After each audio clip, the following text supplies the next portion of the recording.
He listened briefly to the acknowledgments and watched the rapidly expanding contrails of the three fighters as they roared into the now one-sided battle. 5 minutes later, the battle was over, and the four flyers rocketed back to rendezvous with the main group. Stefanos watched the small signals representing the combatants converge on his screen. He knew that the Angels could handle the alien fighters in one-on-one, but they were outnumbered by the swarm that preceded the alien capital ship. On the Odyssey's bridge, Captain Weston watched the four lights blink off his tactical display with no small amount of satisfaction. "Good job, Steph." "Commander Roberts, signal the Archangel's main group and tell them to prepare for an artillery barrage. We'll thin out their opposition for them," he ordered, leaning forward and designating corridors along the path between the Odyssey and the alien ship. "Yes, sir." A moment later, the commander turned back from his station. "They report ready. Tactical is coordinating firing vectors with them now." "Good. Tell them to fire for maximum effect when ready," Weston said, sitting back in his chair as his stomach churned. He watched the tiny lights that showed the Archangels and wished that he were out there with them. Outside, the Odyssey's primary laser array began to glow as the massive energy banks were charged in preparation for the battle ahead. Seconds later, the massive weapons opened fire, aiming straight into the ranks of the Archangels and, beyond them, the enemy fighter craft. As the laser crossed the stellar void, the Archangel squadron split smoothly apart, allowing the powerful energy beam to slice through the space they had previously occupied. The enemy craft were not so fortunate. A dozen of the small enemy fighters went up like matchbooks in a furnace as the Odyssey's big guns cut a swath through their ranks. Most of the rest were caught in the explosions of their comrades as the tight laser beam vaporized fighter after fighter with its lethal glare. By the time Stefanos had rejoined his team, the Odyssey's judicious use of its long-range cannons had evened out the odds in the coming battle considerably. With war whoops echoing across the TACnet, the Archangels plunged back into the fray, their weapons blazing as they engaged the enemy. The silently screaming turbines of the Archangel squadron left rapidly, dispersing twin contrails of expanding plasma in the vacuum of space as they roared through the Drossen fighters, wreaking havoc through the aliens' formation as they worked to clear the path for the Odyssey. One-on-one, the enemy fighters were no match for the Archangels, and within minutes, Stefanos and his squadron had decimated the first wave of Drossen fighter craft. However, it soon became obvious to even the most gung-ho Archangel that the Drossen learned from their mistakes. The second wave of fighter craft came at the Archangels in trios, each Archangel suddenly faced with 3 enemy fighters. Stefanos was the first to realize the enemy's primary reason for this method of assault, or at least the primary result. "Watch it, Angels. Each ship uses a different laser frequency, so don't count on the cam plates to save you," he snapped as he flipped his fighter in a barrel roll that dropped him under the line of fire of an enemy fighter. Invisible laser light scored space where he had been, but Steph just haloed the Drossen and flipped his fighter end for end as he loosed a missile up the alien's plasma stream. The explosion that followed tore the alien fighter to shreds, and Steph righted his plane as he glanced around. "Stay with your wingman. Don't let them catch you alone." The TACnet echoed with replies from his team as Stefanos jigged his fighter into a tight roll, leaving 2 enemy fighter craft well behind. That still left him with 1 following tight to his 6. Twisting the flight stick violently, Stefanos spun his plane around in a rapid spin, allowing the fighter's inertia to continue pulling it along its previous course, and swinging his guns onto the alien craft. Hunter became hunted in a handful of seconds, before Stefanos squeezed tight on the firing stud, turning the enemy fighter into a cloud of expanding debris. Many of the other Archangels weren't faring so well. Stefanos could see the drifting fuselage of 3 of his squad floating dead in space. Thank God the cockpits were all ejected. He pushed thoughts of those drifting hulks from his mind as the 2 Drossen fighters he had lost earlier swooped back onto a pursuit course with him. He found himself hard-pressed to avoid the crisscrossing lasers that dogged his fighter through his desperate evasions. Sweat beaded above his eye when the second Drossen vessel suddenly went up in a blaze of blue-white flames. Thought you might need a hand, Stefanos? He heard the grin in Flair's voice as Archangel 4 slid alongside him for a moment, before the remaining Drossen moved in for another pass. Break on 3, Flair. He can't follow us both. Roger that, Stefanos. The two sleek fighters paralleled each other for a moment longer, before breaking hard away from each other and leaving the Drossen fighter to follow its original target, Stefanos. Anytime you're ready, Flair. Archangel Lead rocked quickly back and forth as incoming fire from the Drossen ship swept along its wingtips. Just lining him up, boss man. Flair's fighter dropped into position behind the Drossen ship, her vertical thrusters flaring as she bellied in on its 6, giving him mere seconds to register her presence before the 4 linked laser cannons on her wings glowed. Seconds later, a charred and drifting fighter was left in place of the bogey who had been hunting Stefanos. Stefanos thanked his savior briefly before turning his attention back to the battlefield. The Archangels had acquitted themselves well in the battle, but the sheer force of numbers was beginning to wear them down. He knew that if something didn't happen soon, things would go from bad to disastrous. He needn't have worried. Captain Weston had commanded the squad long enough to realize their limits. A shadow passed over his cockpit as the bulk of the Odyssey slid into the dogfight, its short-range weapons blazing as they intercepted enemy missiles and fighters alike. Within moments, the battle had been turned to a rout as the enemy fighters peeled off and fled back to their carrier. They're firing again. Minimal damage effect. The cam plate modifications are holding. Captain Weston nodded. He hadn't expected anything else. The capital ship's lasers were only Class 1, so they couldn't adjust the beam frequency without severe modifications. The fighters, however, worried Weston. Have all local defense weapons continue to fire on the enemy fighters, he ordered. Then lock onto the Drossen mothership and prepare to fire. Aye, Captain, Waters replied. I have telemetry coming back from our targeting laser systems now, sir. Good, Weston replied. Send the numbers to the computer and have it adjust the heterodyne frequencies of our main array to match the highest absorption level we can hit. Yes, sir, the young man said, sending the command and data into the computer with a flick of his wrist.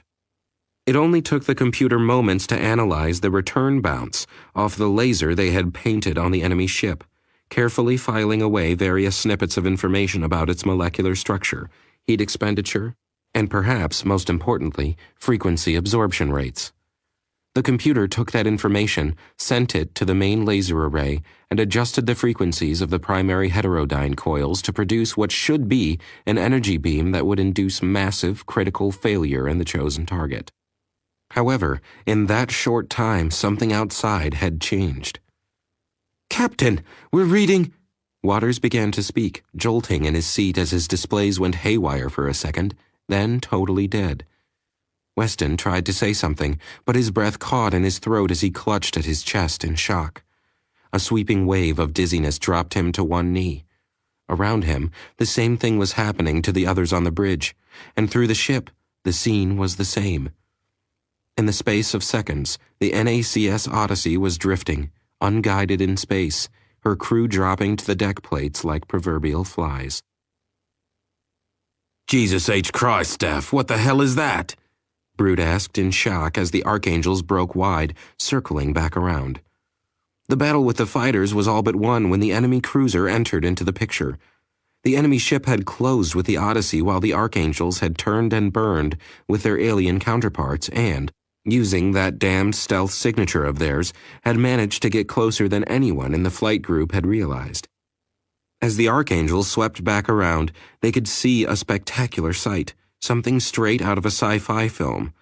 A crackling beam of energy had joined the two massive ships, a scene that Mia would have recognized in an instant had she not been trapped in the embrace of the Drossen weapon.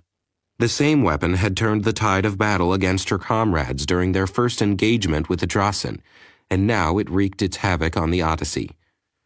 The Archangels soon found themselves under heavy attack again as their artillery support drifted uselessly past, the enemy fire tripling as they struggled to stay clear of the killing zones.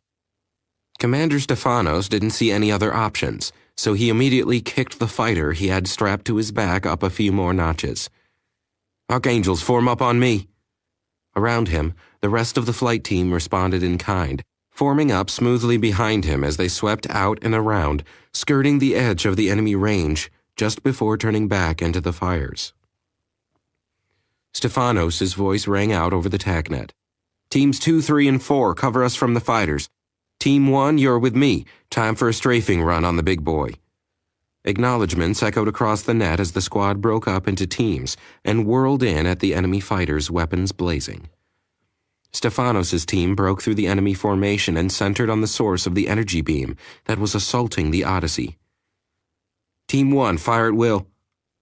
The enemy cruiser appeared larger and larger as they rocketed down toward its surface, pulling up at the last moment as their weapons blazed and skimmed along the armor plates. The 3 fighters' missiles, lasers, and cannon fire lit up the local vacuum with a blazing light.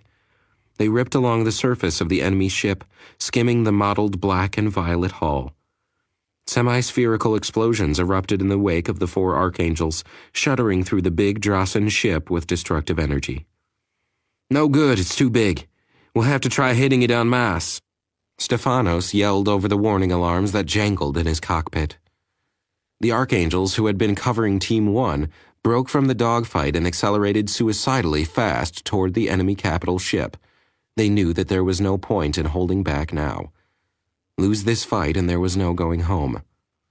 We're with you, lead. Call the shot. The anticipation in Flair's voice brought a wide grin to Stefanos' face. Flair was always the first in and the last out. Stupid girl. Target the center of that energy disturbance and give it everything you've got, he snapped, flipping up all the remaining safeties from his firing studs. No holds barred, the 8 remaining archangels swept in on the enemy energy weapon, all guns firing with desperate fervor. Behind them, the enemy fighters were in hot pursuit, trying to destroy the angels before they could accomplish their task. As the Terran fighters swept away from the target, it became painfully obvious that they had failed. Despite their best efforts, the energy maelstrom still connected the Odyssey with the Drossen mothership.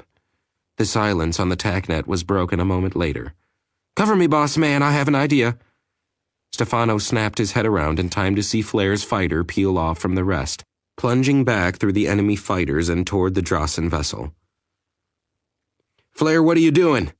Not receiving a reply, Stefanos cursed and reluctantly backed the brash woman's play. All right, everyone, cover her.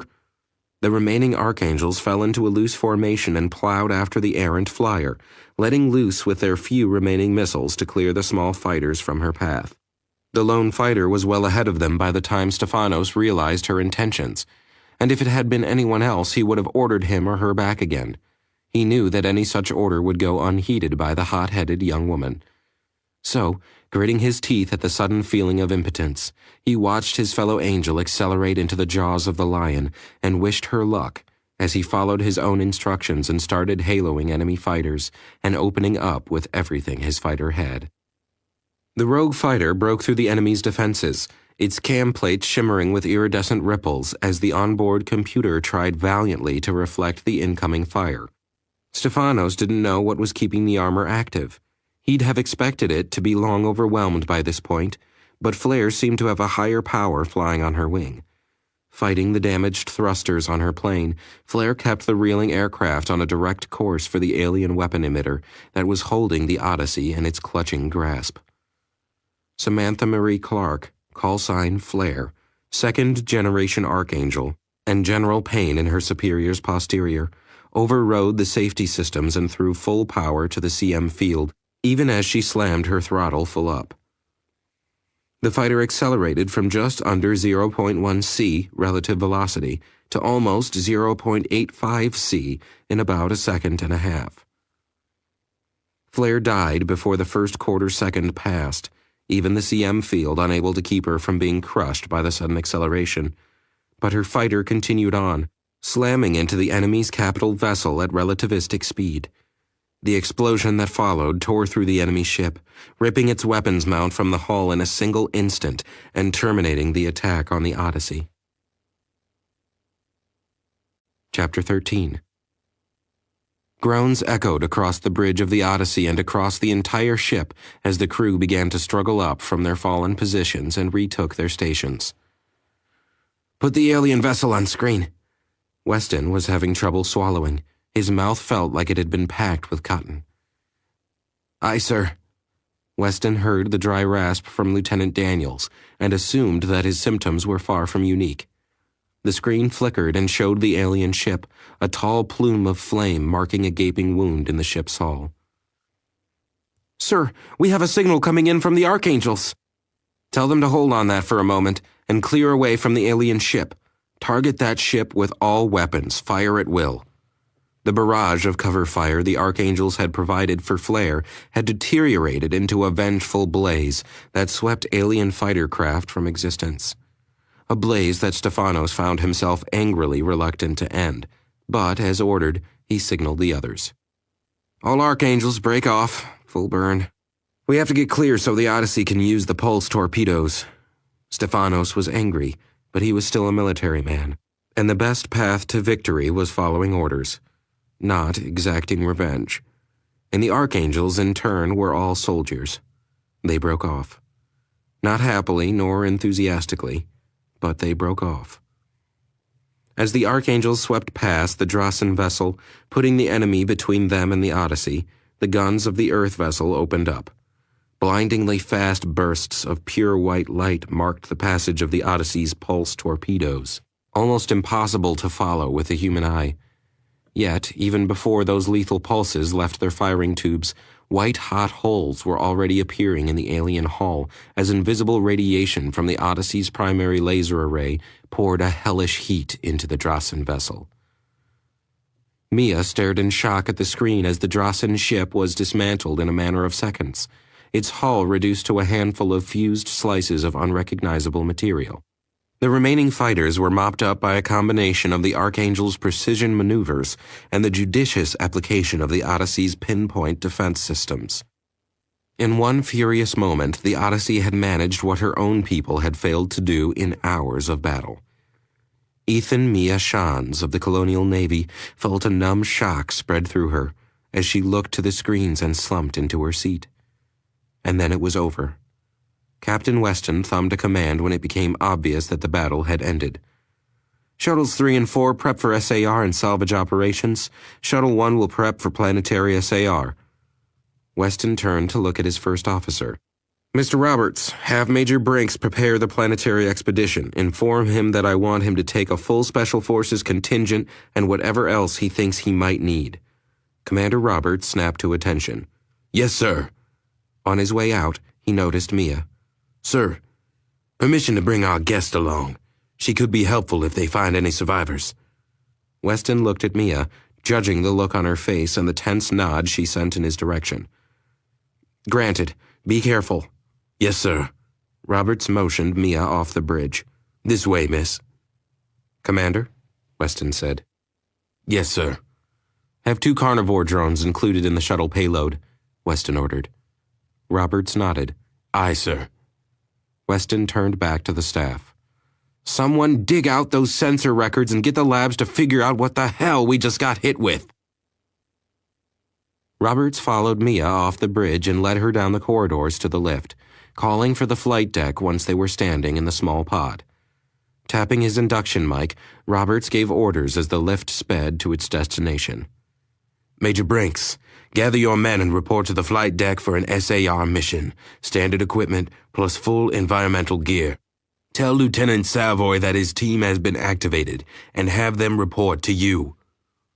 Mia couldn't hear the confirmation that apparently satisfied the tall black man. Commander Roberts was an enigma to her. Her ship didn't have his equivalent. Oh, they certainly had a first officer on board, that was a given, but Roberts's entire manner was alien to her. She had never seen anyone quite as disciplined as this man. His entire manner spoke of control of himself, his environment, and everyone around him. They remained silent as the lift arrived at its destination. Mia shifted uncomfortably under the commander's scrutiny. The lift doors opened to reveal the shuttle bay and the chaotic flurry of activity around the 3 large transatmospheric craft Mia had seen earlier. For a moment, she found herself looking around for the sleek craft that Stefanos had shown her before. Then she realized that they had been outside fighting the Drasen. The commander led her across the huge room, veering toward a shuttle that had attracted more than its fair share of the attention. Gathered around its base was a large group of men in addition to the technicians, men whose uniforms didn't match any that she had seen on board so far. As they approached, one of the men broke from the group, marching out to meet them. "Commander." The man snapped a salute to Roberts. "My team is good to go. Lieutenant Savoy and his geek squad are packed up and already on board." Roberts looked surprised. "That was fast, Major." "Not really, sir. It was anticipation," Major Wilhelm Brinks, formerly of the U.S. Air Force, said. "Rumors trickled down to us after we arrived in system. We knew there was a good chance of another SAR. Savoy's equipment was already down here, so when you called for his team, we just packed their gear while Savoy assembled his squad." Roberts nodded approvingly. "All right, inform your men that you've drawn ground duty. We don't have much data on the planet, so do a few orbits. We've been informed that it is supposed to have people living on it." The three of them began to walk toward the shuttle. "Supposed to have?" Robert's expression became grim. "Sensors didn't pick up anything except some residual energy readings that happened to match our playmates' weapons fire. We might get something when we get in close." "Any chance of tangos?" Brinks asked, his voice pitched low as he considered the situation. "If it's like the last one," Roberts just shrugged. Brinks nodded as the trio marched toward the shuttle and the waiting people. As they arrived, Mia saw the row of men with the odd uniforms snap into a rigid stance, their hands snapping up into a salute like Brinks had given to Roberts. A moment later, Roberts returned the salute, and they dropped their hands to their sides, standing at attention. Commander Roberts looked over the rather motley crew. He was aware that each of them was hand-picked, the best of the various special forces groups that had cropped up by the start of World War III. Army Rangers, Marine Force Recon, Navy SEALs, Joint Task Force 2, etc., etc. Each man chosen for being the best his unit could field. "Only one problem," Roberts thought, with a carefully hidden frown. They weren't yet more than the sum of their parts. They weren't the well-oiled teams that each man had been plucked from, and it showed even in how they stood at attention. He took a breath and stepped forward. "I'm certain that the Major has informed you of the situation, so I'm not going to add anything that you don't already know. You're going to do a SAW recon of the planet. If you pick up any signs of survivors, you're going to do your best for them. If you kiss dirt, watch each other's backs, and you'll all come back alive. Hear me?" There was an interspersed return from the soldiers that varied from a "We hear you, sir," to a roughly uttered "Hooah!" Roberts was disappointed, not because of any lack of enthusiasm, nor because their replies were wrong, but simply because he would have preferred if they had all replied as one. Mia and Brinks held back while Roberts spoke to the men, then stepped back and nodded to Brinks. Brinks nodded back and turned to address his team. "You heard the man. Double-check that your gear is all accounted for, then strap in. We're going for a little ride." Brinks watched with satisfaction as his team broke up, heading to the equipment to make certain it was all intact. He turned to Mia and looked her up and down appraisingly. "It was hard to find a fit for you, and we don't carry a lot of this stuff in your size. If you'd follow me," he said politely but firmly. Mia followed the man to a locker on the far side of the bay where he pulled out an armored suit, similar to the one he wore. She looked at it warily. "Do I have to wear this?" Brinks smiled. "You'll be glad of it soon enough. It is standard issue for entering hazardous areas. It's what we call a firm suit, completely sealed environmental gear that can withstand pressures from near vacuum to 15 standard atmospheres without endangering the wearer. It also has a few other gadgets packed tightly into it that could save your life." Brinks looked her over for a second until she stared back. She was surprised to see the rather rugged-looking man flush and turn away. "One moment, miss. I'll have a female officer help you get suited up."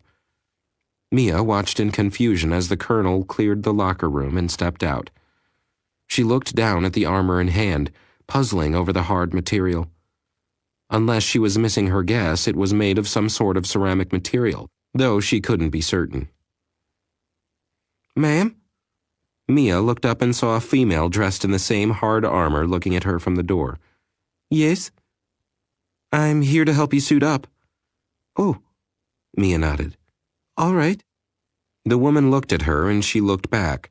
After a moment, she saw the armored woman roll her eyes and let out a soft chuff of amusement. Look, I'm Jamie. Mia looked down at her extended hand before she slowly took it. Mia. All right, Mia, the woman smiled, then waved her hand. I'm afraid that you're going to have to lose the clothes. Pardon? The clothes, Jamie repeated. You can't wear those in a battlesuit. It'll screw up the monitors and get real messy if we're stuck planetside for too long. Mia was about to repeat her last word, but realization clicked in. Of course. She felt like slapping herself for a moment as she realized that the suits were much like her own spacer gear. You could be in it for hours, even days, depending on the situation, and wearing clothing would prevent certain key functions, or at least render them disgustingly messy. Mia shuddered but quickly began to shuck her borrowed clothing, looking at the armor with a new eye. A short while later, Jamie led Mia out of the locker area and back into the hangar. Surprisingly, Mia found that, despite its armor-hard exterior, the suit was fairly comfortable to wear, and she didn't feel encumbered by the bulky clothing. Though, she grimaced, as the burning sensation left from connecting its various plumbing connections wasn't something to be enjoyed. Thankfully, that was going away quickly. Otherwise, the armor would be hellish beyond belief. It's lighter than it looks, Brinks said, when he noticed her look of surprise. Has to be. Otherwise, it'd be a hindrance. Mia nodded. It is. She gingerly tried moving. But it feels strange to move in. Brinks nodded, a knowing expression on his face. The legs and arms have a series of nanofiber enhancements. They take some getting used to, but they'll add about 500 kilos to your lift capacity and let you jump about 40 feet vertically. Take care, though, your step will be a little energetic until you get used to them, so you'd best start now. Mia bit her lip as she found out what Brinks meant. A simple step had catapulted her 2 feet off the deck and landed her face first into a bulkhead. Groaning from the floor, she bent her legs under her and tried to rise to her feet. Instead of slowly rising from the deck, she snapped straight up, stopping only after her feet were 6 inches off the floor. Landing roughly on the balls of her feet, she balanced herself precariously on her toes, while her right arm flailed around, looking for something to steady herself with. Whoa! I said take it slow. Brinks reached out and grabbed her outstretched arm, steadying the young woman with a firm hand. You practically have to relearn how to walk with these things. The fibers make for a fun step. Don't make any sudden movements. Mia began to shuffle along as Brinks continued his explanation and impromptu tutorial. The suit is adaptive. It'll learn to anticipate how much strength you actually need, but until it maps your habits, you'd better just scuff your feet, okay? Oh, okay, she replied. Slowly, Mia progressed from shuffling movements to actual steps. She knew that the suit would undoubtedly prove useful, but it would be difficult to master. Watching the similarly suited men over by the shuttle, she marveled at the apparent ease of their motions. Roberts walked over from checking the shuttle. How's she handling the suit, Major? Better than I did when I first tried one, Brinks chuckled, patting Mia's armor on the shoulder. When I first wore one, I decided to see how good the system actually worked, put my head through a 2-inch scaffold and woke up in a hospital room with a concussion and a Purple Heart. Mia was confused how he had injured his heart, and why it would be purple, but she nodded and continued to walk painfully across the shuttle bay. The suit's nanofibers, combined with the lack of gravity in the large room, forced Brinks to follow closely behind her, and occasionally pull her back down so the magnetic clamps on her boots could reconnect to the floor. Let's get into the shuttle. The rest of my team is packing the last of the gear now. Once that's done, we'll be heading out, Brinks said, trying to get his charge safely strapped in, where a null-grav leap wouldn't wind up breaking her neck. Okay, I'll be glad to sit still for a while, Mia replied, relieved at the prospect of a chance to sit still and try to assimilate the new skills that she had to master.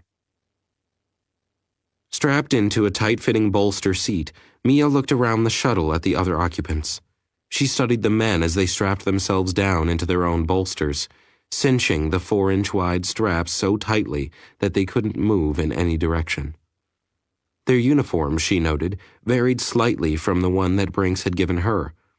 The main difference was a crumpled bundle of green cloth strapped to some of their shoulders, black cloth on others, and some with no cloth at all.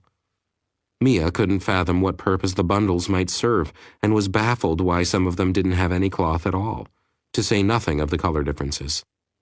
The first vibrations of the shuttle's movement shook her from her observations. For a moment, she didn't understand the casual demeanor of the flight crew. They weren't even looking at their controls. Then she realized that the shuttle was dropping out of the shuttle bay through some massive airlock. It wasn't until the big elevator shuddered to a halt that the flight crew turned their attention to the job at hand. "Shuttle 1 to Odyssey Command, requesting clearance on Deck 2.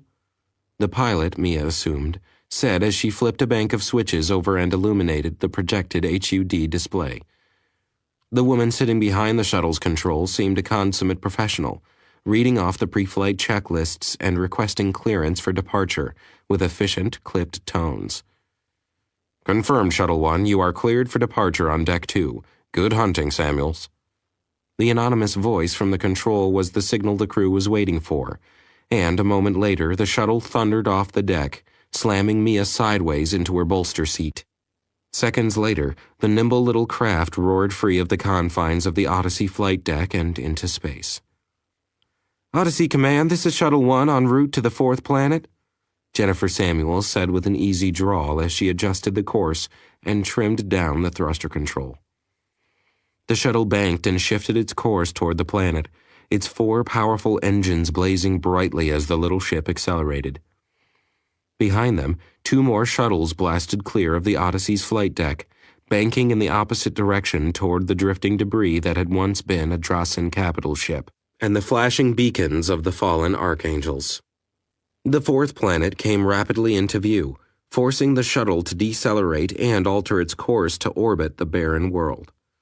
Samuels brought the shuttle into a polar orbit, trying to evade the debris ring that made the equatorial orbit treacherous. Even so, light shudders swept through the craft as the deflectors shouldered bits of debris away from their path. "Okay, I'm going to start a fast series of orbits to see if the scanners can pick anything up. Lieutenant Savoy, get that portable tachyon array aligned with the shuttle's sensor column so we can scan for modulated signals." Jennifer Samuels called over her shoulder as she maneuvered the shuttle into a fast orbit. "Aye, aye, ma'am," the lieutenant said as he unsnapped his restraints and floated over to his gear. It was on the 9th orbit that Savoy succeeded in isolating an encoded signal from the planet's surface. After a few minutes of puzzling over the code, he was startled by a voice from behind his ear.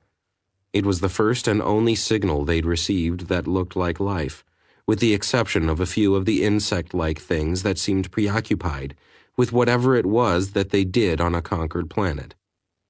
"It is a distress signal. Their equipment must be badly damaged, though, because we should have picked it up before we left your ship." Mia was looking over his shoulder at the signal form on the sensor display. "You're certain?" asked Major Brinks, who had noticed Mia's interest in the signal and listened for her judgment. "Yes." Brinks looked at her for a moment and nodded. "All right, Jennifer?" Brinks waited until Lieutenant Samuels cocked her head in acknowledgement, never taking her eyes off of her instruments. "Launch the carnivores, then take us down to the source of this signal. We'll do a land search for survivors." "Aye, sir." Chapter 14. The delta-shaped shuttle descended through the planetary atmosphere, cutting a blazing swath through the sky as it homed in on the source of the distress signal they had detected from orbit. Lieutenant Jennifer Samuels leveled it out over a desiccated forest. Shuttle 1 banked into a light turn and headed toward a squat structure, the source of the signal, which sat squarely in the middle of a clearing. Samuels brought the chunky craft into a hover over a section of the desiccated forest a short distance from the clearing.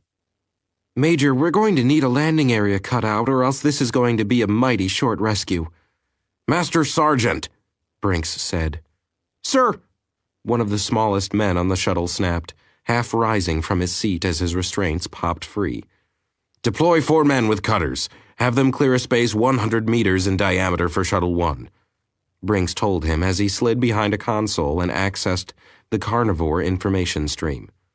"Yes, sir," the Master Sergeant snapped, spinning, his finger picking 4 men seemingly at random. "You heard the Major. Cutters out. We're kissing dirt, boys." The belly of the shuttle slid open and 4 repelling lines dropped down. They were followed quickly by 4 figures, tiny in relation to the delta-shaped mass above them, sliding down the 50-foot drop into the dry timber beneath them. "Okay, we're clear." The figures looked up as an equipment crate descended toward them. 2 of the figures guided the swinging crate to a steady landing, while the other 2 began a sweeping survey of the area, their weapons held at ready. Within minutes, the crate was opened and the contents were assembled into 2 laser cutters, just small enough to be wielded by hand. "Shuttle 1, the cutter team is beginning procedure." Powerful lasers sliced through the dry timber of the dead wood, the invisible beams vaporizing the material so quickly that it wasn't given the chance to burn. Foot by foot, the timber was roughly sliced and left where it fell. In less than a half hour, a circular area over 100 meters in diameter had been cleared of all obstructions. Above them, 2 carnivore drones lazily orbited the area, extending the shuttle's sensors by over 1,000 times as they kept careful watch on the new inhabitants of the planet. Brinks watched the surveillance information come in as the shuttle hovered on its CM-assisted jets. The Drossen, as Mia insisted on calling them, appeared to be much like drones from an ant colony back on Earth. They appeared to be dismantling a population center about 150 kilometers north of the shuttle's location, much the same way Mia reported they had in the previous system they had conquered, but with far fewer numbers. Major Brinks had the drones make an estimate on the visible drones and shunted the information to the shuttle's computer for comparison to the previous data. It would probably be useful, he decided, to see how they worked from an earlier point. He was slightly puzzled over the signals he received because they weren't registering as living beings according to his software. This explained why they didn't show up on their long-range sensors, of course, but didn't help him much in trying to determine what they were. Living beings had certain side effects on their environment that could be measured from a distance. It wasn't an exact science, unfortunately, but it was the best they could do. A laser, for example, could be reflected off the atmosphere and return a chemical analysis of the planet to the long-range sensors. Certain concentrations were a good indication of life. Carbon dioxide, for one, was a common byproduct of living beings, at least from Earth's history. So one could look at the CO2 levels in the atmosphere and use it to make a guess. Levels within certain parameters meant life signs, especially when corroborated with other sensor returns, like a certain oxygen content and even signs of certain pollutants. If the CO2 range was ridiculously high or low, it was probably a sign that life wasn't present. At least that's how the Odyssey's current life science programs were developed. Unfortunately, it was rapidly becoming obvious that they weren't quite up to the task of looking for non-human life. This world, for example, was throwing almost all the readings off the scale. The CO2 readings were on the low side, though, close enough to be within limits, especially if the world were a sparsely populated agrarian world, as Mia had suggested. However, the O2 levels were rapidly dropping, and the resultant chemical shift in the atmosphere was red-shifting a lot of his readings. These insect things, the Drossen, didn't even register until the carnivore drones got close enough to detect motion. This meant that they weren't built like humans at all. Which in turn meant that the Major was going to have to get on the biolab boys' butts to turn out a new program that did read the little insect buggers. More work, he grumbled to himself as he watched the drones gather in all the data they could. For the moment, though, all he cared about was that they were a long distance away. The shuttle slowly lowered itself into the cleared area, its immense landing gear shattering the remains of the cleared forest as the full weight of the 20-meter craft came down.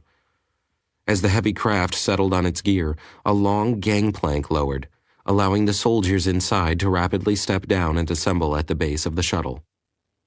"Sir, the signal source is 300 meters that way," Master Sergeant Cale growled, pointing off to the west as he addressed the Major. "All right. Sergeant, detail 2 men to stay behind and guard the shuttle. The rest of us are moving out to check the source of the distress call," Brinks ordered, grabbing his pack and dropping its braces into the mounting points built into his suit. Cale waved 2 of his men over to stand guard at the shuttle's lowered lift platform, then joined the Major and the rest of his team as they left the shuttle and headed toward the clearing. Traveling through the remains of the forest wasn't difficult, in spite of the tightly woven embrace of the branches. A swipe of a machete, or more often simply their hands, would snap the brittle wood into splinters and clear the path for the marching soldiers. Mia struggled to keep up with the group, but found that the peculiar qualities of the armor suit were considerably different when gravity was present. Practically every second step, she found herself stumbling over an upturned root or stepping into a shallow depression and nearly falling into the man ahead of her. Only the presence of Major Brinks and Corporal Curtis kept her on her feet and moving forward with any reasonable degree of progress. In between falls, she noticed, with a certain level of chagrin, that the others moved easily and fluidly in their suits, apparently using the properties to maintain a steady pace that quickly ate away at the distance between them and their destination. By the time they arrived in the small clearing, Mia was sweating heavily and exhausted from the pace, yet none of the others were breathing more than normal or had even broken a sweat. Jamie leaned over her as she doubled up in the clearing, helping support her balance as Mia drew deep, ragged breaths. "The first march in these things is always tough. I've seen men used to 8-hour quick-time marches get worn out in 10 minutes of trying to walk in one of these." Mia looked up at her in between breaths. "How long does it take to get used to this armor?" Brinks grinned as he glanced at them over his shoulder. Mia couldn't see his smile, though, as it was hidden behind the shimmer of his armor's faceplate. His words, however, came through loud and clear. "Oh, usually a soldier figures it out after a 3-day forced hike through rough terrain. I think we'll try to spare you that ordeal, though." "Thank you," she muttered, along with a word that the translator software screwed up. "I do not believe I could take 1 day of this torture, let alone 3. Brinks shook his head, his knowing expression wasted on those who couldn't see it. "You'd figure it out. Once they get the hang of it, most soldiers can maintain a full run for about 6 hours without rest. The suit makes movement a lot easier once you learn to stop fighting it." Mia glared at him, her body language even in the suit so obvious that a lieutenant burst out laughing, while Brinks turned his attention to where Savoy and his men were examining the structure in the center of the clearing. "I've never seen material like this before, Major," Savoy told him. "It seems to have many of the same properties as the escape pod we found, but it seems to be designed to block signals rather than to be sensor transparent. We can't read what's inside." By this time, Mia had regained her breath enough to interject a comment. "It's a survival bunker. The basic design has been in our archives for centuries." She shook her head. "I did not realize that any were left. Then again," she considered for a moment, "when the Drasen threat was broadcast, someone on this planet may have copied the schematics out of the database and built this in a rush." "So there may be people inside?" Major Brinks asked after she had finished. "What else would there be?" she said. Brinks shook his head. He couldn't decide if these people were hopelessly naive or if Mia was simply a consummate actress. Either way, he had little choice but to play out the hand. "Can you open it?" Mia shook her head, grimacing. "No. They probably transmitted the frequency code to the other colonies, but without it, I can do nothing." "Any way we can talk to the people in there?" This time, Mia paused for a moment before shaking her head grimly. "No. We saw that their communication system was damaged. The only systems they have active right now is a secure radio transmitter. No reception capabilities. It is a last resort device built to gather energy from the decay of an energy element. If it is active, then they have lost all power, including perhaps life support." Brinks digested the information and finally nodded to Savoy. "Open it up." Savoy signaled to 2 of his men, who advanced with a larger version of the laser cutters cradled between them. Approaching the bunker, Savoy took a lightweight hammer and pick from his belt and rapped the hard material 3 times in succession, pausing a moment before repeating the process. When no response was heard after a full 2 minutes, he signaled the men behind him and stepped back. The laser cutter took a few moments to charge the capacitors as the 2 men began the process of slicing through the bunker material. A few minutes later, it was apparent that blocking sensors weren't the only way this material differed from what Mia's escape pod had been built of. Wiping sweat from his brow, one of the cutters, Sergeant Men, looked up at Savoy. "This is going to take a while, Major. The material is turning to slag and then running into the cut behind the laser and hardening again. The worst thing is that it seems to get harder to cut after each successive cooling." "All right," Savoy said. "We'll work along and slip laser and heat-resistant braces into the cut as we go. Should be easy enough to remove them afterward." The work progressed slowly. As each section was sliced open, a third man would slap a brace into the opening to keep the melted material from filling the hole.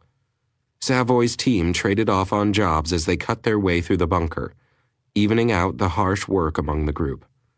Hours later, the man-sized cut was finally completed, and Savoy called to one of his men. "Burke, we're going to need a special job on this one. Think you can blow that section out?" The short man stepped up and began examining the area. Finally, turning to Savoy and his upper suit bobbing, he signaled the affirmative. "Yes, sir. With the braces in place, I could blow it inside out if you want." Savoy motioned the man to go ahead. The rest of the group began evacuating the immediate area, cleaning out the equipment as they relocated to safer ground. Mia watched the man called Burke carefully lay explosives, triple-checking and meticulously measuring each charge. A half-hour later, he finished and headed over to the group, an innocuous device resting in the palm of his hand. Burke nodded to the man, then called out to the rest of the men. "Fire in the hole!" Mia looked around for a moment, wondering at the sudden movements as everyone ducked their heads. Corporal Curtis reached up and pulled her down as well. "Believe me, miss, you want to be down here right now," she told Mia as she placed an arm over her helmet and physically held her down. That statement was punctuated by a loud explosion from the bunker and the sudden showering of rock pelting down on them. Mia was thankful for the tough armored suit and helmet she wore. The group gradually stood up and dusted their armor off, admiring Burke's work. The explosives had cut a clean hole in the bunker, blowing most of the debris out and away from anyone inside the squat structure. The group approached the building cautiously, their weapons held ready. The point men stopped at the makeshift entrance, expertly scanning the interior before they stepped inside.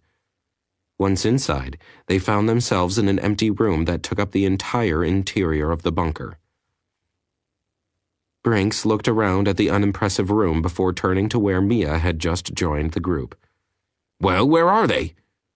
Mia scanned the room carefully. "Under us. The bunker should extend downward 100 meters. Give me a moment and I should be able to find the control panel." Robert stepped back, allowing Mia to search the room. Finally, she smiled and walked over to a blank wall. "Here it is." Everyone stared at her for a moment until she waved her hand a few inches from the wall, causing a shimmering display of light to appear. The light coalesced into a floating control panel that Mia manipulated by brushing her hands along its shimmering surface. "Projected particle interface," Mia explained as she entered instructions into the surface. "It's activated by a 3-dimensional grid of motion sensors built into the wall." The Major just nodded, but Savoy stepped up behind her, fascinated by the system. "Are you receiving tactile feedback?" Mia nodded, tapping another button with an audible click. "Yes, the particle field allows the computer to exert pressure so that you know when you've activated a control." "How does it manage that?" the Major asked, a tone of wonder in his voice. "I don't see any projectors." "No, you wouldn't. The wall is the projector. The same devices that are reading my input also display the interface," she said. "Really? But how do you—" Savoy found himself cut off as Mia entered the last command and the floor began vibrating. In the center of the room, a circular seam appeared in the floor and the round section began rising. After it had risen a short distance, it stopped and then rolled to one side, revealing a deep pit beneath it. "You have got to be kidding me." One of the soldiers stared down the hole, trying vainly to see the bottom. The best he could do was follow the rungs of a ladder down until even they disappeared from sight. "Sorry," Mia said. "It's the best I can do. Without the power being active, I can't bring the lift up." "It'll do, Mia. If we can get a power source down there, do you think you can recharge the system?" Savoy cut in. She thought it over for a brief moment. "Probably. The system should be a standard reactor." "Good.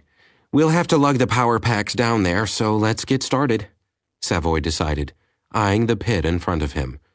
His finger caressed the firing stud of his rifle, the blackness below impenetrable to even his suit lights and night vision systems. Chapter 15. Dragging 5 100-pound power packs down a vertical shaft that had apparently been built precisely to spec at 100 meters depth wasn't the easiest job in the world, but after a few hours, Savoy and his tech team had managed it. 4 of them found themselves standing on the roof of a lift car, waiting as Mia found the access panel and opened a hatch in the lift, allowing them to drop through and hand the packs down one at a time. Inside the small lift, Savoy looked around. "What's on the other side of the doors?" "They open up directly into the shelter. I wouldn't recommend you ask Mr. Burke to open this door." Mia's voice was dry, but some sense of humor managed to make it through the translation algorithms. "I doubt that will be necessary," Lieutenant Savoy told her, chuckling as he looked up at the hatch. "Jackie, would you hand me the pry bar from the tool pack?" He took the tool as it was offered, then sized up the door for a moment before moving. Taking the pry bar firmly in one hand, Savoy rapped out a pattern on the door. Paused for a moment, and then rapped the pattern again. After repeating the pattern several times with no response, he jammed the pry bar into the crack between the doors. The 2 soldiers who had squeezed into the lift with them took up flanking positions on either side as Savoy put his weight into the bar and began to force the doors open. Sweat beaded on his forehead from the strain of leaning into the bar by the time the door was a quarter of the way open. Sweat that turned cold when an unfamiliar but unmistakable barrel of a weapon was pushed up against his visor from the other side of the lift doors. The titanium alloyed bar clanged to the ground as Savoy cautiously raised his hands ahead of him, palms out, in an attempt to placate whoever was on the other side of the doors. Harsh words rang out, mostly indistinguishable by their translators except for the word "open." Savoy had little time to reflect on the situation as the lift doors slid open, exposing him to another person wielding a rifle-type weapon. "Guys, I got a problem here. 2 armed individuals," Savoy sub-vocalized into the induction mic on his jaw. "Can you recognize what type they are?" Savoy responded, his jaw barely moving as he spoke with the short and guttural sounds of subvocal phrases. "For Christ's sakes, Hilliard, they're alien manufactured. For all I know, they're pea-shooters." Hilliard's calm voice came back. "All right, do you see any others with weapons?" Savoy's eyes flicked around the dark room beyond the lift. "Negative, but there are a lot of people in there." There was a long pause. Savoy saw Mia try to move forward out of the corner of his eye and breathed a sigh of relief when the soldier at her side, Jamie, clamped a solid hand down on her shoulder and held her back. The 2 armed men weren't professional soldiers. He could see that in their faces. They were scared kids, and that made them 1,000 times more dangerous in this situation.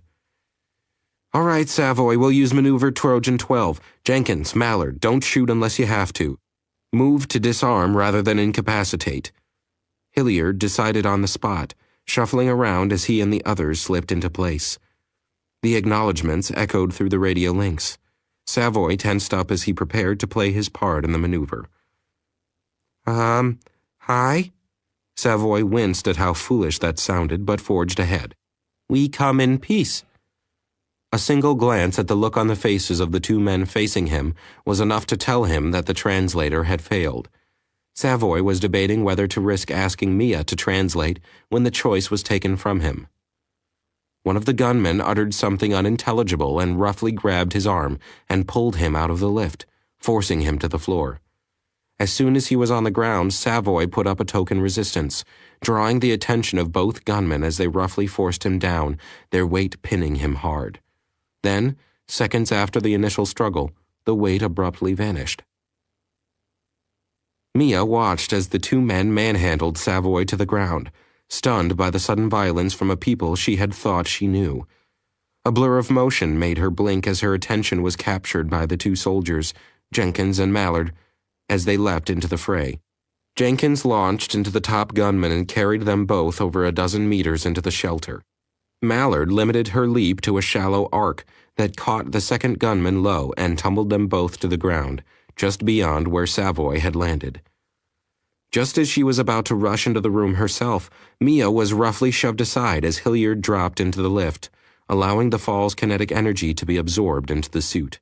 He then launched himself into a long arc that landed him 15 meters into the shelter, his rifle swinging side to side as he searched for more hostiles. "Clear," Mallard said as she kneeled on her target, his rifle knocked well out of the man's reach. "Clear." Jenkins crouched low over his man, his own weapon digging into the man's neck, even as his right foot was planted solidly over the gunman's weapon. "Clear." Savoy had his handgun out and was helping Hilliard cover the occupants of the shelter.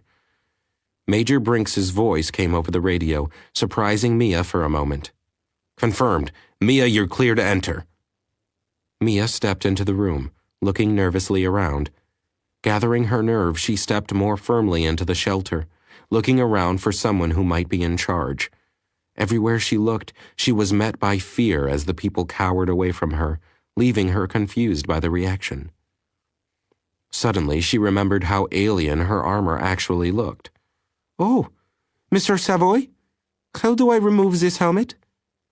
Savoy stepped up behind her and pointed out the release catches that sealed the helmet to the suit.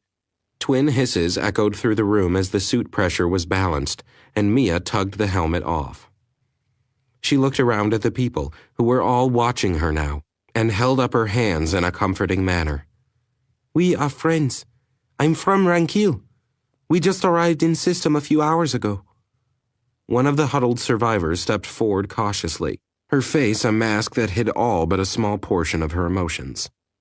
"You are from Ranquil?" Her voice was suspicious as she looked Mia up and down, and then examined Savoy and the others. Mia shook her head firmly. "I am from Ranquil. These people are not. They are not from the colonies. They are of the others." Distaste ran across the woman's features as she looked over the soldiers in the room. "We do not want them here." Mia looked over her shoulder to where the soldiers waited, their eyes scanning the crowd, even as their weapons didn't quite cover the crowd.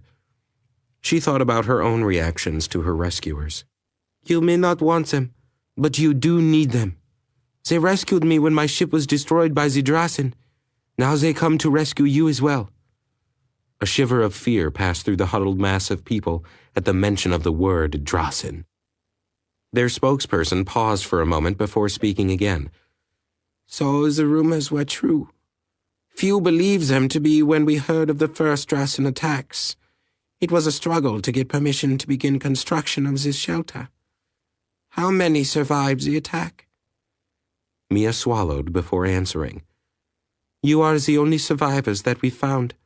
No life signs were detected, and there were no other signals from the planet." The silence in the room was palpable as Mia's words sank into the collective consciousness of the group. Savoy cleared his throat behind Mia to remind her that they had things to finish. "We have to restore power to your reactor so that we can evacuate your people." The woman looked disturbed. "Why should we evacuate? The Drasen are gone now. We can rebuild." Savoy stepped in, his translator having stepped up its effectiveness after he'd had it recompile its program from the spoken words they'd been recording. The local dialect wasn't completely identical to that which Mia spoke, which wasn't confusing for human ears, apparently, but it had thrown the computer out of whack for a moment.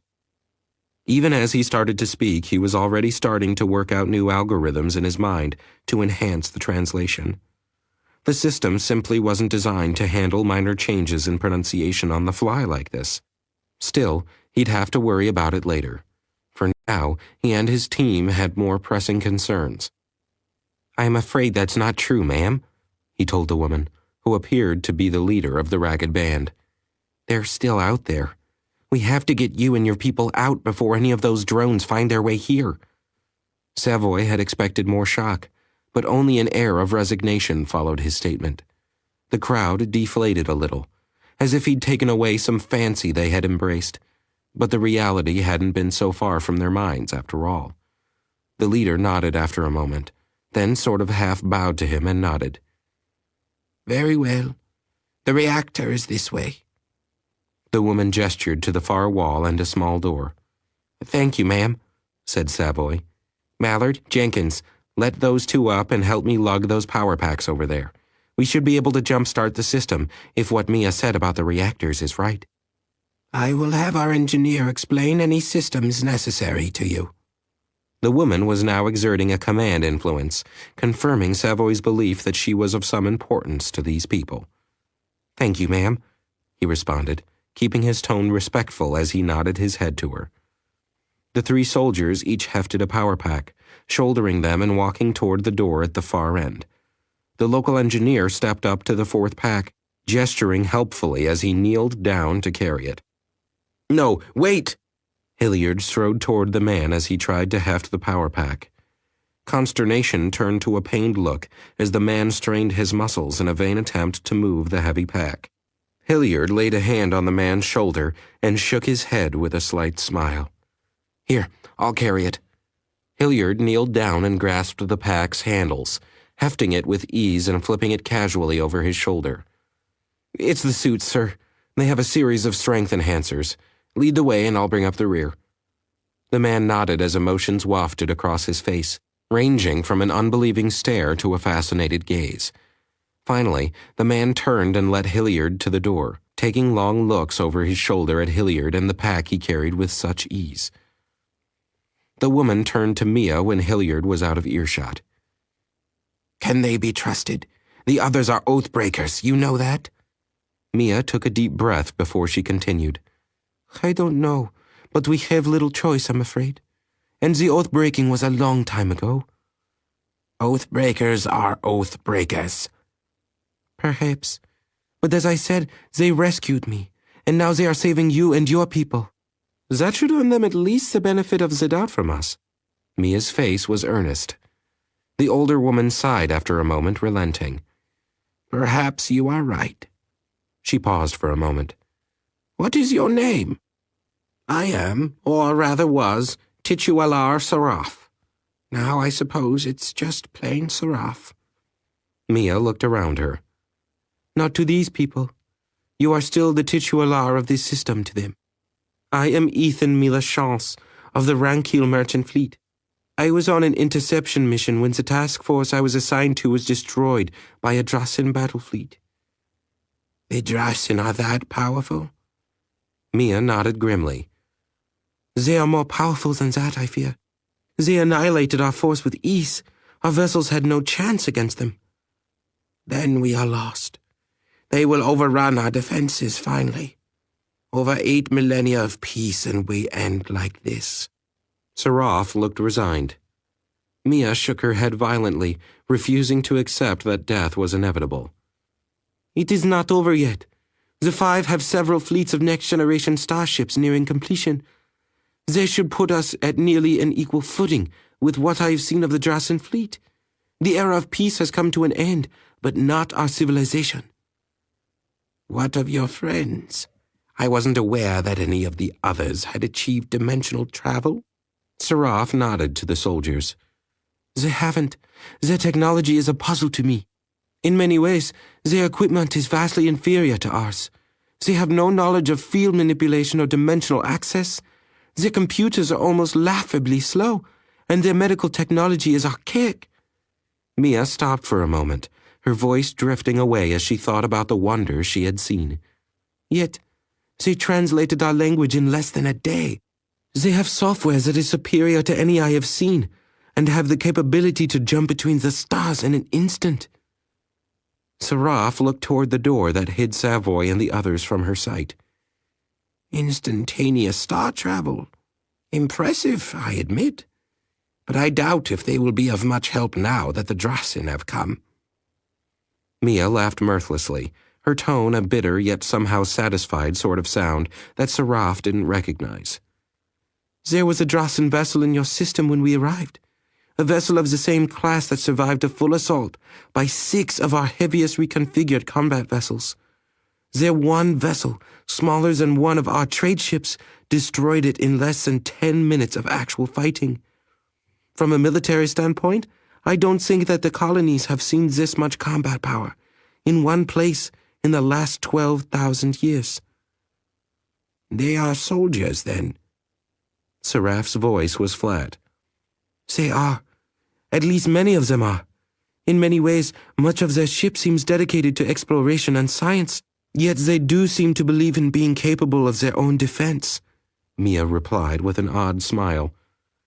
The conversation between the two women was cut off when a loud hum came from the far wall and glaring emergency lights ignited around them. A moment later, the 4 Odyssey soldiers and the local engineer stepped out of the reactor room. Lieutenant Savoy headed back toward Mia. "We have the reactor back online, Mia. Major Brinks is coming down in the lift now. We'll have to prepare this group for evacuation immediately." Mia and Saraf nodded and turned to the rest of the survivors, calling out instructions as they walked through the group. By the time the lift had returned with Major Brinks, the survivors had already begun to organize their affairs, and a rough sort of order descended on the room. Mia stepped forward to greet the Major when he stepped off the lift. "Major, this is Saraf," she said, extending a hand toward the older woman. "She is the leader of these people." "Ma'am?" Brinks tipped his head toward the woman as he surveyed the area. "May I ask how many people we are looking at?" Certainly, Major. There are nearly 500 survivors here. Brinks swore at that, looking around as he started crunching numbers in his head. "One moment, please." They nodded as he switched to another channel. "Samuels, relay a query to the Odyssey. 500 refugees found. Orders?" After Jennifer Samuels confirmed the order, he settled back on his heels and began pondering the situation. The Odyssey was built to handle a lot more capacity than it was being used for now, but 500 additional lungs would stress the support systems. The time it took for the Lightspeed message to crawl out to the starship, and then for its return journey, seemed like eons as Brinks tried to figure out what they'd do if the Odyssey couldn't handle it. "Stand by for a message from the Odyssey," Samuels said a couple minutes later. "Roger," Brinks told her, then watched as a video window appeared on the screen. Captain Weston looked out the screen at him. "Message received and understood. Organize the evacuation. The Odyssey is dispatching remaining shuttles to help.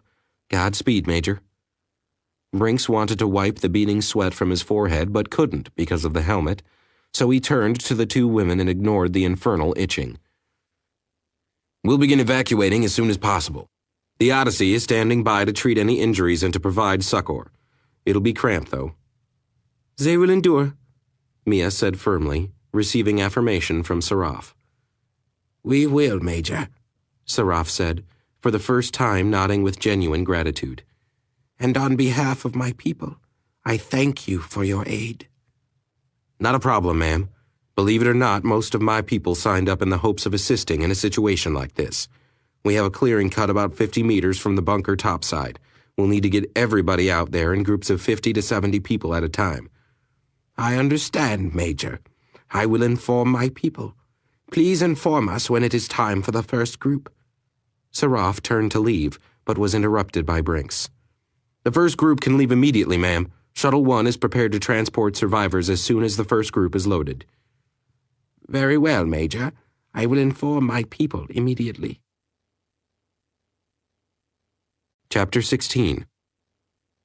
With reports coming in from the surface, the bridge, and in fact the whole of the Odyssey, everything was in a state as close to chaos as Weston ever wanted to see.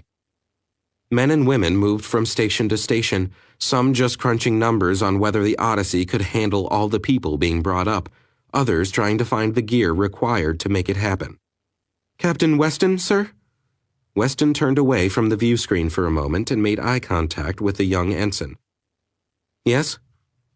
Ensign Susan Lamont hesitated a little under his gaze, but firmed up a moment later and went on with her report. Engineering reports that they've brought the recycling systems up to max, but for 500 more sets of lungs, they're going to have to unbox the backup units too. Weston grimaced. Tell them to go ahead and log my authorization on the paperwork. Aye, Captain, she said, heading back to her station. Captain Eric Weston thumbed his way through the PDA that held the list of materials that were being shifted, uncarted, installed, or torn out in order to make room for the 500 refugees. It was a long list. Captain? Waters looked up from his station. Yes, Lieutenant. Lieutenant Samuels just radioed in, sir. The first shuttle with evacuees will be arriving in less than 15 minutes. Good. Thank you, Lieutenant Waters, Weston said, before turning to his first officer. Commander Roberts, you have the bridge. I have the bridge, aye, sir. Weston turned back to the view screen for a last long look at the floating, spinning carnage that lay just outside the Odyssey's bulkheads, before spinning on his heels and heading off the bridge. It took Weston less than 3 minutes to navigate his way through the ship corridors and find Dr. Palin. The eccentric linguist was poring over notes from his earlier talks with Mia Shans and was too absorbed to notice Weston come in.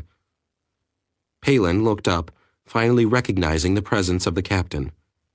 "Doctor," Weston said, "the first load of survivors is due in soon. I'd like you to be on hand to meet them." "Of course, Captain. I've been compiling the tapes of all our conversations with Miss Shans. There should be no communication problems." "Excellent, Doctor. Let's head down to the shuttle bay now." On the shuttle deck, Weston and Dr. Palin waited as the Odyssey's flight control officer reported the shuttle's approach and landing. A few moments later, the deep, grating vibrations in the deck plates announced the final cycle of the combination airlock elevator that brought the shuttle up from the lower flight deck. Palin's eyes grew wide as he saw the tail fin of the huge, trans-atmospheric shuttle rise from below. The ship slowly revealed as it rose on the powerful elevator. "Oh my, it never seemed that big before." Weston glanced over at the vessel. "That's because when you boarded the shuttle planetside, it was docked in a control building being refitted and refueled. You never saw the whole thing at once."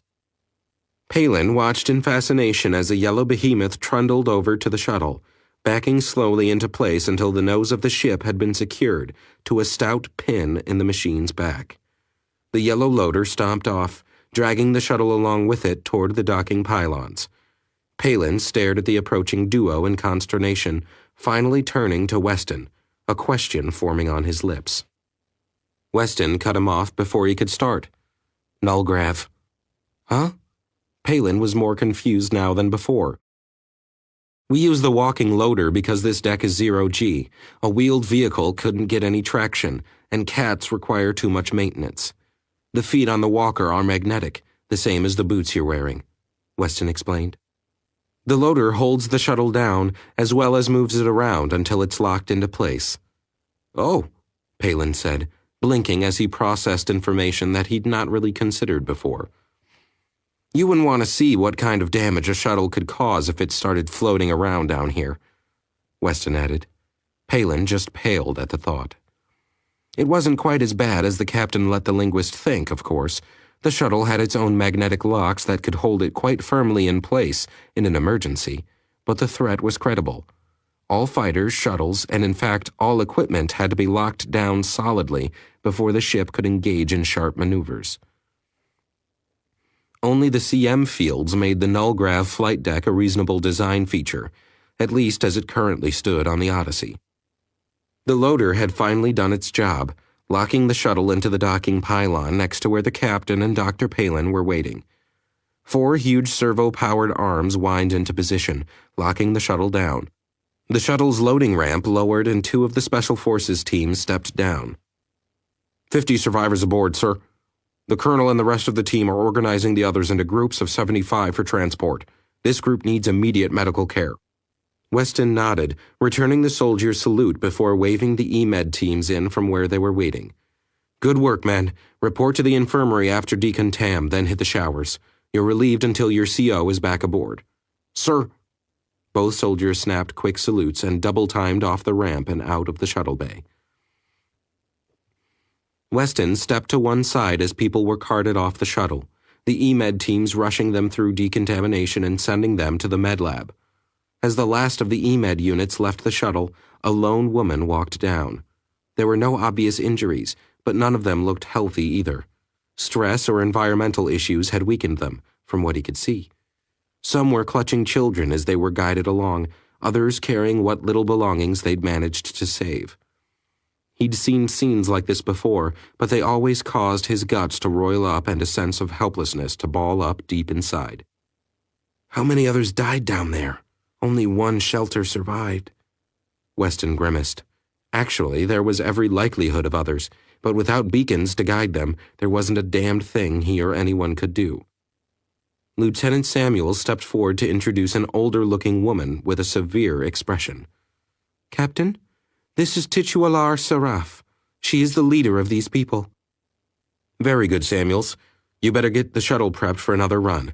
We've directed all available shuttles to help with the evacuation, but you'll have to do at least one more run after you've refueled."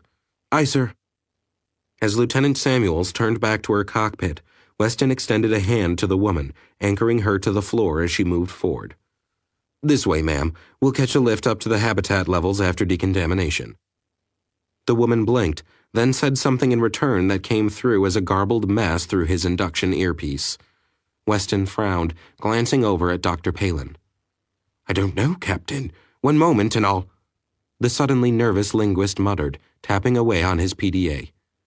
"Just a moment, Captain," Samuel said, snapping her helmet down. After a moment, she looked up. "I'm sending you the new program now." A tone signaled the download and Weston checked his PDA. He activated the new program and looked at Saraf. "Can you understand me now, ma'am?" "Yes, Captain," she told him, smiling patiently. "I can." "They speak a different dialect, sir," Samuels told him. "It's close, but the differences give the computer some problems." "Fascinating," Palin said, already digging through the source code for the new modifications. "Oh, I say, who coded this? It's quite remarkable." "Lieutenant Savoy, sir," Samuels said. "Captain, if you don't mind." Weston nodded. "Go do your pre-flight, Lieutenant." "Sir." She saluted, turned, and vanished back inside. Weston turned back to Saraf. "We have to go through decontamination. I'll escort you up to the infirmary where you can look in on your people. Will that be acceptable?" The woman nodded, following as Weston guided her toward the far wall of the shuttle bay. Her expression was distracted, her thoughts obviously barely focusing on the conversation as she looked over her people. "Thank you, Captain." Weston smiled at her as they reached the far wall. "No problem, ma'am. All part of the service." The 20-minute decontamination procedures left the survivors tired, slumping them in the lift seats as the capsule carried them to the Odyssey's second habitation cylinder. "I do wish to see my people," Saraf said, in the peculiar accent that sounded almost, but not quite, French to Weston. Weston looked up. "Of course, ma'am. We'll visit the infirmary first. After that, we'll move over to the recreation decks to find a place for your people to stay. That's the only place where we have room and normal gravity." "I'm sure it will be fine." Saraf brushed off Weston's concerns. Moments later, the two of them strode into the med lab, Weston guiding his charge over to where Dr. Rame was working. "Doctor, how are your new patients?" "Arrogant?"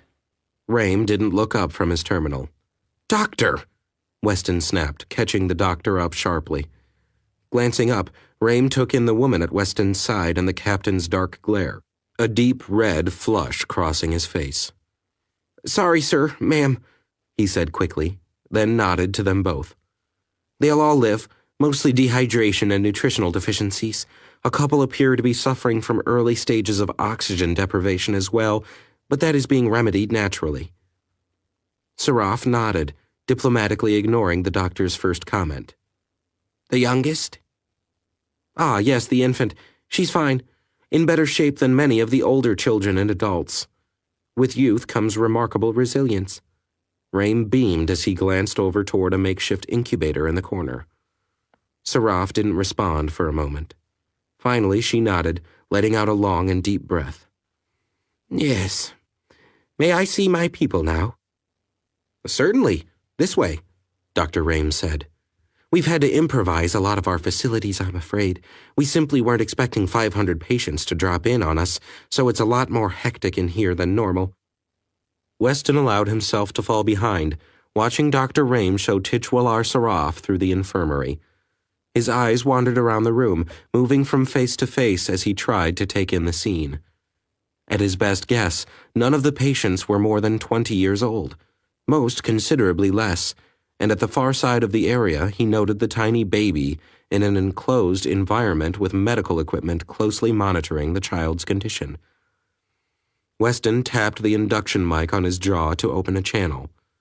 Commander Roberts, could you please come down to the med lab?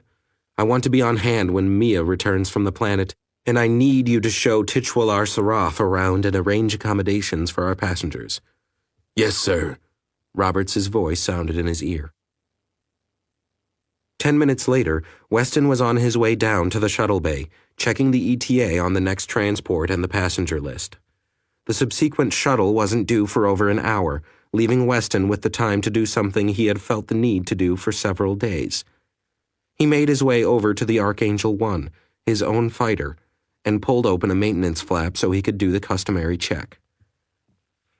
The Angels had a full maintenance staff, of course, and his own fighter had been checked out long since, but Weston had never believed that was quite sufficient. He'd been a student before enlisting in the old American Marine Corps, specializing in philosophy, oddly enough. One of the lines from the old books he read always came back to haunt him when he flew the last of the old Joint Strike fighters. It was a foolish warrior who entrusted his weapons to the care of any man, save himself. It was impossible for him to handle all maintenance on his fighter, of course, but he could check to ensure that the work had been done and done properly. So despite the fact that his fighter was no longer his weapon, Weston settled in with the computer interface and called up the maintenance log, carefully moving down the checklist. All the while, he tried to keep his mind off what was happening outside the armor-plated hull of the Odyssey, trying not to think about things he couldn't change and things he couldn't help. It was nearly 45 minutes later when Weston was disturbed by the reverberating clang of the flight deck's massive airlock closing. Glancing up from his position, he noted that it was one of the Archangels returned from patrol. He was about to turn his attention back to the shakedown of his fighter when he noted the markings on the returned fighter craft. Extracting himself from his position, Weston pushed off of Archangel 1 and glided across the Nullgrav Bay until he snagged the docking pylon that locked down over the newly returned fighter. As he got closer, he saw the pilot pull off his helmet, revealing a very tired and frustrated-looking Stephen Michaels. "Stefanos, you look like hell," he told the younger man flatly. A wry grin twitched the corners of Stefanos' mouth, though no humor entered the young man's eyes. "Thanks, Captain. You always know what to say, don't you?" "I've already arranged the memorial service for Flair. You have a few hours to shower and change. From the look of you, I suggest you get some rest, too," Weston said, patting his young friend on the back. "Don't worry. I'll make sure it's handled."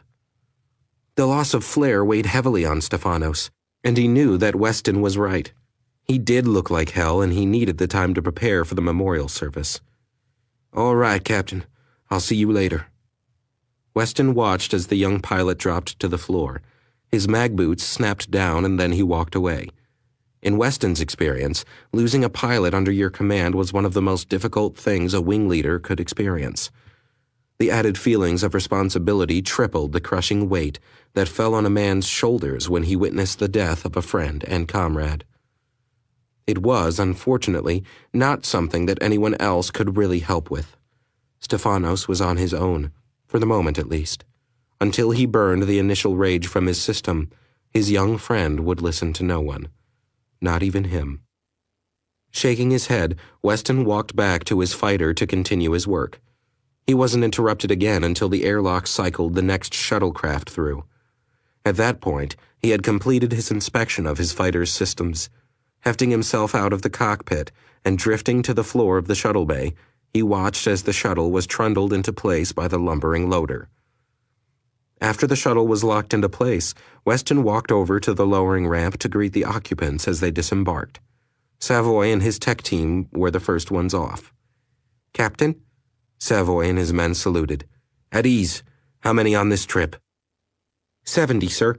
With the 2 heavy lifters and the 3 shuttles following us in, we managed to pack 'em all aboard. They'll be here in less than 10 minutes. Lieutenant Savoy replied, dropping his salute as the captain dropped his. "Colonel Brinks is in the last one." "Of course he is," Weston said.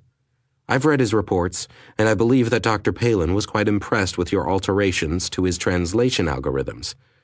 Savoy shrugged, actually feeling his face redden under his helmet. "It wasn't that hard. He has set up a fine system, Captain."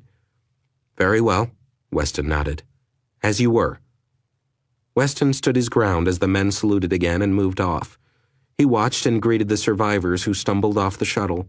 Another group like the last, a mix of adults and children, few elderly and still fewer with injuries that might indicate contact with the enemy. Either they got away clean or they simply didn't get away, he supposed. It was a wonder that anything had survived the Holocaust that had hit their world, Weston knew. The initial readings, both from the Odyssey's main array and the atmospheric reports from the team, and the carnivore drones, indicated an event of biblical proportions.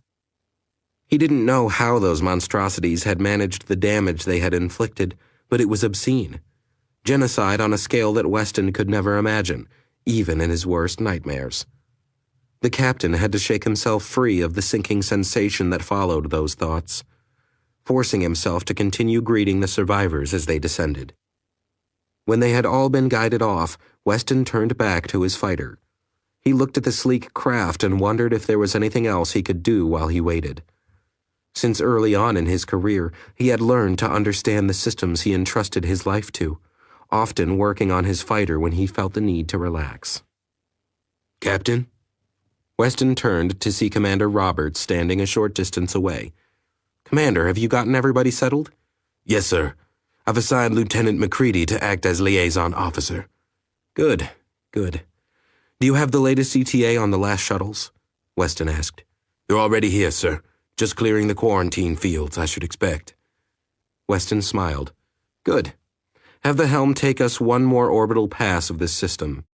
Make sure we intersect the battle coordinates on the way out." "Yes, sir. Gave the order 15 minutes ago." Weston looked at him in surprise. "You've been researching the Archangels?" "Yes, sir," Roberts replied evenly. "Good." Weston paused a long moment, then nodded. "That's very good, Commander." Roberts turned his head as a low rumble echoed through the bay. "That'll be the first shuttle through the lock now, sir." "All right, Commander. Return to the bridge. I'll be along shortly." "Yes, sir." Commander Roberts pivoted on his heel and walked toward the exit, while Weston waited for the shuttle to dock. Weston's body was present as the next shuttle docked, but his mind was now focused on the loss of a woman he knew well. A small unit by necessity, the Archangels had managed to maintain one of the lowest casualty rates in any serving unit of the last war. But when they lost someone, it hit damn hard. As soon as everyone was back on board, he and Stefanos had something very important to do. Chapter 17. After she had seen the survivors settled into their temporary quarters, Mia found herself wandering the corridors of the Odyssey. The captain had been very clear that the majority of the survivors were not to leave their designated areas, but she and Saraf had been given exemptions. Even so, Mia wasn't certain where she was going. She had simply felt the need for a walk. She stopped at one of the vessel's unobtrusive computer terminals and asked it a question. "Computer, where may I find Commander Stefanos?" "There is no Commander Stefanos listed in the ship's directory." Mia stopped for a moment, remembering her earlier conversation. "Then please direct me to the location of Commander Stephen Michaels." Commander Michaels is currently on Deck 8, Second Habitat, Training Facility. It took her 30 minutes of wandering, but Mia finally found her way to the location the computer had specified. Standing outside the doors of the training area, she pressed the buzzer on the wall. "It's not sealed." The voice was muffled but audible from the other side of the door. Mia walked in tentatively, not certain what to expect. She half thought to see rows of workout equipment and other physical training devices. Instead, she found a long, empty room that seemed to stretch an immense distance for a shipboard area. Stefanos was standing idle a few meters away, with a chunky black rifle cradled casually in his arms. I didn't realize you were—" Mia stammered. Handheld weaponry was quite foreign to her, despite her experience with shipboard batteries. The concept seemed so much more personal and final.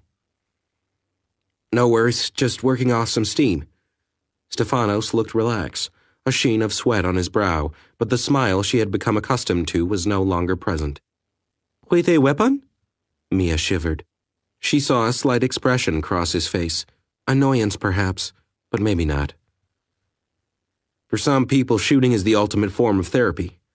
A lot of aggressions can be worked off in a very short while. Stay if you wish, I'll be here for a while yet." Mia watched in fascination as Stefanos turned back to his therapy. Stefanos turned his attention back to the weapon in his hands. It was identical to the ones carried by the Special Forces troops when they were planetside. Comparatively short for a rifle, the weapon was built with versatility in mind. He thumbed the clip ejection switch, and the hefty clip dropped to the deck with a solid clang. Moving over to a small workbench, Stefanos slapped open the rifle's grips and exposed 2 long blue-green cylinders, which he also ejected from the weapon. After examining the cylinders carefully, he reinserted them into the rifle and closed the breech. Pulling a full clip from the bench, he slapped it into place and flipped off the safety. Mia, watching his motions with ill-disguised horror, found her voice again. "You actually enjoy this?" Stefanos turned sharply after hearing the note of censure in her voice. "Enjoy? I suppose. Firing a rifle requires focus. It's almost meditative in its own way." "But you like being a soldier?" His eyes narrowed at her tone. "Yes, I suppose I do. I've accomplished a lot of good in my life. Saved a lot of lives."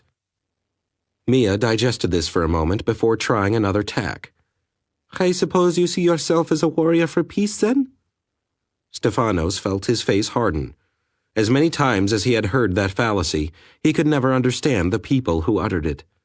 Taking a deep breath, he called to mind all the patience he could muster before replying. "No soldier worth the title would ever make that claim, Mia. Peace is the one thing we don't fight for." A look of shock crossed her face. "Then why?" "Freedom. That's the core of why we do what we do. Peace is a fallacy in itself. Personally, I only know 2 forms of peace: peace in death and the peace of slavery." He snorted in amusement. "And I'm not certain about death." Mia found herself staring at him blankly for a time as he spoke, uncertain whether she abhorred or understood what he was saying. Perhaps it was both. Since her encounter with the Drazen, she'd found that many of her old belief systems had been shattered, and she had no idea how to even begin picking up the pieces. "Obviously, fighting for peace is stupid. That's why we don't do it," he continued flatly. "If you make peace your only goal, then you lose sight of reality. We fight to be free. We fight to defend ourselves and others, and we fight to win." Stefanos paused, letting his words sink in. "Let me ask you something, Mia. What do you believe is a soldier's primary function?" Her answer was as fast and wrong as Stefanos expected. "To fight." "Wrong." Steph shook his head, his face an iron mask. Mia looked startled. "What else is a soldier for?" she thought. He looked at her calmly, considering his answer for a moment, but only for a moment.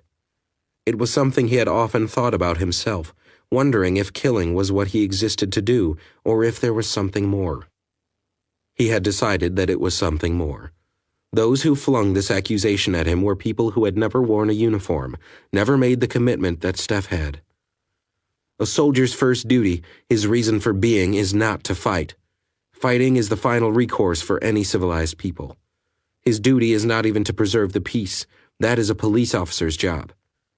Commander Stephen Michaels of the NAC military said by rote, remembering the many long nights of arguments and discussions that had brought this to his mind. A soldier's first duty is simply to stand between his nation and any who might wish it harm. Mia blinked at the simplicity of the statement as Stefanos went on.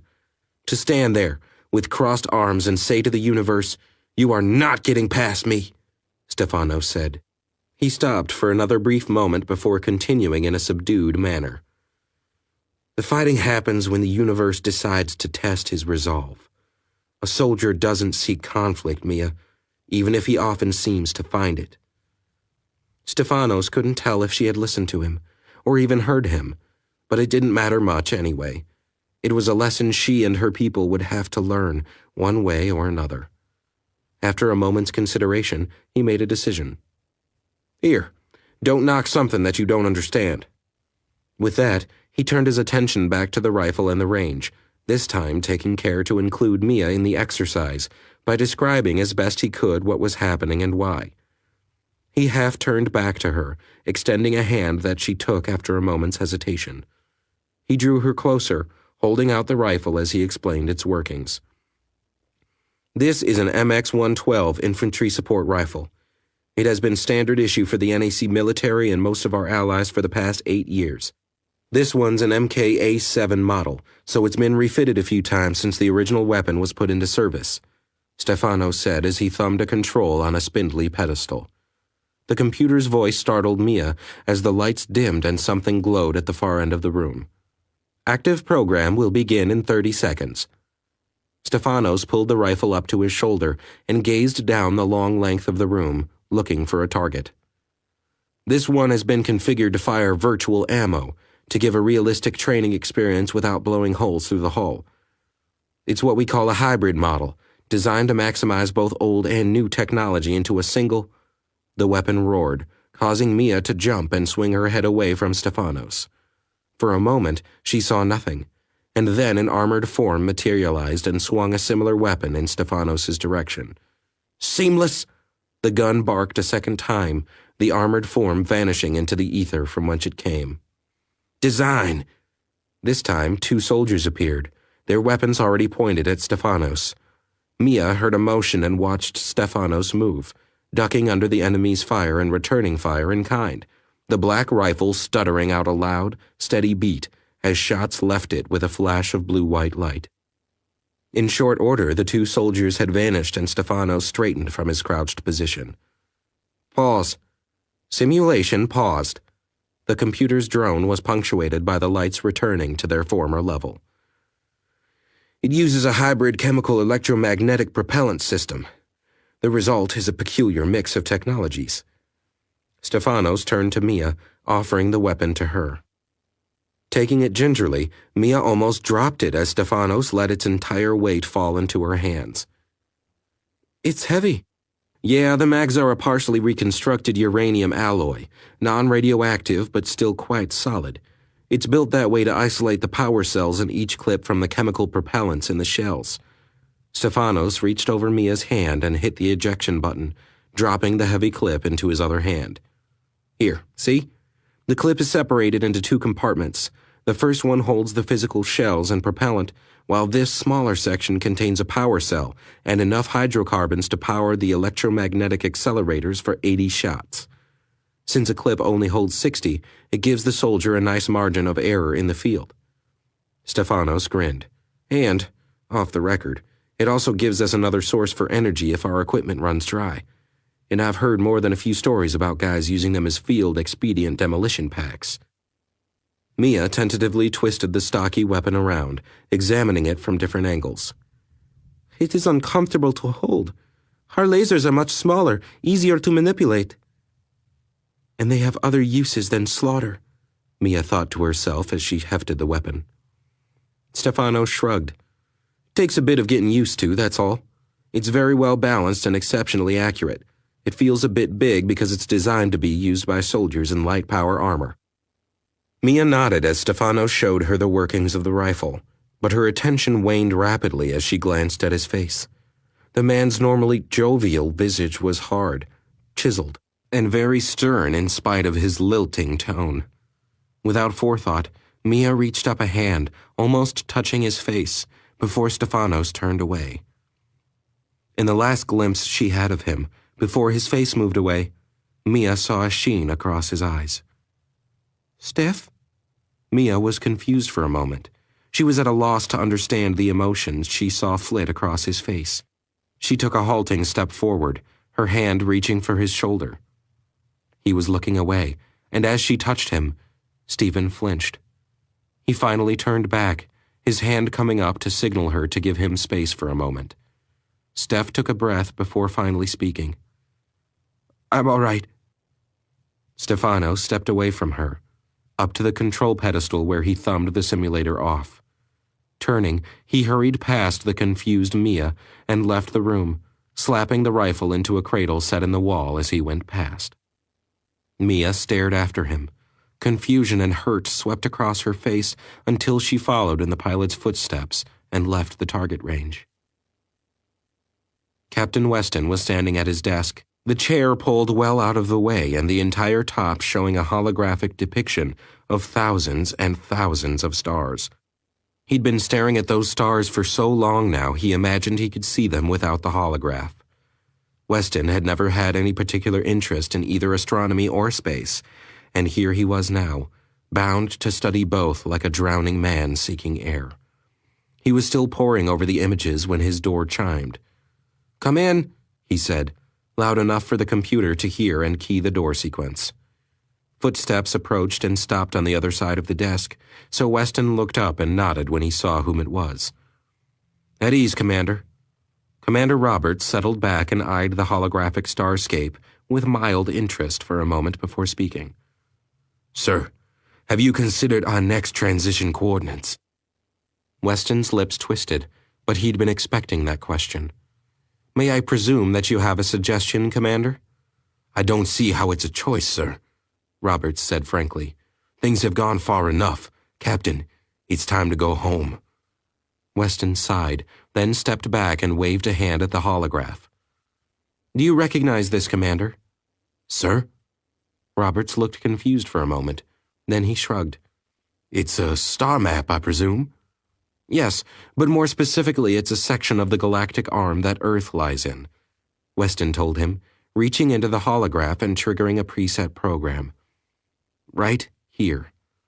A star lit up, bright blue, out along the edge of the map closest to Roberts, and the commander glanced at it with slightly more interest.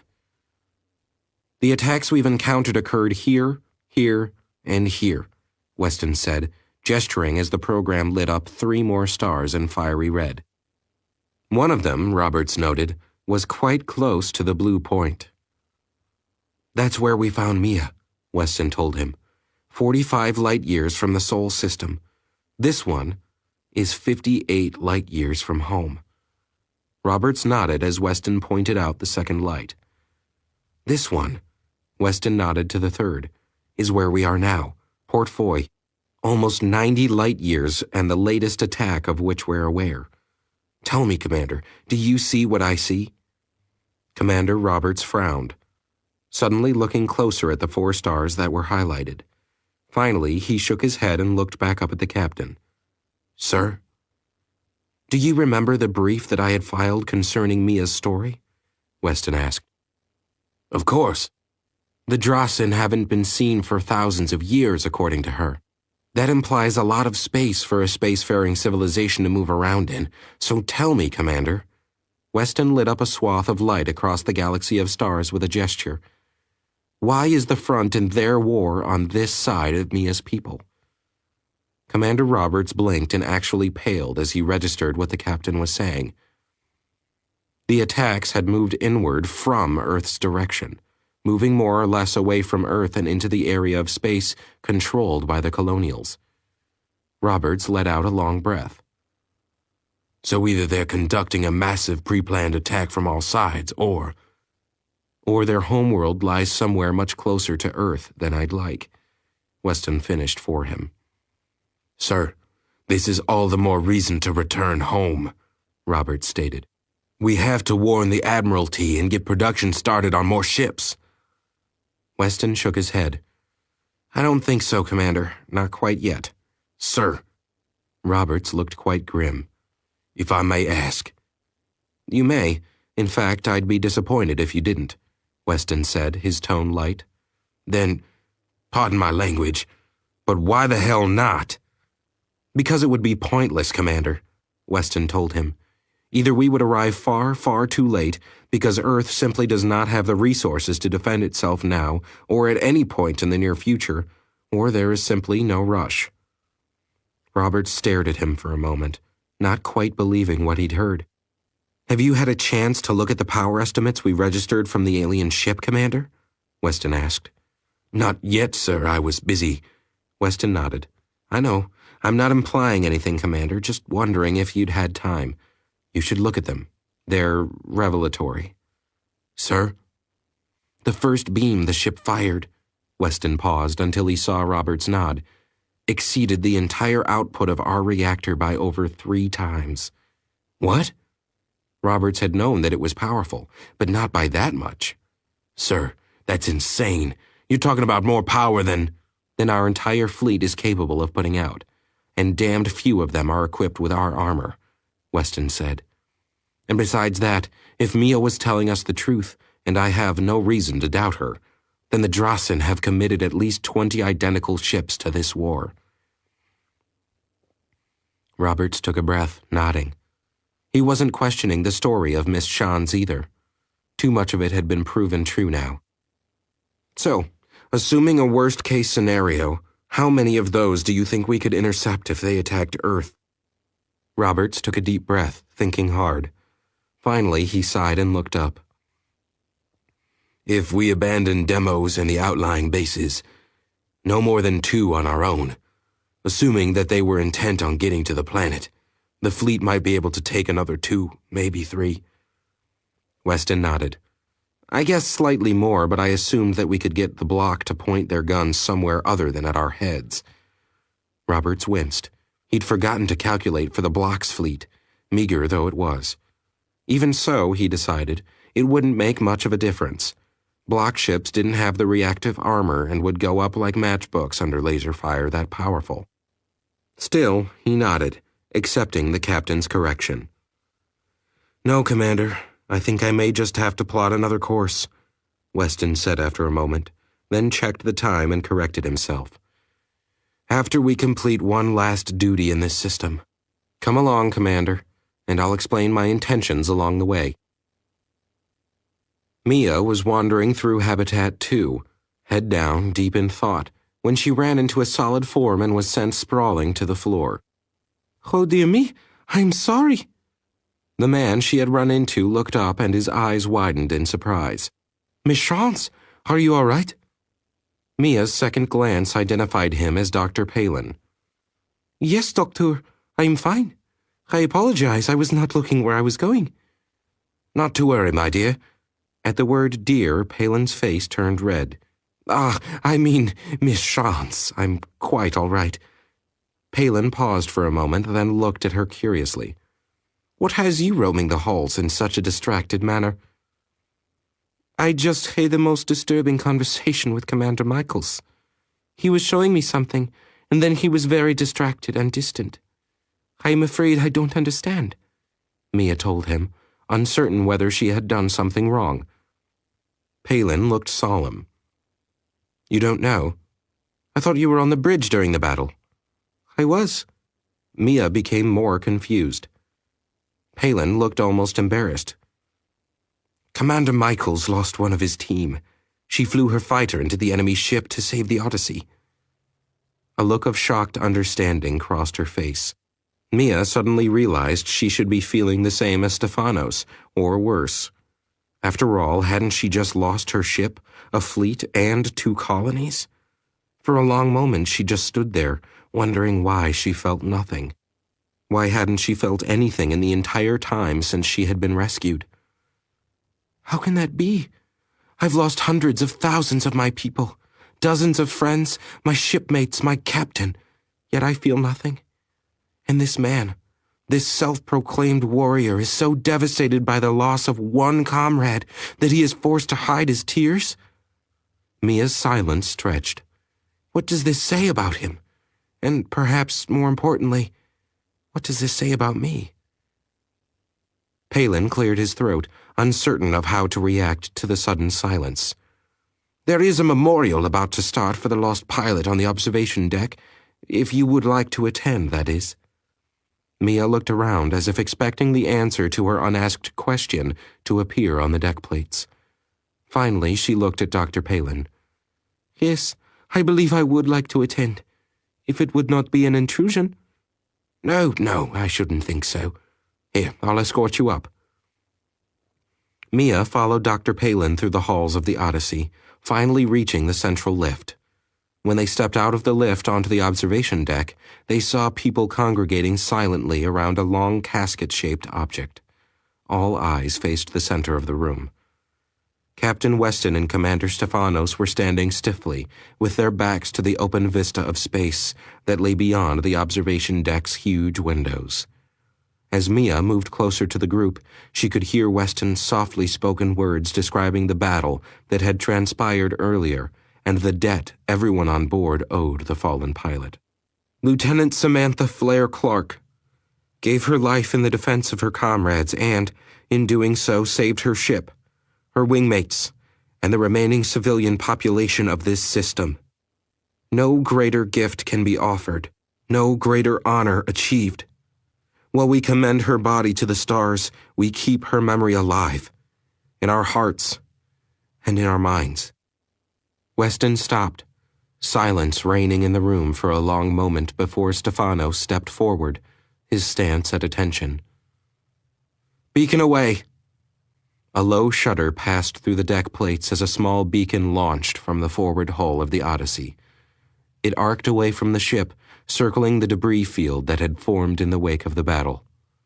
Locking into position, the beacon began to broadcast its message, a log of Flair's accomplishments, from her first solo flight in the Archangels to the final run that saved her ship from destruction. A small ion engine came online and locked the beacon into place. The debris may drift, but the beacon would ensure that anyone who cared to hear it would remember the sacrifice that marked that spot forever in the annals of the Archangels. Chapter 18.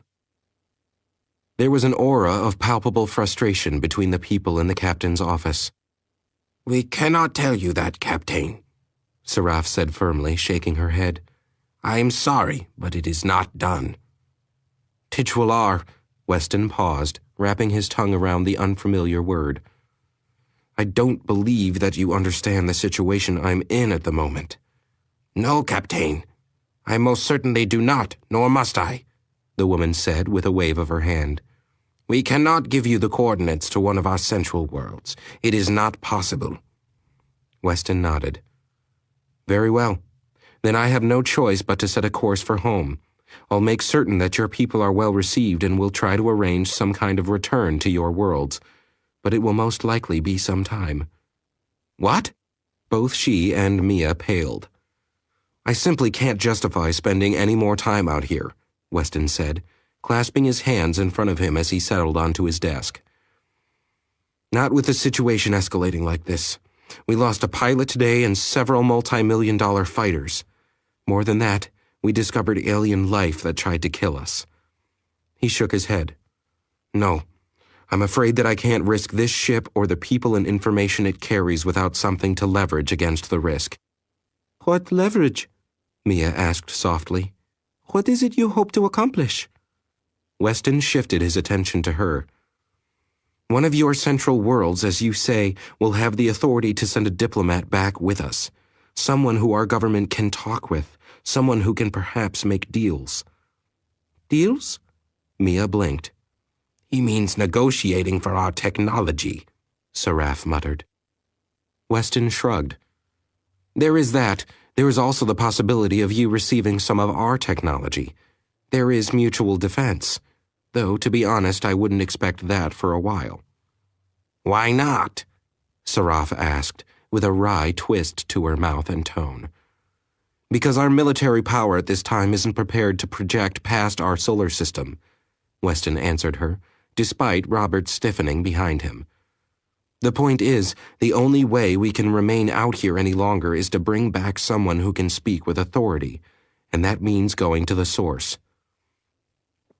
Mia fell silent for a moment, while Saraf just shook her head. This isn't done, the older woman said firmly. It's not an... I'll tell you, Mia spoke up. Ethan! He is right, Mia sighed. He has his own counsel to answer to. We cannot expect more than he has given us already. I will tell him how to find Ranquil. Saraf's eyes widened. You cannot. What does it matter now? The Drasen have penetrated our borders. What will these people do that they won't? Mia snarled. I am sorry, Titular Saraf, but I am with the fleet, and you are not. I will give him the coordinates. Weston let out a low sigh as he settled back in his seat, wondering if he'd done the right thing. Later, on the refugee decks, Mia found even more problems to consider as she tried to get the refugees to accept sedation prior to the ship's transition. Why would we want to sleep? Mia sighed. The technology of this ship is undoubtedly effective, but it is not pleasant. What they call transition is difficult to describe. Please accept my word that you would prefer not to experience it. While some of the people were inclined to accept Mia at her word, the majority voiced strong objections when Dr. Rame walked in with a contingent of medical personnel. I'm afraid the captain has ordered short-term sedation for all passengers. Immediately, protests were heard through the room, causing Titular Saraf to step forward. I object, Doctor. You cannot drug us like this. Rame sighed. We don't have a choice, ma'am. Right now, your people outnumber our crew. We've had to completely clear most of this habitat and a sizable portion of the other decks to house your people. We don't have sufficient security or medical personnel to deal with the effects of transition on your people. If it's that dangerous, Doctor, why do you use it? She demanded. The transition drive is physically harmless. However, none of your people have been cleared psychologically, and you are unprepared for the effect it may have on your minds, Rame told her flatly, without rancor in his voice. Saraf was about to argue further when Weston stepped through the door into the room. I'm sorry, Titular, but this is necessary. Weston paused for a moment, considering. I will permit you and Mia to join us on the bridge while we transition, but the rest of your people must sleep through it. Faced with Weston's implacable position, Saraf and the others backed down, leaving Weston breathing much easier. An uprising among the refugees would have complicated matters incredibly. He quietly led Mia and Saraf toward the ship's lift, the three of them stepping aside to make way for the medical personnel. Why are all these medics here? Saraf watched the men and women passing with suspicion. When we pump the anesthetic into the air system, they have to watch for potential allergies and the like. We want your people to sleep through the transition, but we're not willing to risk their lives or health for it. Saraf and Mia nodded, accepting the captain at his word for the moment. The trio took the next available lift directly to the bridge, stepping into the Odyssey's command center less than 30 minutes from the system's gravity threshold. 2 minutes after the Odyssey completed its transition, a now familiar state of controlled chaos ruled on the bridge. Weston examined sensor reports from all decks while Commander Roberts coordinated system-wide checks to ensure no damage had occurred and been missed. All of the bridge crew was frantically trying to catch up with the data pouring in from the sensors, and Mia was trying fervently to calm down Titular Saraf, who had just experienced her first transition. Weston, for the most part, ignored the conversation going on behind him.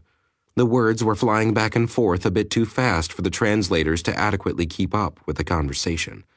Short buzzwords and phrases echoed back to him, eliciting the occasional grin around the bridge. Appalling, unnatural, and insane being the bridge crew's favorites. After the brief downtime caused by the transition, the sensor resumed feeding real-time data to the bridge terminals, resulting in a rapid cooling of humors around the bridge. Sir, we're reading the residuals of a firefight from in-system. Commander Roberts was the first to speak. Signature? 2. The first matches the Drazen vessel we encountered earlier. Number 2 falls within estimated parameters for the fleet we found destroyed. Mia's attention swiveled to lock onto the conversation and reports echoing across the bridge. Get their locations and plot us a safe course to observe the battle. Aye, Captain. Mia took a step forward, her face tight. Observe? Half turning in his seat, Weston caught a glimpse of outrage on her face. Yes, observe. This isn't our war, Ethan Shantz. If we can avoid fighting it, we will. Beside Mia, Titular Seraph just stared at the screens, her color gone a pasty white. The Drazen in one of the core worlds was worse than a nightmare. It was Armageddon. There are men and women, humans, fighting and dying out there, Captain Weston, Mia pressed. Your military? Weston asked. Of course. Then it's their job to fight and die if the need should arise. It's not our job, he replied evenly, gritting his teeth against the words. He didn't like that fact any more than Mia did, no matter what she may think, but there it was. Mia was outraged, barely able to keep from shouting. You fought the Drazen at Port Foy. We defended ourselves at Port Foy. They initiated combat, most likely believing that we were one of your ships. This is a different matter. Mia was searching for something else to say when Commander Roberts called the captain's attention back to the battle. In what might charitably be called a bunker on the fourth planet of the system, a group of uninformed people watched with frozen hearts as the drama above them unfolded on the screen in front of them. Captain Duclos has engaged the Drazen, sir. The man in charge, an oddly small gentleman in an impeccable gold uniform cut the same as those around him, grunted once to acknowledge the comment, but didn't look away from the screen. He was Admiral Rael Tanner, and he was nominally in charge of systems defense, what little of it there was. What about the third ship? He asked, his eyes flicking away from the battle. The technician frowned, shaking his head. Still nothing on them, sir. They're circling well clear of the battle. Probably a freighter, the Admiral replied, his eyes still drawn to the new ship. They should be running, if they know what's good for them. Yes, sir, the technician replied. But, well, where did they come from? That was the question, Tanner supposed. The new ship had just appeared from nowhere, literally amidst a tachyon surge that lit up every sensor in the entire system. Whoever or whatever they were, though, they were of no importance at this moment. He had a friend out there, giving his life just to buy a few minutes more. It's over, sir. The Drazen vessel is moving on the planet. Mia looked at the starry view screen in a horror that was echoed across the bridge. Planetary defenses? Weston asked in clipped tones, his heart dropping as he realized the position he was being pushed into. Minimal orbital defenses detected. One small station and maybe a dozen defensive satellites, as near as the sensors can tell. Robert stared intently at the information relayed to him from the sensors and the many technicians assigned to interpret them. Any readings on ground-based defenses? No, sir. Nothing even remotely close to the power rating needed for effective ground-to-orbit defenses. Weston slumped back into his seat. He could feel the chill that permeated the bridge. The situation was forcing him into a decision he dearly wished to avoid. With a deep sigh that echoed across the bridge, he sat up in the seat and slapped the switch that opened a direct line to the Odyssey's flight deck.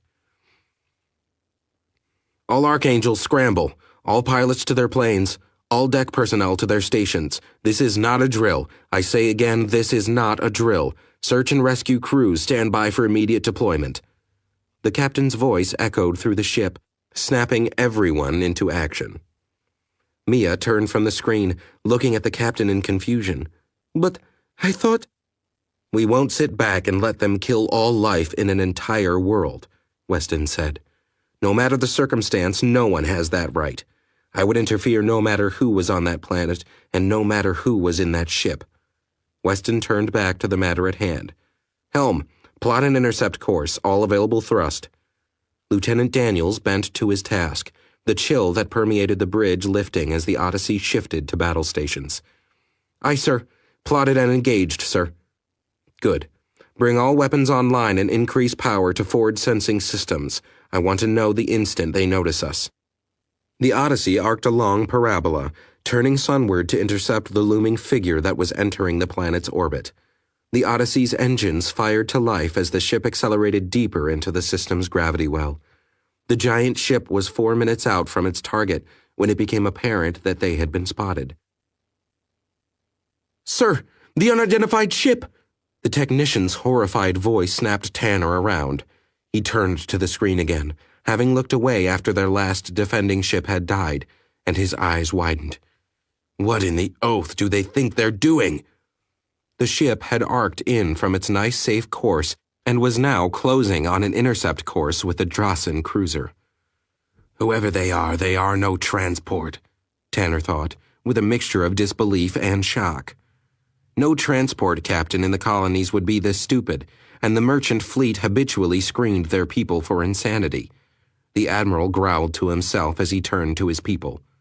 "Order them off! There's nothing they can—" Rail Tanner paused, grimacing as he considered something else. That ship was as good as dead. He knew that they couldn't fight the Drasen, but maybe, just maybe, they could delay them just a little longer. It might even, by some unimaginable miracle, he supposed, be enough. He gritted his teeth, hating himself with every fiber of his being for what he was about to do. But he had a world to consider.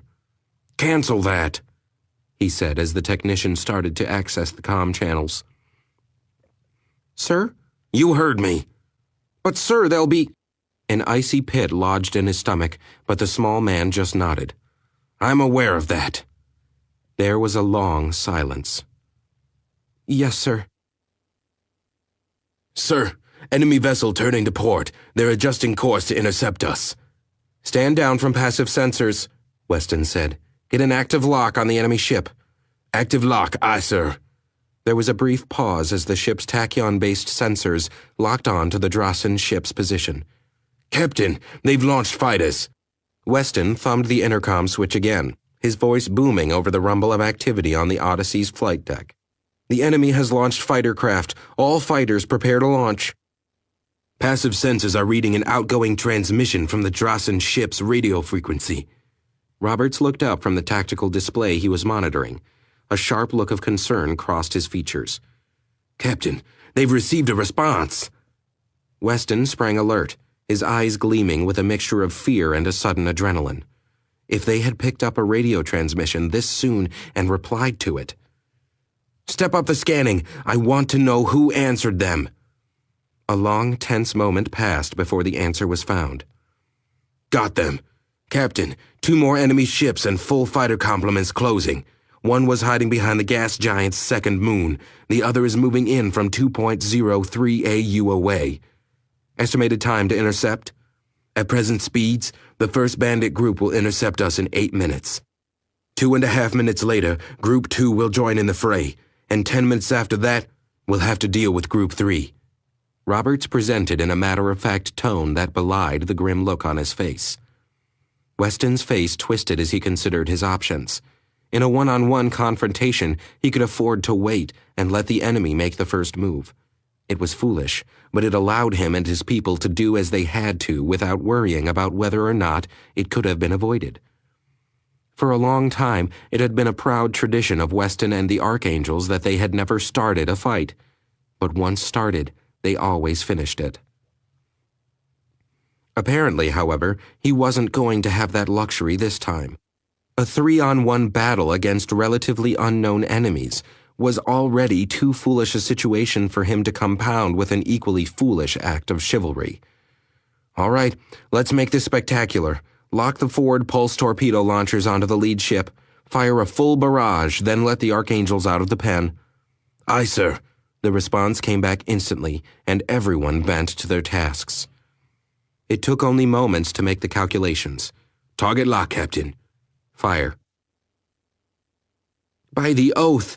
Someone swore under his breath into the shocked silence of the room. The small man couldn't blame him. There were 3 Drossen cruisers in the system now, and they'd completely missed the other 2. Well, at least that poor bastard out there did us one favor, Rael Tenner thought to himself as he whispered a brief prayer for those who were about to die. Send a coded tight beam to the forge. Inform them of this revelation. Tell them... Tanner paused, shaking his head. Tell them that we haven't much time left. Yes, sir. Chapter 19. The Odyssey shuddered as the blazing white charges were expelled into space, streaming ahead in an ever-widening cone. The instant the lethal charges were out of range, sleek Archangel fighters poured from the dual flight decks, weapons and pilots both primed and raring for action. On board the lead angel, Stefanos took a deep breath before opening the TACnet and addressing his pilots. All right, boys and girls, our threat board is all lit up, and this time around we're going to be heavily outnumbered and outgunned. So what else is new?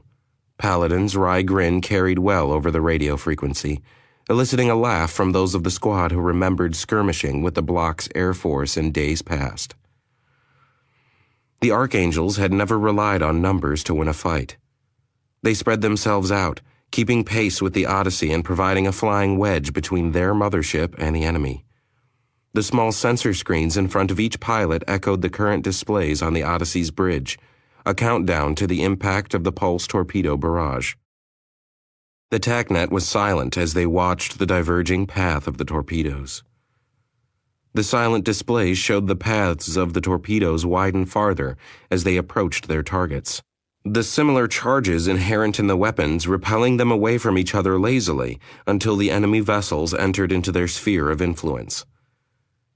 In that indefinable moment, the displays changed dramatically as the arcing trails of the torpedoes twisted and turned into an untraceable corkscrew that colored the entire screen. 65 light seconds from the Odyssey, the Drossen vessels were treated to an awesome light show, as a dozen brilliant globes descended upon them, literally from the heavens. For many of them, this light show was the last thing they ever marveled at. The first torpedo struck a tightly packed formation of Drossen fighters, annihilating one in the first blast and destroying the rest with secondary explosions. The next 8 torpedoes had much the same effect, wreaking havoc on the Drossen fighter wing. The last 4, however, breached the fighter's barrier and struck heavily into the Drossen mothership. 4 blazing plumes of fire rose from the stricken vessel as the effects of the torpedoes vaporized its hull. On the Odyssey's bridge, they had to wait an additional 62 seconds for the results of their efforts, but it was well worth it. Captain Weston took a deep breath, nodding to the tactical controls and the man who had handled them. My compliments, Mr. Waters. Time to recharge? Tubes are recharging now, Captain, but it's going to take a while. Firing a dozen of those things has drained the reserve capacitors.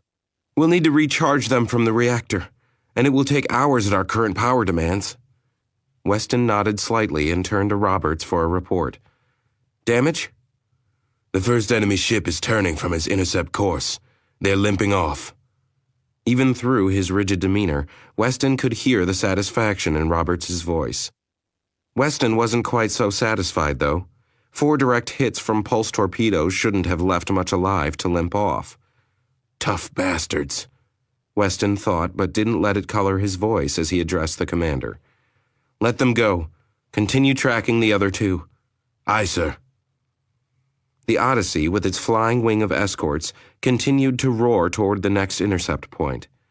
It wasn't until they passed the debris caused by their long-range fire that they realized the situation had again changed.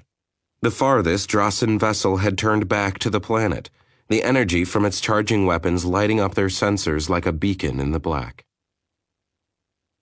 This time, in the control room for the system's defense forces, no one cursed. The shock was complete in the large command room in Mons Systema, and it was possible to hear the proverbial pin strike the floor. Identify that ship! Admiral Rael Tanner snapped, breaking the shocked silence and jerking everyone back to work. There's still no transponder ID, someone yelled. It's a Spirit, sir. Several people shivered involuntarily at that, though logically they knew it was foolishness. Spirits and spirit ships were nothing but folklore, tales told at night to chill the blood and inflame the senses. The idea of it was ludicrous, but then so was the idea of an unknown ship coming from the black to save them from the Drasen. "I do not believe in spirits," Admiral Tanner growled back. "Especially not ones that can cripple a Drasen cruiser with one attack. Find me that ship's identification. I don't care if you have to go outside with a telescope and read the name off its hull." "Yes, sir." "Sir, one of the Drasen is looping back. They're coming here." Silence descended as they watched the cruiser circle back around and make for the planet. "Alert the orbital defenses. Prepare to engage landers," Tanner replied, half turning to see the action in another section of the bunker. A huge hulk of a man just in sight nodded to him, and Tanner turned back, assured that his counterpart was already on the job. For all the good it was going to do. Tanner left that job and worry in the hands of the one most able to accomplish it.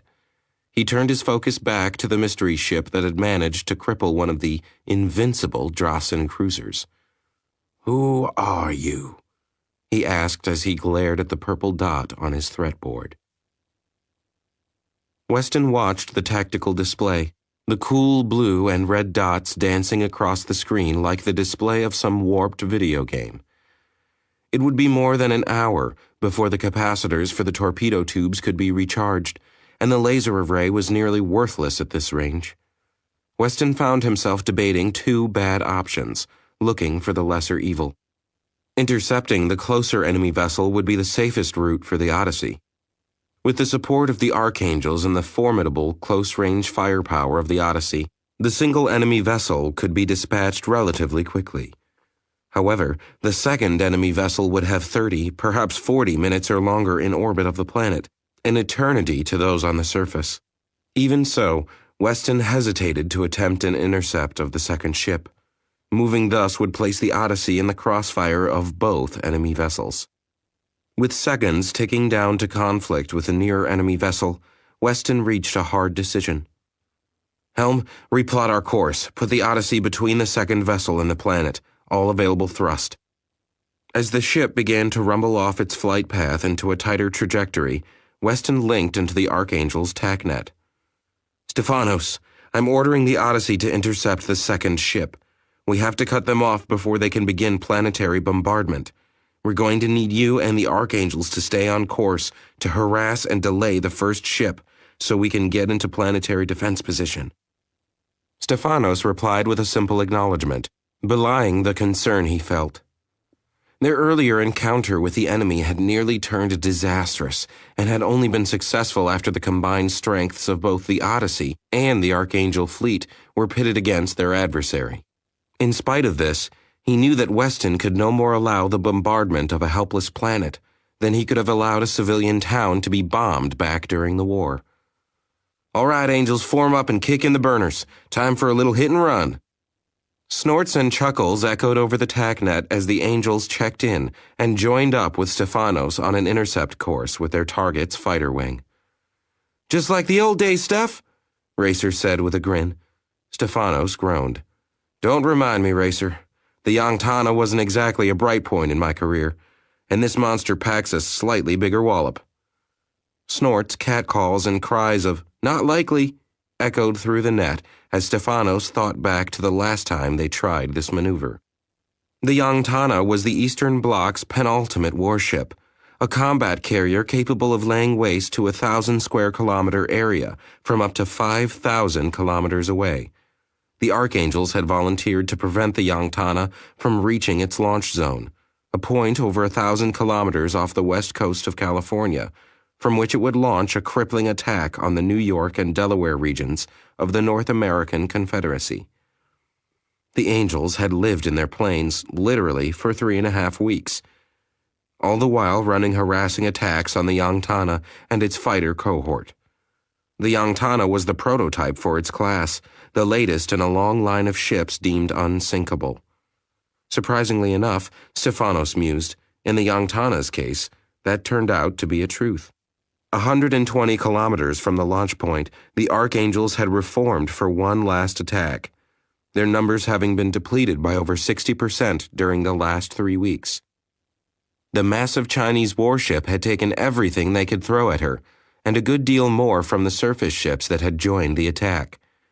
In the end, the NAC forces had won the day, but the Yangtana herself survived the attack. In fact, she was still sitting there, where the Angels' attack had driven her, beached on a shallow reef that had become her final resting place. That last battle had weighed heavily on Stefanos for months afterward. Of 14 planes that went in, only 8 had come out. A rate of attrition that Stefanos hadn't believed possible a month earlier. That was the first time he had realized that the Archangels weren't, in fact, angels, but only human after all. Stefanos shook his head clear, noting that he was less than a minute away from intercept range.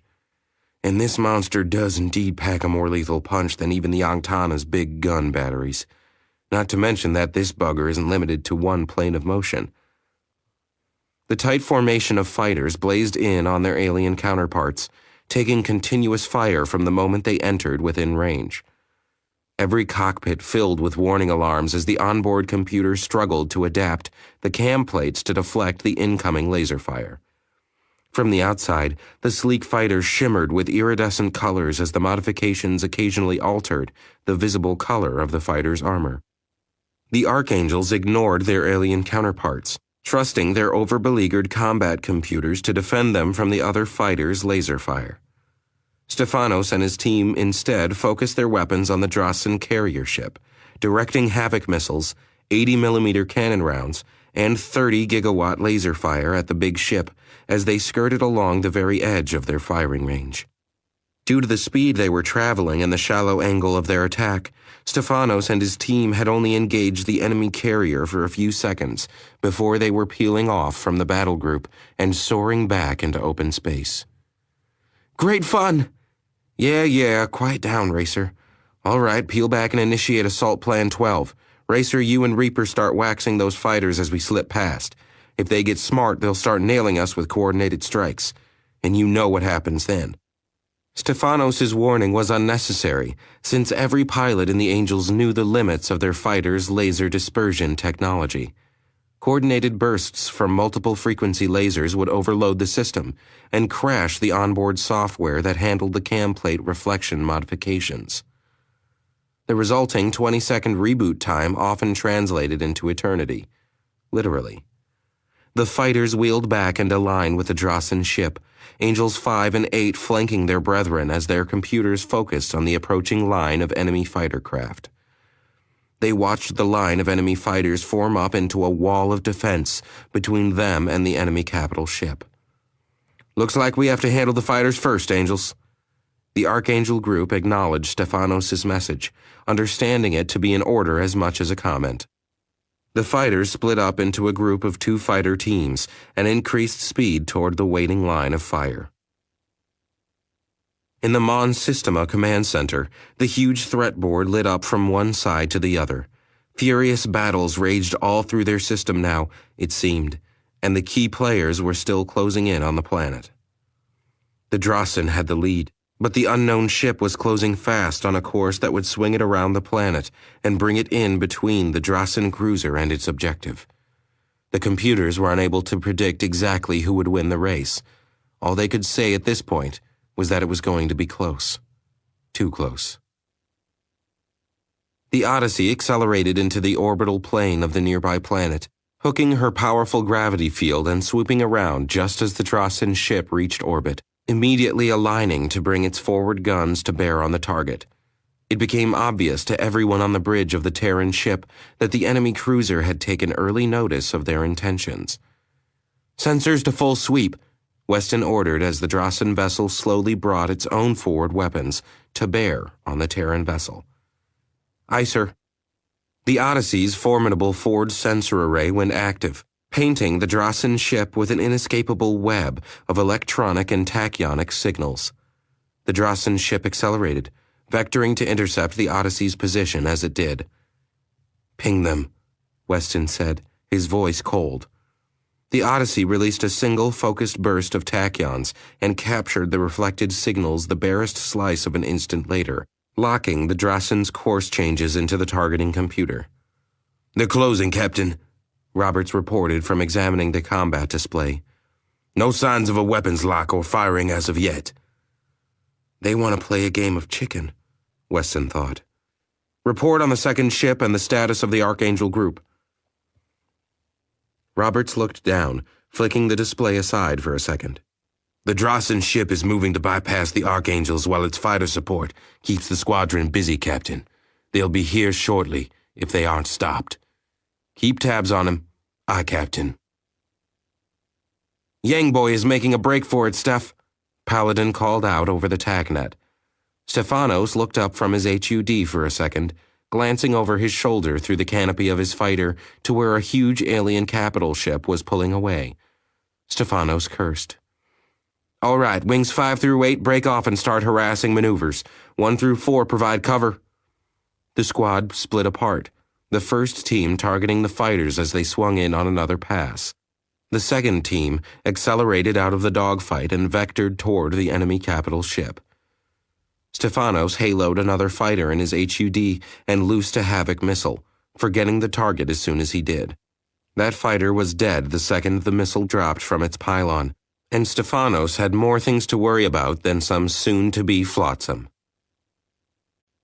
Roberts sneered as he watched the Archangels break up and move to harass the enemy vessel. "Captain, Commander Michaels has initiated harassing maneuvers against the Drasen ship." Weston kept his attention focused on the cruiser he was going head-to-head with. "He's not going to make the same mistake as the others.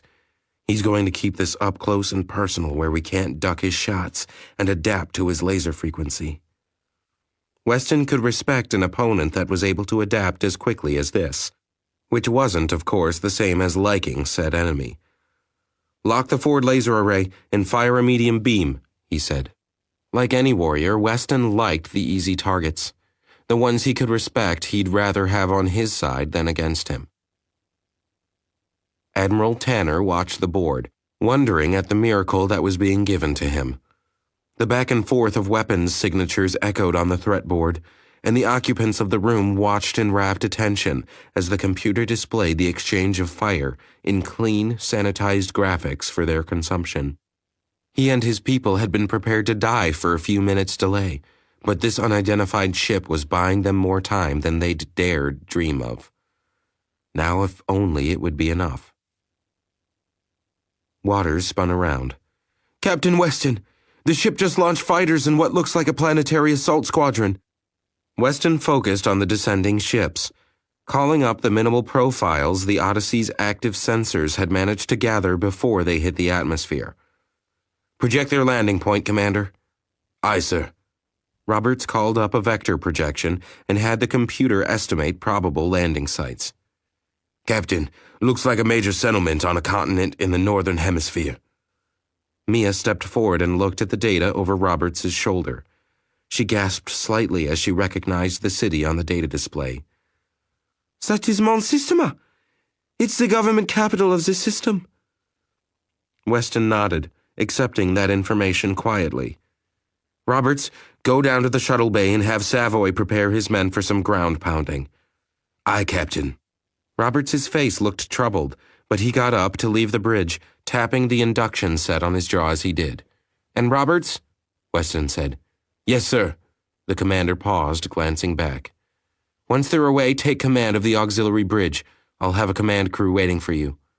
"Aye, Captain," Roberts said, turning back toward the lift. Weston turned back to the tactical repeater that showed the situation outside. He could hear Roberts giving orders as he waited for the lift. "Lieutenant Savoy, we have a situation developing," Roberts said. "Prepare your men for a hot insertion. You'll have to do an OILO." The doors hissed open and shut, and Roberts was gone. But he focused on the situation outside that had become paramount to his thinking. Behind him, he didn't notice his young guest, Mia, hit the call switch for the lift while everyone else was busy with other matters. Stefanos jinked to the left as a stray missile detonated just off his wingtip, rocking the plane with the concussion, but thankfully missing any major shrapnel impacts. He flipped the plane end for end on his directional thrusters, killing his main engines as he did, and let the plane's momentum take it along its previous course as he haloed the fighter that tried to ice him. "Adios, sucker." Stefanos' 80mm cannon blazed, ripping the pursuing fighter to shreds in an instant. He watched the blaze of flame and shrapnel for a second before he kicked his main engines back into full power and killed his momentum, swiveling around and accelerating toward another target. Around him, the Archangels were faring well against their alien counterparts, often taking the enemy fighters by sheer element of surprise. The enemy pilots were obviously not used to targets that shot back. Roberts burst into the hangar bay just ahead of the assault team, the clangs of the mag boots echoing off the walls and ceiling as they headed for the shuttle. A few moments later, the lift doors opened again, and a lone figure stepped out. "Miss Shans," Roberts said as he recognized her, "I don't think that your presence is needed this time." Mia finished snapping the armor on as she walked into the room, the helmet crooked in the bend of her arm.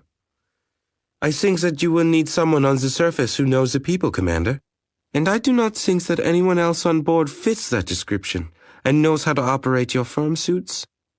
Roberts scowled but had to acknowledge the point. "I don't suppose you've had any weapons training." Mia's face darkened. "I have had some with our own lasers, and Commander Michael showed me the basics of your own rifles." Brinks and Savoy looked at each other, a concerned look passing between them. Neither liked the idea of having an armed civilian at their backs. Roberts would have agreed with them had they said anything, but he also knew that Mia brought other things to the mission.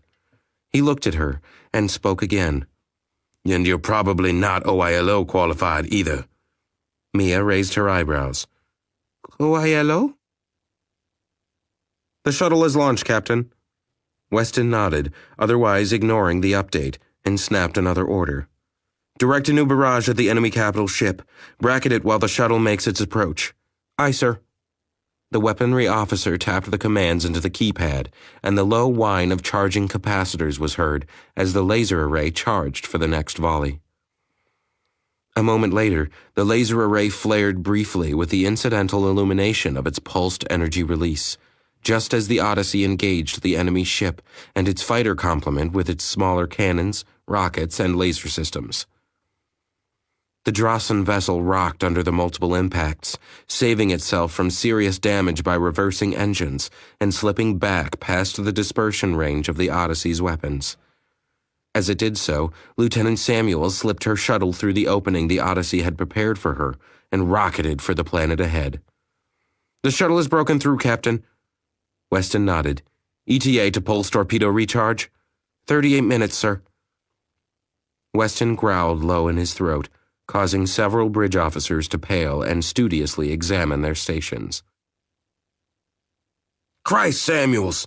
Brinks yelled as his armored body was slammed into the restraints for the 8th time in as many seconds. "Cut me some slack back here. I'm not as fond of acceleration bruises as you pilots." Samuels just grinned, showing her teeth as she favored the big man with a glance over her shoulder. Several other soldiers groaned at the sight and muttered amongst themselves. Samuels had been something of a legend in their circles, a truly insane pilot who did anything to get her squad into and out of the worst possible missions imaginable. The only thing worse than her smiling during a flight was when she showed her teeth. Samuels turned back to the controls, her eye flickering wistfully toward the distant flashes that marked the area of space where she knew the Archangels were fighting for their lives. A moment later, she hardened her eyes and turned back to the assault team. "We're picking up signs of fighting near the capital on the southern continent," the young pilot yelled back to where the fighting teams were preparing their equipment. "I'm moving into a geosync. Red light is off. We are at yellow now." Mia watched as the military people continued their work with cool precision, not bothering to respond to the announcement. The young pilot didn't seem to expect any answer either. She turned back to her piloting and focused her attention on the instrument displays in front of her. "Geosync?" Mia asked when she managed to get Savoy's attention. He responded over the radio link, still examining her equipment along with his own. Geosynchronous orbit. She's getting us in position for insertion. Ah, Mia responded, her tone making it quite clear that she had little idea of what he meant. Savoy didn't take the hint. He finished checking her suit and equipment, and then bent to his own equipment with cool professionalism. Mia let it drop. Lieutenant Savoy looked around at everyone, noting that some of the faces were still visible within their armored helmets. Combat standards, people. Mia blinked at the odd words, glancing up just in time to see the clear faceplates of the armor soldiers around her suddenly shift and blacken until she was looking at a rank of faceless men in alien armor. You too, Savoy said, turning to her. How? Mia asked in confusion. It's not difficult, he told her, opening his TACnet HUD as he did. Mia jumped as a bank of lights and diagrams lit up inside her helmet, following the sweep of her eyes. Calm down, Savoy instructed her. Watch the center of the screen. You see the highlighted square? It's red. Yes, I see it. Eyeball the screen. Watch for movement. Mia did as he told her and watched as the square turned blue and another beside it turned red. Third square over, the one with the picture of a shield. Shield? Savoy sighed. The blue thing with the white star. Highlight that square.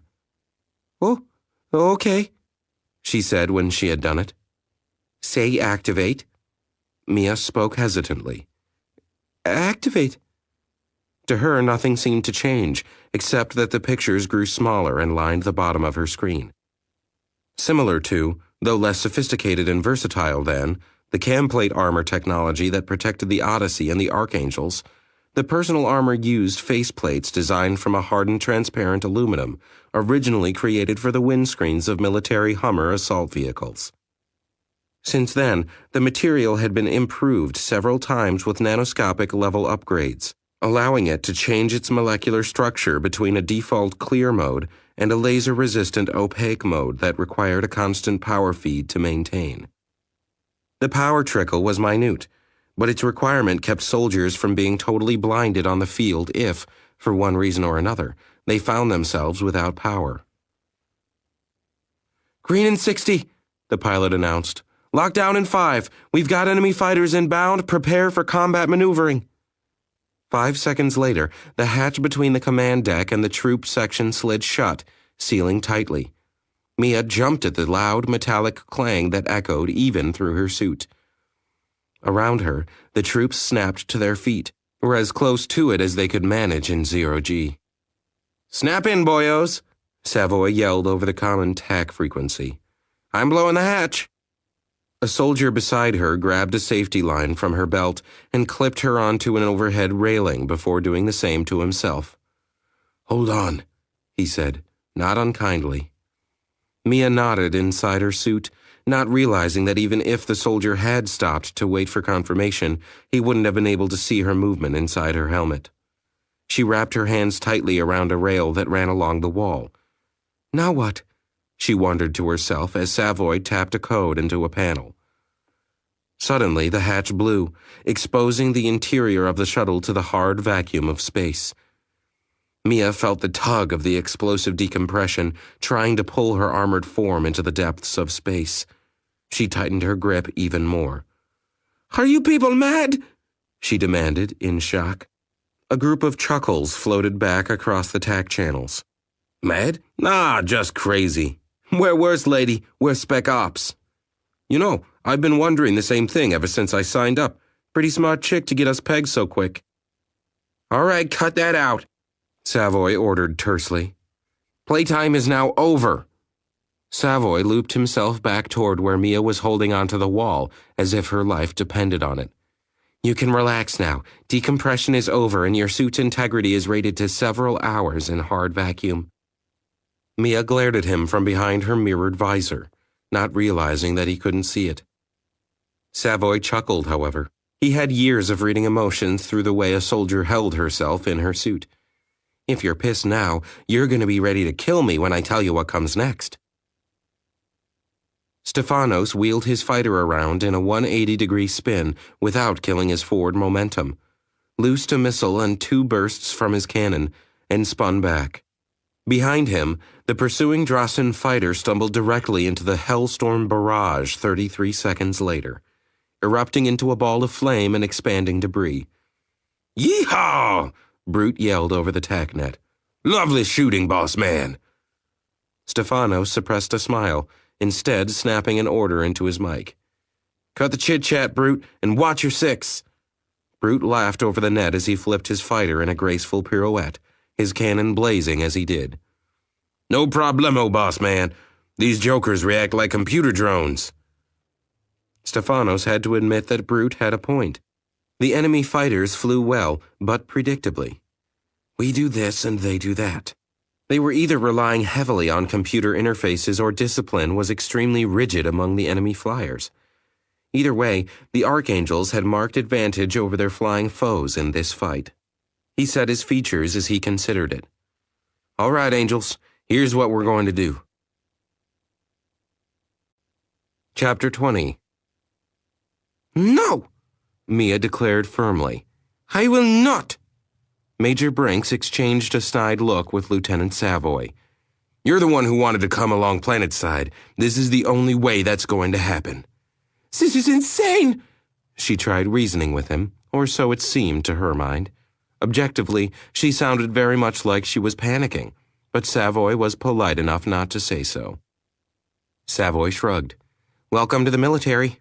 You think any organization with a 1/4 ounce of sanity would use the motto, "It's not a job, it's an adventure"? But, Mia stammered. Look, Brinks began as reassuringly as possible. I'll be with you all the way down. You're going to be perfectly safe, at least until we hit dirt. Mia's armored form shifted back from Savoy, and Brinks could read shock in her stance. Until? He shrugged again, an awkward motion in armor. War is a funny thing. It doesn't allow any guarantees. Mia finally acquiesced. Very well. What do I have to do? Whatever you're going to do, you'd better do it quick, Samuel snarled over the intercom. We've got 3 more bogeys joining this here party, and they look mighty pissed. Savoy pulled Mia around, standing her in front of Brinks so he could clip her armor to the Major's with the built-in security clips. Then he floated the 2 of them toward the back of the shuttle, actually bouncing off the wall as Jennifer Samuel slammed the stick hard to avoid a burst of fire. Green light! Samuel shouted over the intercom. We're lined up! You've got a 30-second window! Go, go, go! I'm not ready! Mia screamed as she was pushed toward the open airlock. Too late! Savoy grinned and threw them both out of the orbiting shuttlecraft. He watched for 10 seconds as the boss and the space lady floated clear. How many troops could say that they had just tossed their commanding officer out of an airlock and expected to get away with it? Some days, I love my job. Savoy grinned, checking the shuttle's approach velocity and the telltale green light. All the numbers checked, and he had another 5 seconds on his window, so he grabbed the bulkhead and threw himself after his boss. Jumping from orbit bears few similarities to skydiving in the classic sense. The first few moments are more akin to swimming or the types of dreams where you try to move, but can never seem to budge. After that, however, the sudden acceleration as your orbit decays is, without a doubt, frightening. Your stomach feels like it's being driven into your spine, and you pity the poor person who made the mistake of eating before his first jump. Mia, fortunately, hadn't been hungry during the preparations for entry into the system, and only had to worry about the spinning planet that loomed ever closer beneath her. Tossing her cookies into a sealed helmet was asking for trouble, particularly when the next time you'd be able to remove said helmet was 60 vertical miles straight down. Brinks's tight grip kept her from struggling much as the planet's gravity pulled them down, but it left him little time to properly guide their descent. Miss Chance! Major Brinks yelled over the tactical sub-channel. Please stop struggling! I have to give this my entire attention! Her struggles instantly died down, the young woman going limp in her suit as the fear of what might happen overrode the fear of what was happening. The Major thanked whatever god watched over lunatics as he examined the HUD system overlaid over his visor. He could see the landing zone, LZ, lit up in green with colored concentric circles surrounding it. Yellow for a close drop, orange for a long walk. Red indicated a distance that would prevent him from being a factor in the coming battle, and was a position to be avoided, since his team would be relying on every combat hand they could get. He was fairly confident that he could hit the inner green dot. The gravity of the planet had quickly caught them in an irrevocable tug as Brinks adjusted his trajectory with slight puffs from the Manned Maneuvering Unit, or MMU system, he had attached to his backpack. An observer on the planet's surface would have had a very interesting sight on that chilly pre-dawn morning. Earlier, great glowing orbs had sliced through the cold atmosphere, heating up the Earth where they passed close on their approach to the great city. An attentive observer would have been able to hear the explosions and screams that marked the passage of those first orbs of blazing light. But now there were new players in the pre-dawn sky. 21 separate points of light appeared, moving against the dimming starscape, organized into 7 groups of 3. Lights that quickly brightened to a nova-like intensity as they plummeted to Earth. Friction and heat buildup bleeding off of them in a trail of flame that stretched to the heavens. The ablative outer 3 layers of their armored suits bled off first, leaving fiery trails of light behind each of the soldiers as they drifted together. When that was gone, the inner armor began to heat up and glow as the heat friction continued to build, but the material held, and the heat merely fed the thermocouples that shunted the extra juice to the suit's capacitors. As the old Earth saying and new Earth motto went, "Waste not, want not."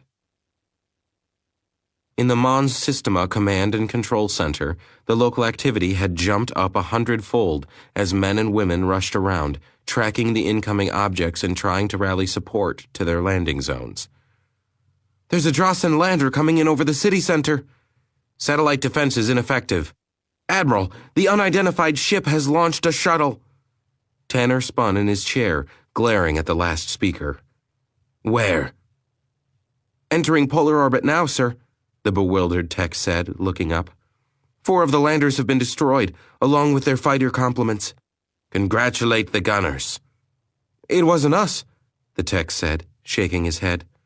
Tanner growled as he turned back to the threat board. Who are these people? At 20,000 feet, Brinks's visor finally lightened as the unearthly glow of superheated metal and composite material faded to a tolerable dull orange. He could see the spinning horizon and began shifting his weight and Mia's to guide the airflow around them and shift their fall in the desired direction. When he hit 5,000 feet, he triggered his chute. The chute wasn't a haphazard mass of rope and silk, nor even a carefully designed airfoil. It was a small block of metal that drew on the suit's internal power and energized its core with the same anti-mass technology that gave the Archangel fighter craft their VTOL capabilities. The small pack separated from the armored suit, connected by 2 super-strong wire cables, leaving Brinks and Mia dangling under the floating pack. The other soldiers were in an OILO, orbital insertion low opening, operational stance, and waited until they'd slipped under 500 feet to trigger their own chutes. In teams of 3, their aborted falls became great sweeping glides that brought them in low over the population center and the alien orbital pods. Someone whistled over the intercom as the city below became clear enough for them to get a sense of scale. The towers were huge, dwarfing the largest built on Earth by a significant margin.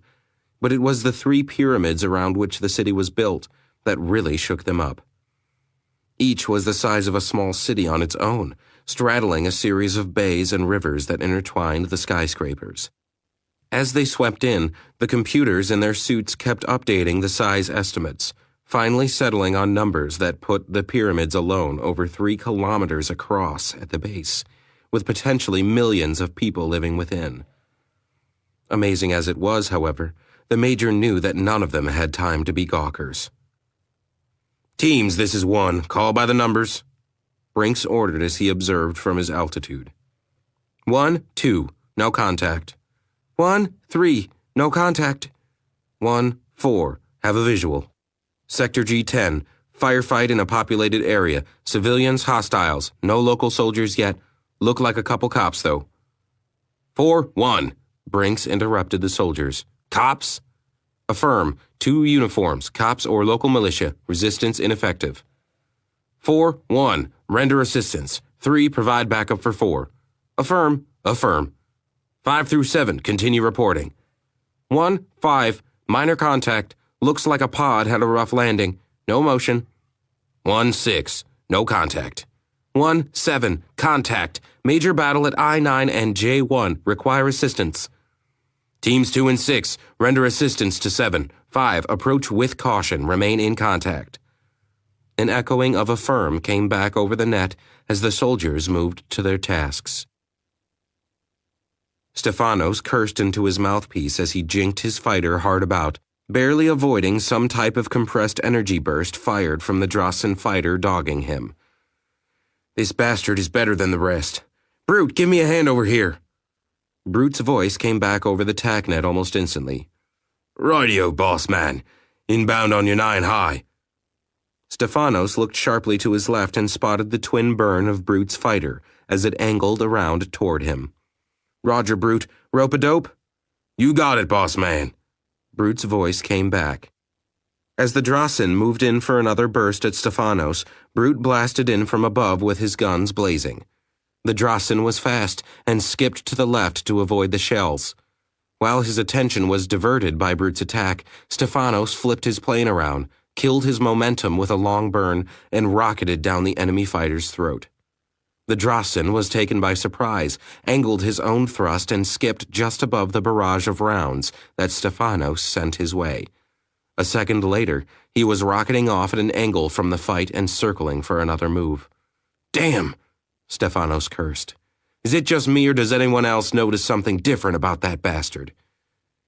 Other than the fact that he's a competent pilot? Brute answered. Yeah, other than that. Nope. Stefanos shook his head. Something about this one is familiar. Worry about it later, boss man. He's coming around for another pass.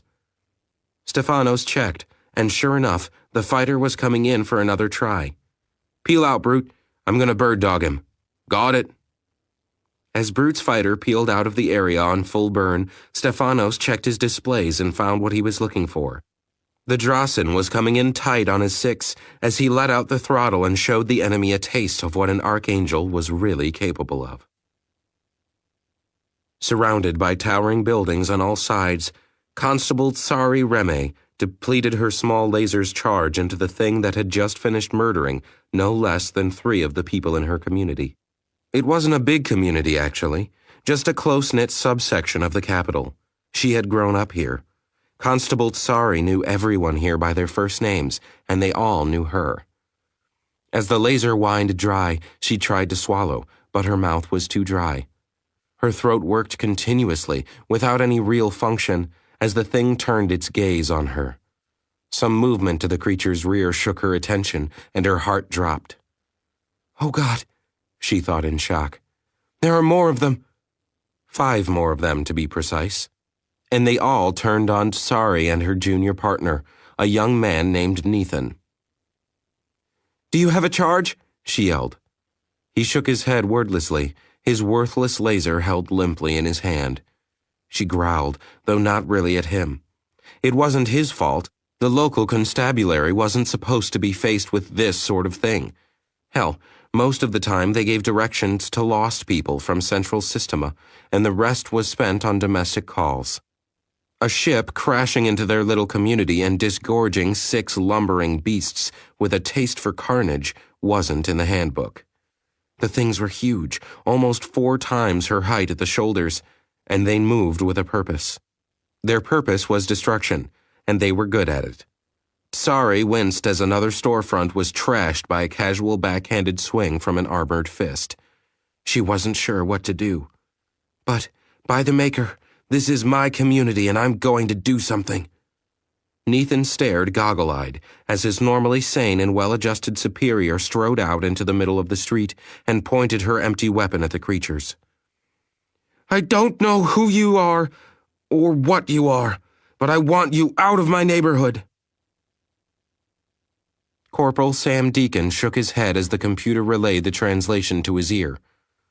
"Brave lady, that one. Stupid as hell, but brave." Beside him, his two squad mates nodded their heads. "You got that right, Sam." They watched from their perch on a building they'd used as a landing pad, while the creatures actually paused mid-destruction and stared at the constable with a degree of confusion that was actually laughable. Unfortunately, it didn't last long, and the team could see them aiming their weapons at the lady cop. "Move!" Deacon ordered as he kicked off the building and launched himself into the fray. Behind him, the two men didn't bother to reply. They just followed his example and jumped from their perch into the middle of the battle on the street below.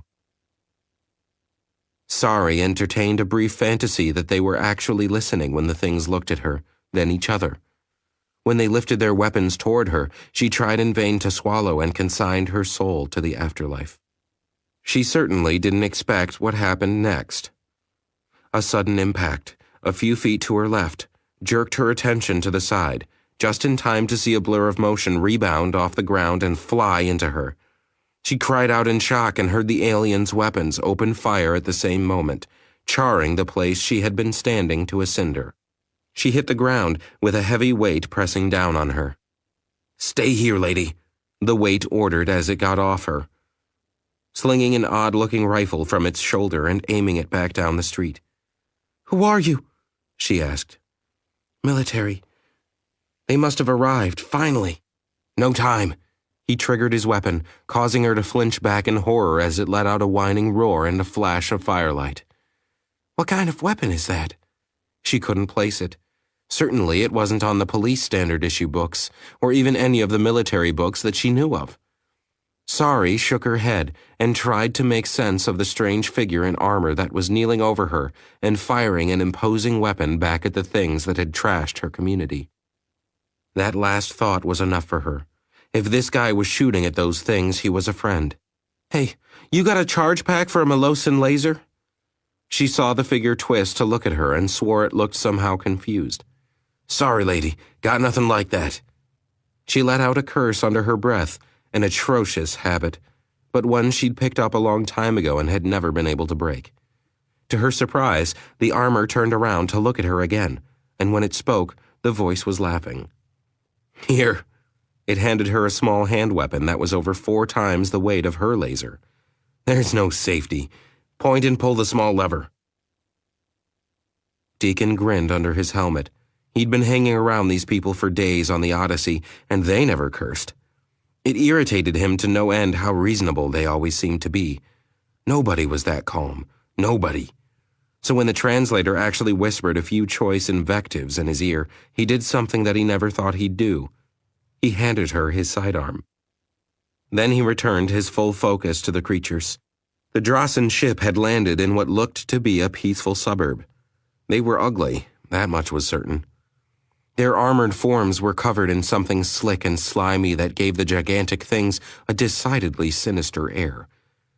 They had a vaguely insectoid appearance, just like the long-range scans indicated, but he'd seen that before. Any exoskeletal armor tends to take on insect-like features when it's taken far enough. God simply got things right when he made those things. Sam Deacon leveled the big rifle on the thing again and opened fire. Across the street, he could see and hear the rifles of his 2 comrades joining in. The Drossen soldier drones were enjoying this run as much as they enjoyed anything. This group hadn't had a lot of chances to see action so far in the war, and it was only in the fighting that they found meaning. The 6 members of the clutch walked through the area like they owned it. Local police were unable to mount an effective defense, and if the military's ground troops were anything like their navy, it was going to be a pretty easy job. The leader stopped when he saw a lone female human march out and demand that he leave her community. Laughter bounced back and forth between his clutch until he finally got himself under control and lifted his weapon toward the brave fool. As he was about to fire, a blurring motion swept her from his sights. faster than he was able to track effectively as he fired on reflex. The particle beam erupted from his forward mandible, ripping up the stonework street but utterly missing its target. He quickly summoned two others. Taking chances wasn't part of his makeup, and the three of them approached the building that the motion had vanished behind. When they were within only a short distance, a mottled black and gray figure appeared from behind the building and hefted a weapon. Expecting no problems, despite the previous miss, the soldier took his time aiming. To date, the ground weapons on this world were laughably ineffective. The roar of sound and light staggered him, and he fell back in surprise and shock, a burning pain erupting through his body. As if from a distance, he could hear the others calling for him, but it was too dark to find them, and soon their voices were lost in the blackness as well. With the immense acceleration that an archangel was capable of, it took Stefanos only moments to find what he was looking for and reach it.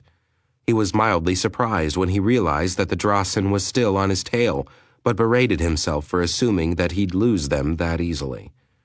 He'd have to do better now that he had located one of the Trojan points of the system, and he'd use the asteroids in the area to make certain of it.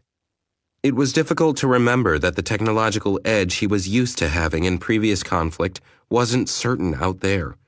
The fact that the technologies they had encountered were so wildly different than Earth's made it even harder to understand, or even make an accurate guess. He jinked the fighter under a tumbling mountain, firing his retro thrusters as he passed it, cutting forward motion to almost a standstill in an instant, and climbing vertically in relation to his fighter to hide behind the asteroid. The CM field that surrounded his fighter allowed for such insane maneuvers, and it was one advantage that he seemed to hold over the enemy pilot. The Drossen fighter ripped past, decelerating wildly as it spun around to aim at him, but Steph had precious seconds in which he could react first. He loosed 3 rockets, haloing the target in his helmet HUD long enough for each of the fire and forget munitions to accelerate away from his plane. Then he keyed the vertical thrusters again and dropped under the mountain, rotating back the way he'd come, and fired his main reactors. Behind Stefanos' fighter, the alien craft shook under its own heavy power as it decelerated toward the retreating target. Its sensors reached out ahead and detected the munitions that were hurtling through space toward it, and it briefly contemplated its options. After a split second, it locked the rockets up and opened fire. The Archangel's standard munitions were powered by the same technology as the fighters themselves, and were, in many ways, even more effective, since the mass involved was considerably less.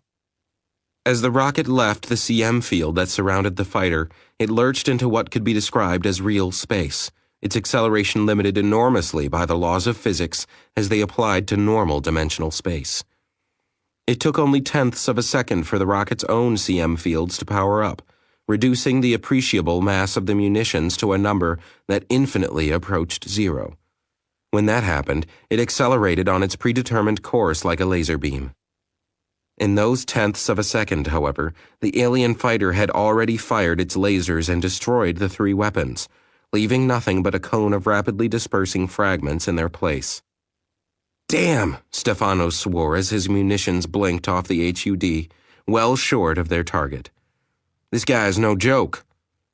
He risked an instinctive glance over his shoulder, but there was nothing to see, of course. The black of space prevented him from seeing much of anything at any reasonable range, and the fighter he was tangling with wasn't at what he would call a reasonable range.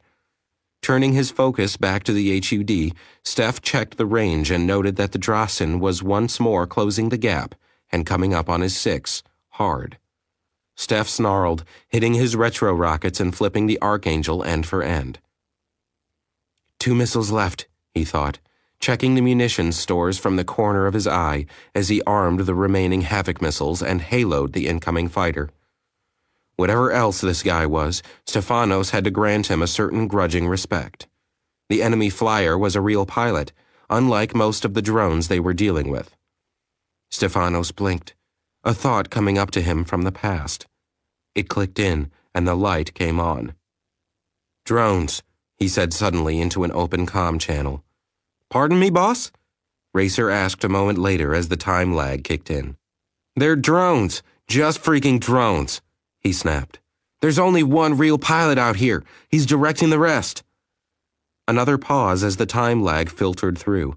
Steph didn't wait.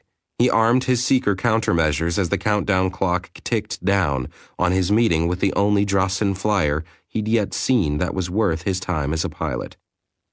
You sure, boss man? This time it was Brute, sounding genuinely disbelieving.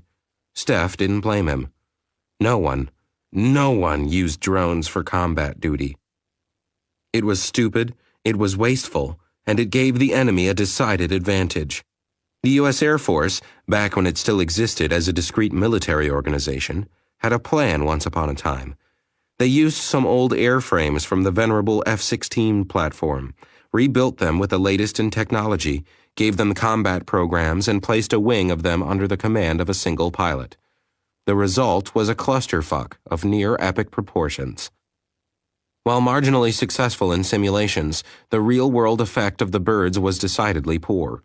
In spite of having higher acceleration rates and tighter maneuvering than any manned vehicle, the drone birds were consistently shot out of the sky by vastly inferior planes. Simply put, they were predictable in a way that humans never were.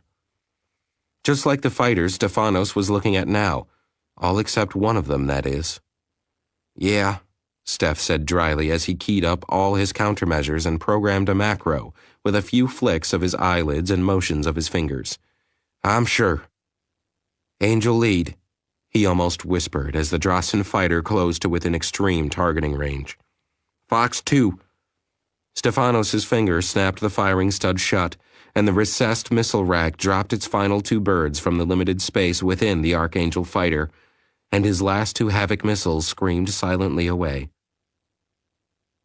On the ground, amidst the towering city around him, Deacon hissed in victory as the soldier drone went down, its legs shattered in a dozen places by the burst from the squad's MX-112 rifles.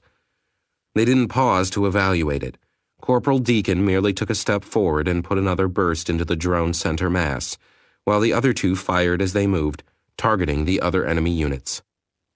Deacon held the rifle high as he stepped in, eyeing the downed target briefly, then hit it again when it twitched. Stop moving and die, you dumb bastard, he muttered, glancing over for the others in his squad. A short distance away, the 2 troopers who he had with him caught one of the other drones in a blistering crossfire, the MX-112 auto rifles spitting fire as they dropped the drone hard. At close range, the MX-112 rifle wasn't at its most effective, but he was glad to see that it was enough. He froze when his armor's HUD threw up a warning light from his 8 o'clock, and he instantly threw himself hard to his left as a sizzling stream of energy fried the rubble behind him to a crackling sludge. Deacon hit the ground rolling, noting somewhere in his peripheral mind that the local cop had thrown herself to one side as well and came up firing. This time the target was about 50 meters away, just outside the point-blank range for the MX-112.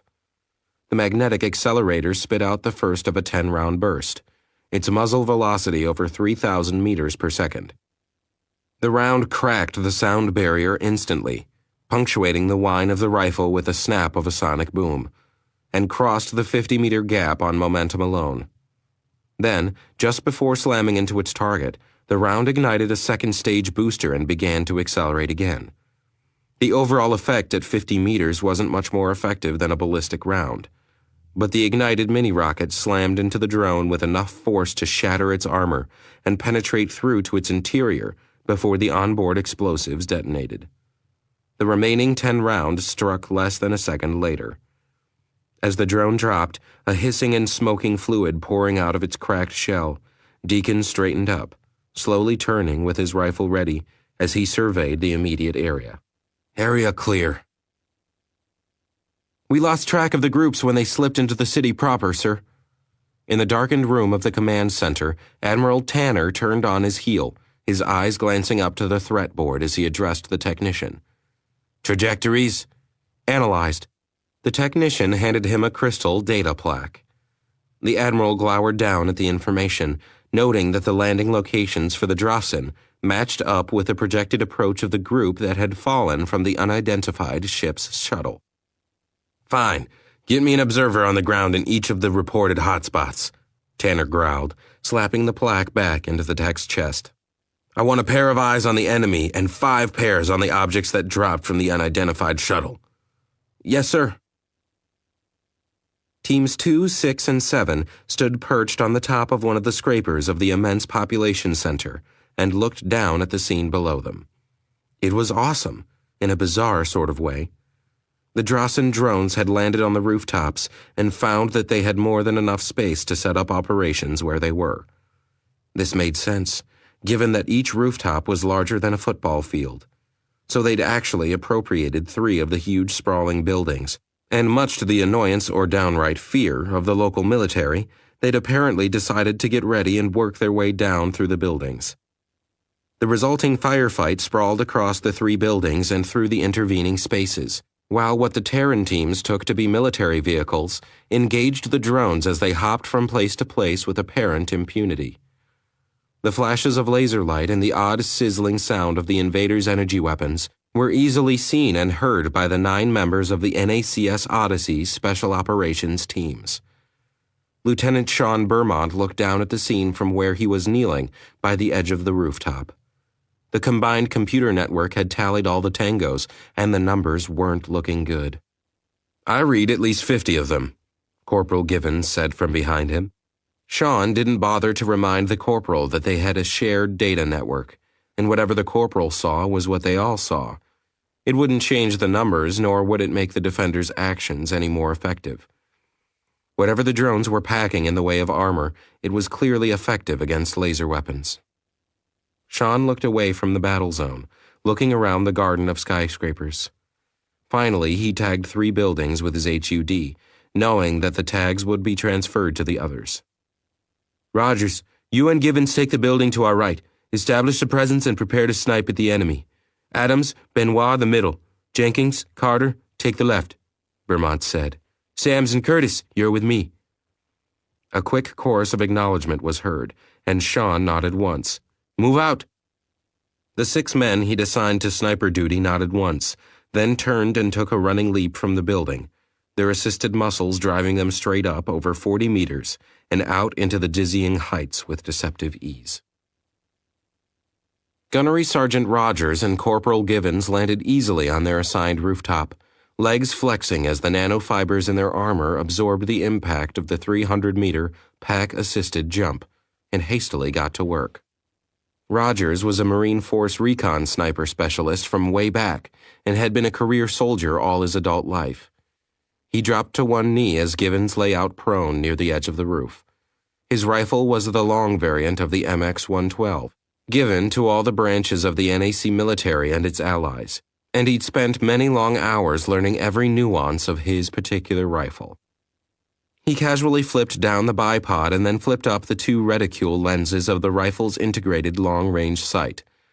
Only then did he lie out beside his spotter and turn his HUD over to accept the targeting information that Givens had been gathering while he prepared.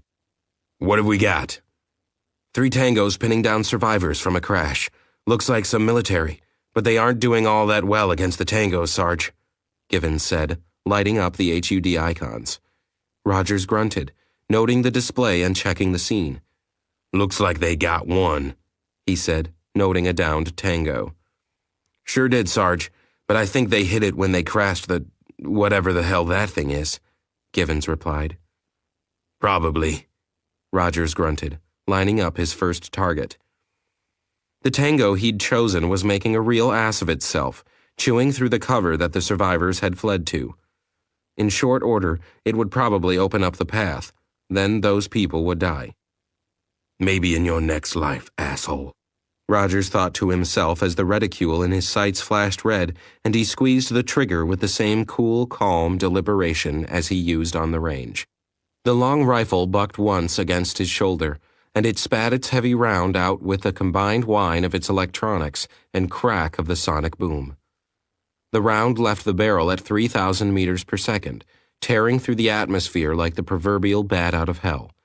50 meters from the rifle, the onboard rocket booster kicked in, and it quickly accelerated on target as a set of fins snapped out, stabilizing the round in flight.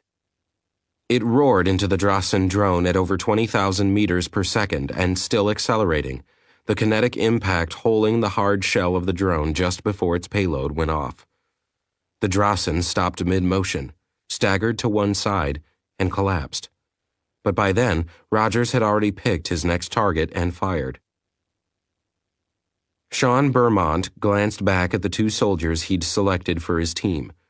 Russell Sams and Jamie Curtis were both drawn from the old U.S. Army Rangers Corps, while Sean himself was a former member of Joint Task Force 2 from back before the Confederation. "All right, we drew shit duty," Sean told the other two with a wry smile that they could hear, even if they couldn't see. "We're going to get in close while the other groups cover us and make contact with the locals."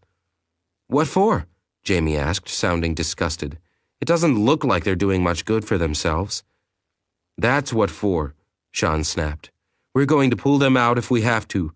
Then we'll hit these bastards with thermal barracks if all else fails." "On top of a skyscraper?" Russell objected. "No offense, Sean, but are you nuts?" Jamie snickered, but Sean just rolled his eyes. "Have you checked this thing out?" He tapped his armored boot on the rooftop. "It's like obsidian or something." Sean shook his head. "A thermobaric pressure wave won't do fuck to all of this. But I'll bet it knocks those bastards off their feet." "If it doesn't, I want to go home," Russell whined. "All right, let's do this." "Hang on a second," Jamie muttered. "Are you sure? I don't want to start collapsing the entire city here." "Trust me, Curtis," Sean said calmly. "Me and Savoy are already running the numbers, but it's looking like this city could take a multi-megaton nuke and come out in decent shape." The slim trooper shook her head. "It's the boss's call." "Yep, so don't worry about it," Bermont said, looking around. "All right, we've got to get moving. Ready?" "Ready! On the bounce." Sean grinned, using an old phrase long embraced by troopers in powered armor, though no one really seemed to remember why. A few people insisted it had to do with some old sci-fi novel. Sean doubted it, but he'd seen stupider reasons for traditions. For whatever reason, it fitted the situation as the three soldiers judged their position and then leapt from the rooftop toward the carefully marked landing zones on their HUDs. Chapter 21. Commander Roberts swung himself over the threshold, in the null gravity of the auxiliary bridge, letting his momentum propel him. Compared to the main bridge, this room was at least twice the size and just as well equipped, mostly because it was the primary control center of the Odyssey in the original plans. When the artificial gravity generators fell by the wayside due to their enormous power requirements, the bridge moved to the second cylindrical habitat, and this room had been turned into its backup. "Commander," a lieutenant didn't bother to come to attention or even salute as he approached, entirely for practical purposes, since standing at attention in 0G was about as effective as equipping firefighters with flamethrowers. Instead, the young man reached up as Roberts sailed past and hooked his hand, swinging the commander down into the command chair. "Much obliged, Lieutenant," Roberts said calmly as he looked around. The bridge was built into the top of the Odyssey's control tower, which was more egotism than anything else, but provided a magnificent view on three sides through the transparent armor around them. However, in battle, having transparent sections in your wall was contraindicated, if you were into making understatements. "Take us to battle stations, Lieutenant," Roberts commanded, "and bring us completely online." "Aye, sir," the lieutenant replied, tapping in a command code. "Sealing the bridge now." The incredible view offered by the transparent battle steel vanished as the armor shifted to block all wavelengths. "Activating screens." Rolls of transparent plastic slid down from the recessed ports in the ceiling, the thin film covering the walls with a milky coating for a moment before they flickered, and the external view once again returned in an ultra-high-definition display filtered through the computers and overlain with an electronic HUD.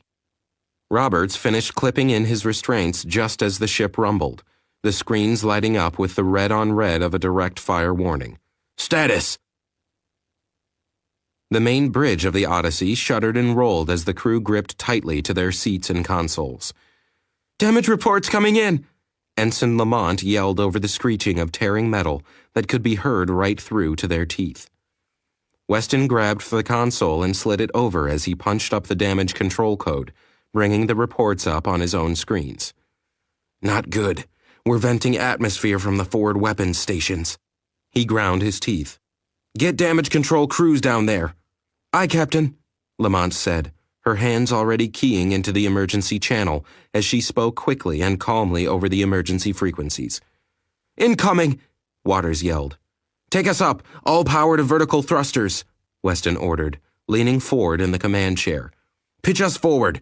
Bring the primary array and the forward HVM banks to bear. Aye, Captain. The NACS Odyssey clawed for vertical altitude relative to its opponent, climbing above the lethal beam that scorched vacuum just shy of their position. As they did so, Ensign Waters stood on the proverbial stick as he pitched the nose down while the ship climbed. Slowly, the Odyssey's forward laser array came back into targeting range of the enemy, just as her forward hypervelocity missile, HVM, banks slid open. As it climbed and twisted in space, the cutting beam of the Drossen laser followed suit, tracking its wayward target through space. The forward bow of the Odyssey erupted as its laser array flashed to life, just as her HVM banks were flushed. The gleam of the charging banks cast an eerie glow on the plasma exhaust of the HVM launch, as both weapons tore out of the Odyssey and sought out their target. The Drossen laser scorched the lower keel of the Odyssey, vaporizing metal and venting atmosphere as it blew out her lower flight deck. Inside the Odyssey, the deck rocked as a 5-person team tried to make its way down the zero-G corridor in hard suits. Shit! Belay that chatter! Chief Petty Officer Corrin growled, her harsh voice echoing over the suit intercoms of each man. Move it, you pansies! The team kept moving, occasionally bouncing off the walls as the ship rocked around them, but finally got to their positions. We're here, Chief, the lead man said, glancing back from the sealed door. We've got hard vac on the other side. All right, Corrin muttered, slapping a sealing switch beside her and dropping the heavy lock door behind them. Break the seal and let's get to work. The man nodded, turning back to the door as the corridor pitched and rolled around him. On it, Chief. As the men moved quickly about their jobs, the information concerning the battle continued to feed from their suits and from computers all over the ship into the main bridge systems.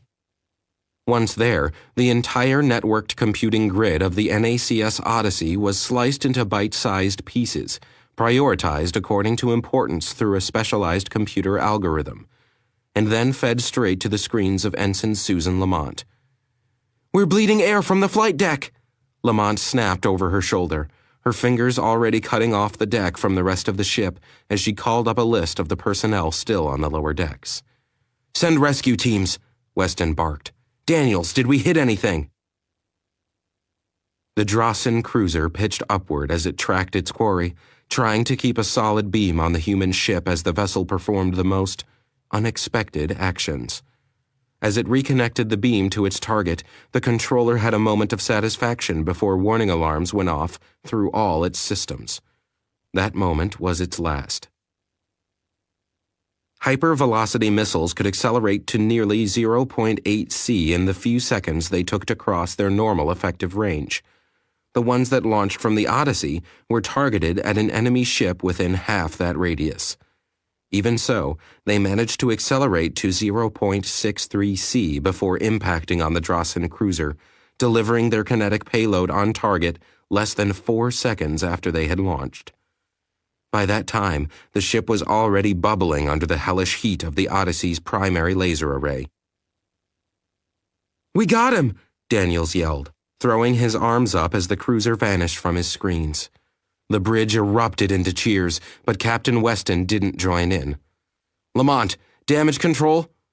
Ensign Lamont swallowed and nodded, turning back to her station as the brief exultation passed, and she began to coordinate the crews moving through the bowels of the ship.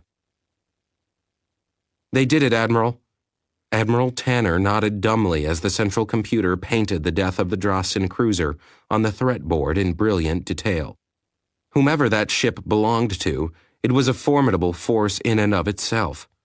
However, Since it had entered orbit, they had tried contacting the crew on every frequency used by the colonies, to no avail.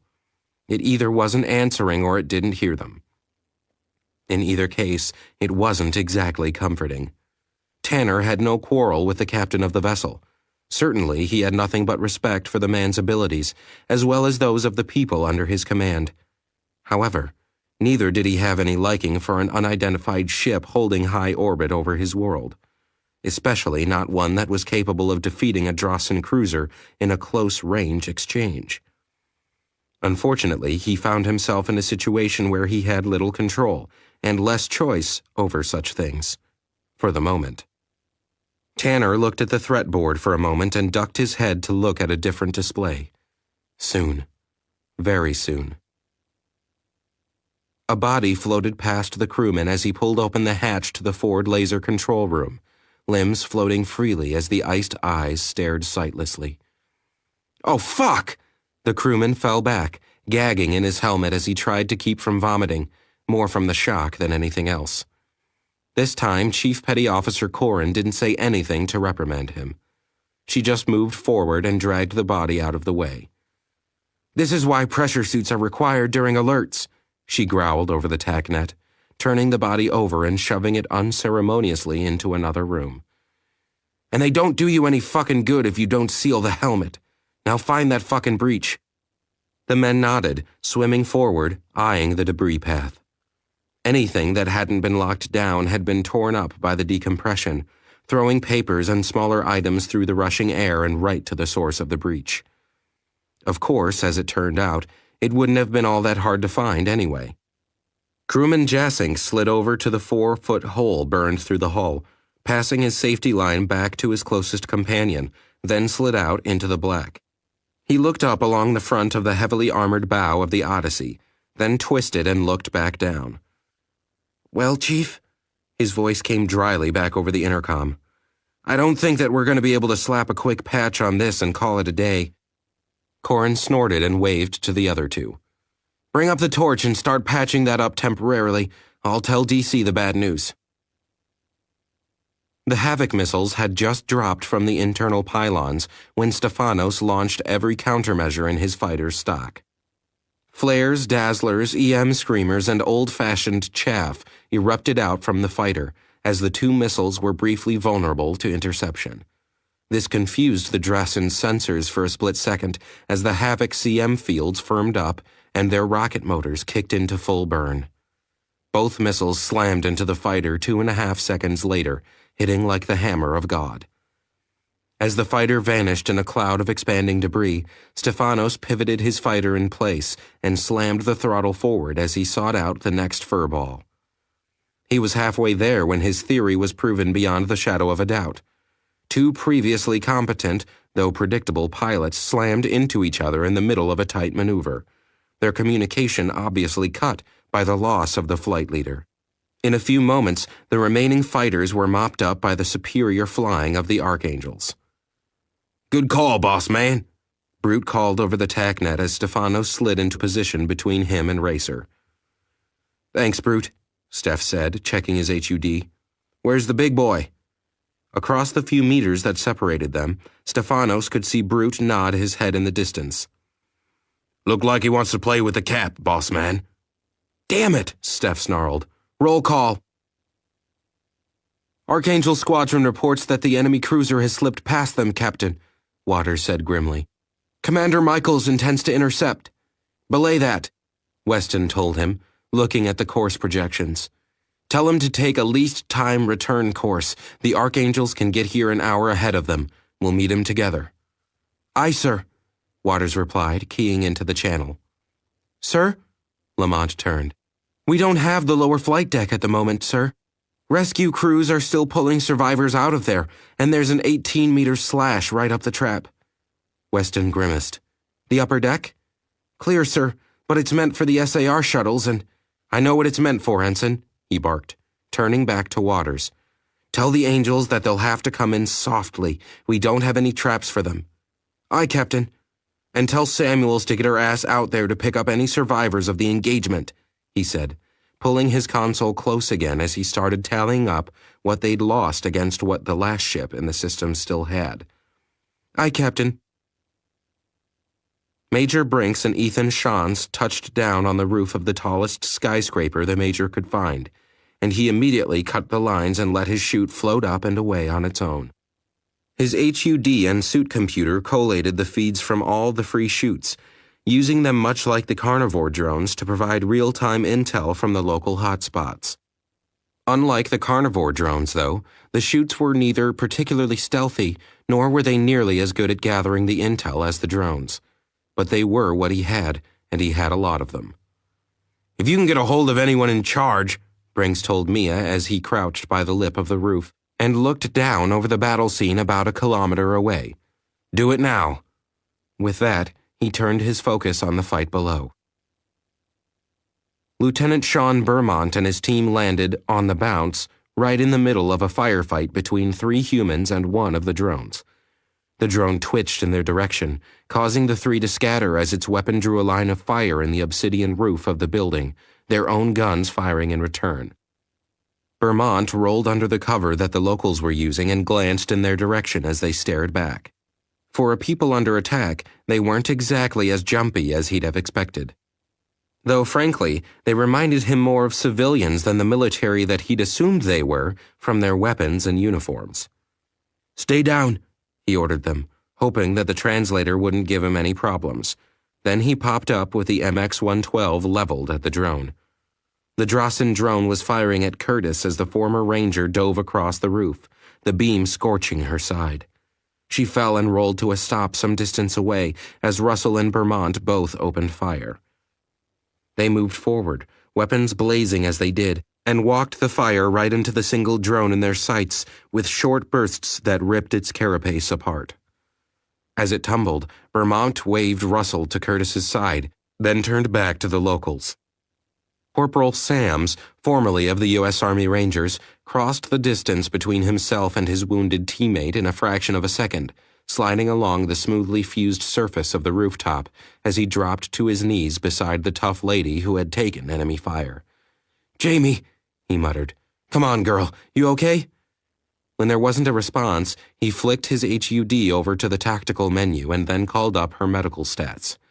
The alien weapon had done one hell of a job along her side, either melting or maybe vaporizing away a large chunk of her armor and ravaging the flesh underneath.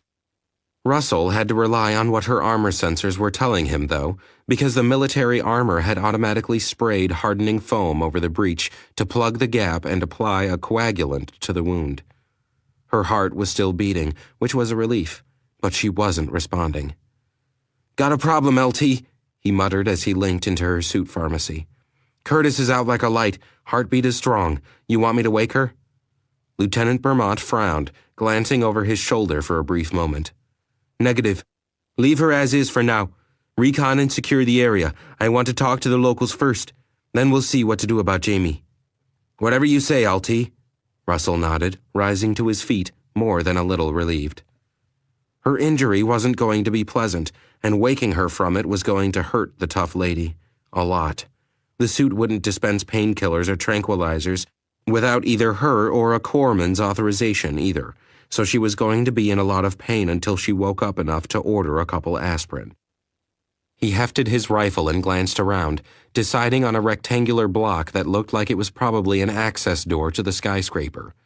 He easily hopped the 30-meter distance, landing on the block, and dropped almost instantly to his knees as the suit's sensors reached out and began identifying everything in range.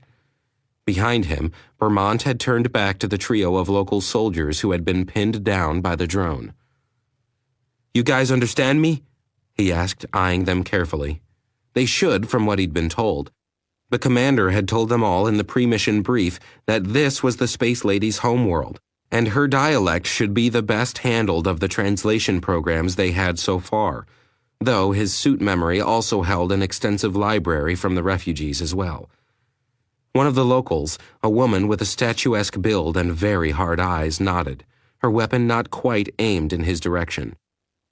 That was fair. After all, his rifle wasn't quite aimed at them. Who are you? She asked him. Introductions will have to wait, Vermont told her flatly, his HUD already linked to the others in the Odyssey's assault force. We've got at least another 20 of those drones inbound on our position, and frankly, I don't think we've got enough firepower to hold them off.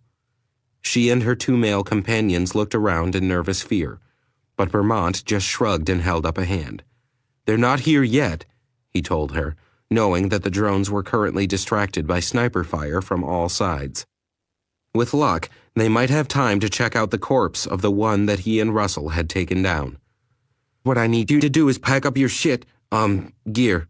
He had to backpedal and correct himself when he could tell from the look on their faces that the translator obviously flubbed the word. Cursing wasn't something computer programs were generally much good at translating, as a rule. 'Cause when we move, we'll be moving fast. The woman blinked, then shook her head. We can't jump like you. Vermont grinned, though they couldn't see it. Don't worry about that, lady. We've got it covered.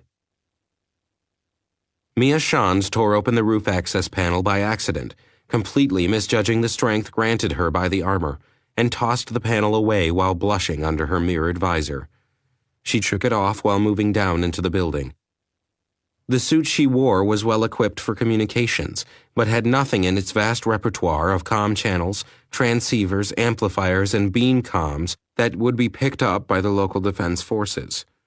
And those were precisely the people who she had to get in touch with, hopefully before some misunderstanding resulted in the local militias opening fire against the soldiers from the Odyssey. Chapter 22. A signal came in over the command channel as Brinks examined the rooftop battle in his HUD. 1, this is 5. He pushed the schematic aside for a moment, and a floating image of Lieutenant Vermont appeared. 5, this is 1, Major Brinks responded. Go ahead. We've got 3 locals, plus 1 injured for pickup. You have a couple packs to spare? 1 moment, the Major said, tapping into the chute control programs with a flick of his finger. Have 2 inbound. ETA 45 seconds. I'm showing 5 drones approaching your immediate position. You'd better pull out. Will do, Vermont said. I just have one thing to do first. Right, Brinks confirmed, trusting his man to know what he was doing. Once you get those locals clear, I'm going to drop a TB on your location, so when I say bounce, we hit the sky, Vermont replied. Major Brinks frowned but didn't bother saying anything else. One of the problems that you encountered when dealing with special operations units, especially when what you had wasn't a Spec Ops team, but rather a select gathering of the best Spec Ops individuals, was the fact that they had a, perhaps justifiable, sense of superiority. And, of course, they were all insane. He himself excluded, of course. Lieutenant Aaron McKay listened to the radio chatter from the other teams, letting it run in the background as he and the 2 other soldiers with him moved over to the fallen drones. The streets were empty, but his suit sensors could read the occasional motion source flicker by a window, the people inside looking out at the destruction that had rained down on their neighborhood. The area was obviously a suburb of the city, and the buildings here were only 20 or so stories high, not the monstrous buggers that rose against the sky to his back. Corporal Deacon moved across the fire zone while McKay covered him and kneeled by the drone they'd taken out. Are you sure you should be doing that? The local cop, or whatever she was, asked nervously. Corporal Deacon glanced back at the local policewoman, exchanged a glance with McKay, then shrugged in his armor, one of the grossly exaggerated motions that armored troops got used to doing. Just having a look. Beside him, Sergeant Stewart knelt and reached down to run his finger through the creature's blood. He instantly yanked back with a curse and drove his hand into a pile of rubble to scrape the liquid off. Motherfucker! The sergeant cursed. What is it, Sarge? Deacon jerked around, his weapon coming up. Fucking shit started eating away at my suit, Stewart growled, checking his finger. Fuck! Deacon's rifle dropped. No shit? No shit! Whoa, the younger man said, his voice filled with a kind of awe. These things actually got acid for blood? Cool. Shut up, Stewart growled, using a tone that made Deacon take a step back. It's not acid, Aaron muttered, checking the basic analysis his HUD provided. It's some kind of superheated compound. It just ate off some of the ablative material that survived your jump, Sarge. Oh, Deacon sighed, sounding disappointed. Deacon, you need to get your candy ass out of the TV room once in a while and quit watching that sci-fi shit. Stewart told him in no uncertain terms. That stuff will rot your brain, what's left of it. Deacon didn't have an audible reply, so McKay just rolled his eyes as he spoke up. These things have molten rock or something for blood. Would you two mind saving the mutual bitch session for when we're back on the Odyssey? Molten rock. Deacon sounded interested again, and he dropped down, checking out the corpse of the drone, flicking slowly through a series of computer-enhanced images on his armor HUD. No way. Stewart and McKay waited patiently for him to explain what the hell he was talking about, but all the soldier did was let out a long, low whistle and repeat himself. No fucking way. Deke! Stewart finally snapped. Huh? Deacon jerked around. Yes, Sarge? What the fuck are you jabbering about? What? Oh, sorry, Sarge. The soldier flicked his fingers a couple times and sent a download over to the others' suit HUDs. I think they've got silicon-based chemistry, but whatever it is, it's got a real high tolerance to heat. He glanced back at the cooling body for a moment, then back at the other two.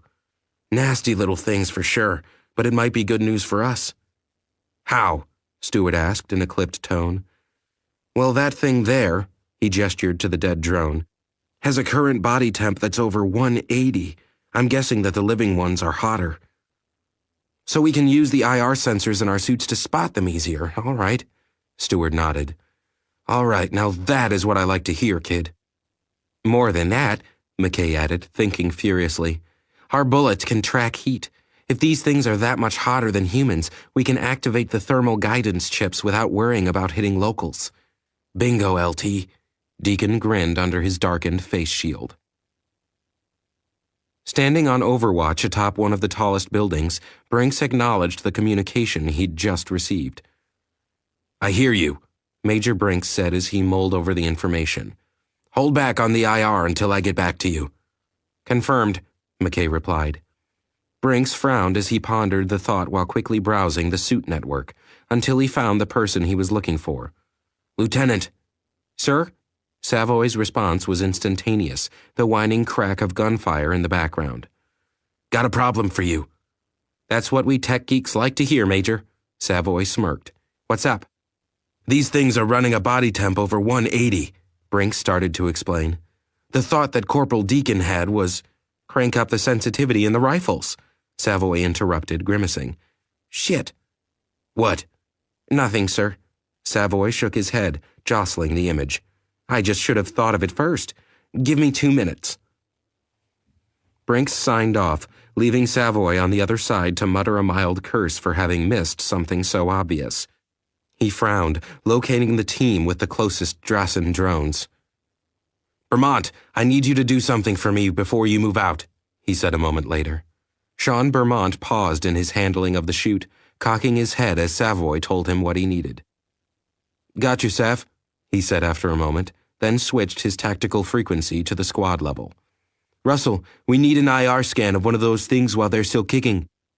A few meters away, Corporal Russell knelt on the roof of the apparent access building. No problem. We've got 3 of the bastards jogging over here right now. Great, Vermont muttered, yanking one of the guy wires from the chute and pulling one of the locals to his feet. This isn't going to tickle. While the man looked at him oddly, Vermont looped the wire under his arms and around his torso. He clipped it to a loop built in just for that purpose. Vermont then grabbed the second man and repeated the process. 2 to evac, he signaled, then turned to see the next chute swoop in. The 2 men looked confused and scared out of their minds as the line was suddenly drawn taut and they were pulled off their feet. While the wire loop bit into their chests and underarms, they yelped in pain, but the remote-controlled chute didn't really care one way or another. It hung low, then dropped over the edge of the skyscraper, using the immense building itself as cover as Savoy guided the 2 to safer ground. Wait here, Vermont told the third, the woman who had appeared to be in charge. I'll be right back. Then he reached up and grabbed a hand grip on the bottom of the chute and kicked off the ground, skimming the rooftop over to where Curtis was still unconscious. Beautiful, Savoy whispered as the suit's tactical network grabbed the information from over a kilometer away. He tossed the numbers over to a module he had developed for on-the-fly programming. From there, it was just an electronic hop, skip, and jump to recoding the computer, buried deep in the carbon fiber chassis of his rifle. The MX-112 assault weapons system was a throwback to an earlier time. In a lot of ways, it was a 20th century rifle masquerading in 22nd century clothes. When the rest of the militarized world was moving to lighter, higher velocity rounds, the USMC adopted the exact opposite stance. The MX-112 was big, nasty, and it put equally big and nasty holes into whatever it was fired at. It didn't jam. It fired underwater if someone was stupid enough to try it, and if the barrel was clogged with sand, the first bullet simply cleared it and greased the way for the rest.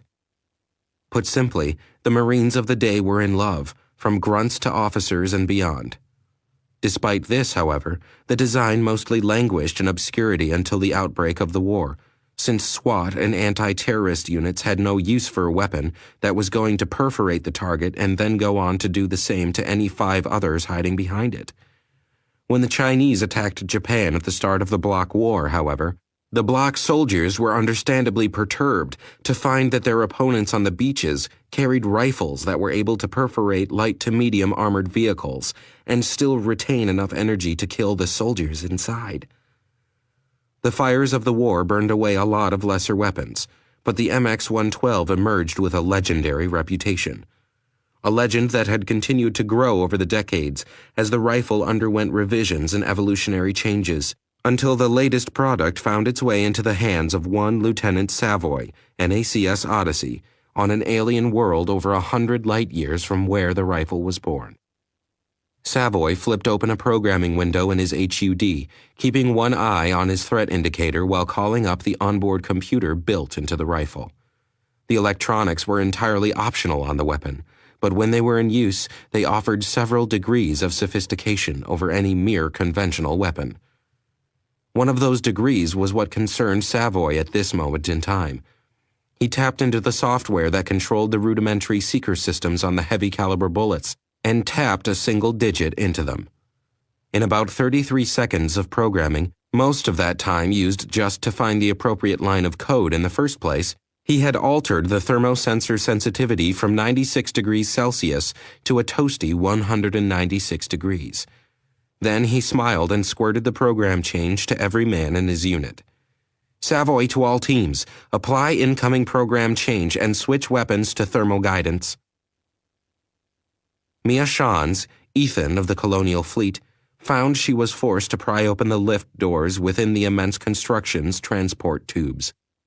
The maglev tubes were necessary for the transport needs of the pyramid's inhabitants.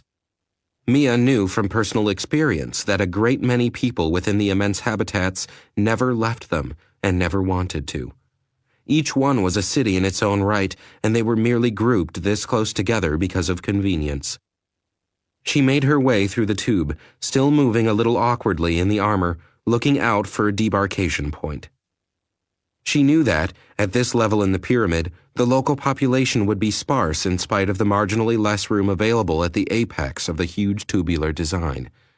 Those who lived in the apex habitat, that was suspended directly below the point of the pyramid, would be among the most influential families, and thus were able to secure the entire habitat for themselves. She wasn't looking forward to bursting in on them in the slightest. The debarkation point was fairly easy to locate, and she found herself wishing she'd been carrying one of the standard-issue lasers she normally had. The weapon they had provided her, grudgingly though it may have been, was almost certainly not suited to opening doors. Mia sighed and looked over the debarkation doors in annoyance. Finally, she reached forward and began to go to work prying them apart. Lieutenant McKay sent the coded pulse to his rifle computer, then flipped the weapon over to burst mode as he glanced around at his squad mates. "Come on, we'd better move out." He glanced along the lengthy street that led toward the 3 towering pyramids, which appeared to float eerily over the placid waters, supported by massive struts sunk into the ground below. "Afraid that might not be a great idea, sir." "What's up?" he asked, turning back. Roving recon shows another squad of those suckers coming this way, Lieutenant, Sergeant Stewart told him, pointing off to one side.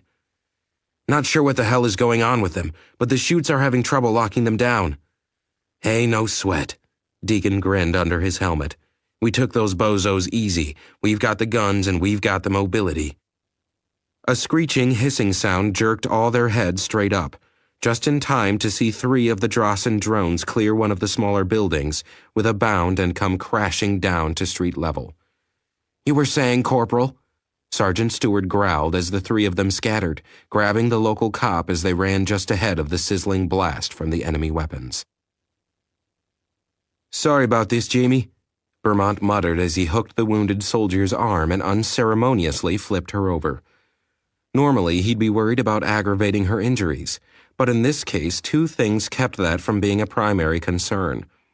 First was the fact that the suit automatically held her immobile while unconscious for just this reason.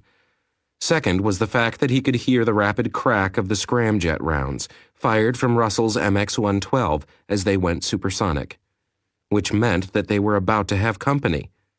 He yanked the wire down from the chute and slapped the clip onto the metal eye bolt, which was located just between the shoulder blades of Curtis's suit, and tapped an order into the chute's program.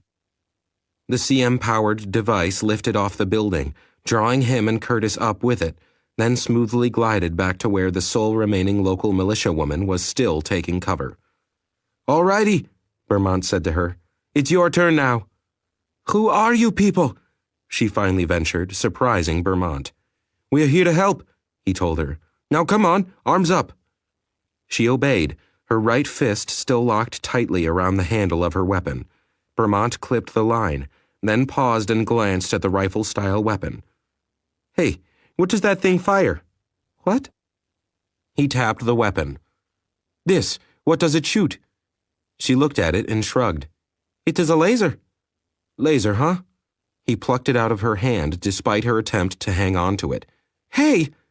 Relax, lady, he muttered, flipping the rifle over in his hands. Let's see. Control panel, can't read that shit. Red light. That probably means it's hot. Let me guess, this must be the weapon hummed in his hand and a sharp crack and sizzling sound made him jump.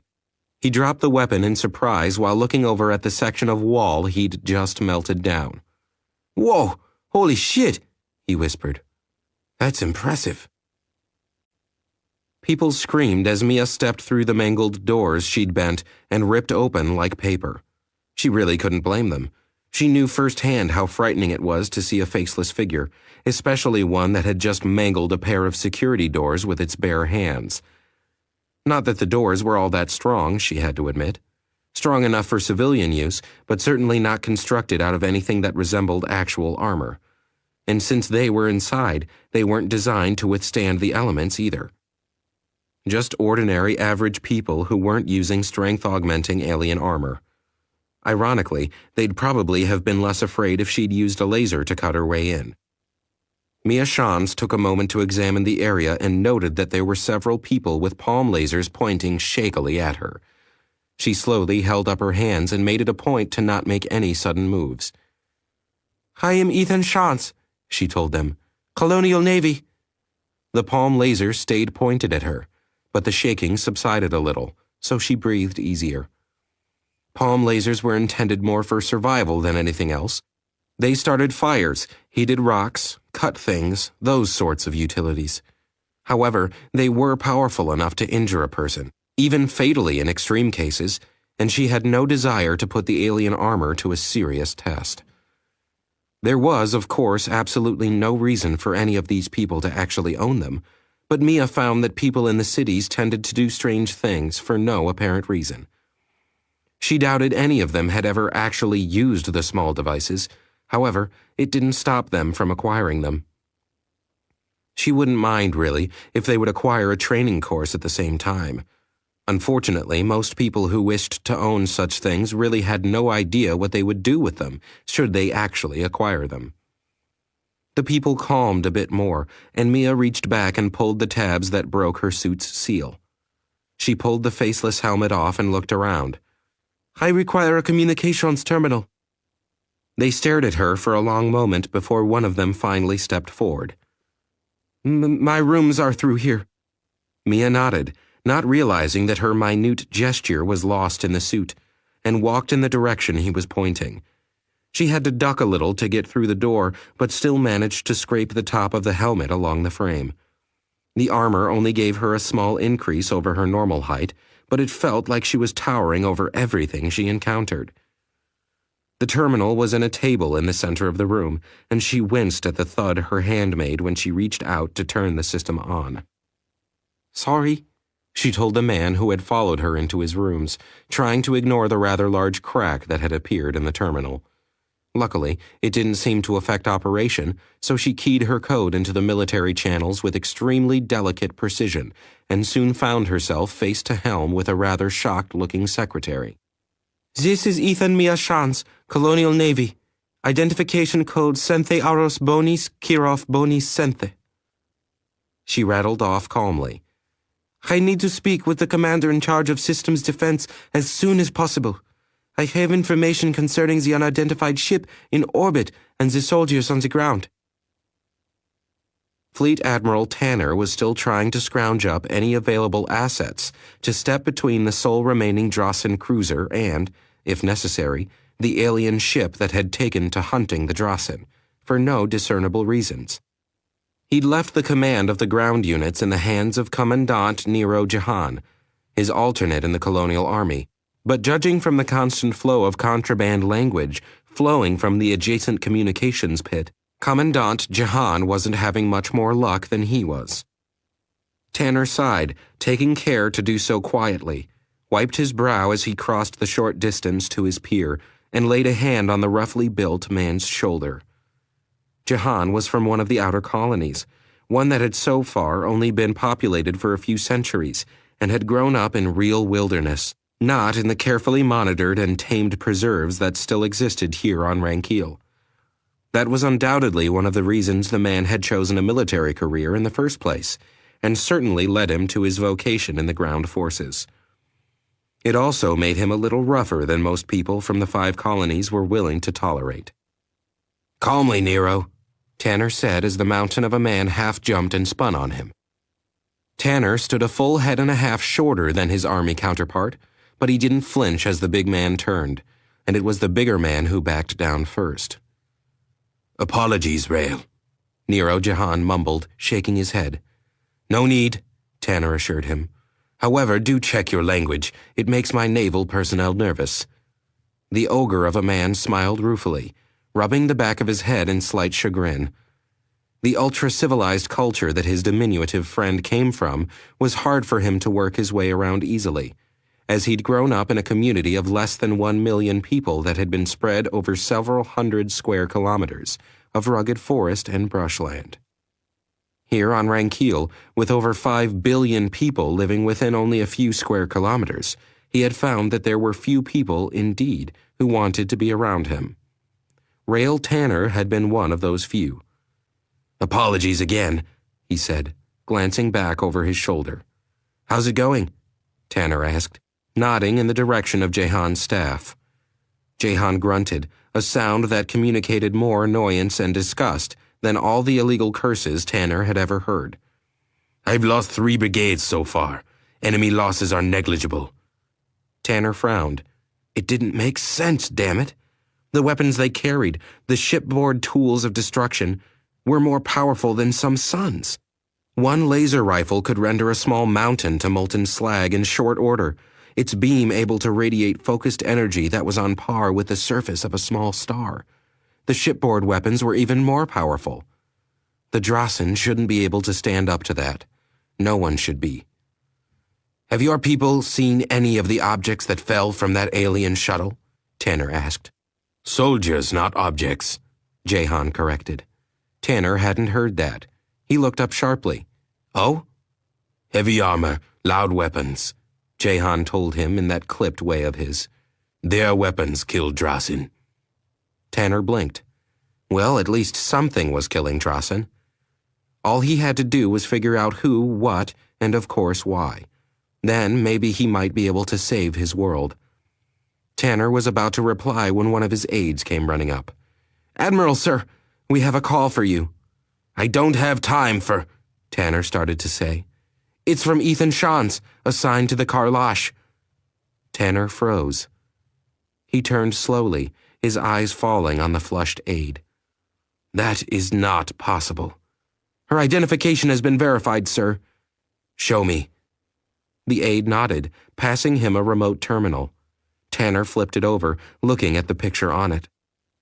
That is not any ensign I've ever encountered.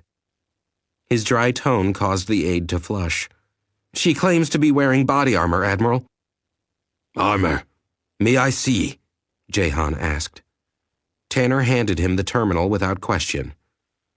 This is the armor those soldiers wear, the big man said after a moment's glance. I've been receiving reports on it from all over the city. Tanner considered that thoughtfully. So what is she saying? That she has information on the unknown ship and soldiers, Admiral, his aide replied. She wants to be brought in. Do so, send a detail. Make certain that she is alone and unarmed, then put her on a secure terminal, Tanner said finally. I want to talk to this Ethan Shans. Yes, Admiral. Listen to me carefully, Lieutenant, Major Brinks growled. I don't care if that laser can play the Star-Spangled Banner. I read over 30 of the damned ET spider things coming your way now, and I want you and the rest of your team out of there now. Lieutenant Beaumont didn't look happy over the order, but he acknowledged it. All right, I'm sending in 2 more chutes to pick you up, the major told him, waving off a reply. I'd suggest you don't miss them. Yes, sir, Beaumont said over the network. Understood. You'd better, Brinks growled, wiping the channel clear with a finger flick and an eye blink. He was watching 2 full-fledged firefights and 1 cautious approach, while at the same time eavesdropping on Mia as she talked to her boss. Of the 4, he was firmly convinced that it was the conversation that would prove to be the most important, but he had an artillery barrage to direct. Sniper teams, prepare to direct a mortar barrage to Lieutenant Beaumont's position, he ordered. Thermobaric munitions are cleared for use. Russell, Beaumont yelled, though he didn't have to. Pack your shit, boy. We are leaving. Corporal Russell glanced back, nodded once, and emptied the rest of his clip into the approaching wave that was clambering up the slick, smooth sides of the pyramidal structure's tube-like pylons. There were more and more of them now, as if they were attracted to anything that could kill one of their numbers. Beaumont wasn't sure if they had a tactical network of their own and were deployed to cover the hottest spots, or something else, but the net of fact was the same. The soldier drones were converging on his and Russell's location, and with each one either of them took down, several more appeared out of the woodwork. So to speak, of course, seeing as how Beaumont had yet to actually see any wood. He emptied his own clip, the heavy scramjet rounds blasting from the muzzle of his rifle, accelerated by the railgun to lethal speeds even before the scramjet engines ignited. He felt a warble through his suit as the weapon went dry. Then a flicker of motion from above caught his attention. He hit the clip ejector with a smooth motion, rising from his kneeling position as he saw Russell do the same. The fresh clip slapped into the rifle, even as he looked up to see the CM chute swoop down over his position. In a practiced maneuver, Beaumont grabbed the chute's handle in his left hand as it flew past, letting the familiar sensation of giddy weightlessness pass over him as it enveloped him in its field. Then the building under him dropped away as he was pulled into the air. A few meters away, Russell was already airborne and whooping out some mad war cry as he sprayed fire back in the direction he had just come from. Beaumont watched as the creatures converged on the top of the pyramid-shaped city, milling around in apparent confusion, as their intended targets were no longer waiting there for them. There were some half-hearted attempts to find them, he noted, but they didn't seem to be looking up. Beaumont wondered how long that would last. Long enough, he hoped.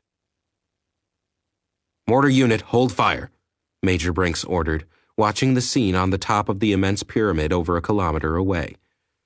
He could see the drone things still arriving, even as the ones already there milled around, as if lost. It was better than he'd hoped, and the former Marine major couldn't resist taking advantage of it. He flashed back to the information they had on these things, thinking about what they had done to the first planet the Odyssey had seen them on. how they had begun taking it apart, piece by piece. How they had apparently increased their population, doubling every 3 days. He knew that they had to be destroyed, not merely defeated. That wasn't enough. Every single one of them that had landed on this world had to be wiped out in detail, without exception.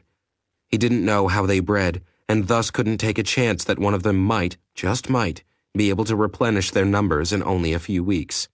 So, finally, as the arrival of new drones began to peter out, and he saw some of those already there start to look antsy about leaving, Major Brinks opened his mouth to give the order. Chapter 23. Archangel Lead slid into a controlled stop only a few meters from the rear bulkhead, its reverse jets flaring brightly as Stefanos stepped on them in order to kill his inertia.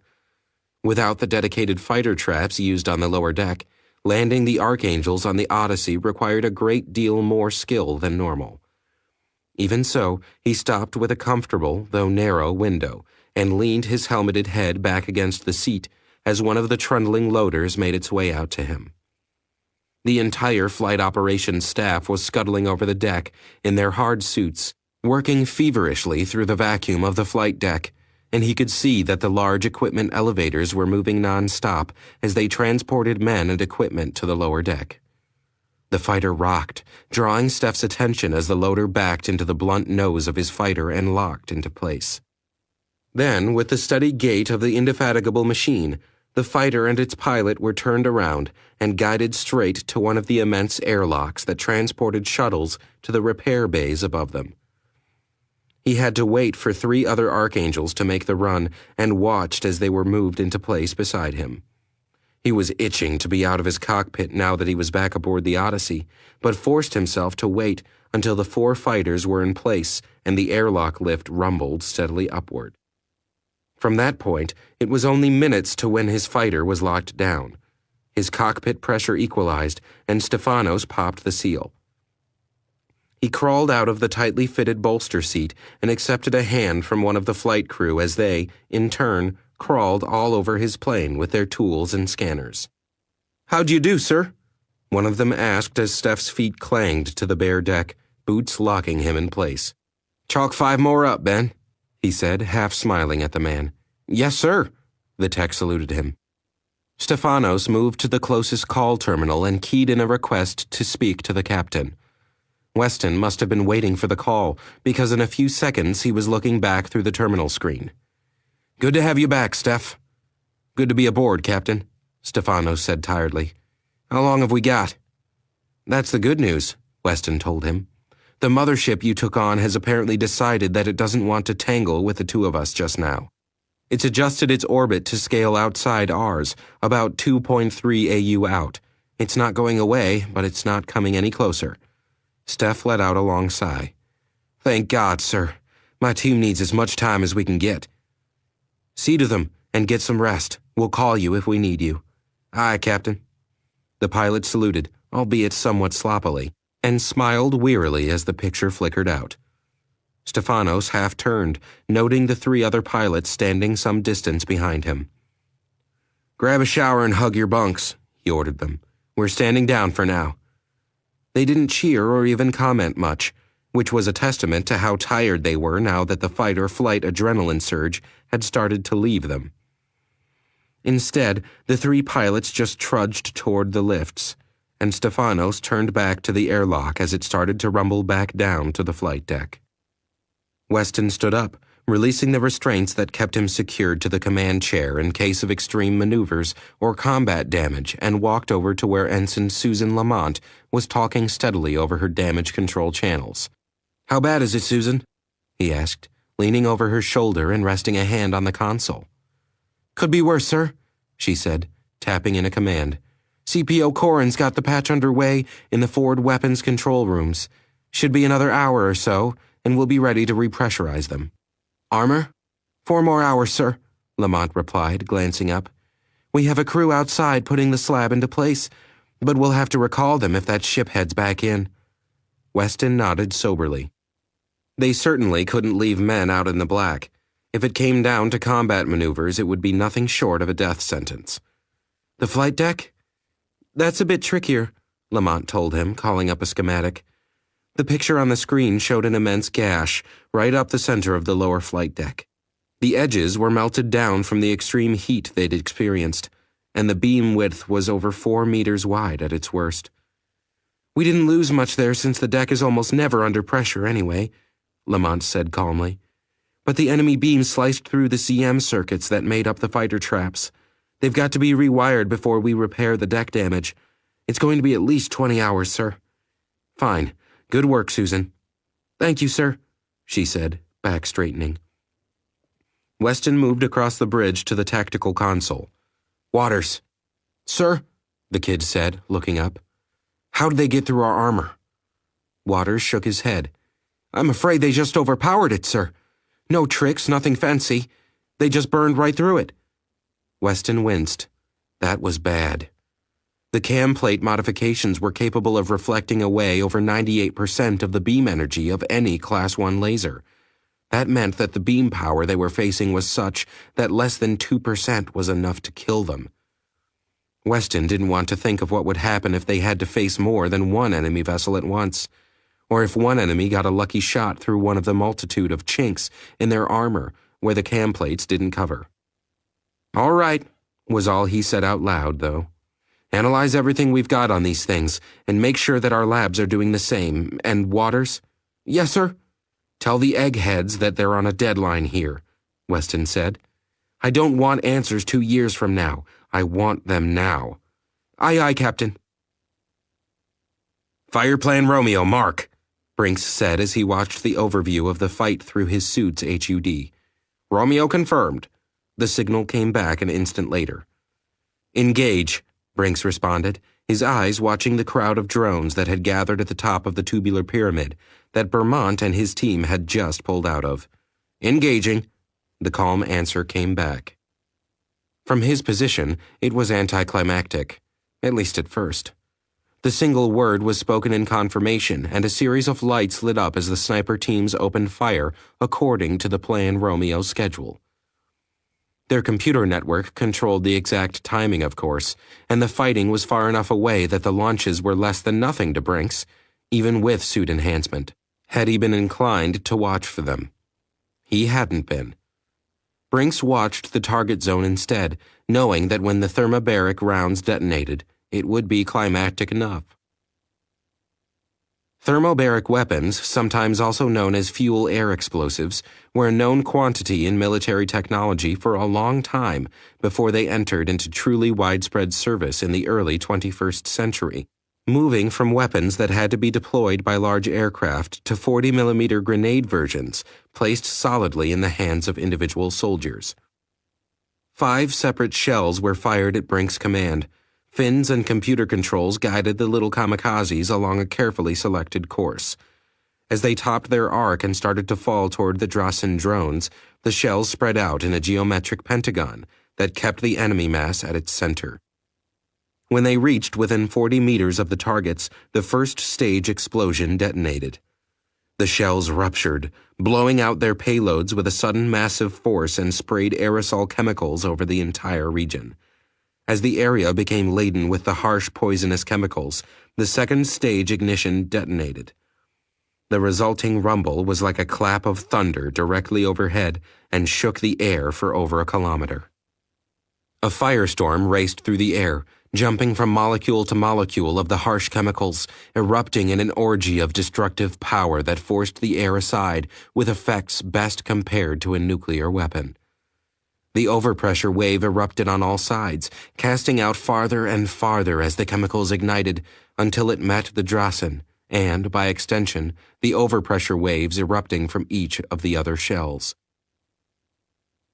Identify yourself, Rail Tanner growled at the screen, looking straight at a face he didn't recognize, but which matched the computer files they had for one Ethan Mia Shans.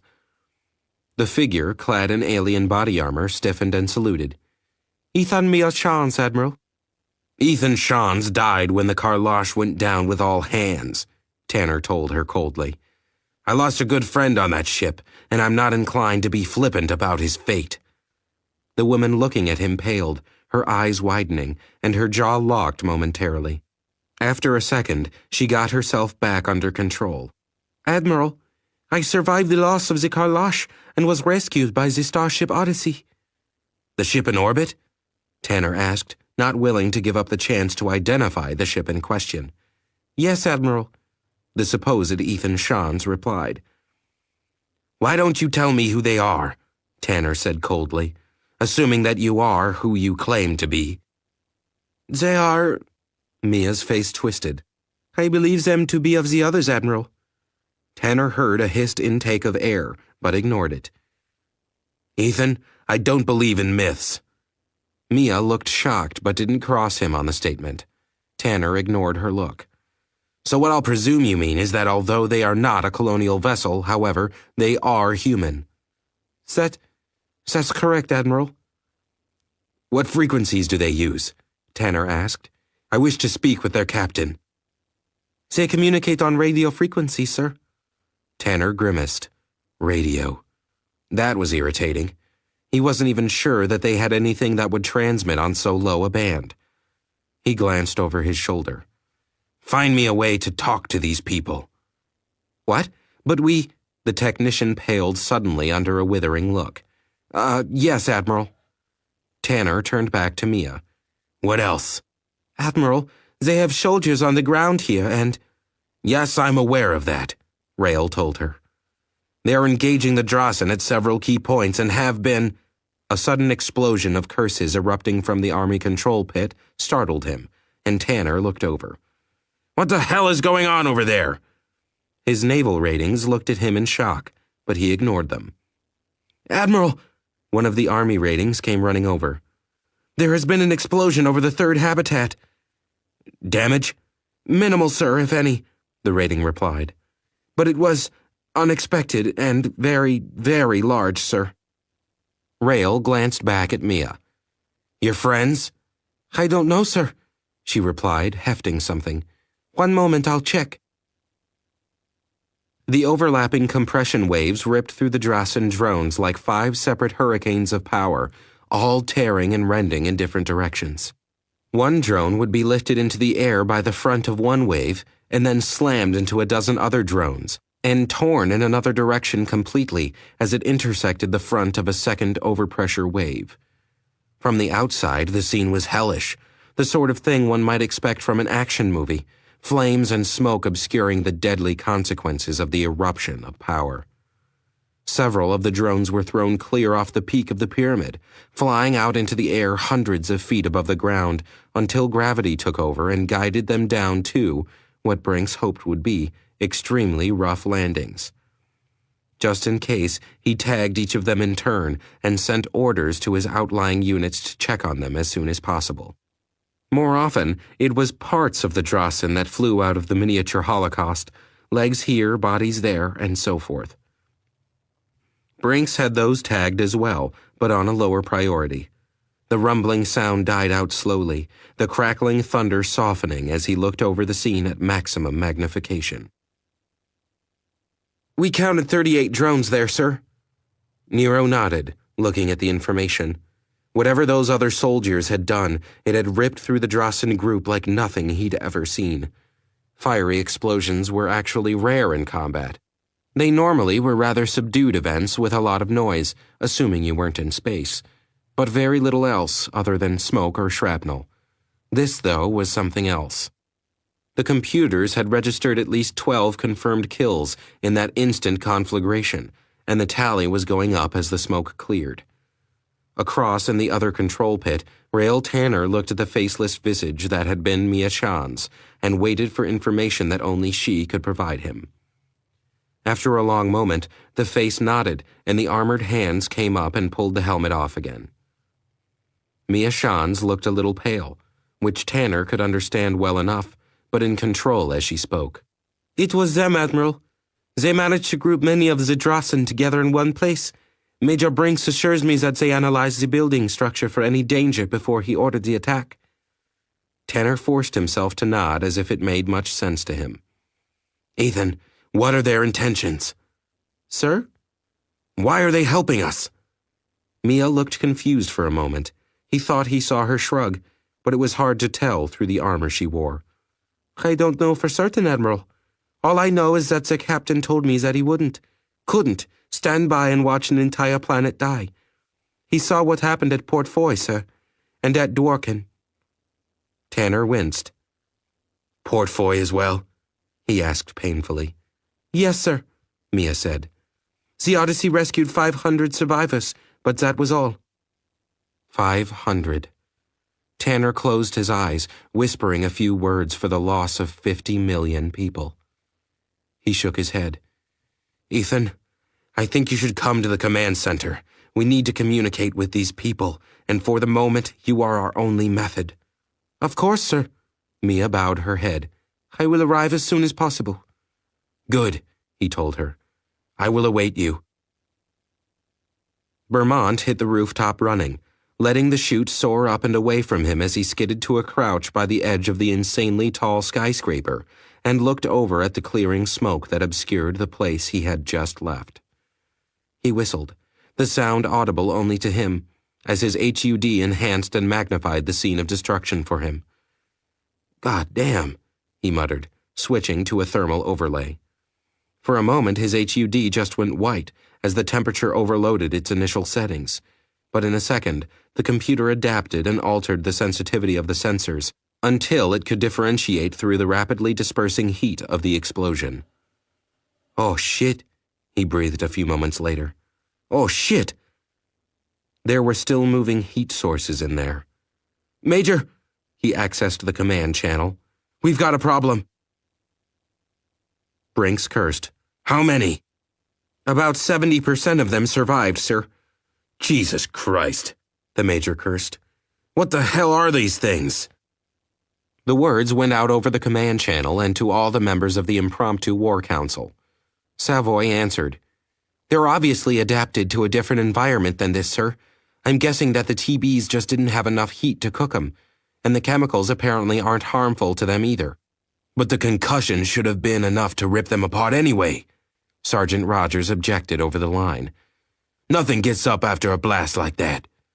Underground, you might be right, Sarge, Savoy told him. But out in the open, even with the tandem-controlled blasts, apparently there's at least one thing that can get up.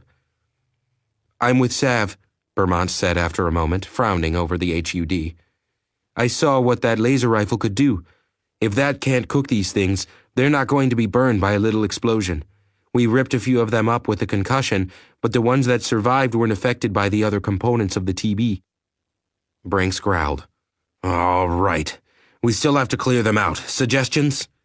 Major, Vermont said. I think we're just going to have to get down and dirty with these guys. I don't see any slick trick that'll take them out. He's right, Major, Sergeant Rogers replied.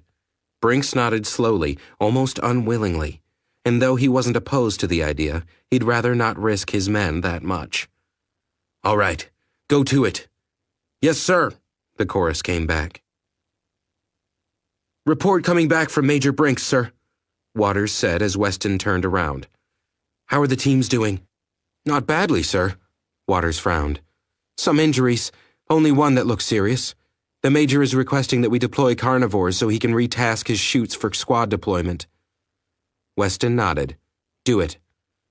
Launching carnivores during the firefight wouldn't have been possible, given that the drones required either the Odyssey or a shuttle to control them. And all of the above had been quite busy at the time. Now it was feasible, so he'd give the Major whatever he could. What's his progress?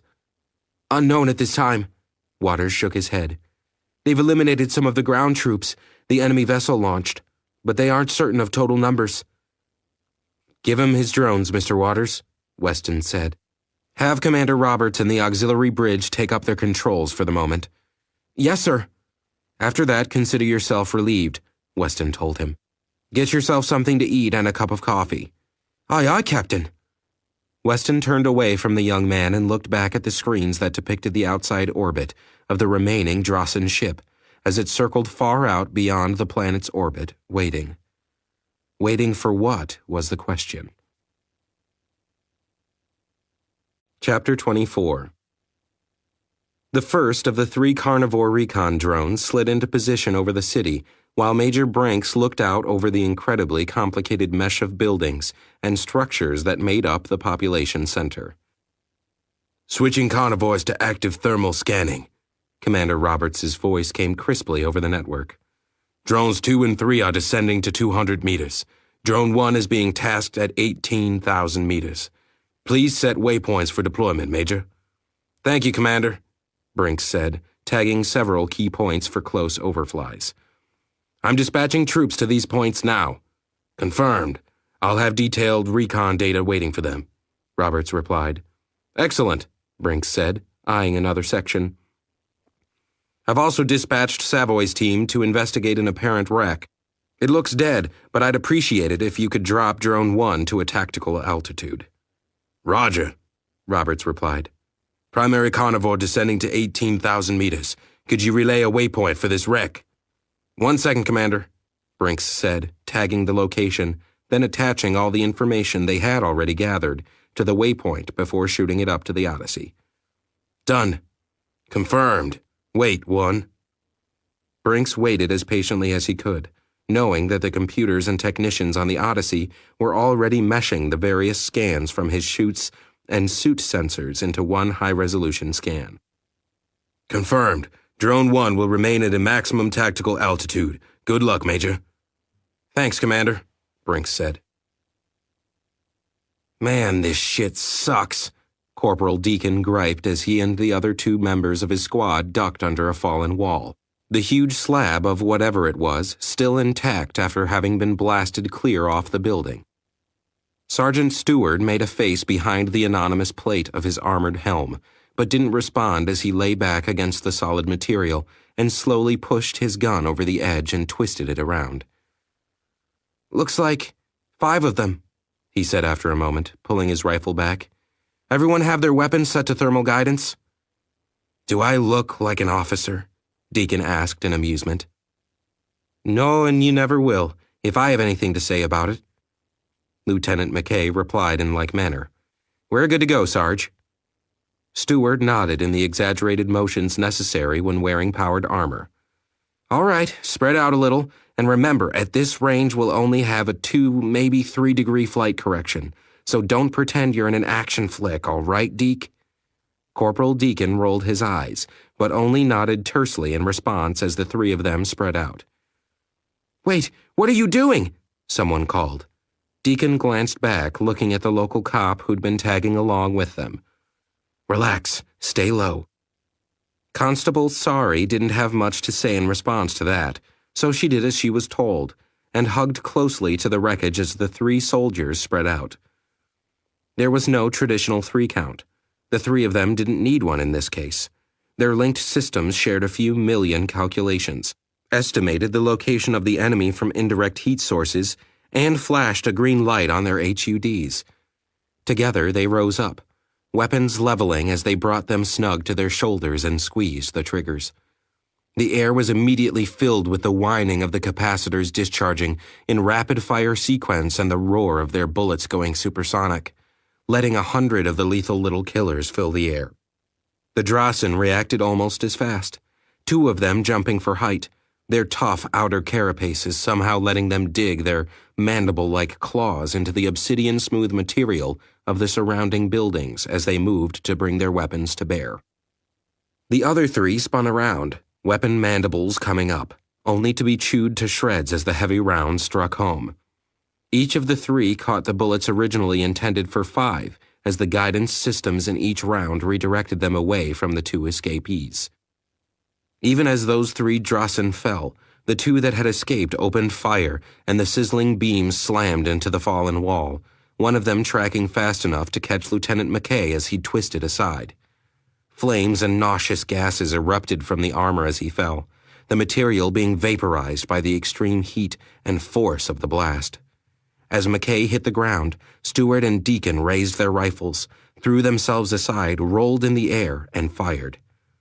The weapons made their unique whine crack once more, sending dozens of hefty killers upward in the reflex shots as the 2 troopers hit the ground hard and slid to a stop. Neither of them had aimed particularly well, but it didn't really matter, because as the bullets leapt forward, Their eager little forward sensors detected the heat of the Drossen drones above them almost before they even left the barrels of their rifles. The hard-wired nanocircuitry took a moment to glimpse at the few lines of onboard software, just to confirm the target parameters. They happily raced off in search of the warmth they were designed to seek. Less than a tenth of a second after the weapons fired, the Drossen drones were torn apart and fell to the ground. Sergeant Stewart ended his slide with a reverse shoulder roll and came back up to his feet, his rifle seeking out any other targets around them as he shouted over the tagnet. "Deke, check on him!" "You got it, Sarge," Deacon said, already on the move. The corporal hit the ground, skidding on his armored knees, and came to a stop by the fallen lieutenant, then automatically called up the medical information from McKay's suit. "Telemetry from his vitals aren't looking good," he shouted, the suit already initiating defib. McKay jerked once, his back arching off the ground as the suit shunted a jolt through his body. His face mask cleared as the armor automatically shifted to medical mode, letting Deacon see McKay's eyes open wide from the shock, stare around unblinkingly, and settle back down. "Still nothing." Deacon hit him again, jolting the soldier off the ground as his suit finished applying foam to the breach and the drab-green substance started to harden. A series of beeps and symbols flashed across Deacon's HUD, and he let out a breath. "Got him back, Sarge, but he's in a bad way." Stewart didn't answer as he finished his circuit and let his rifle drop from his shoulder as he shifted to the command emergency channel. "Major, we've got a man down. I say again, man down." "Roger that," Brinks replied tersely. "Am redirecting a chute for pickup. Stand by." Stewart confirmed the transmission and signed off, leaving Brinks to do his job. He now had 2 seriously injured soldiers and no immediate evac point. He directed the chute to pick up McKay after shifting his comm suite to locate Mia. "Miss Shans," he said after a moment. "Yes, Major?" Mia paused, head cocked as she listened. She stopped mid-motion, not paying attention to the man escorting her to the command and control center, much to their annoyance. They froze behind her, though the man in front moved on for a few steps before realizing that no one was following. He turned. "Ethan, what are you doing?" She held up a hand. "One moment. Yes, Major. There are extremely good medical facilities in the city. Yes, Major. I'm on my way to speak with the Admiral in charge of systems defense. I will arrange it." "Arrange what?" the third man demanded. "Medical treatment for injured soldiers," she told him calmly. "There are 2 seriously injured men in need of medical attention." "Ethan, we have to get you to the Admiral. You can deal with them once we arrive." "No, I will deal with it while we travel. You'll have a comm, of course?" "Of course, but—" "Then contact the Admiral," she told him coolly, starting forward again as she motioned to him with one hand. "Now!"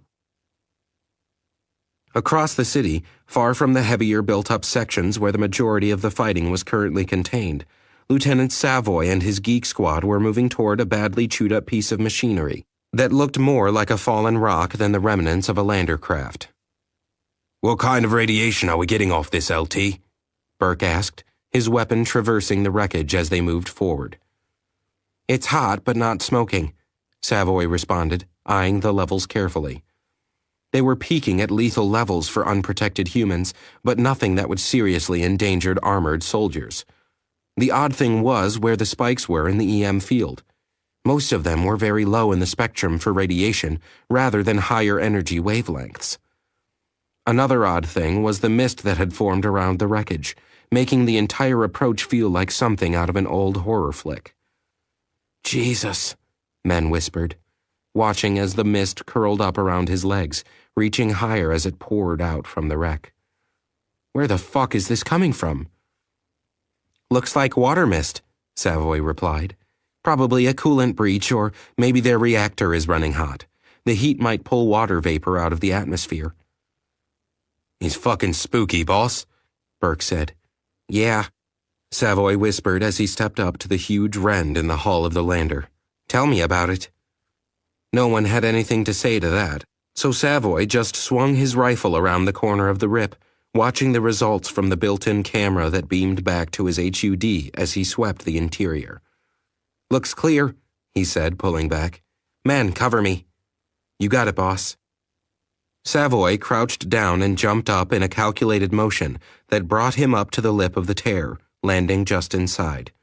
His suit systems automatically adjusted to the low light levels, bringing up a computer enhancement over his HUD that included thermal and light amplification. Savoy automatically rejected the suit's query concerning active night vision systems while stepping inside cautiously. "It's a wreck in here," he muttered after a moment. "Say that again, boss," Burke replied, landing just where Savoy had been and looking around for himself. "Must have been one rough landing." "Don't let your guard down," Men reminded them both. "We saw that these things are tougher than you'd expect." "Right," Savoy nodded, pushing forward slowly as he looked around. "More to the point, I don't see any bodies, boys." "Shit," Burke muttered, crouching just beside the tear as Men jumped up. "I don't like the sounds of that." "Can't say I much like it either," Savoy said. "But them's the cards we've been dealt. I'm going to move farther in. Give me some cover, okay, you two?" "We got your back, boss," Men said. Savoy swung his rifle around a corner, scanning quickly before he ducked around in a crouch to let his suit's more effective sensors give him a second opinion. Nothing was in sight, so he rose to his feet and moved forward. Admiral Tanner looked at the face on the screen and frowned. "What is it, Saren?" "The Ethan wishes to speak with you," the man said stiffly. "I told you to bring her here as fast as possible." "I am. We are. That is," the man replied. "However, she insists on speaking to you as we travel." "Very well," Tanner sighed. "Hand her the comm." The image jiggled a little and came to rest on the smooth, faceless armor that was even disconcerting over a comm. "Admiral?" "What is it, Ethan? I'm quite occupied at the moment," Tanner began. "The soldiers from the Odyssey have incurred injuries," Mia interrupted him. "Their emergency craft has been redirected to rescue pilots lost in the outer system, so they have no local medical support at this instant. I'm told that they can, of course, redirect a shuttle to supply them with what they need, but it will take time." Tanner nodded. "One moment, Ethan." He stepped back while moving over to the control pit that handled ground operations. "Nero!" "Yes, Rail," the big man asked, stepping up. "The soldiers from the ship have had casualties.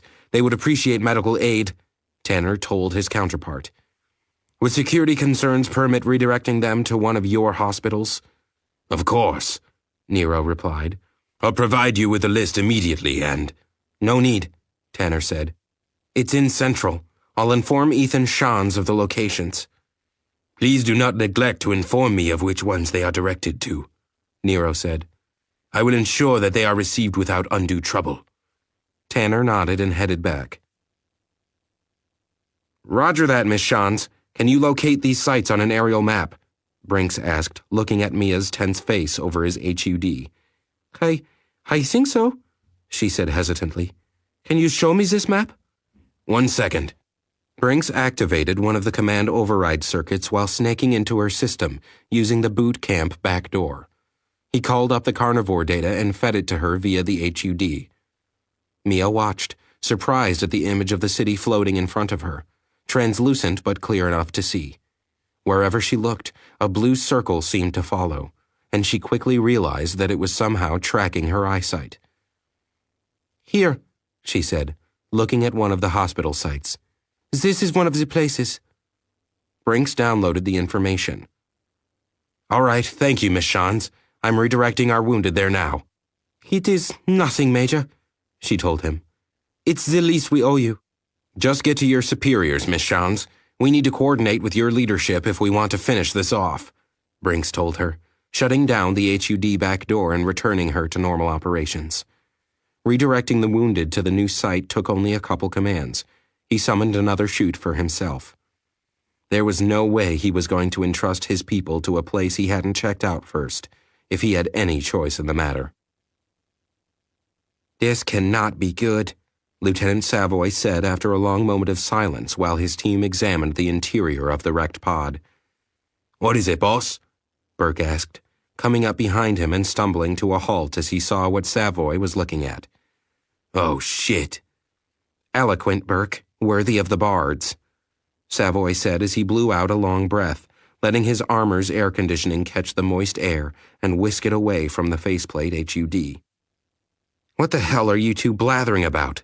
Men asked as he stepped up, coming to a dead stop between the two of them and looking down, a long way down. The hole in the deck was about 5 meters in diameter and seemed to bore right through the hull of the landing craft and into the hard ground beneath them. I'm getting a depth reading. Jesus, 30 meters? How'd they manage to dig that this fast? Dunno, boss, but it can't be a good thing. Yeah, Savoy shook his head. All right, Burke, head back out and get one of the chutes in here. How come? Burke objected. The sensors on those things aren't going to be worth much in that Titan area. I know that, Savoy responded, but my suit sensors will be. I'm going down there. Weston was sipping a steaming mug of coffee when the alert came in. He dropped the mug unceremoniously into a recycling hatch and turned to the even younger ensign who was taking Waters' position. What is it, Ensign? Tachyon wake, sir, she replied tensely, her eyes darting across her board. I think it's several ships decelerating from FTL. Put your readings up on the screen, he ordered. The screen flickered, showing a computer enhancement of nicely animated blue particles being pushed ahead of something and breaking out and around, like the bow wave of a boat pushing itself through a calm lake. Only there were 5 of them. Oh my God, someone whispered. Weston ignored them. At least now he knew what the last ship was waiting for, and he'd been right, too. He didn't like it. Chapter 25. Lieutenant Savoy floated in a non-existent breeze as he dropped down the 5-meter-wide hole, the CM chute lowering him slowly into the pit. Heat dissipation is roughly even, he reported, looking down through the thermal overlay that decorated his suit's HUD. The walls are almost smooth, very regularly cut, but not glassy like a laser drill. His running commentary was relayed up to his tech squad, and from them to the Major and the Odyssey, so he kept speaking for the record as the walls continued to loom farther and farther above him. I'm approaching the bottom now, slowing chute deployment, he said, bringing himself to a stop just above the turn in the tunnel. Savoy inverted himself, hooking one leg up and around the cable that held him suspended in the air, and commanded the chute to descend again. His head dipped below the curve of the tunnel a few seconds later, and he stopped it again, watching through the thermal overlay down the tunnel, looking for any heat sources that might be the enemy drones. It's quiet down here, he said after a moment. Nothing to indicate enemy activity. Other than the tunnel itself, of course, he thought, without stating the obvious. After a long look, he made a choice. All right, guys, I'm cutting the tether. He unhooked his leg from the cable and snapped back upright as he triggered the release and dropped the remaining 4 meters to the ground. The sound of his landing echoed around him as he came down in a crouch, retrieving his rifle from where it was latched to the back of his armor. In the passive night vision of his HUD, the tunnel appeared endless, vanishing off into eternity with only minor thermal variations apparent. The space around him cooled, only a few degrees above the air temperature, which was running at a relatively high 30 degrees Celsius. Savoy took a few steps down the tunnel. I'm switching to active night vision now. A few motions brought up the options, and then he turned on the infrared spotlights built into the helmet and shoulders of his armor. The HUD lit up bright green. For a second, it instantly darkened as its filters kicked in. Now he could see a tunnel he estimated at about 50 meters long, with branches moving off to either side at roughly 10-meter intervals. Industrious little bastards, he muttered as he moved forward, 1 foot in front of the other. Dry dirt and gravel crackled and crunched with each step as he began to plumb the depths of the alien tunnel system. The 3 small flying devices approached the medical center together, something that might have prompted an attempt at defending the building if the military command hadn't placed a call through several minutes earlier to warn the guards of the approach. They spread out slightly as the lead device swooped in and dropped off a hulking figure that carried a weapon at least 3 times the size of their laser rifles. He, or it, walked directly to the closest guard, not showing any sign of caution or fear, and spoke sharply. "Is this the medical center?" The guard nodded, blinking in surprise at the odd accent. He'd never heard anything quite like it. It was almost like a total lack of accent, a flatness that he couldn't place.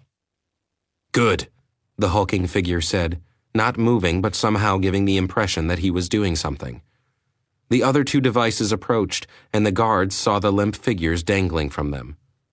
"Doctor!" The guard yelled over his shoulder, nodding at 2 of the others. The other 2 guards stepped aside, and 3 of the medical staff rushed out with a hovering platform, sliding obediently along behind them. Immediately behind them were another 3 and another platform. The guard turned back to the hulking figure and was surprised to see that the anonymous faceplate was no longer blacked out. He could see the face behind it, lit up by a series of soft red lights. The grim-looking man actually looked a great deal more frightful than the impersonal black of the faceplate.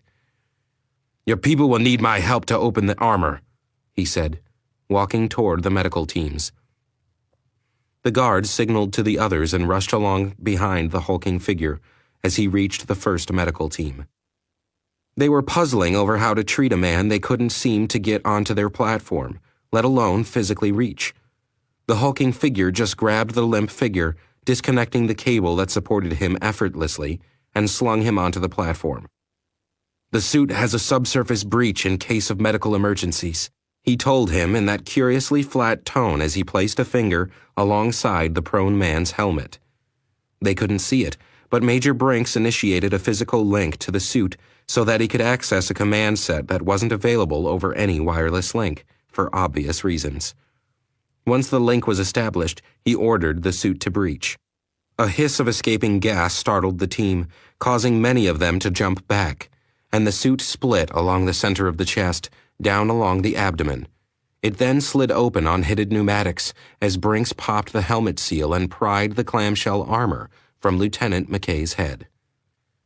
"You can treat him in the armor, or pull him out if you have to," Brinks told them brusquely, then turned and moved over to where Jamie Curtis was still hanging suspended above the ground by her cable connection to the chute. The medical team stared after him for a second before the lead doctor shook her head and snapped at them. A few seconds later, the platform retreated into the facility, with the 3 of them jogging alongside as they scanned and attached devices to their new patient. "If they continue their current deceleration," Waters told his captain, "they'll rendezvous with the other ship in 8 hours. If he accelerates to match course with them on a least time approach, we'll be facing all 6 of them in about 12, sir." Weston looked at the status board. The Odyssey would have its forward armor repaired long before that, but its flight deck would still be breached, though the circuits for the trap should be repaired by then. That would put the Odyssey in near-fighting trim, along with a full charge on her pulse torpedoes. This, even under ideal circumstances, placed the Odyssey at the wrong side of long odds. Weston shook his head, letting his PDA clatter to the console in front of him and looking over at Susan Lamont. "All right, what's the status on the Archangels?" "Not as bad as we'd feared, but they're still down by 4 pilots. No fatalities, but 3 of the injured pilots have major radiation burns from cockpit hits. And we have 1 man with a head injury. We think his CM field collapsed when he ejected his cockpit," Ensign Lamont said. "Counting Clark, that brings our total fighter complement down by just over a third." Weston nodded. "Further," Waters spoke up again, "I'm afraid that the Archangels just don't seem to be carrying enough firepower to really damage the enemy cruisers. We'll need them for fighter coverage, but they're not going to shift the odds substantially." Weston didn't like to admit it, but the young man was most likely right. The weapons load for the Archangels wasn't intended for the level of power being thrown around in these engagements. Even the heaviest missiles they had available for the fighters were originally intended to sink seaborne battleships and dreadnoughts. weapons that appeared to be roughly the equivalent of pop guns against these alien cruisers. "All right, I need alternatives here. Waters, talk to your department. Talk to the civilian researchers. Talk to God himself if you have to, but get them to me. If I can't use the Archangels, find me something I can use," he told the young man, then turned to Lamont. "Get as many people on the repairs as you can, and have engineering start siphoning off more power from the reactor to the auxiliary capacitors. I want as many charges in the pulse tubes as I can get this time." "Aye, aye, Captain," they both replied, stiffening as they gave him a quick salute and turned to their tasks. Weston picked up his induction mic and slapped it onto his jaw. "Commander Roberts." "Yes, Captain." The commander's voice returned a moment later. "I'm coming up to the auxiliary bridge to discuss the current situation." "Yes, sir, I'll be waiting." Weston closed the link and turned to Waters. "Lieutenant, you have the watch." "I have the watch, sir."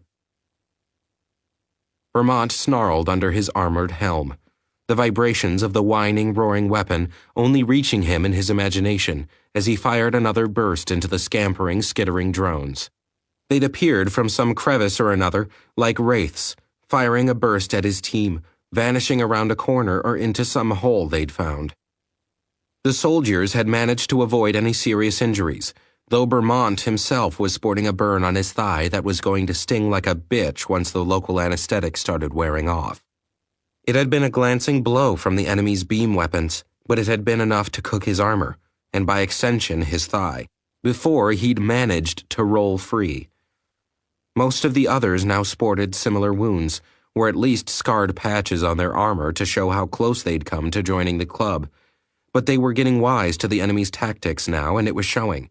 The last attack hadn't scorched anybody, and the Drossen had lost another drone in the attempt.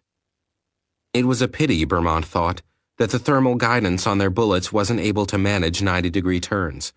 They'd have fried a great deal more of the spider-like things if they could, but the system only allowed relatively minor course corrections, especially over short distances.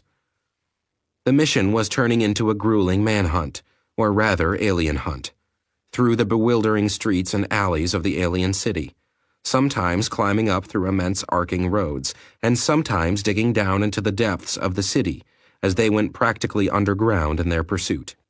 And unfortunately, Vermont's own prediction that they were simply going to have to get down and dirty was proving to be altogether too accurate, and the constant pursuit of the devilish bastards was starting to wear on both him and his people. A light nerve tingle alarm went off. Vermont let his empty magazine drop to the ground automatically and fell back as others moved ahead of him to take up the slack. Slapping the new one in took a few seconds before he was moving forward again, his foot crunching the spent clip into the ground as he brought his weapon back up to his shoulder and looked for another target. "Another empty tunnel," Savoy said, his voice calm despite the beads of sweat that had formed on his forehead. The silence was deafening, as the saying went, and the lieutenant found himself almost wishing for something to happen. Anything would be good, a dark part of his mind whispered. A dark and stupid part, of course. Savoy knew that it was just the tension speaking, demanding some form of release, but the voice was seductive just the same, and it took all of his intellect and trained reflexes to shove it down and maintain his current operational stance. He knew that wishing for action was as useless as it was stupid. For one thing, no one ever answered wishes, and for another, the demon Murphy might just answer this one. So he forced his mind into the job and moved as silently as he could onto the next tunnel. He paused at the tunnel wall beside the branching point, taking a breath as he gathered his thoughts for a moment and looked around. He wasn't certain what they were doing, this bunch. Whether there was a plan for the tunnels or even if maybe the crash had scrambled what passed for brains and they were just acting at random. This time, there was a soft scratching that reached his armor's sensors and Savoy froze, his mind blanking as he looked into the pits of hell. At the end of this tunnel, there were dozens, 50 or more of the alien things, he couldn't tell. They were crawling over each other, scraping at the walls and gathering up the material that fell. Savoy watched as the horde seemed to actually eat the rocks, ingesting the minerals and even going so far as to apparently carry certain bits to one or another of their group and feed it to each other. "Oh man," he muttered, knowing that his helmet would insulate all sound. "This is something else. I think it might be nest building? Computer, flag this data to be relayed to the research labs on the Odyssey immediately. Xenobiology department." They were eating rocks, or at least ingesting them. Whether they got any nutrients out of it wasn't something he could guess at, but there had to be some reason. Savoy inched forward, trying to get a better view of the activities, only to freeze when one of them suddenly snapped around and stared right at him. He hadn't made any noise, but the beast had apparently spotted him anyway, because, in a moment, all the others turned as well. Worse, perhaps, from his point of view, was that they did it without any sound or obvious signal. They just seemed to all notice him at the same time. "Oh shit," Savoy muttered, backing away. It was like a dam breaking. The sudden charge of the drones was like the rush of water over the broken floodgates, and that was all the signal Savoy needed. He turned and ran just as another flood burst from a tunnel farther down and came racing straight up at him. "Shit!" he screamed as he ran. "Men, Burke, I'm coming back, and I've got company on my ass." He didn't wait for an answer, just bolted up the incline of the tunnel at the best speed his suit could give him, which was fairly impressive. Each step was more of a leap, angled to propel him parallel to the incline, sending him flying for a dozen meters before he would power his other leg down to meet the ground and accelerate him ahead even faster. The end of the tunnel was approaching at blinding speeds, but his wraparound sensors showed him that the room behind him wasn't all that much better, so he didn't slow down. He grabbed the cable of the chute mid-leap, keying its automatic lift even as he wrapped it around his hand in desperation. The cable went taut almost instantly, the CM field dropping his weight to near nothing as the chute's thrusters whined and pulled him straight up. Savoy struck the wall as he swung on the end of the chute's line, caroming off it like a billiard ball, but kept his grip on the cable as he shoved the chute's climb rate to maximum. "Coming through!" he yelled as the chute cleared the tunnel entrance and slammed into the ceiling of the lander, throwing sparks and fragments around as its lateral thrusters kicked in and yanked Savoy suddenly to the right. His upward motion remained largely unchecked, so he bounced off the ceiling. Before snapping to one side and careening off a wall, he slammed into another bulkhead and finally came to a rest against a charred piece of machinery. Men and Burke didn't have time to watch his rather rough flight, as they were watching the tunnel as he flashed past. They both saw the horrific mass that was scrambling up along the walls like they weren't a smooth vertical surface. "TB!" Men yelled, twisting a cylinder in his hand and dropping it down into the mass. "TB!" Burke returned, doing the same thing. They both turned and sprinted away from the tunnel, grabbing Savoy from where he had fallen, and lunged for the rent in the ship that had given them entrance. The rumble behind them was enough to inform them when the thermobaric grenades detonated, shaking the entire lander as the overpressure waves erupted in the contained space, each reflected shockwave reinforcing the next, as they had been designed to. A blast of flame and gas erupted out of the tunnel, curving around the bulkheads like a living thing, seeking a way out, just as the soldiers did.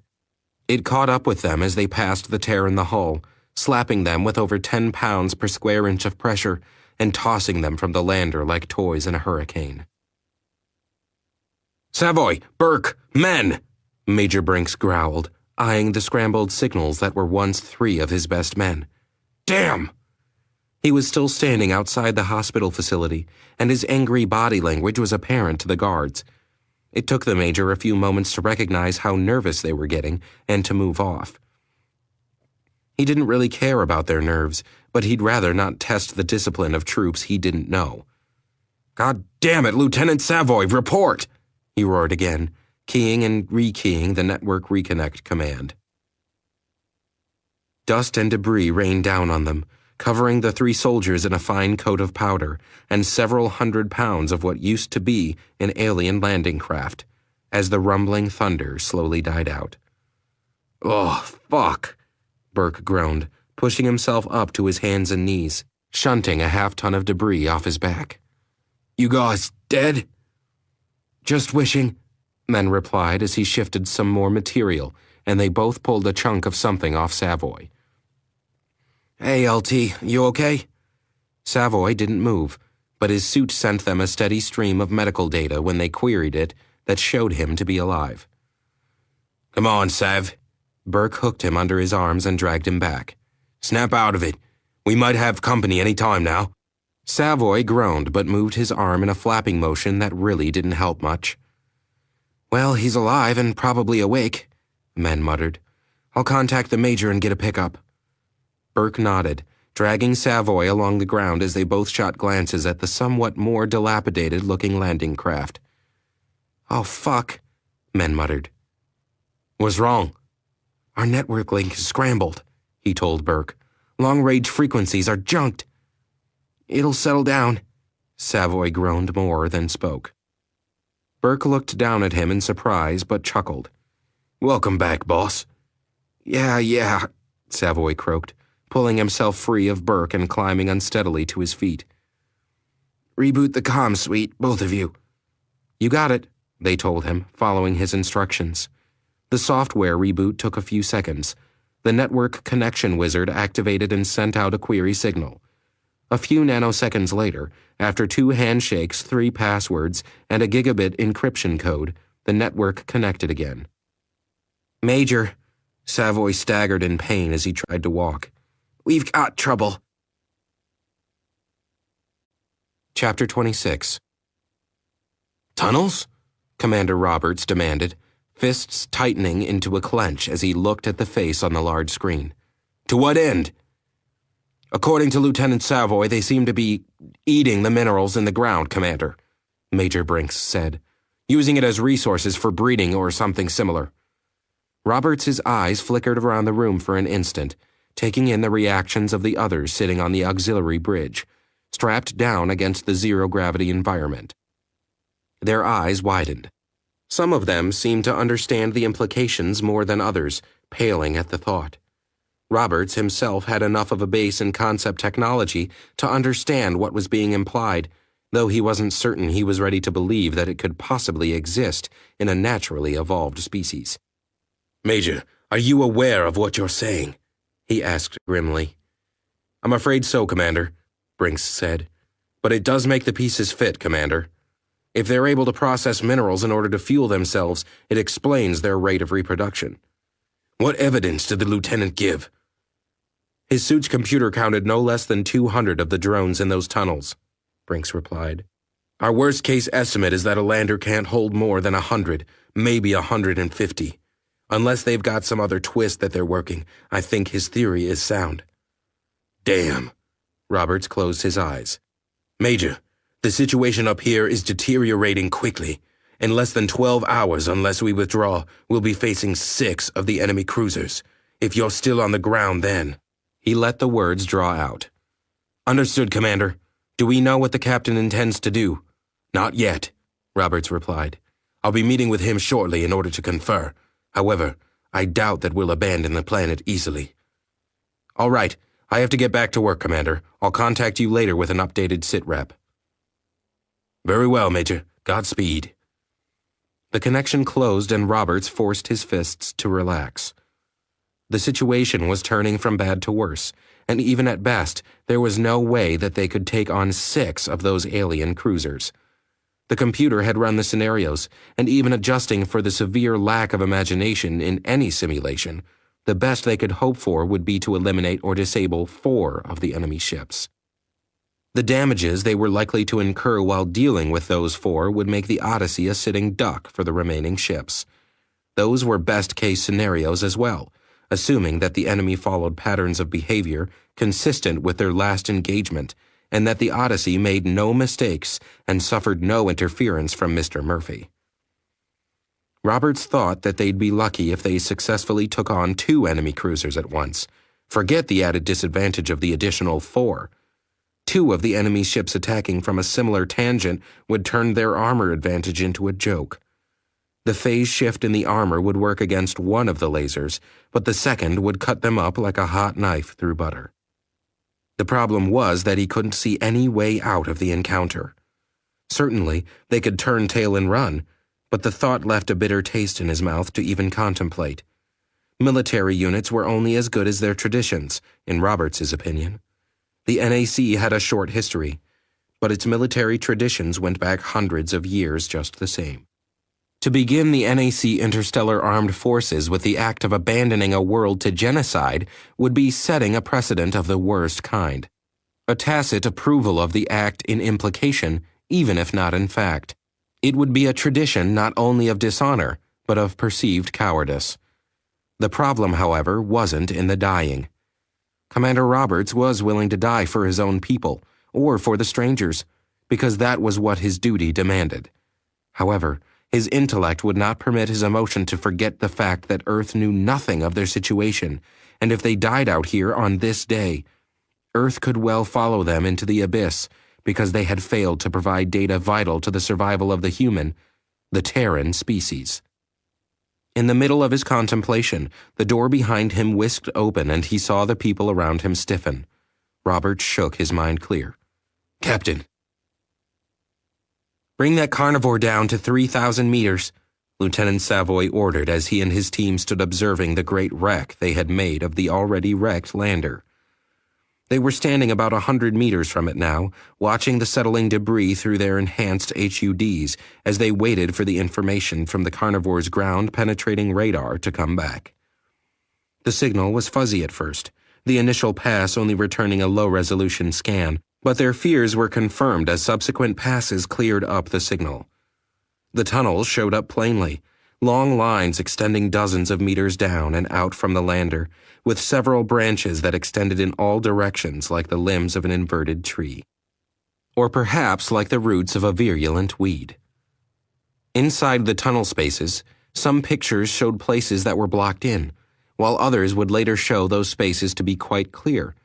The pattern was overlaid rapidly, scans being taken every few milliseconds apart, while played back in a real-time sequence. They could almost make out the flailing limbs of the drones as they crawled through the tunnels and continued their digging. "The estimates are coming back now, boss," Men said. "The computer says that there's a 90% probability that there are over 280 of them down there." Savoy nodded. "Tell it to keep counting." "You've got it, boss." Savoy flicked over to another comm channel, accessing into the command. "Well, it's confirmed, Major. We've got a nest or something being built under our feet." "We also got the sky about to fall on us, Lieutenant." "Sir?" 6 more cruisers are up there. In less than 12 hours, we're going to have to fight or flee," Brinks said, his voice grim. Savoy grimaced. "I can't say I like the thought of turning tail, sir." "Not our call," Brinks replied. "In the meantime, we've got 12 hours to try and get a handle on the situation.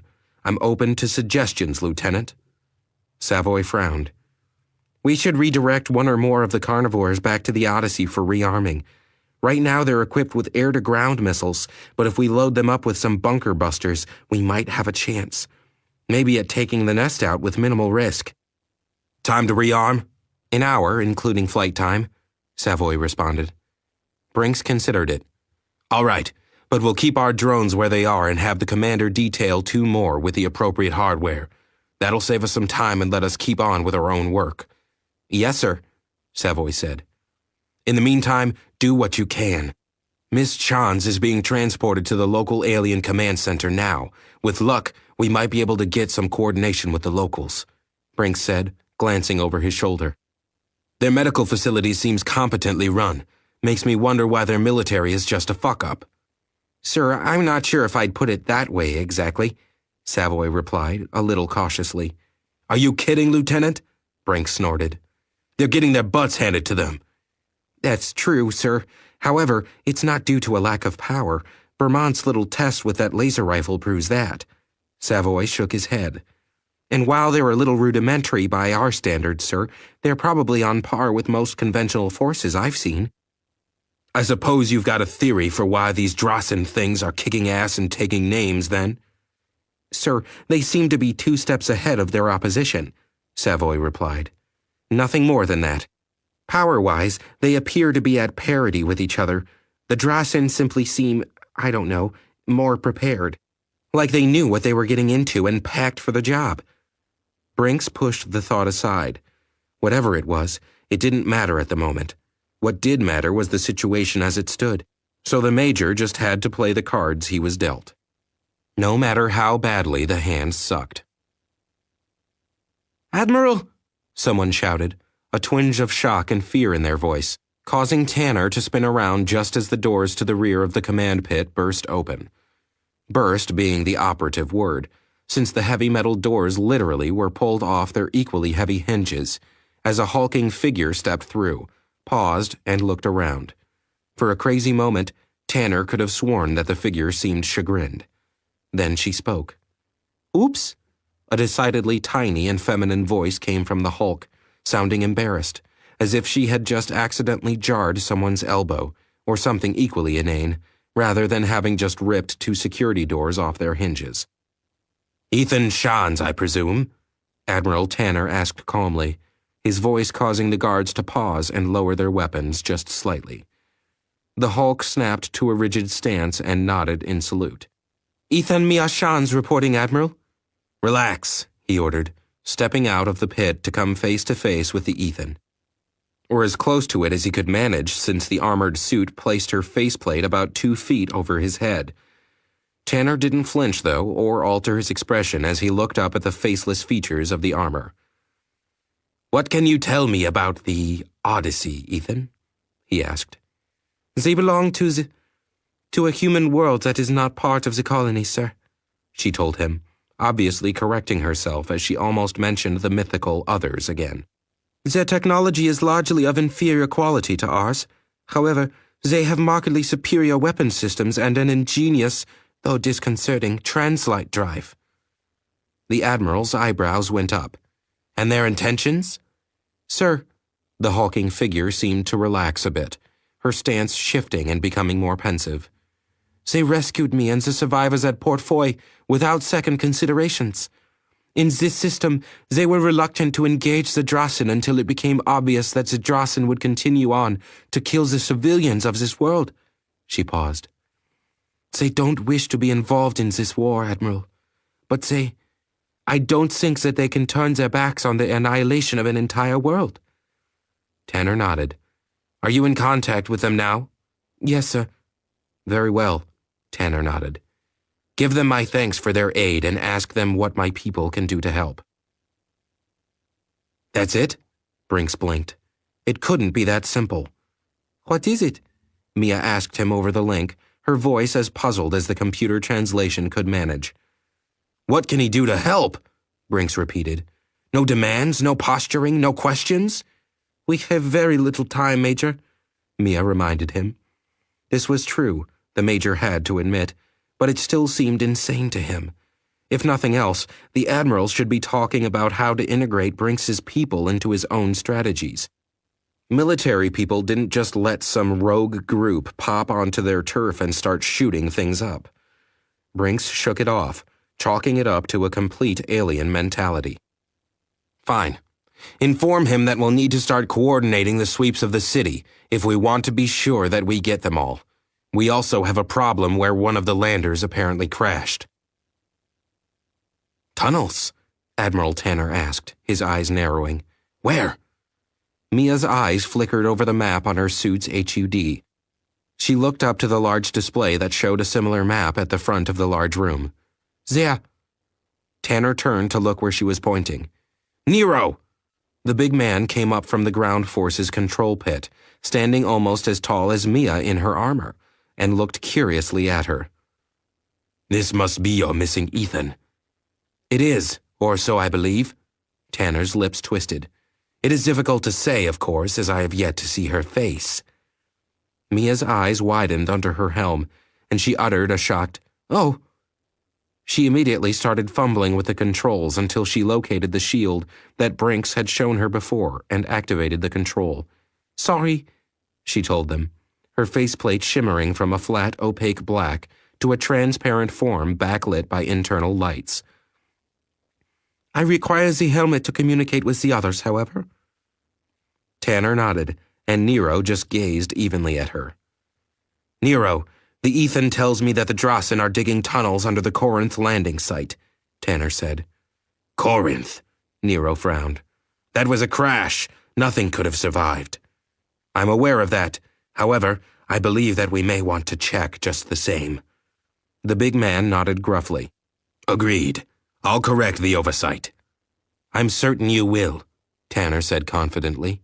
However, if what our friends are saying is true, we may have a serious situation developing. Agreed, Nero said. Their scans indicate that there are over 200 Drossen in those tunnels at the moment, Admiral, Mia said. They have ordered 2 assault drones from the Odyssey with weapons they believe might be able to eliminate the Drossen. Then act quickly, Nero intoned, his voice not giving any indication of his opinions of that speed. Indeed, Tanner nodded. Let us act quickly. Agreed, Nero replied, then turned away without another word. Now, Ethan, Tanner said, looking up at Mia without any hint of discomfort in having to look so far up to meet her eyes. I believe that you and I should have a conversation that includes the captain of the Odyssey? Mia nodded at once. Yes, Admiral. Chapter 27. Captain Weston, I presume? The translation came through clear enough, though the computer seemed to hitch up on the last word, and for a moment, Weston could have sworn that it was going to go with the cliched, Dr. Livingston, I presume, rather than what he hoped was the more accurate translation. Weston pushed the trivial thought from his mind, though he knew that, unlike himself, the other man couldn't see whom he was talking to. That's correct. You're Admiral Tanner? That is correct. The slimly built man looked out of the screen with every appearance of examining the auxiliary bridge, where Weston had taken the transmission. He wasn't, of course, seeing the bridge. Rather, what Admiral Tanner was looking at was Miss Shawn's face while her suit systems transmitted his image to Weston. The reverse wasn't possible, of course, but Weston was able to speak out of the suit speaker system so that they could hold something that at least resembled a coherent conversation. Admiral Tanner was an unassuming man, Weston noted, the type that you would probably overlook if you saw him on the street. His uniform seemed oddly rudimentary, more like work clothes than something any Terran admiral would wear, but it was spotless and well kept. There was something about his eyes, though. Weston couldn't pin it down, but it was a look he'd seen before. Captain, the Admiral was speaking again, forcing Weston to pay attention. We all owe you our thanks for your intervention. I do not believe that my world could ever repay you for what you have done. Weston waved a hand, almost irritated by the suggestion. Nonsense. Gratitude is fine, Admiral, but beyond that, it isn't any concern to me. We wouldn't let anyone do what these things were planning to do. They killed 2 worlds, Admiral. My people wouldn't let them take a third, not unchallenged. Yes. Tanner glanced down, his eyes flickering shut. I was pained to hear of Port Foy. Is the system titular there with you? She is with her people at the moment, Admiral, though they are still sedated, Weston said. Sedated? When we're finished, Mia can fill you in. Suffice to say that the sedation was as much for their sake as for ours. We would have woken them already, but given the situation, I didn't want panicked civilians adding to our problems. Yes, the Admiral nodded. I can see that. We shall, of course, prepare a place for them immediately. That would be welcome, sir, Weston replied. However, we have something else to discuss at this point. You are aware, of course, of the 5 ships currently approaching to join the one already in system. Yes, Captain, Tanner replied grimly. We have them on our long-range sensors now. It's worse than I had hoped, but much as I'd feared. Admiral, I have to be frank, sir. Weston leaned forward as he talked, clasping his hands in front of him. The odds of the Odyssey mounting a successful defense against 6 of those cruisers is very nearly 0. Mia held herself still as the captain's words came over the speakers, but her heart was in her throat at the admission. She'd known it, at least that it was likely, but to hear it put into words by Captain Weston was something else. Was he going to leave them? Could he justify fighting a lost cause for a world that wasn't his own? She didn't know. Words spoken with a calm assurance brought her back as she realized that Admiral Tanner was speaking again. So she tried to focus on what he was saying. "I expected that might be the case, Captain," the Admiral said, sounding almost resigned. "Part of me wishes very much to ask you to stay. However, I understand that we are not your people." "I didn't say I was ready to run out on you just yet, Admiral." Weston's voice came back over the suit systems. "I'm just giving you the odds." "I'm afraid that I don't understand," Tanner said, trying very hard not to sound confused. "Admiral, the way I see it, judging from reports from our ground forces, it's not totally impossible to fight off these things on the ground," Weston said. "I understand that your weapons aren't as effective as you might like. However, if you were to adjust your tactics, you should have the people to take out any invasion force that might land, assuming you do it fast enough." "I'm afraid that isn't my specialty, Captain," Tanner smiled, glancing over his shoulder. "However, I can speak with our ground forces commander." "I expect you can," Weston said. "In that case, what we might be able to do for you is to help cut down the opposition somewhat. Every ship we can take out for you is one less that you'll have to deal with on the ground." Admiral Tanner took a deep breath, understanding entering his eyes. "I understand, and I thank you for your help, Captain." There was a moment of silence from the speakers, and Captain Weston's voice returned, its tone serious. "It's what we do, Admiral." Traditions. They mattered more than most people realized, especially in military units. Commander Roberts knew this, and he had always felt that the best units were those that had traditions of excellence that every member could aspire to. Few were those who both saw the birth of those traditions and who realized just what it was they were seeing. Something told him, deep inside, that he was now among those few. When the captain said those words, Roberts lifted his chin a little higher on reflex, though he knew that no one was looking at him. And around him, he could see the same effect on the others sitting there. The young men and women assigned to the auxiliary bridge weren't the Odyssey's primary command crew. They were a little younger, and in what was already a young man's navy, that meant they were practically in nappies. They had joined after the war, most of them, probably out of the same ideals, misguided though they may be, that the captain was now espousing. They stood just a little taller, sat just a little straighter, and Roberts caught a gleam in the eyes of one of them as he glanced over his shoulder at the captain. The commander risked a look at Weston, wondering if the captain had done it on purpose, but couldn't tell from the other man's stance. Weston was intent on his conversation with the alien admiral and wasn't paying attention to the effect his words had. Before the next shift was out, Roberts knew, the word would be spread across the ship. Everyone would know the gist, if not the details, of the captain's proclamation. It's what we do. Roberts doubted that the captain meant it the way it would be interpreted. It was just what soldiers said when they were complimented or thanked. In another time, another place, the words would be just that. Words. Here, though, and now, they had already taken on a new meaning. Traditions, Commander Roberts mused silently, were funny things. They started when you least expected them, and endured through everything the universe could throw at them. And the captain had just started one hell of a tradition, assuming, of course, that anyone survived to pass it on. It's what we do.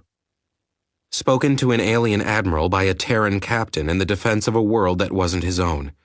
The rest of the fleet, and all those that followed, would have one hell of a tradition to live up to. Commander Jason Roberts just had to wonder if it was a good thing or not. "Yes, well," the admiral seemed flustered, something that didn't look quite right on him, Weston noted. "We still owe you greatly, Captain." "All you have to do for the moment, Admiral, is fight," Weston told him. "We're willing to lend a hand, but we can't do this for you, sir, so fight." Tanner inclined his head, nodding in acceptance. "I believe that you may count on that, Captain." "Good," Weston said. Admiral Tanner looked up again. "If I may know, though, how do you intend to fight 6 cruisers at once?" Weston grinned, almost ferally, the effect sadly lost on the Admiral, who couldn't see it. The members of the crew around him, however, noted the smile and shivered in response. "There is an old expression where we come from for people in our position," Captain Weston replied, his tone edged with a hint of dark humor. "A piece of advice from the past, you might say." "Really, Captain?"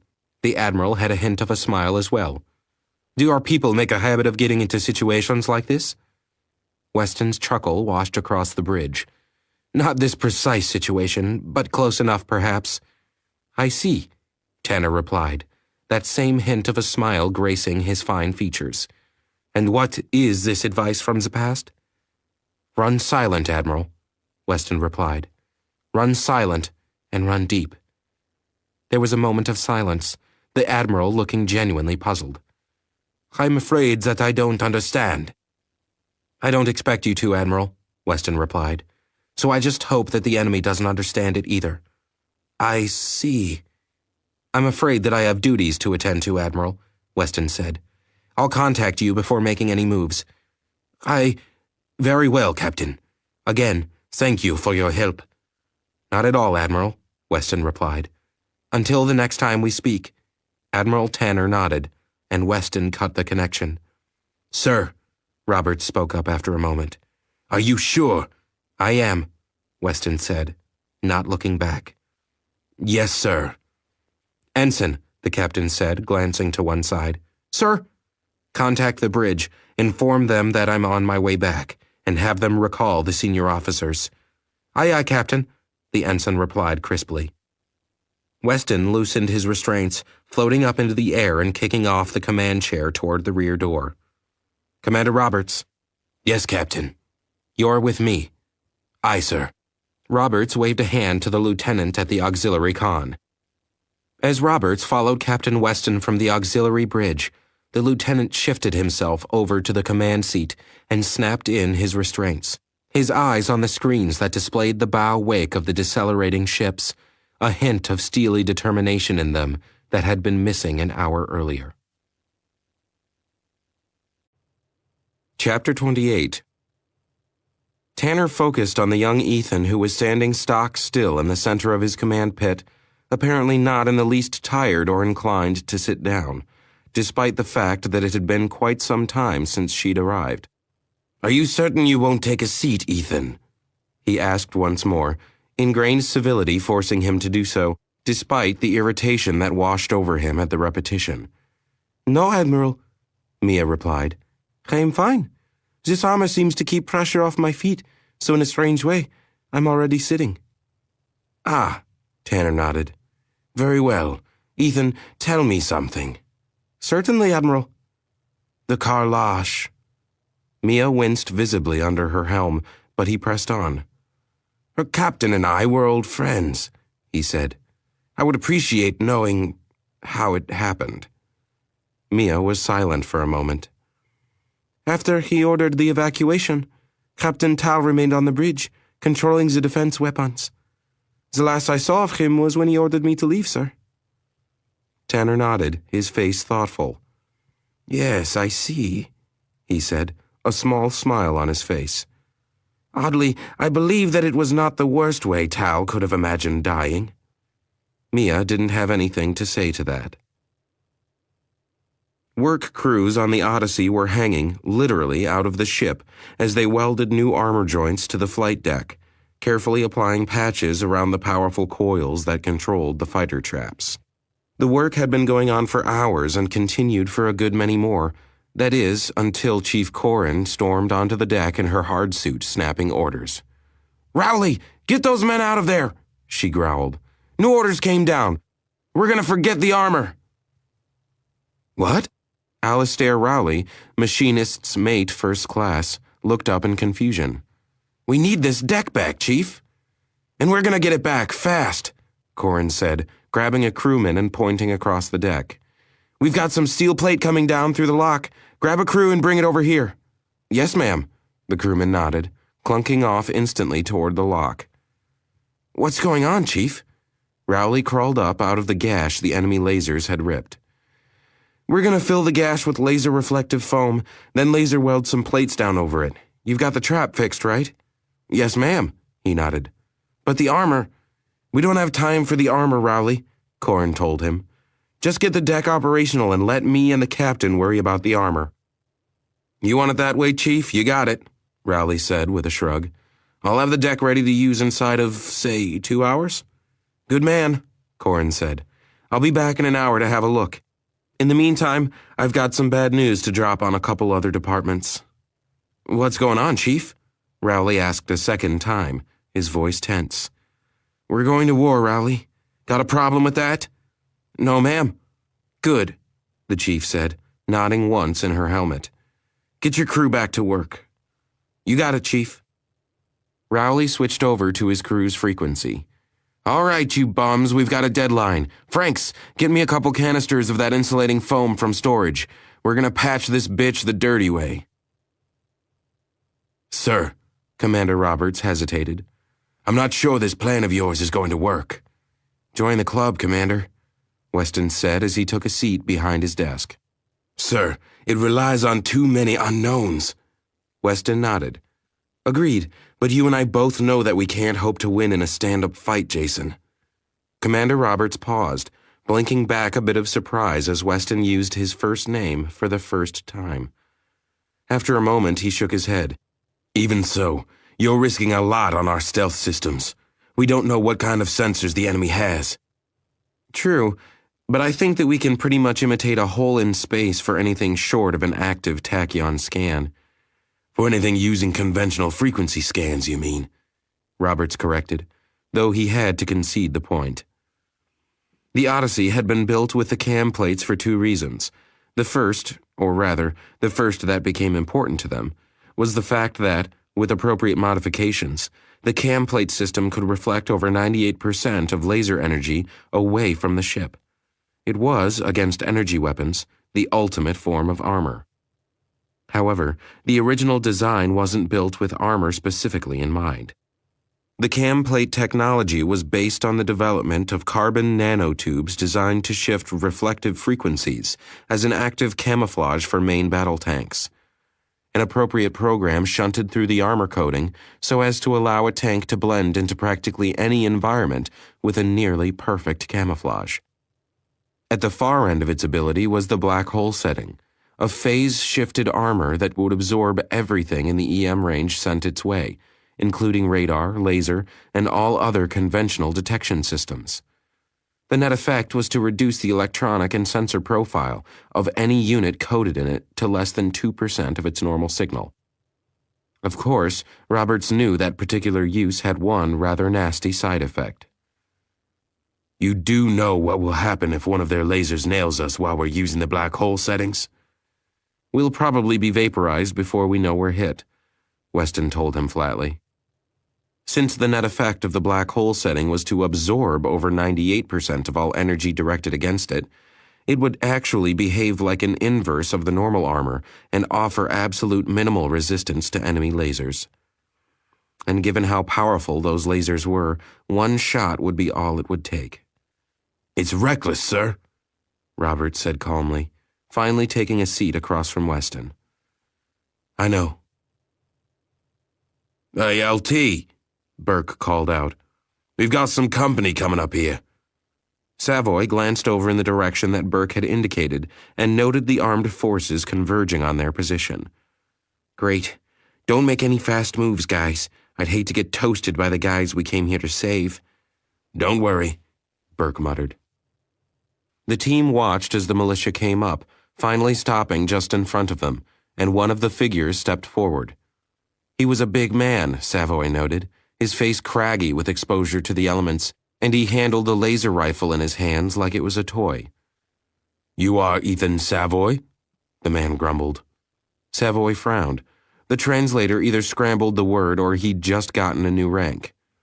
In either case, it didn't matter, so he nodded in an exaggerated fashion so the big man would be able to tell. That's correct. Kimball Yulth, the man said, gesturing in what might have been a salute. We are assigned to you. Savoy blinked, toggling into the command channel reflexively. Hey, boss? Brinks's growl came back. What is it, Lieutenant? I've got mopping up operations in 3 quadrants and a firefight in a civilian building in the 4th. You know anything about local reinforcements? They got to you already? Brinks muttered. Shit. I meant to warn you that they were coming. Didn't think they'd be so fast. I guess Mia got through to the local boss man, Savoy said. That's affirmative, Lieutenant, Brinks told him. They're yours. Use them as you see fit. The local guy has given us the lead. Savoy almost cursed from the surprise, blinking furiously as his mind whirred. Sir? He said. I know, Brinks said. I don't know what to make of it either. I can't say I'm opposed to it, mind you, just doesn't make sense. The local military is acting more like a militia group or something. Could be that's all they are, sir. Whatever, Brinks muttered. Doesn't matter. They're yours. Deal with it. Yes, sir, Savoy replied just before the channel went dead.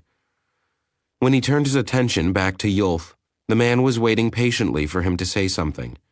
To all appearances, completely at peace with the world. Savoy tried to shake off the disturbing feeling it gave him and started speaking.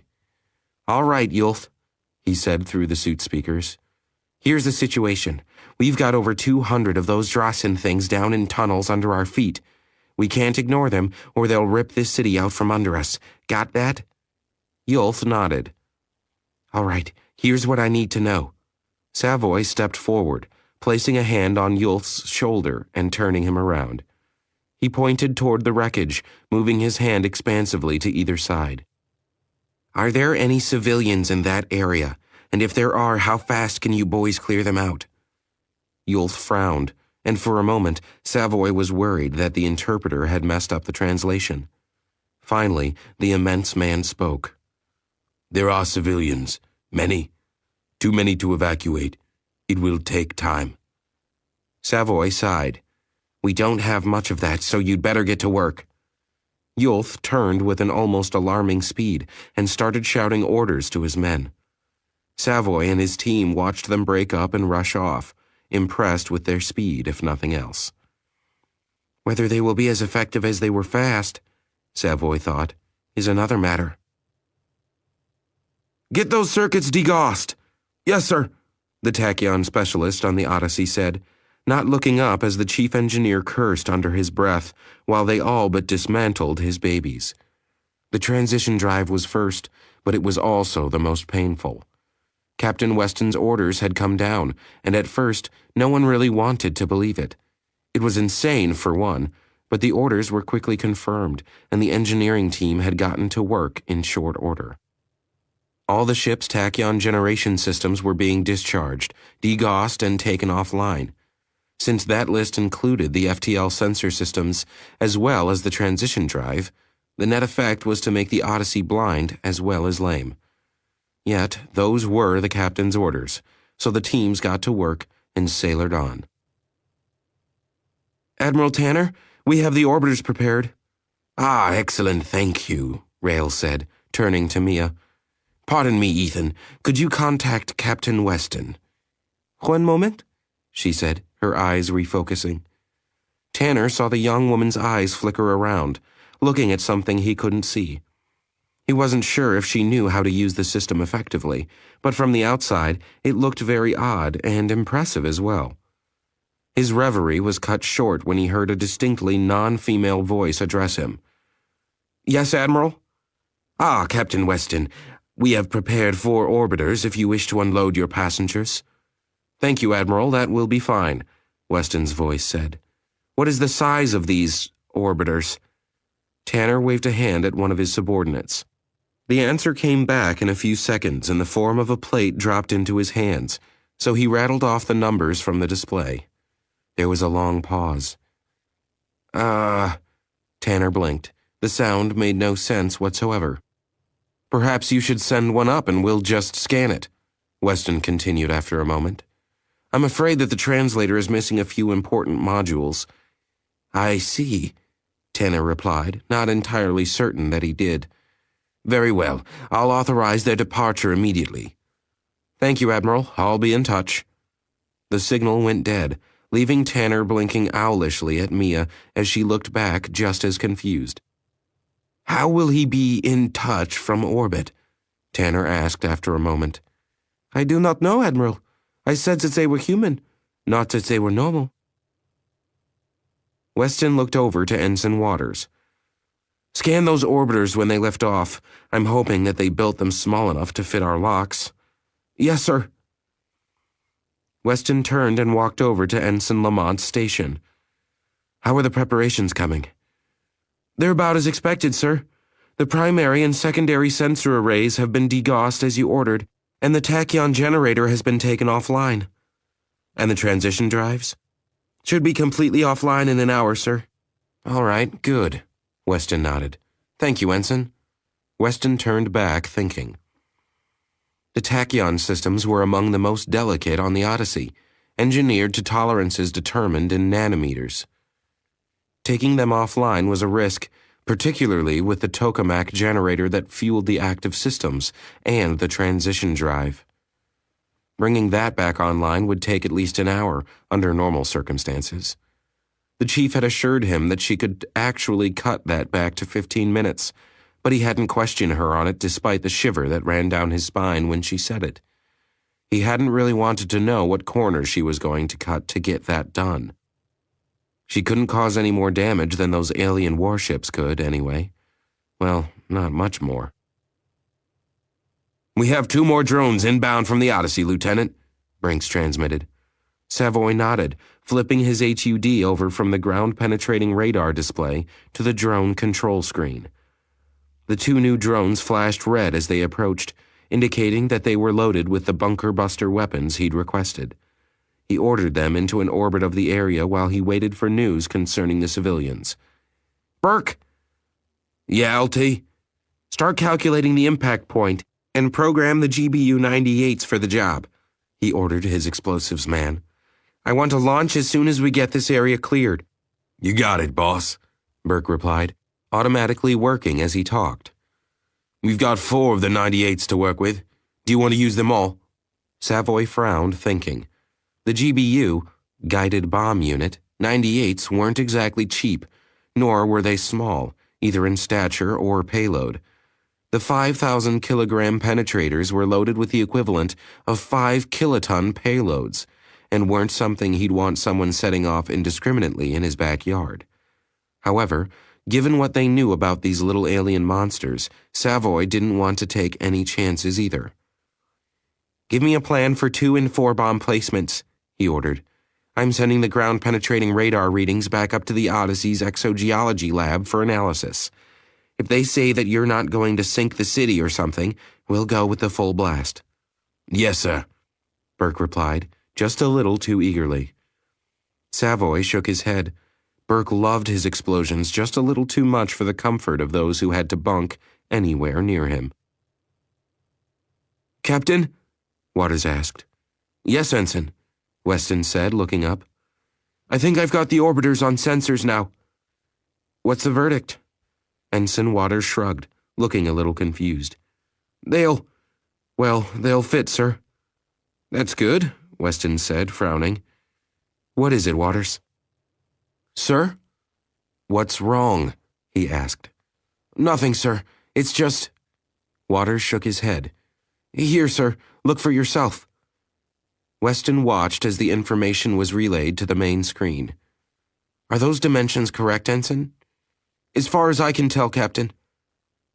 How many are coming up? 4, sir. How in the hell are they going to fit 500 people on board 4 of those things?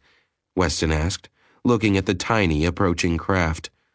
They were roughly 2/3 the size of one of the Odyssey's shuttles and looked like ugly, squat flying bricks. We're getting minimal energy readings off them, Captain. Their drive systems must be very efficient, probably a lot smaller than our own. That made sense. The drive systems on the shuttles, Archangel fighters, and even the Odyssey itself made up over 1/3 of the ship's total mass. If they had a considerably smaller drive mass, then it was just remotely possible that they could cram 500 people onto 4 of those things. I'd hate to try dead-sticking one of those suckers in, Weston muttered, not realizing that he was speaking out loud. Excuse me, sir? Waters asked, half turning. Nothing, Ensign, Weston said. Link me back through to Miss Shaw's. Aye, Captain. Weston watched the approaching ships for another second, eyeing their ugly, completely non-aerodynamic design, and repeated his comment, mentally this time. Dead-sticking one of those things would be suicide. Of that he was certain. There was a reason why the Archangels and other craft were still designed to fly, more or less, in an atmosphere despite the abilities of the CM generators. No pilot wanted to fly something that would become a crater the first time there was a power glitch. I have Miss Shans now, sir. He turned his focus to the screen, where Admiral Tanner was already looking out at him. Admiral, Weston started. Captain? The Admiral replied. I trust that you have scanned the orbiters? Yes, sir, and we won't have any trouble with them, Weston said. That is good. Please inform your pilots that I will be launching a drone. They are to follow it into our flight deck. We'll have the refugees waiting. Thank you, Captain. The Admiral half bowed. I'll pass your message along. Excellent. Weston out. Waters cut the signal automatically. Ensign Waters. Yes, sir. Full scans on the incoming craft, if you please. Aye, Captain. It was highly unlikely that they'd be trying anything, given that the Odyssey was the only thing standing between them and the approaching alien warships. But Weston had all but grown up in one war zone after another. You didn't take unnecessary chances with your life or the lives of your people. If he didn't need to get those people off the Odyssey in the worst way, he'd have taken the time to use the ship's own shuttles, just on principle. However, at the moment, they were not only using up his air, but they were also closing off an entire deck and taking up the time of his medical staff. To say nothing of the fact that he had no suits on hand for these people, and in the battle to come, a hull breach was all too likely. One glancing laser strike could kill every single one of them, rendering the whole operation to rescue them a particularly bad joke. Chapter 29. Clear that deck! The landing signals officer, LSO, screamed, though he didn't technically have to raise his voice. The ComNet intercepted and normalized the volume before it shot across the vacuum of the flight deck. Inbound on the ball! The computer filtered out the mass of acknowledgments, its programming designed to bring problems to his attention rather than highlight what was going right. This time, everything seemed to be working well, and the software didn't raise any flags. Not that Chief Mackenzie was going to take that for granted. His eyes roved the Odyssey's flight deck, looking for anything that might inflict foreign object damage, FOD, on the incoming craft. He wasn't sure if the alien ships were likely to suffer any bad effects from a FOD strike, but it was better to be sure. When the deck was cleared to his satisfaction, he nodded and waved to one of the CAT control crews standing well out of the way in their green accented suits. The crew chief flashed him a thumbs up, rather than clutter the network with chatter, and Mac turned back to the front of the immense flight deck. The unblinking stare of the stars beyond the maw of the deck was a little unnerving, but he'd seen it before and was finally starting to get used to it. Certainly, it wasn't as bad as trying to launch fighters in a hurricane, though it was close, he had to admit. He had 2 men down by the opening clearing the deck, and didn't envy them that job in the slightest. Once they were clear and out of the way, he switched over to a control channel. Deck is clear for landing. Roger that. The answer came back instantly. Drone will lead. Watch the followers. Right, Mac muttered, cutting his channel just after. Who thought up this idea? He didn't want to know. Chances were that it was Captain Weston, and in that case he'd really rather not know. Because he and his crew were duty-bound to curse the idiot's soul for this, and Mac rather liked the captain. The problem was, of course, that the incoming ships didn't have any active communications with the Odyssey, let alone Mac's deck crew, which was the closest thing to insanity he'd run into since the war. 4 alien ships who don't know fuck all about our systems, procedures, or technology, and we're landing them on a closed flight deck that has a damned field patch running up its center. Mac shook his head. Total lunacy. Someone yelled and it was patched through his suit. I've got the drone in sight! Mac looked up quickly, his eyes sharp as he scanned the maw of the deck. "There it is," one of his men pointed. Mac spotted the drone a second later as it dropped into view, settling in on an approach course that would bring it right down the center of the deck. The LSO grimaced. Normally, that was the optimal course, but with the steel sheets patching the gash in the center of their deck, it might be a bit rough on the smaller size of the drone and could even damage the systems. He shrugged that off, as it wasn't his problem, but made a note to have the deck FOD checked again as soon as he could, just in case something got jolted off the drone in the process. That was about the time that someone screamed. The yell was logged into the system, its source noted. Mac's HUD lit up like a Christmas tree as he spun around. The man who had yelled was pointing outside and was still yelling. "Sweet Jesus, look!" Mac looked. The experienced LSO went pale in his vacuum suit as he saw what had scared the crewmen. The 4 alien shuttles, such as they were coming in practically right on each other's tails. "Wave them off!" Mac yelled, flashing signals with his arms. "Wave them off!" Men were darting out of the way, gluing themselves to the walls of the flight deck as part of his signal corps held their ground, signaling desperately to the alien crews with lighted batons. The 4 ships ignored, or more likely perhaps didn't understand, the signals and kept on barreling in. Men dove for cover on both sides, and even Mac kicked off his position and flew for the nearby blast shield. He hooked his hand in the grip and swung down into the bunker, where 2 men from the crash and salvage crews were tensing to jump into motion if the worst came to happen.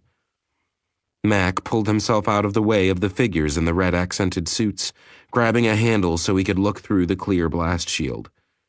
His eyes widened as the 4 ships came in like a goddamned freight train, barreling into the deck, well past any sane speed, then came to a smooth stop like they were bolted together.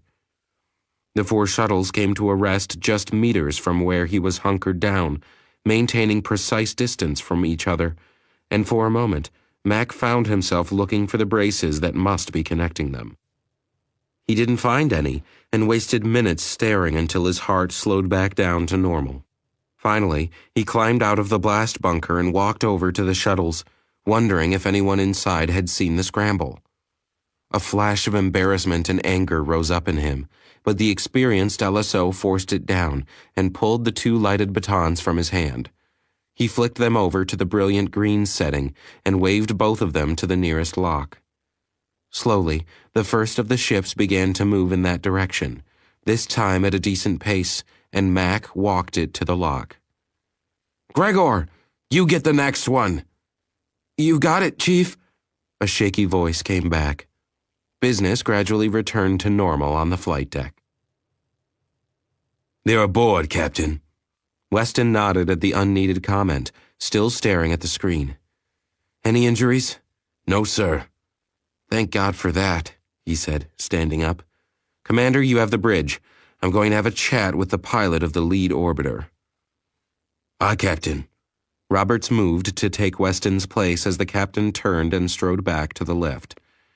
Weston sat down in the lift and told it where to take him. He wasn't certain what he could say to the man or woman flying that heap, other than to inform them of proper flight protocols. Proper protocols for this ship, at any rate, he corrected himself.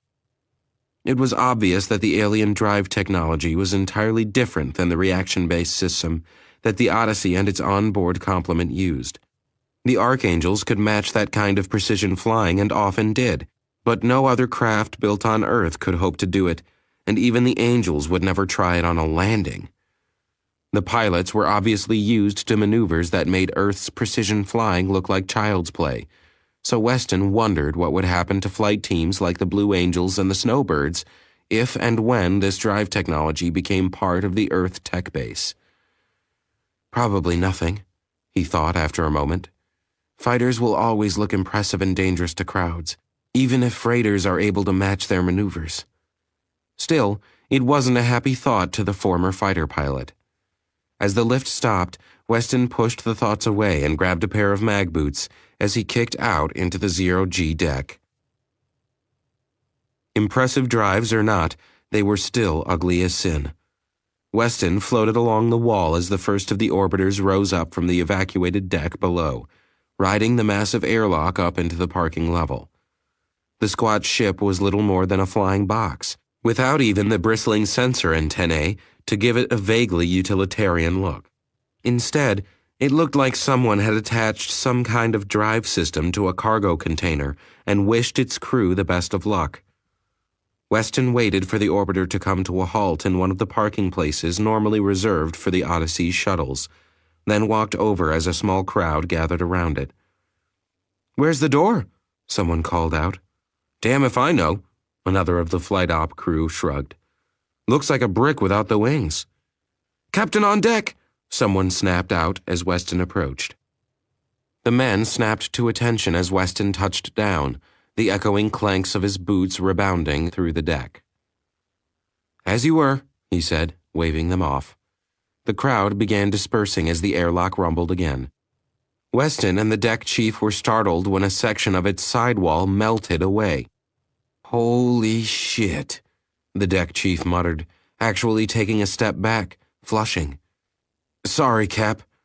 "No need, I know the feeling," Weston replied, watching the fluid motion of the metal as it pooled on the floor of the deck and built up a ramp. It looked impressive, but Weston had to admit that he didn't like the idea of flying in a ship that could melt around him without warning. Someone appeared at the hatch and walked down the ramp. She, Weston realized noting the figure in the utilitarian coveralls, stopped just before stepping onto the Odyssey's deck and made a motion with her hand, crossing her chest, palm up and open.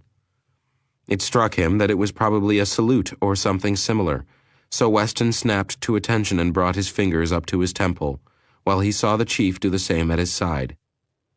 "I would like permission to set foot on your vessel, Captain." The woman's voice came through the translator clearly. Weston nodded and dropped his salute. "Granted." "Thank you," she nodded, stepping off onto the deck, only to float free as her feet no longer wanted to remain connected to the ground. "Chief!" Weston yelled. "Got it, Cap," the chief said, boots clanging on the deck as he grabbed the woman's arm mid-tumble and pulled her down to the deck. She was none the worse for wear, but her face was flush with embarrassment and anger as she muttered something the translator didn't catch. "My apologies," Weston said as he motioned the chief to find her a pair of overboots. "I forgot to mention that our lower decks are all in 0G. "My mistake, Captain," she said, her flowing accent quite crisp from her annoyance. "I should have checked my instruments." "Nonsense," Weston waved a hand. "It's my understanding that your ships all have artificial gravity. Why would you check?" "Perhaps," she grated, obviously distressed by the rather ignominious impression she'd left. She took a deep breath as they reached the wall, turning back to Weston. "I am Ethan Corasienth." "Captain Eric Weston, pleased to meet you." "I as well," she said. "Now," Weston smiled thinly as the deck chief fetched a pair of mag boots. "Let us talk about your landing protocols and how they impact on my ship." Dr. Ray moved slowly through the ranks of patients who were gradually returning to consciousness. "How are they, nurse?" "No obvious allergic reactions, and they seem to be reacting to the stimulant as expected." Rame nodded. "Good. As soon as they can walk, get them divided up into groups. Keep families together, but speed matters. We have to get these people off the Odyssey before we break orbit." The nurse nodded professionally, returning to her task as Rame continued on, masking a grim look on his face. The doctor didn't like being pushed on such a tight schedule, but the captain had given him his orders in no uncertain terms. Get these people off the Odyssey, upright or on their backs, within 3 hours, or the Odyssey would be entering battle with them on board. Being the chief medical officer gave him quite a lot of power, even over the captain, but none of it concerned tactical decisions. So he found himself pushing the envelope of what he'd recommend under similar circumstances, trying to get as many of the patients moving under their own power as possible. Any others they'd carry off if they had to. A ship in combat was no place for an innocent bystander. Not even when the ship was, itself, an innocent bystander of sorts. Weston watched the first flood of shaky passengers being led to the small orbiter parked on his deck. A junior lieutenant moved to his side, catching his attention. "Lieutenant?" "Begging the captain's pardon, sir, but I just came back from the Archangel's berth." "Did you deliver my request to speak with Commander Michaels?" "Yes, sir." The lieutenant was sweating, Weston noted. "Then why is the commander not here, Lieutenant?" Sir, that is, Lieutenant Amherst, sir, he—" "Spit it out," Weston snapped, wondering why the young kid was so worked up. Amherst was Steph's second in the Angels, but if something had happened to Steph, Weston should have been told about it. "Sir," the young man snapped straight. "Lieutenant Amherst told me that, unless the ship was about to be blown to hell, I wasn't getting within 20 feet of Commander Michaels, sir." Weston kept a straight face. "Very well. If you'll inform Mr. Amherst that I would like to speak with him, I would be appreciative." "Aye, aye, Captain." The young man snapped a salute and beat a hasty retreat. Weston watched him go with an amused look. Amherst was just doing his job, even if it sounded like he'd been a little rougher than he had to be. If he felt that Steph needed more sleep, and Weston wasn't going to argue with him on the subject, not until the attack was underway at any rate. Still, if Amherst wanted to play that game, he was going to have to learn the consequences one had to suffer as a good XO. Weston turned his attention back to the refugee exodus. Things were going well, as could be expected, he supposed, given that most of the refugees were still at least somewhat under the effects of the sedatives and weren't in the most lucid state of mind. The pilots of the orbiters had pitched in and seemed to be trained medical personnel as well as pilots, which made things a lot easier. Their efficiency almost made Weston sorry for ripping a strip off each one of their backs in turn for their landing. Almost. "Commander, enemy status changed." Roberts turned and approached Waters' bridge station. "What happened, Ensign?" "They accelerated once they rendezvoused with the 6th ship, sir. New ETA is still being calculated, but it'll be less than 8 hours." "All right, I'll inform the captain." "Are all our people back yet?" Roberts asked as he turned around. "Yes, sir," Ensign Lamont replied. "The last SAR flight just came back in. All we have left out there are dirt side, sir." "Major Brinks and his team are going to be on their own shortly," Roberts said. "Yes, sir." "Lamont, contact the captain. Inform him of the new ETA." "Aye, aye, sir." Chief Corrin smiled under her hard suit helmet, knowing that no one could see her.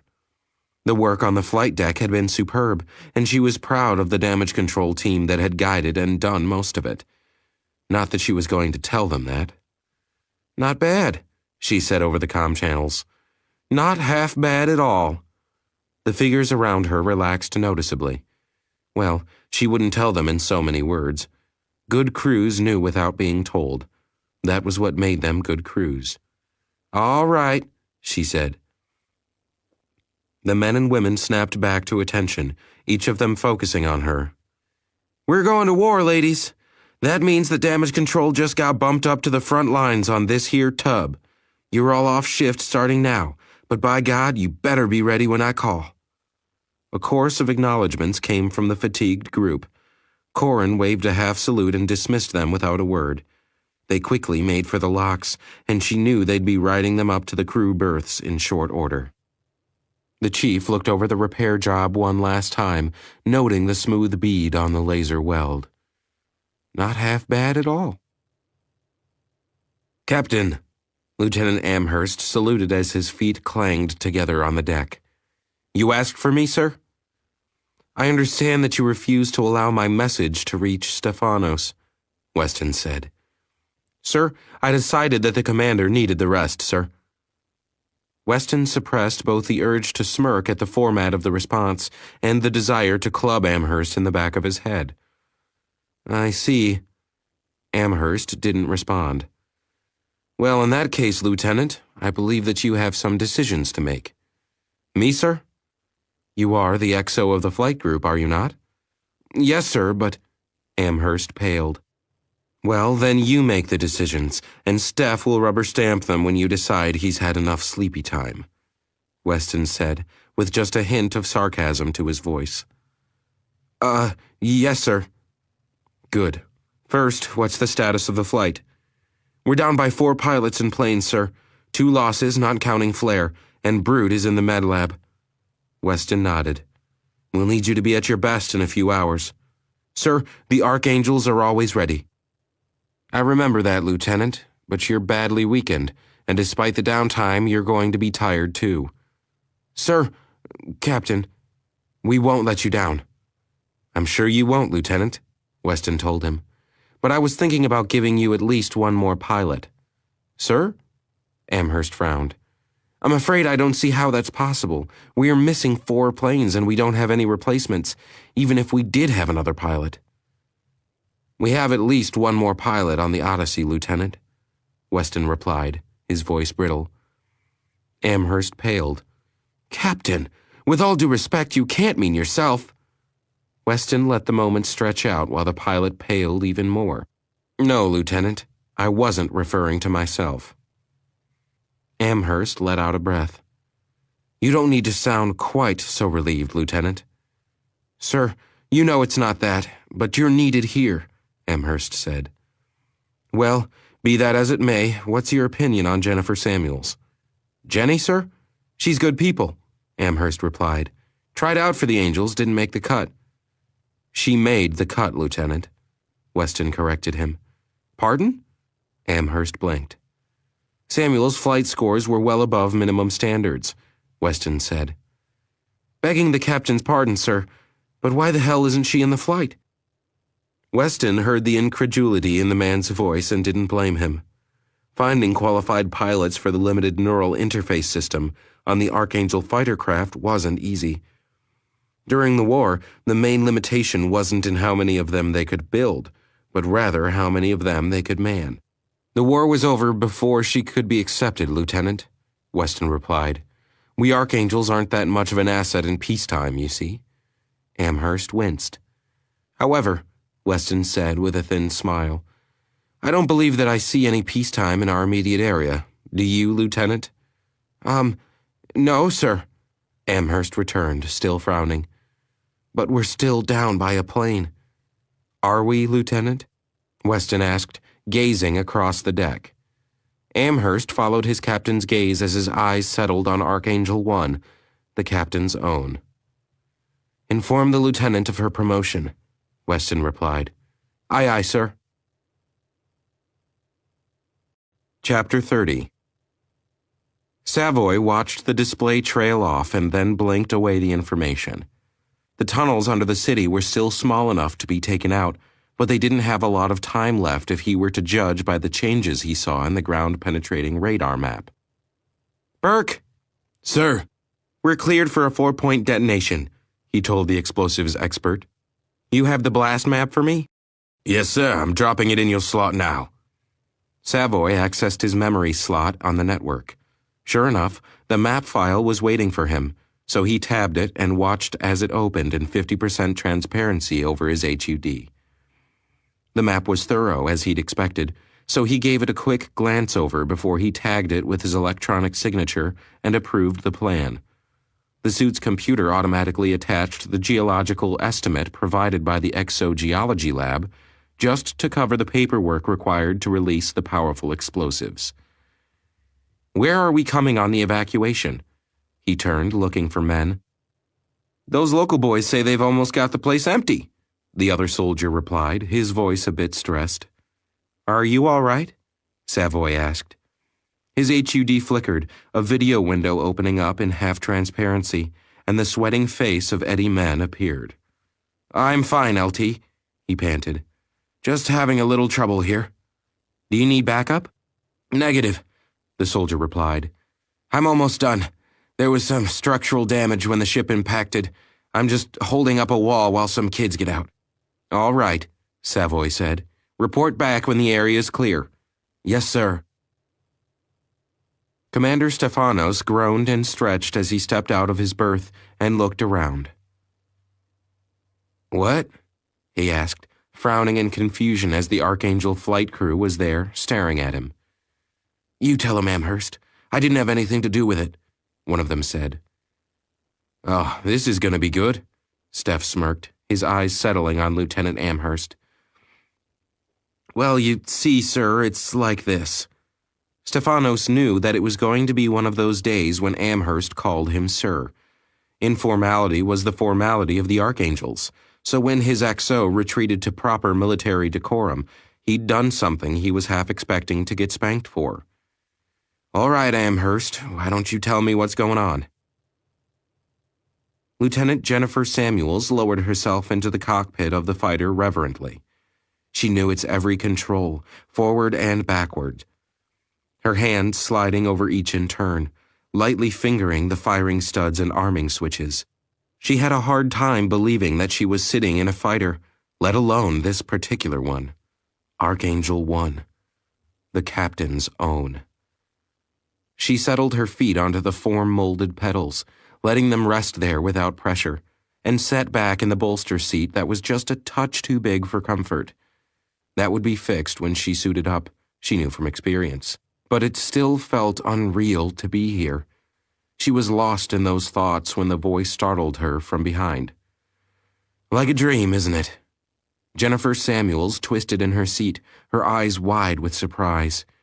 "Captain, sorry, sir, I shouldn't be—" "Relax," Weston said. "I hear you've accepted the posting." She swallowed. That is, yes, sir. Thank you, sir." He nodded, his face serious. "It won't be a cakewalk, you know." "I know, sir." "I've checked your records, Lieutenant. You'll do just fine. Just don't get fancy, and remember to stay with your wingman.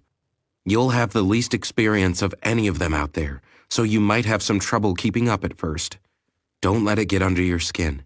If you let the little mistakes get to you, they'll pile up into a big one." "Yes, sir." Weston smiled, kicked off the fighter, and floated toward the wall. "I'll let you two get acquainted, Lieutenant. Treat her well, as she's an old friend of mine. I'd like to have her back in one piece." Aye, sir," Jennifer replied, throwing the departing officer a salute as she felt her attention being drawn back to the fighter she was strapping into.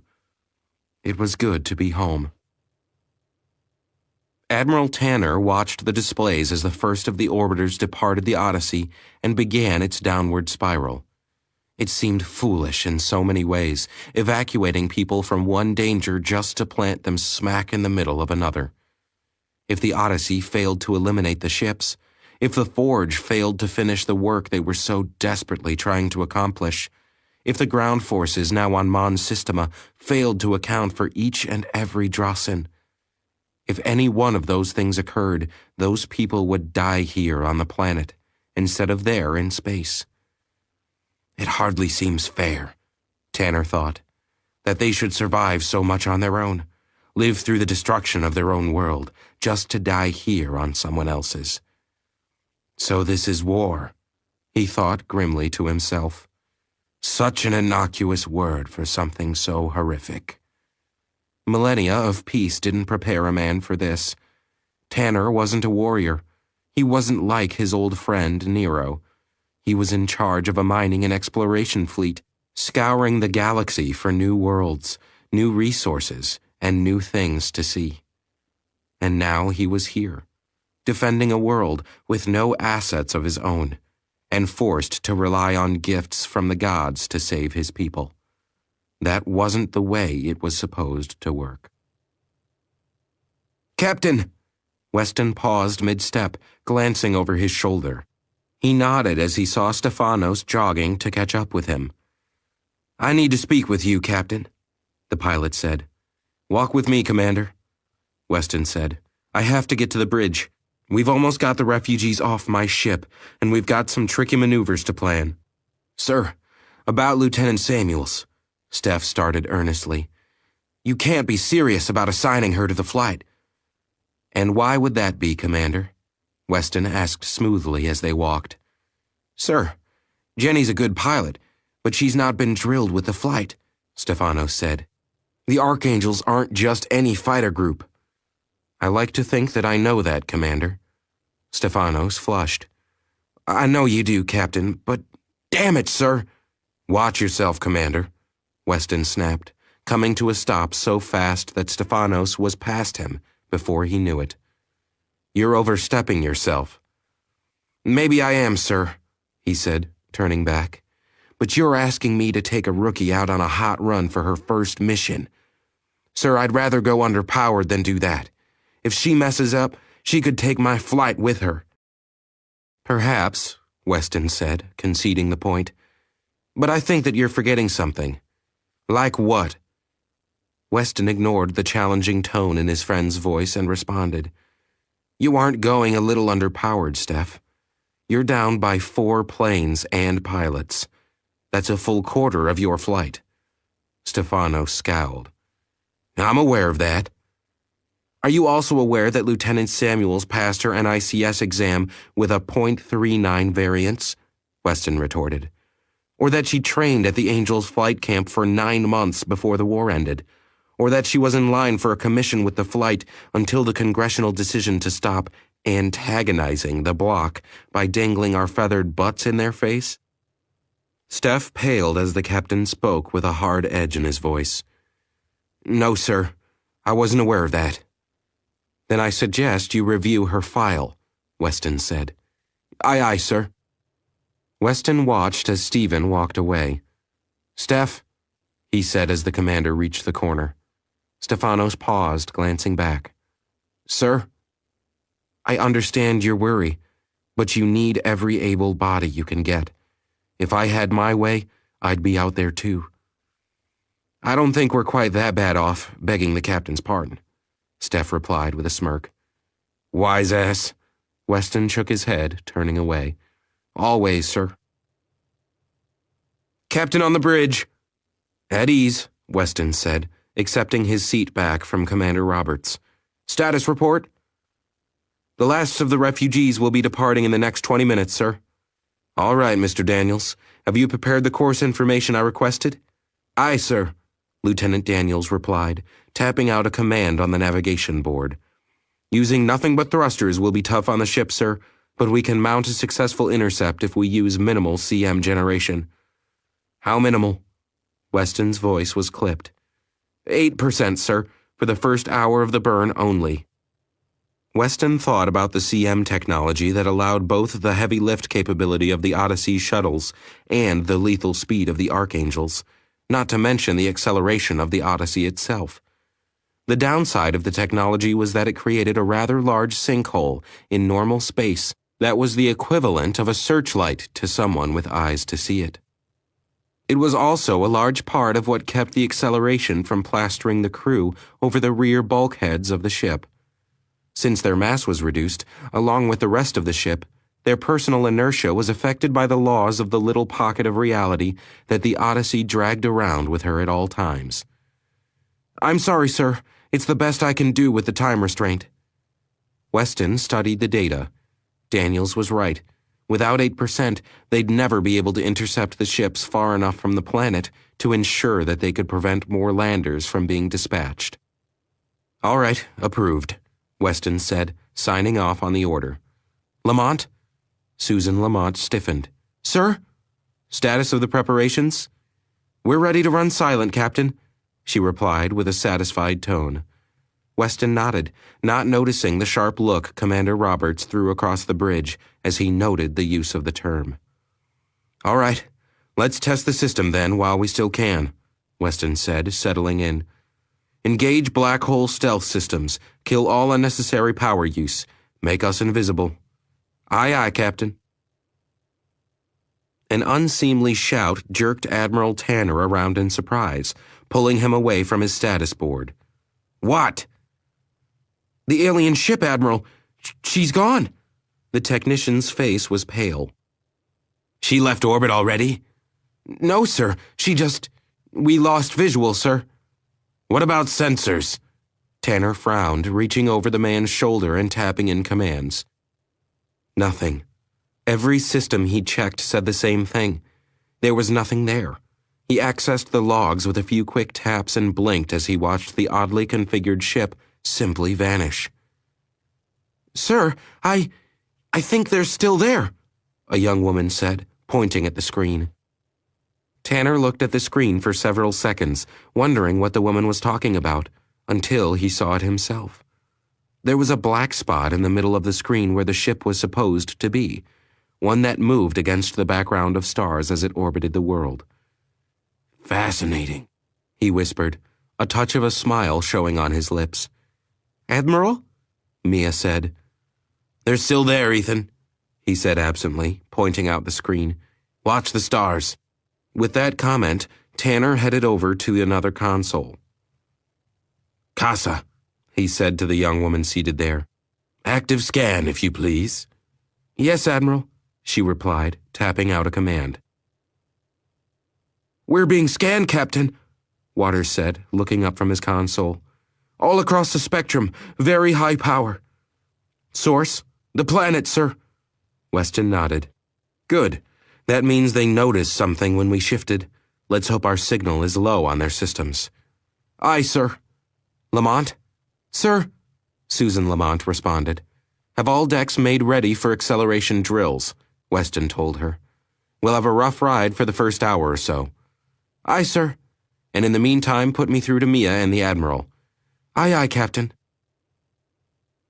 Incredible, Admiral Tanner said in a low voice. They really are there, aren't they? Yes, Admiral, but their signal has dimmed considerably. Even knowing where to focus our sensors, all we get is a marginal return, the technician said. Admiral, if they wished to sneak up on any of our ships, our captains would have to know that they were coming to have a chance of spotting them, Tanner finished for her. Let us hope that the Drossen are the same. Yes, Admiral. Admiral? Tanner turned and saw that Mia was approaching in her impressively sized armor. May I assume that Captain Weston wishes to make contact? He does, Admiral. Tanner took a moment to straighten his clothing, stepping into the full view of the armor. Captain Weston, he nodded gravely. Weston hid a smile as he watched the Admiral adjust his clothing before stepping around to the front of the armor and wondered if he should inform the man that infantry special warfare armor had 360-degree sensor coverage. Maybe another time, he thought as Tanner spoke. Captain Weston, the small man began. Admiral Tanner. Weston permitted himself a slight smile. May I assume that you noticed a change in our current stance? You may, Tanner replied. Might I inquire as to the effect? Weston probed. Your vessel vanished almost entirely from our passive sensors, the small man replied. And even though we knew your location, our active sensors were unable to uncover more than a shadow of your previous signature. There was a low breath of relief that passed through the bridge, but Weston ignored it in favor of masking his own breath of relief. That was what we were hoping for, Admiral. Now if only the enemy finds us equally difficult to see. One can only hope. Indeed, Weston replied. We'll be leaving orbit shortly, Admiral. May I inquire as to your plans? Wouldn't do you any good, Admiral, Weston replied, and I'm afraid that we don't have the time. I understand, Captain, Tanner said. In that case, I wish you the very best and... And? Weston blinked, hearing something in the other man's tone. Tanner paused, looking like he wanted to say more, then shook his head. It is nothing, Captain. May the Maker journey with you. And you, Weston replied automatically, as he always did when someone wished him well in one way or another. The signal was dropped and Commander Roberts leaned over. Just as long as we don't have to meet our Maker before he journeys with us. Weston stifled a snort. Why, Commander Roberts, I do believe you just made a joke. Roberts looked evenly back at him. I wish I had. Right, Weston said. Sound general quarters. Aye, Captain. General quarters. And get me Major Brinks, if you please. Aye, aye, Captain. Brinks rumbled into the intercom, keeping most of his attention on the squad that worked to clear out a large promenade or something similar. Major, how are things? They're coming along, Captain. Good. I'm calling to inform you that we will be leaving orbit shortly. Understood, Brinks paused. Godspeed, Captain. And you, Major. Yes, sir. Brinks out. The lights across the ship flickered and came back in muted red as the ship-wide intercom system began speaking over the commotion. General Quarters, this is a call to General Quarters. You heard the lady, Chief Corrin yelled over the ruckus. Get moving, for I have your hides pinned to the bulkheads. All stations secure for acceleration. This is no drill. I say again, this is no drill. Corrin paused mid-step, slapping a crewman on the shoulder. Strap that PDA down, Rickman. You wanted to bat you upside the head? And do up that restraint good and proper.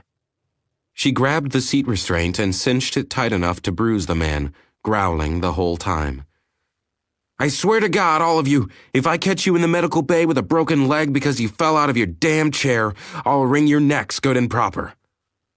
There was no verbal response, but before she moved on to the next station, they had all triple-checked their belts. All stations report ready, Captain, Lieutenant Daniels said. And our current orbit? Daniels looked up. We'll pass the meridian in 2 minutes, sir. At that point, we'll be completely behind the planet and should be shielded by its mass. Very well, Mr. Daniels. You may execute when ready. Aye, aye, Captain. Daniels tapped in a command and watched the course change. On the screen, a diagram of the system ticked by, moment by moment, until the navigator leaned eagerly forward.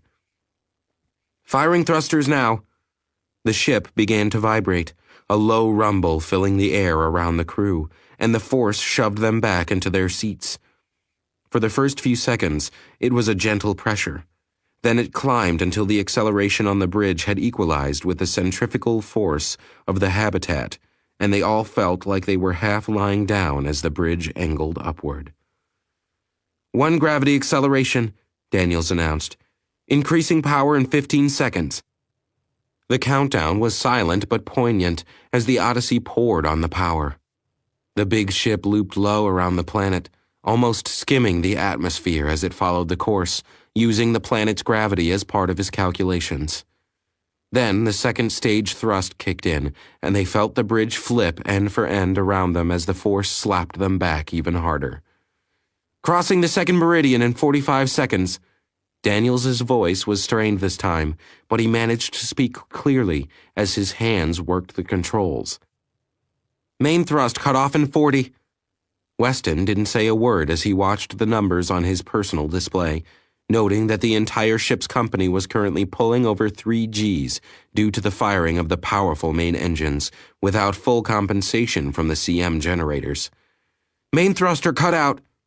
The sudden lack of acceleration was like being thrown forward in a braking vehicle, but the seat restraints held everyone in place as the heavy rumble faded, leaving only a bare hint of its former glory in the air, and everyone started breathing a little easier.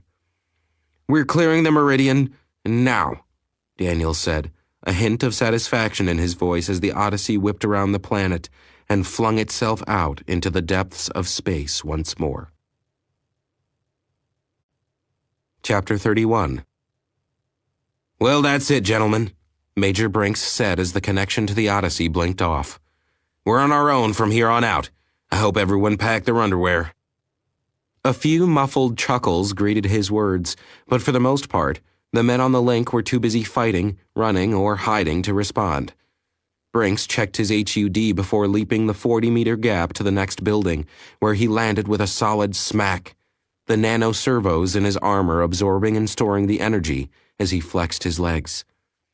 The situation wasn't as bad as all that, actually. For the most part, the drones were being mopped up whenever they stuck their disturbing little mandibles out to be seen. That was the good news. The bad news was that fewer and fewer of them were sticking their disturbing little mandibles out to have them shut off. Brinks might have considered that a good sign, that perhaps they were cleaning the last of them out. But judging from the reports he was getting back through the link, it was obvious that the survivors were still numerous. They were just getting smarter. Nothing worse than an enemy who's a quick learner, the Major grumbled as he stepped over to the edge of the scraper and looked down at the public promenade below. The whining crack of the bullets was joined by the pure white contrails as they accelerated across the huge promenade. twisting and turning as they locked in on the heat sources on the other side and adjusted their courses. The firefight raged around him as Sean Beaumont held the trigger of his rifle down and poured the last of his magazine into the maelstrom. He kept moving as the now empty magazine hit the ground at his feet. He didn't flinch or even notice, except in a visceral way, when a ray of energy blew up a stone column only a few feet away. Beaumont slapped the mag into the receiver as he and the others continued to approach through the enemy fire. He lifted the weapon to his shoulder and held the trigger down again. It wasn't a firefight as much as a rout when it came to dealing with the drones that came out into the open. The enemy weapons were technically impressive, their whining power enough to actually cause solid stone to explode when the beams intersected it. But the MX-112s were their equal in effectiveness, if not technical prowess, and the battles between the two were short, furious, and final. The guided ability of the MX-112 gave the humans the advantage, however, since they didn't have to be perfectly on target with every shot. A near miss without guidance was a bullseye with even the minimal course corrections that each bullet was capable of. If the minimal intelligence of the scramjet-propelled round was capable of seeing the enemy was already dead. The problem was when the drones hid within buildings and alcoves and forced the humans to approach too close for the guidance system to be effective. The heavy little rounds were lethal killers at any range, of course, but the MX-112 was designed for the modern battlefield, not the sort of close-quarters room clearing that this fight was turning into. At short range, the weapon's effectiveness was less than half what it could do at its optimum engagement range. Of course, the armor-piercing rounds tended to compensate for any shortcomings from a lack of a kinetic kill. In short, it was a good thing that the squad was wearing full environmental body armor. An explosive blowback and incidental shrapnel from your own bullet was a bitch of a way to die. "All right, boss, looks like we're clear," Eddie Men said as he double-checked the status of the evacuations. The locals had moved fast and seemed on the ball, so they were about to have a front-row seat to a big boom. Savoy nodded. "Thanks, men. Burke, you're up."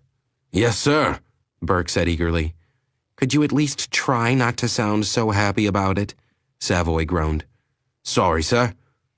"Bullshit," Savoy thought but didn't comment. "Men, get those locals over here and under cover."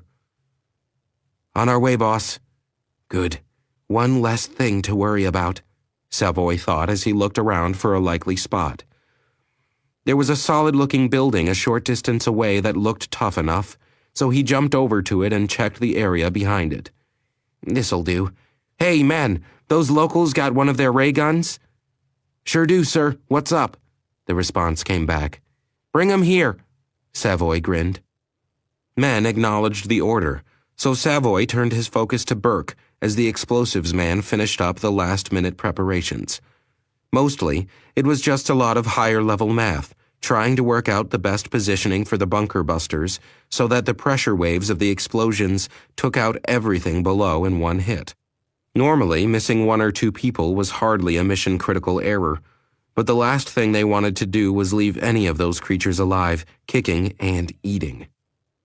"Can we do this and be sure?" Savoy prodded Burke. His eyes tracked the inbound carnivore drone on his HUD. Burke raised a fist, signaling the affirmative. "Can do, boss.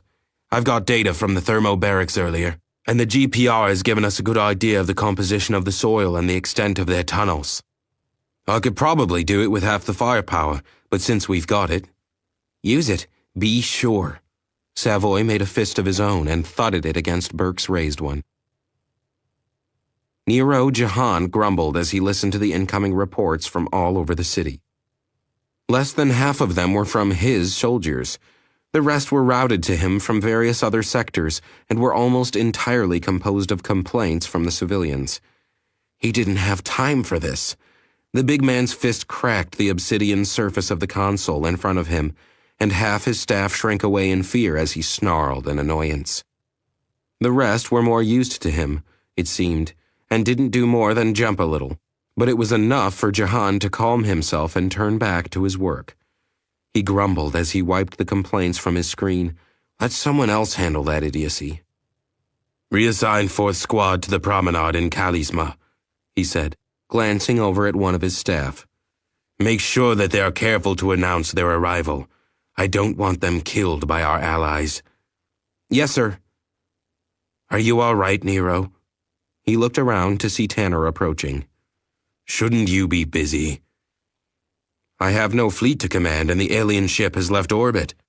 To fight for us, the small man completed, his tone bitter.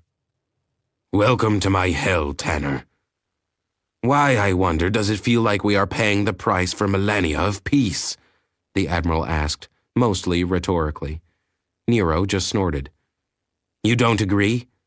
I'm from the outer colonies, Nero responded. My people left the inner systems because we couldn't handle the peace. I'm probably not the best person to ask. Tanner nodded. I understand that. This is why you are in charge of our ground forces. Ground forces? Nero snapped, his voice laced with disgust. Is that what you call them? Tanner, my friend, they are no more ground forces than your ships were a navy. They are, at best, police play-acting at being soldiers. If the Drassen were parking their ships illegally, or perhaps stealing trinkets on the street, then they might know what to do. They aren't soldiers, Tanner, no matter how well you dress them up. I think you are letting your frustration get the best of you, Nero, Tanner told him mildly, and it is bothering your staff. Nero looked around and grimaced. Tanner had a point. If nothing else, he should keep his mouth shut in front of the others. There was no reason for them to lose hope, as he had. Nero Jahan nodded. You are right, my friend. Perhaps I'm just tired. Tanner stiffened as the big man moved past him and leaned down to whisper. How can they be soldiers, old friend? Nero asked in a whisper as he moved past. When the person they look to for leadership doesn't even know what a soldier is. Sean Vermont threw himself up against a wall as he checked his gun's status in the HUD and grimaced. I'm out, he said over the link, taking a few deep breaths to relax as stray ray gun blasts whined around him. Hold for reload, Brinks' voice came over the link, but all Vermont could do was nod uselessly. The powered armor increased a soldier's endurance practically exponentially, but he always seemed to get winded in combat just the same. Something about the adrenaline rush, perhaps, or maybe it was the fear, plain and simple.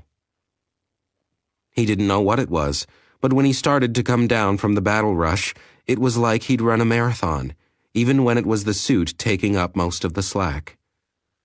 A scraping hiss startled the former JTF-2 soldier into action as he turned against the wall and fell into a crouch, with his empty rifle braced against his knee.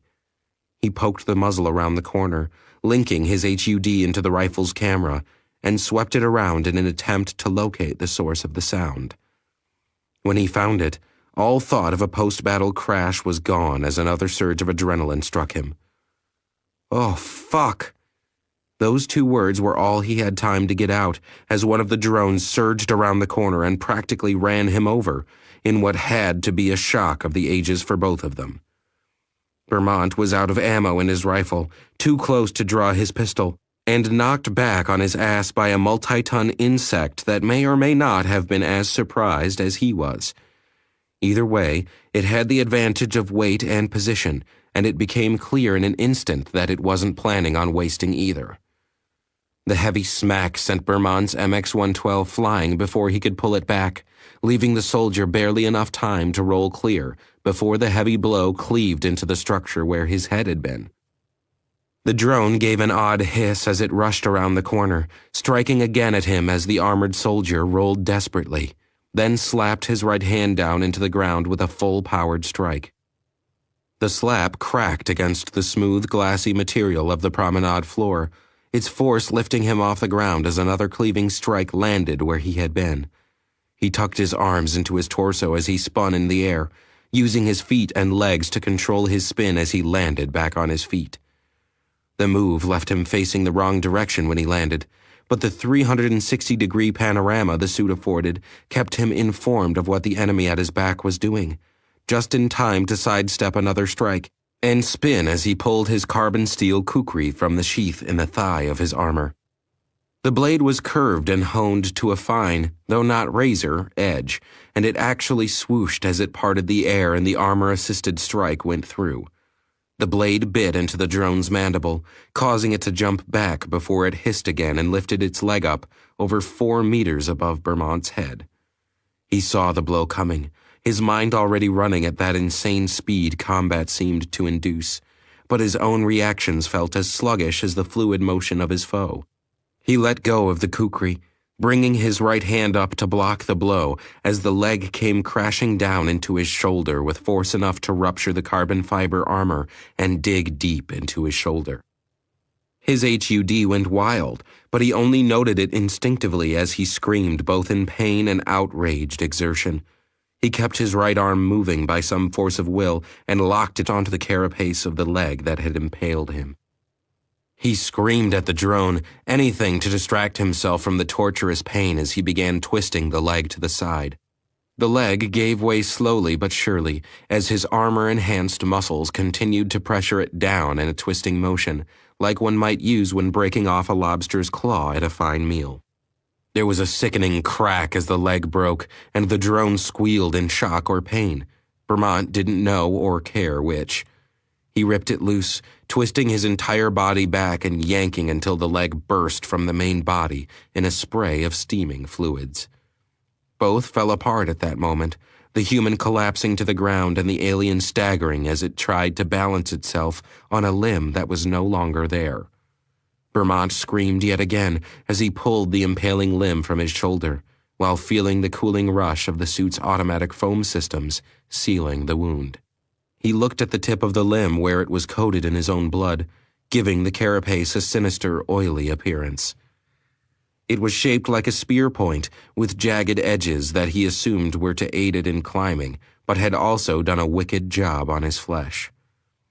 His attention came back to the real world when the creature charged at him again.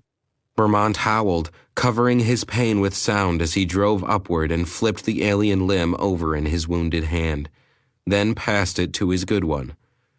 He met the charge like a pikeman from some long-forgotten war, grunting in pain and exertion as he drove the alien's own leg deep into its guts.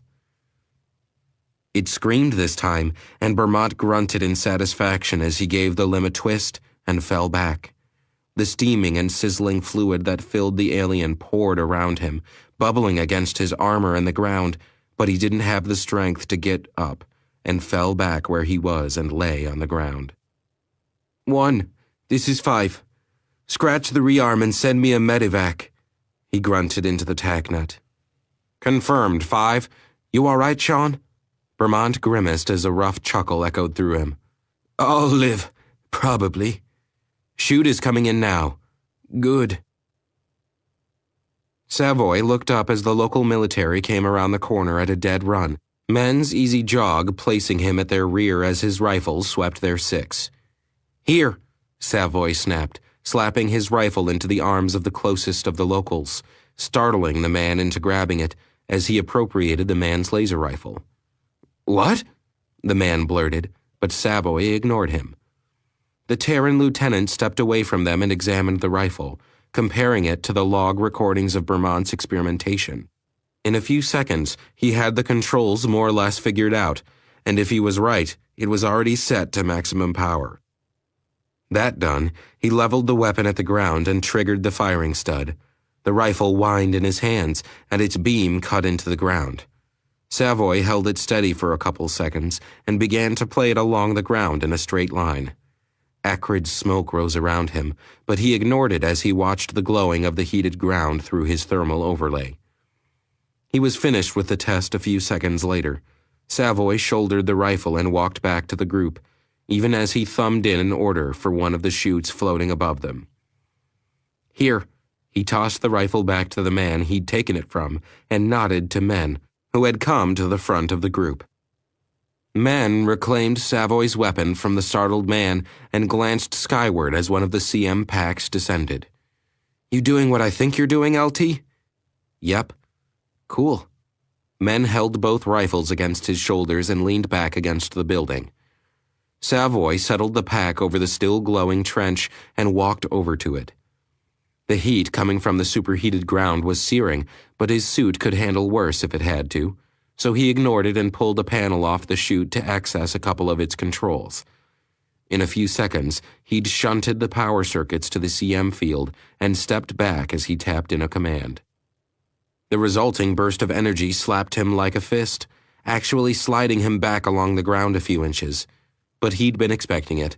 It also drove all the air molecules back for more than half a dozen meters, leaving the entire area engulfed in a miniature vacuum, physically pushing the molecules in place and holding them still. The ground at his feet cracked, though he could only feel it through the suit and not hear it as it cooled under the sudden chill. A short while after, the CM pack failed and the air rushed back with an impressive thunderclap. Savoy checked the ground temperature and nodded. "All right, everyone get into the trench and keep your heads down." Savoy and men had finished herding the locals into the makeshift trench he'd cut when Burke made his appearance again. "We ready?" Savoy asked, glancing up as the other man approached. "On your order, boss," Burke told him, checking the trench. "This good enough?" Savoy asked. Burke eyed the cut in the ground with a critical glance. It was deep, as such things went, over a meter down, in fact, and was coated with a glassy substance he'd never seen, but it looked like it would suffice to keep everyone clear of the worst of the blast. He nodded. "It'll do, boss." "Good," Savoy said, making a notation on his battle log that he had cleared the 4 GBU-98s for immediate deployment. "You're clear to launch." "Best get your head down," Burke said. "Everyone down!" Savoy ordered, reaching out and hauling a couple of the locals down as men did the same. The rest got the idea, and they all hunkered down as deep as they could in the still warm trench, while Burke stood up with a silly smirk plastered across his face, where no one could hope to see it. Above them, the 2 armed carnivore recon drones orbited lazily at over 13,000 meters, the target below them nothing more than a mere speck to the human eye. But it wasn't a human eye that they relied on, so the 2 weapons of war could see with crystal clarity as their systems blinked to life and they prepared to launch. Power fed into the GBU-98s from the drones, charging the superconducting capacitance coils that encircled each weapon's interior until the telltale LEDs all went green. Then the 4 weapons, 2 to a drone, fell free of their shackles. 4 fins snapped out a quarter second after release, pulling the rear ends of the weapons up until their noses pointed at the desired location. The relatively small rocket motors whined, and the bombs leapt to life. Downward they rushed, entering terminal attack mode only 3 seconds after they were released, their onboard computers making final adjustments in the last instant before the point of no return, activating the weapon's terminal program. Designed late in the so-called Terror Wars, the GBU-98 carried a payload sufficient to destroy any bunker ever built, assuming it could penetrate it. That problem, in particular, had been a plague on the forces of the so-called civilized nations early in the Terror Wars, because many of their targets were effectively proofed against even nuclear attacks by a simple insulating layer of Earth. Initial designs had depended on an Earth-penetrating steel casing to get the weapon deep enough before detonation. The GBU-98s used that in addition to a more refined approach. The powerful, though short-lived lasers built into the nose cones of each weapon whined to life as the weapons went terminal, cutting into the ground where they were aimed like an industrial drill, opening the door, so to speak. And then it was done. The lasers burned out under the powerful energy pulse released through them, and the weapons slammed into the ground right through the holes they had cut and kept boring down on pure kinetic power until they blew through into the caverns below and came to a sudden, jarring stop. The earth under them heaved, throwing the men in the trench into the air from the sheer force of it. Savoy and men had been expecting something along those lines and landed easily, but the others just slammed back down to the ground as 4 pillars of fire rose up from the strike zones and huge gouts of flames and dust erupted from the dross and tunnels. Burke dropped back into the trench, whistling happily over the network as he threw himself over 3 of the locals. "Incoming!" Mann and Savoy followed his example, covering as many of the locals as they could with their armor as dirt and debris rained down around them, and a stiff wind whistled over their heads. There wasn't as much of it as one might expect, since the vast majority of the blast had been directed downward by the shaped detonations of the GBU-98s. When it stopped, the 3 soldiers climbed back up to the lip of the trench and looked out over the damage. Savoy whistled appreciatively when he saw the impact sites. The ground was burning there now, 4 deep craters spewing flame and smoke as the ground caved in farther, hopefully crushing anything that might be left in there. "Nice work, Burke," Savoy said, already accessing the carnivore drones and bringing them back around for another look with their ground-penetrating radar. "Let's make sure we got them all." "What in the maker was that?" Tanner asked incredulously as the ground stopped shaking and quaking around him. "An explosion in the Corinth sector, Admiral." Tanner cast a glance at Mia. "Your friends don't believe in doing things lightly now, do they?" Mia tried to shrug, but the effect was wasted in a suit. "Never mind," he shook his head. "Damage?" "That is my concern, Admiral," Nero stated. "My people are there and the area was evacuated. We're trying to get confirmation on the elimination of the Drasin now. Leave it to my people." Tanner nodded grimly. "Very well, Nero." Tanner turned back to his own people. "Do we know where the Odyssey is now?" "I'm afraid not, Admiral." He just sat back in his chair. "Then what good am I wonder?" Chapter 32. "Kill the thrusters." "Aye, aye, sir," Daniels responded, hitting the command on cue. The background rumble went dead and the deck seemed to tilt back to a level keel as the acceleration died off. Weston leaned back in his seat, partly to keep his head from spinning from the sudden change, and partly in an attempt to think. The Odyssey had spent the last hour at 1g subjective acceleration, meaning, with the 8% CM field, they had been able to pull approximately 50 gravities. With the initial full burn they'd used at the start, that left its current ballistic speed at just under 75,000 kilometers per second, or roughly 1/4 light speed. "Enemy status?" Weston asked. "Still on course for the planet, Captain," Waters responded. "No sign that they've seen us." Weston tried not to think about the risks he was taking or the dangers ahead. He could see from the display that they'd reached the interception point in just under an hour. Their crossing velocity would be such that the Odyssey would get 1 round of shots free of charge. No more. After that, it all depended on the enemy. And that, Weston knew, was a bad way to plan your action.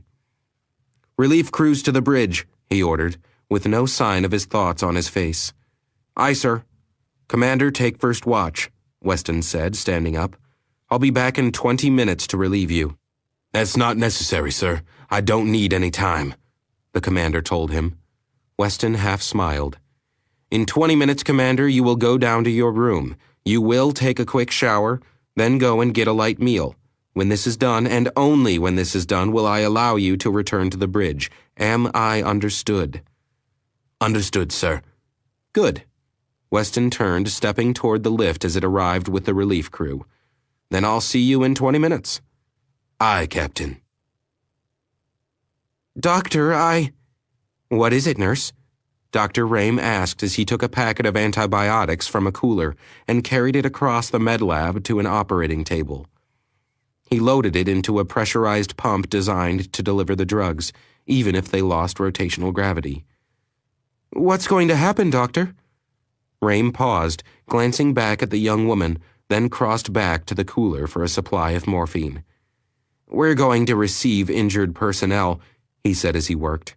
"If we're lucky, we'll receive a great many of them." "Lucky?" "Sandra. If we're not lucky, they'll be dead before they get here," Rame said quite seriously. "You're too young to have served in the war, right?" "I served on the USS Enterprise in the last few months," she said defensively. Rame nodded. "This will be worse. I almost wish something would happen. The waiting. I know, Rames said, his voice soft. Go check the portable power modules and see that they have a full charge. I don't want to lose instruments or the infrareds if we take a bad hit. Yes, Doctor. Rame watched her go. Resigned, he checked the plasma supplies one more time. Hey, Steph, you up for a few more kills? Stefanos acknowledged the crewman as he approached Archangel Lead. The kills from his last fight had been tallied under his cockpit already, but he ignored the new alien silhouettes that had been painted there.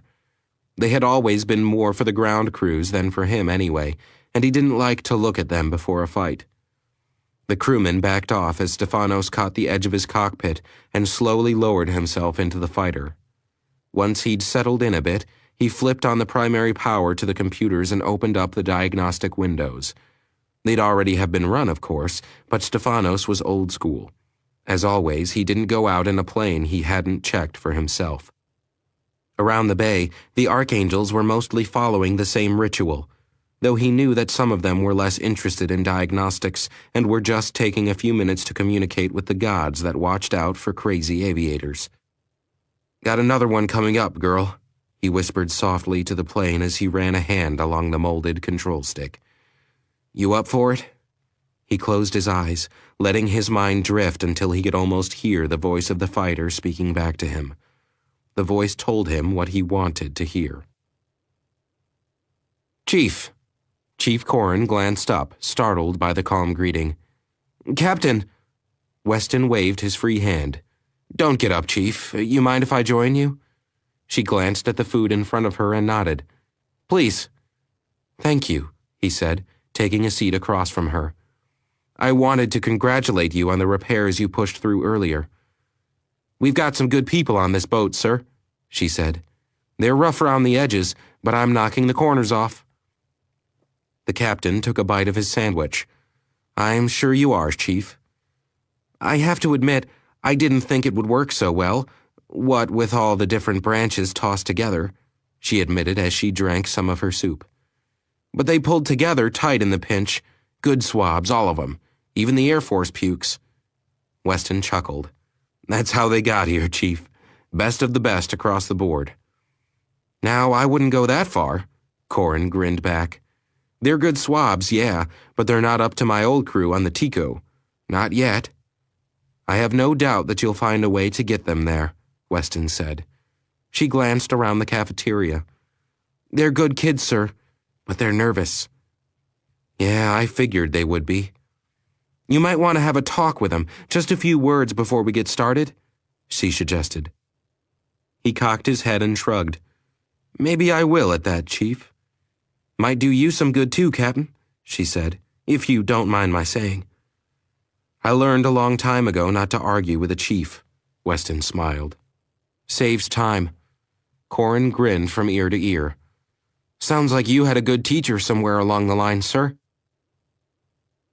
Doctor, what are you doing? Palin looked up, confused, into the wide eyes of one of the lab techs. I'm refining the translation matrix. Why? Doctor, we're about to go into battle, the lab-coated young man blurted out. So? So? Dr. Palin, what good is that going to do us? Palin shrugged. I'm not a soldier, Evan. I'm a scientist who happens to be quite good with languages. My skills are unlikely to affect the outcome of this battle, but should we survive it, they might have an impact on our future relations with these people. So why shouldn't I continue to work? The lab tech just stared wide-eyed. Palin shoved a chair over to the young man. Here, sit, unless you have something more pressing to do. The young man sat down numbly, and Palin passed him a PDA displaying a translation algorithm. He stared at it. What's this? That's the sole transmission we've detected from the enemy ships, Palin said. Our best guess is that it's a request for reinforcements. Why don't you run it through the computer and see if we have any historical analogs for it? Historical analogs for an alien combat cipher? Palin shrugged. One never knows, Evan. One never knows. Lieutenant Jennifer Samuels tried to make herself relax as she sat in the cockpit of the fighter. She couldn't quite make the pre-flight jitters go away, something she hadn't experienced in years, not since her first shuttle flight. Come on, Sam, she chastened herself. This is what you wanted, what you trained for. Don't lose it now. The words sounded nice, but they didn't make her any calmer as she sat there. Archangel 1 was parked alongside the other angels, and she could feel them staring at her as they checked their own fighters. She knew that they were questioning if she was up for it, just as she was wondering the same thing. She'd already heard how Commander Michaels had cornered the captain and all but risked court-martial over her assignment to the flight. The worst thing was, at that moment, she wasn't sure she blamed him. Michaels was a legend. He'd been with the Angels almost from the beginning and had tallied up a long list of victories flying under the command of Captain Weston. The captain even more so. Between the two of them, they had been responsible for some of the greatest victories of the Block War and on Earth. Their names were synonymous with the Archangel Flight Group, even as the flight group had become synonymous with victory in the post-war world. Powerful images to live up to, yet that was what she'd wanted to do, ever since the first reports of Archangel missions filtered out through the news. In a world wired for sight and sound, it had still been a riveting image of the war when the government public relations people began releasing the unedited mission records of the flight group. For a nation struggling with the first devastating defeats of the World War and the oppressive weight of the Block's troops pushing in from all sides, the Angels had been one of the symbols that turned things around. Samuels had to wonder, now that she was confronted with what she had wished for, how well she was going to stack up against those giants. Nervous? Samuels jumped, or rather, she jerked and went flying off the seat in the null gravity. Her quick reflexes let her hook the cockpit canopy with her fingers and push herself back as she looked to the source of the voice. She almost wished she'd just kept flying off when she recognized Commander Michaels. No, sir, she told him evenly. Bullshit, he snorted in response. Lieutenant, let me clue you into one thing. Something Weston told me before my first flight. She swallowed at his tone. You can bullshit yourself all you want, I don't care. You can lie to your mates about how scared you are, 'cause Lord knows they're going to lie to you. He flashed a crooked grin, then looked serious again. But I'm the honcho of this circus, and if I ask you a question, any question, you can damn well bet I have a good reason for asking. So when I ask, you give me the truth. We clear? She nodded. Crystal. Good. He stared at her. Nervous? Yes, sir, she said. Also good, he said. Don't lose those butterflies. They'll keep you alive long enough to become an old-timer like me. She risked a smile at that, since Michaels wasn't even 28 yet. But when we engage the interface, watch out for your nerves, he told her. You can mess up your stabilizers pretty bad if the plane can't figure out what direction you want to jump. So nerves are okay. Just don't let them screw up your flying. Samuels nodded. Yes, sir. Good. He clapped the canopy with his hand. Then I'll let you get back to communing. Sir? She looked confused. Talking to your plane, he smiled. We all do it, Lieutenant. Stark raving lunatics, the lot of us. Yes, sir, she grinned in response. I think I'll fit in fine. I'm sure you will, Lieutenant. I'm sure you will. Captain Weston stepped back on the bridge 20 minutes to the second after he'd left and shot Commander Roberts a look as he crossed the deck to the central chair. The commander rose without comment, nodding respectfully as Weston sat down, then excused himself and left the bridge. Enemy status. Still on the predicted course, Captain, Waters replied. We're now within 1 AU of the task group. Understood, Weston replied. Lamont, inform all decks that we're going to drop all non-essential power consumption until further notice. Aye, Captain. Powering down all non-essentials, Lamont replied, tapping the order. The lights dimmed immediately, as did many of the displays littering the bridge. In a few moments, they were sitting in near darkness, only the low-powered red lamps joining the dim glow of the combat displays as they counted down the time to intercept. Weston reached down to the arm of his chair, feeling out the controls by touch, toggling the ship-wide communicator. "This is the captain speaking," he said, looking ahead at the display. "I'd like to say a few words to everyone, so if you can, take a moment to listen." The ship hushed, everyone looking up at the speakers in the walls and ceiling. "In a little over 30 minutes, we'll be going into battle once more. The enemy has proven itself to be ruthless, having destroyed at least 2 entire worlds that we know of, and has obvious designs on a populated planet in this system. We won't stand by and simply allow this. I don't know if we'll be able to stop it, but I do know that to let it simply happen would be a crime in itself." Commander Roberts looked up as he finished stripping off his uniform, his hand a few inches from the shower controls, and continued to listen to the captain. "We've already become more involved in this war than I would have liked, but each time we have proven that we are not playing out of our league, as many might have believed. Further, and more important, you have proven that you are exactly what the Earth believed you to be when they assigned you to the Odyssey, that you are the very best that the Earth has to offer." Jennifer Samuels let out a long breath, laying her head back against the seat as the captain's voice filled the deck around her and the other archangels. "You've proven that, and proven yourselves beyond all doubt, and I am honored to serve with each and every one of you," he said. Her nerves dimmed a little as she felt herself nodding in agreement. "So, in this last battle before we go home, with one of the greatest discoveries ever made by man, I want you all to continue doing just what you have done, and know that you have all secured your places in history." Dr. Palin glanced up disinterestedly at the speakers and reached over to shut them off. He stayed his hand when he saw the odd look on the technician's face and sighed, rolling his eyes and letting the captain drone on. "Just one more fight," Weston said over the speaker. "One more fight against an enemy as ruthless as any we've seen.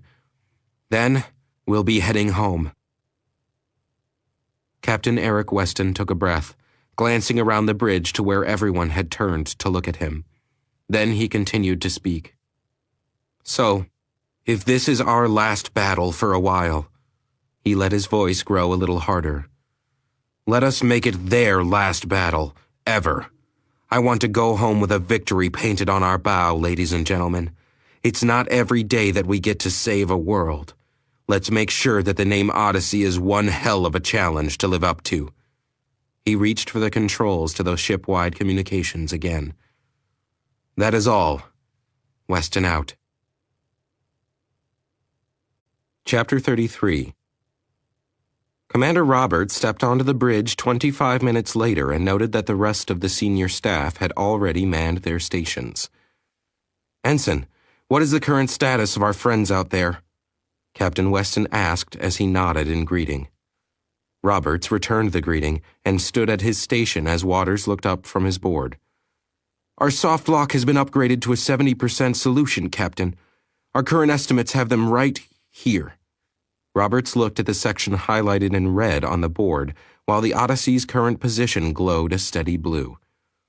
The 2 points in space were closing rapidly as the icons and spatial reference points were constantly updated to include the latest ranging estimates. "How long to our outer engagement range?" "We're looking at 5 minutes to extreme pulse torpedo range, Captain," Waters replied. "But without a real time lock, we'd probably just give away our position for nothing." "Understood. Give me a range chart with incremental adjustments to our probable targeting solutions." "Aye, Captain," Waters replied, tapping in a comment. The screen lit up again, this time with a timeline counting up from 0 to 100% in increments of 5 light seconds across the board. "When we launch, we'll be giving away our position anyway," Weston said, frowning at the board. "So I don't want us too close. Lay in firing commands for 100 light seconds." "Aye, aye, Captain," Waters replied, going back to work. "Commander," Weston beckoned Roberts over. The executive officer walked to the central command chair and came to a stop at Weston's right hand. "Yes, sir?" "I'll want you manning the auxiliary bridge again, Commander," Weston said. "It's vital that we don't lose the chain of command in the event of a shipboard strike." Roberts nodded. "Aye, sir." The captain looked intently at Roberts. "You and I both know that the auxiliary bridge is a lot more vulnerable than here, so I appreciate your willingness, Commander." "Is for the best, sir," Roberts responded. "As you say, we can't afford to lose the chain of command if worse comes to worst." "I know that, Jason, which is why I'm also going to attach an addendum to your orders." "Sir?" "In the event that the main bridge is incapacitated, under no circumstances are you to close with the enemy," Weston affirmed. "I don't believe that this is a necessary order, given your thoughts on our situation, but I want it on record. If you lose the ability to engage the enemy from a distance, you are to abandon the defense of this world and return to Earth via a circuitous route. Is that understood?" "Aye, sir," Roberts frowned. "Sir, the troops dirt side? If you can get them out without risking my ship, do so. Otherwise, they're on their own." "Aye, aye, Captain." Weston and Roberts looked at each other for a moment. "Now get off my bridge and do your duty, Commander." "Aye, aye, Captain." The commander turned on his heel and marched off the bridge. Weston leaned forward, looking into the eyes of young Waters, who handled the big guns of the NACS Odyssey. "All right, Mr. Waters, let's have a look at your combat programs. I want to see what you've put together from the data we gathered on these bastards." "Yes, sir. I'm sending it to—" "No. Put it on the main screen." "Aye, sir." Stefanos watched as Paladin flipped a card across the 20-foot gap between him and Lieutenant Gabrielle Racer Tracy. The lieutenant caught the card easily and palmed it as Paladin flipped the next one from the deck to the next player in the circle. "Hey, Sammy baby!" Paladin yelled across to Samuels, smacking his gum. "You in?" "What?" Samuels looked up, confused. "You in?" Paladin repeated. She saw the cards in his hands and stared for a minute before looking back at her instruments. "Don't look at those." Paladin shook his head, a crooked grin on his face. "If you ain't got it together by now, you're checking out anyway." "For Christ's sakes, Alex!" Racer snapped, her face flaring. "Hey, I'm just saying." The cocky pilot shrugged defensively. "You know it's true." "Yeah, and I also know that's the captain's plane, Paladin." Racer glared at him. "It's fucking ready to fly, so don't spook her." Paladin just shrugged again, still chewing the gum that had replaced the cigar that would normally be clenched in his teeth, while looking back at Samuels. "So, you in?" Samuels looked at him for another minute and shrugged as she pulled herself up and out of the cockpit. She settled down on the nose of the fighter, straddling it in the zero gravity to hold her place. "Sure, what's the game?" 5-card stud, Paladin smirked, flipping a card. "We'll keep it simple for you. Deuce is wild. $5 ante and the table limit is a $50 bet. Fair enough?" The card spun through the air in the zero-gravity compartment, and Samuel snatched it as it twisted past. "Sure," she smirked. "We gonna float the pot in the middle of us all?" "Nah." Paladin flashed a toothy smile. "That's the fun part. You gotta keep tally in your head. Up to it?" "Keep dealing the cards." "We're entering the engagement envelope now, Commander." "Thank you, Ensign," Roberts said, not looking up. He knew that the captain wasn't going to engage at extreme range, so there was no rush. "What's the disposition of enemy forces?" "Still continuing on course to the planet, Commander. They don't appear to have changed their formation." Running fat and slow, Roberts hoped. He'd been looking over the reports from the ground fighting as well as comparing the after-action reports filed from each station concerning the alien ships. They weren't too bright when it came to combat maneuvers, but they seemed to learn fast. That bothered him, perhaps more than anything else, because there was something about that itching at the back of his skull. Something he was missing. Something important. A warning buzzer sounded, interrupting his train of thought, and he looked up sharply. "Ensign?" "The captain set all stations to action alert," the ensign said. Roberts looked over the board, noting that the scale of the battle zone was rapidly dwindling as the range closed. The captain will open the engagement shortly. Stand to for battle stations. Aye, aye, sir. What's our lock status? Soft lock, sir, but we're approaching 65%, Waters responded. Charge even tubes 2 through 12. Aye, Captain. Charging tubes. In one of the old submarines or any Navy ship, that order would have sent people on the weapons decks scrambling to load torpedoes into the tubes or even double-checking all the systems involved. But on the Odyssey, the military had been forced to bow even more to the gods of automation. The pulse tubes charged from the capacitor banks that circled the habitats of the Odyssey, draining the charge in mere seconds to bring themselves up to full battle-ready status. They could only hold that charge for a mere 8 minutes before they would lose the power needed to generate and fire one of the lethal bursts, but Captain Weston didn't plan to hold them that long. Not that long at all. Lamont, have engineering begin recharging the coils. Sir, but... Aye, sir. Lamont caught herself and tapped in the order. Down in the bowels of the ship, cold reactors hummed back to life in response, while on the bridge, the senior staff watched the range tick down as the lock slowly firmed up. 150 light seconds, Captain. Lock is now 75%. Weston nodded but said nothing. The tension began to climb as the numbers fell, until Waters spoke up a minute later. 120 light seconds. Prepare for firing sequence, Weston ordered. Aye, Captain. Firing sequence entered. Lock it into the computer. Locked. Engage the sequence. Waters nodded. Sequence engaged. With that command, the ensign sat back, watching as the computer took over. His program was in control now, and all he could do was watch the data it threw back and step in if something changed drastically. The actual firing would be up to the computer, because at the ranges they were dealing with, any minute variance in timing or arc would result in a miss of spectacular proportions. The Odyssey had to close another 18 light seconds before the program would open fire, which translated into another 70 seconds of waiting, give or take. An audible hum distracted Samuels as she tossed 2 cards back across 10 meters of open space to the dealer, forcing Paladin to dislodge himself to catch the cards. He scowled at her as he pulled himself back into place. Be careful, would you? I don't feel like swimming all over this hold looking for the cards, he growled, thumbing another pair from the deck and sending them back to her. She caught them, still looking around. Relax, Stefanos said, looking up from a PDA he was working on. That's just the secondary generators coming online. We're getting ready to fire. She nodded, taking a breath. I knew that, sir. Just... First time you ever heard them from the nose of an archangel. Paladin smirked. Everything sounds just a bit more dangerous, don't it? Well, I know that your voice keeps sending chills down my spine, she said sarcastically as she settled back down. That count? Racer laughed. Nah, trust me, girl, his voice scares all of us anyway. A few of the pilots chuckled along with them, even Paladin himself, and the card game went on, the feeling of life returning to the ship.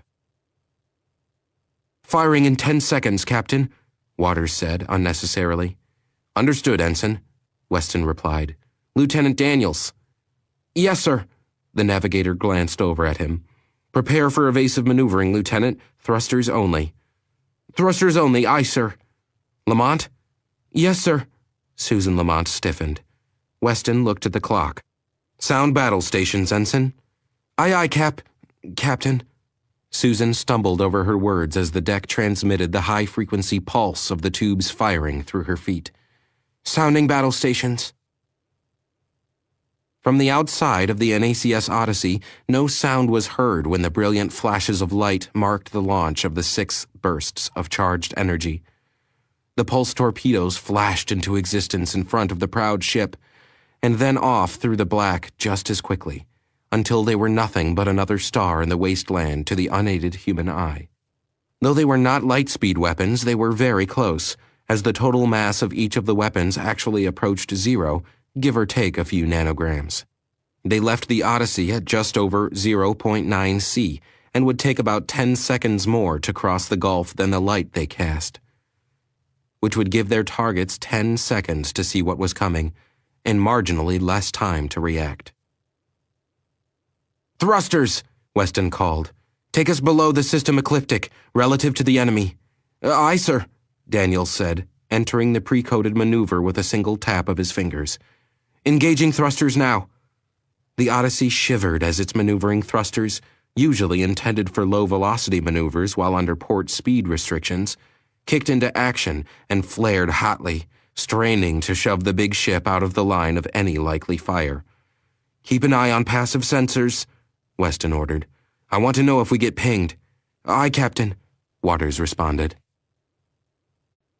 Samuels tightened her grip on the fighter's nose with her legs as the deck seemed to pitch and a wail of steel and groan of metal echoed through the deck. This time she was ready for it and didn't miss her throw as she sent her card back to the dealer. The CM field was less effective at muffling sharp maneuvers below decks due to the absence of gravity. So the stress on the ship and the littler inertia of her body, and everything else relative to the real universe, was pushed a bit more in null gravity. "Captain's got Daniel standing on the stick," Racer said with a half-smile. "That's what you get when you put a fighter pilot in command of a ship," Paladin said, continuing flipping 3 cards to another pilot. "One seriously neurotic ship." Low chuckles passed around the deck, the pilots willing to take any chance to burn away unneeded stress. "Say," Samuel spoke up, "where did you guys pick up the poker thing? I mean, I get the game and all, but—" "How'd we get the idea to try it in null?" Paladin asked. "Well, yeah," she admitted. "I mean, this is your first tour in space, right? I mean—" "We know what you mean," Racer replied. "The poker game is traditional. Goes back a lot of years. The null deal, well, we figured out how to manage that during our null grav training." Another pilot laughed. "Yeah, we almost went bonkers that first week. Took us forever to decide that there just was no good way to float the pot between us." "Yeah," Paladin said. "Remember the Ziploc incident?" Several laughed, but Racer looked more than a little chagrined. "Hey, my wristwatch got caught in the bag, all right?" "Says you," Paladin returned, not missing a beat in his dealing. "I still think you were trying to palm the pot." Racer rolled her eyes. "Oh yes, like I really needed $22 in loose change." Stefanos watched the banter with a half-smile, remembering the game himself. As he recalled, Gabrielle had won that hand, anyway, on a straight flush, so any accusations of stealing the pot were more than slightly due to sour grapes. "Time?" Weston asked. "Weapons will be TOT in 32 seconds, Captain." "Keep us moving, Lieutenant," Weston ordered, rapidly making calculations in his head. If the torpedoes were going to strike in just over 30 seconds, the enemy forces would be picking up the first light-speed evidence of their strike in just over 20. Given that the Odyssey was now altering its course to a slightly more divergent tack, they were still over 90 light seconds from the target ships and about 2 minutes from being able to read any solid reactions in the enemy fleet. Unless he ordered the active sensors back online. The back of Weston's knuckles itched as he contemplated the satisfying influx of data that would follow that order. Targeting solutions, enemy positions, full course vectors, and even weapon energy signatures would be at his fingertips if he could only give that order. However, it would also give the enemy a positive lock on his position, and even though they might have it already, they may well not have it yet. So he kept his peace and watched as the Odyssey's course continued to drop under the system ecliptic, as its thrusters sought valiantly to shove the warship along a new path. Across the reaches of space that lay between them and the alien task force, an alien commander was thinking many of the same thoughts as Captain Eric Weston. They didn't know their enemy or his weapons, and the tactics he used didn't match the target they had been sent to eliminate. The ship profile was unknown, its power signature absurdly weak, and yet it was ripping through warships with an ease that was disturbing. The masters would not be concerned with the loss of a few ships, or even all of them, if the task was accomplished.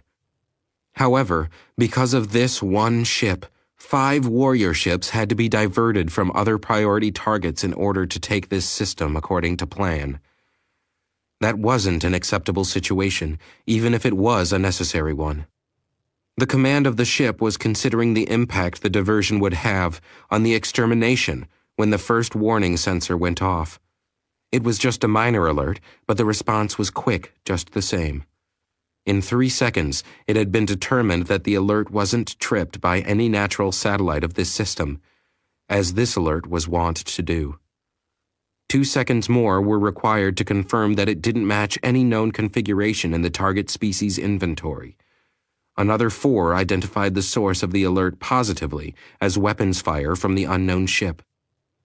3 more seconds would have been required to mount an attempt at defense. However, 2 seconds shy of that limit, all hell broke loose across the small armada. The Odyssey's pulse torpedoes carried a very small electrical charge designed to prevent the weapons from accidentally intersecting the position of another torpedo or, obviously, the walls of the launching tubes. This tended to cause the weapons to spread slightly as they flew, which made the targeting calculations that much more important, especially at long ranges. So, by the time the torpedoes reached their target location, they had spread enough that 3 of the weapons were outside positive lock range of any of the enemy ships and kept on flying past as their 3 identical siblings went into terminal guidance, their very nature causing them to be attracted to any matter in their path. They corkscrewed suddenly as they came into range and slammed into a ship apiece, sending plumes of plasma into space as they annihilated huge chunks of matter with their explosions. The 3 damaged ships faltered in their course, shifting under the impact, then slowly returned to their place in formation as their power came back. By that time, they had calculated the direction of the attack and had turned their sensors outward, pouring more and more power in the search for their unseen foe as they altered their course to intercept. "They're coming around, Captain!" Waters snapped as the changes in the enemy task force finally showed on the plot. "All of them?"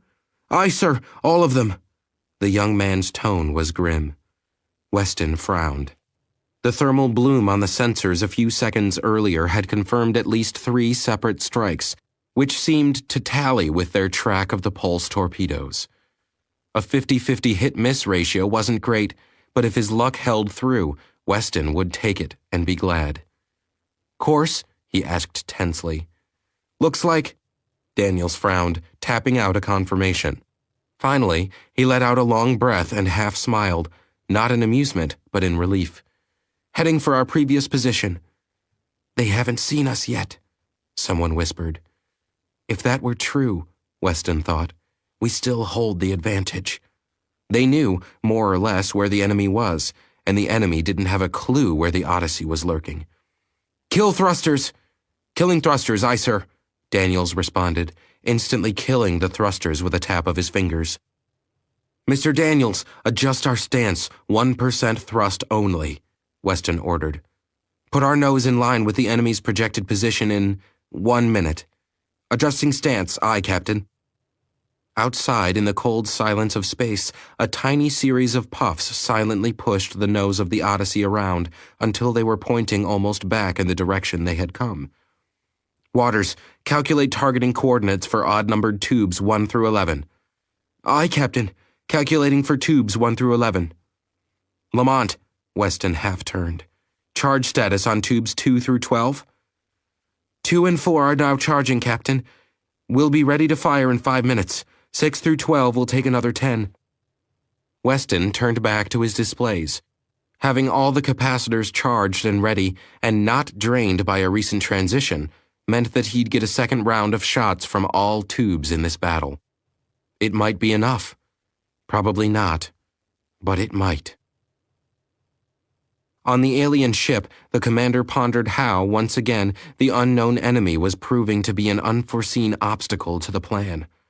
The ship was not along the projected path that its weapons had followed, and the fleet had wasted time in the search.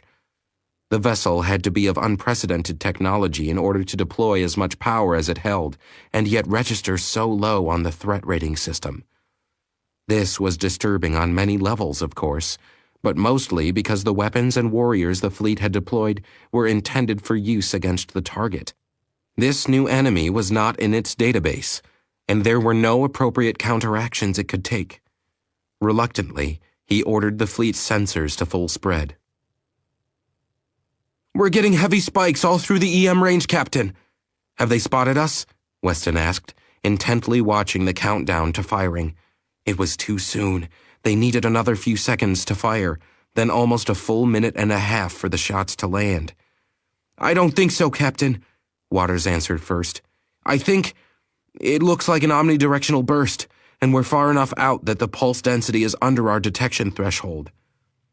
"But is it under theirs?" Weston muttered under his breath. "What was that, sir?" "Nothing, Lieutenant. Hold our course." "Aye, aye, Captain." The tension continued to mount as the timer counted down. Then the odd-numbered pulse tubes opened fire. "Thrusters, half power, Lieutenant," Weston ordered. "Take us up above the enemy this time, but maintain our current horizontal heading." "Aye, aye, Captain. Firing thrusters." The Odyssey groaned again, though quieter this time, as she tipped her nose up and began to climb back toward the ecliptic. This time, the big ship only fired thrusters that were pointed more or less away from the enemy as she sought once more to evade detection. In a conventional battlefield, 1 minute was a lifetime, 90 seconds a lifetime and a half. Hell, in Weston's fighter, lifetimes were counted in tenths of seconds by times. But in space, such time felt like eternity, especially when waiting on information that had to travel that distance just to get to you before you could make any choices based on it. The torpedoes were the first legs of that data transfer, though the only message they carried was death. They crossed the expanse, blazing a trail across the black with the impunity that belonged to single-minded things, and came flashing right in on their targets, just as calculated. He knew the alien command probably noted their arrival 9 seconds before impact and would begin standard countermeasures against projectile attacks less than 1 second after that. The ships would maneuver away from each other, spreading out as they targeted the incoming weapons with lasers and opened fire. Given the enemy's performance to date, they'd hit the incoming weapons with laser fire within 4 seconds. Not that they would have the slightest effect on the incoming energy pulses, as 5 of the 6 slammed into the fleet and more plumes of destruction rose up. "Hit!" Waters' fist clenched, a tight grin on his face. "They spread their formation at the last second, Captain." Weston grimaced, his professionalism offended, though it was good news. Against a pulse torpedo attack, your best defense was to tighten your formation, presenting a smaller target for the charged weapons to lock onto. You would probably still suffer a strike or two, but the spread of the weapons was likely to push at least some of the shots out of range. "Captain, I think we got one of them," Waters said a moment later, looking at his boards. "In fact, I'm almost certain that I'm looking at a catastrophic failure of a reactor here." Weston called up the information and found he had to agree. It looked that the odds were down to 5 to 1. "All right, lock in firing coordinates for—" "Captain!" Waters interrupted him. "They're up to something. Fleet formation is breaking up." "He's right, Captain," Daniels added. "It looks like they're spreading out. It might be a search pad—" "Shit! Waters!" Weston snapped. "Sorry, sir." The young man blinked. "But, Captain, I think they just engaged whatever stealth systems they've got. We're losing them, sir." Weston glared at the young man, then flipped his display up, looking at the information as the hostile red icons faded, then finally vanished one by one from the plotter screen. "Shit." "Hide and seek." "Excuse me, sir?" "Hide and seek," he repeated. And there it. Chapter 34. "Where are they, Ethan?"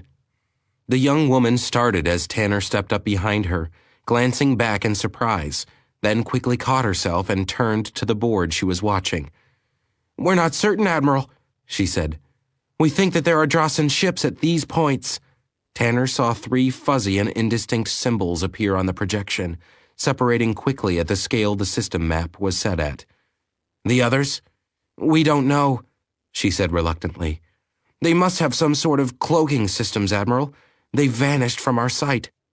We only catch intermittent signals from them now, and it's not reliable. Tanner patted the woman's shoulder. And the Odyssey? Gone from our scanners, she said. We lost them after they fired the second time. Rail Tanner, admiral of a non-existent fleet, took a step back. The Odyssey had eliminated one ship, that they could tell, its reactor explosion illuminating its death for all the system to see. That on its own was a feat unmatched by any ship in the colony's fleet to this point.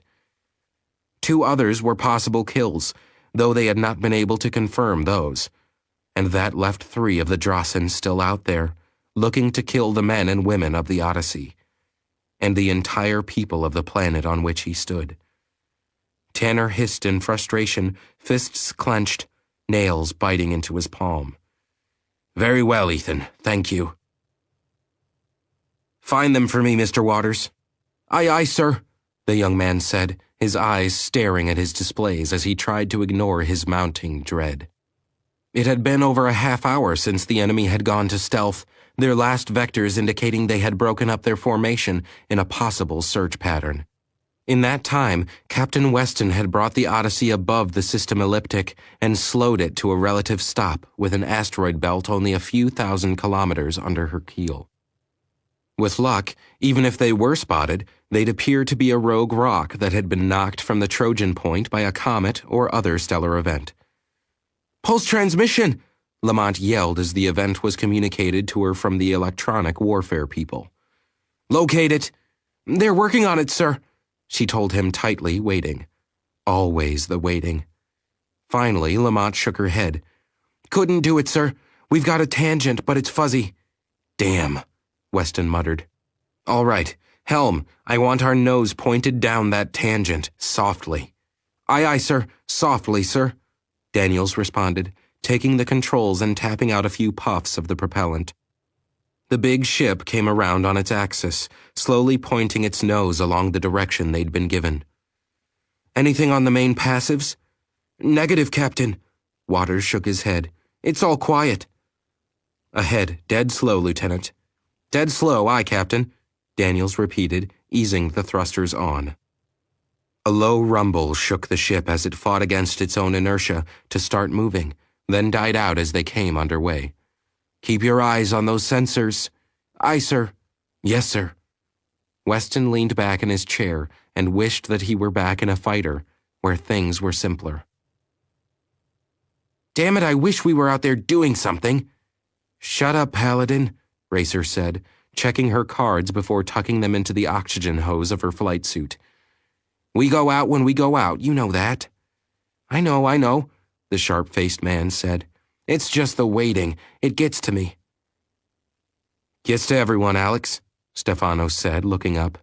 Don't worry, we'll get our shot soon enough.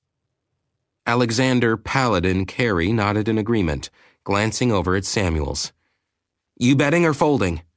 She glanced down at her cards, frowning as she tried to remember the pot total. Let's see.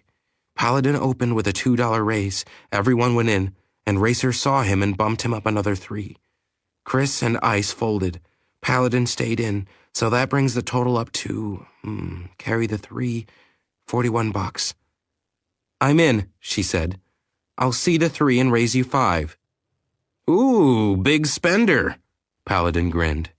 I'm out, Racer shrugged, slipping her cards from the hose and sending them spinning in front of her. It's you and me, Cole, baby, Paladin smirked. You got the assets to back up your play? You want to see him? You got to pay the toll, Samuel smirked. The deck rumbled around them again, and they all looked up for a moment. Those were the secondary thrusters, Racer said, looking back. We're moving again. Paladin looked back toward Samuel's and tried to gauge her face. Screw it, he muttered. I fold. I'd say come to Mama while chortling and grabbing the chips, but... Jennifer smirked as she flipped her cards back. Paladin caught them, glancing at them as he tucked the cards back in the deck. His eyes widened. You were fucking bluffing!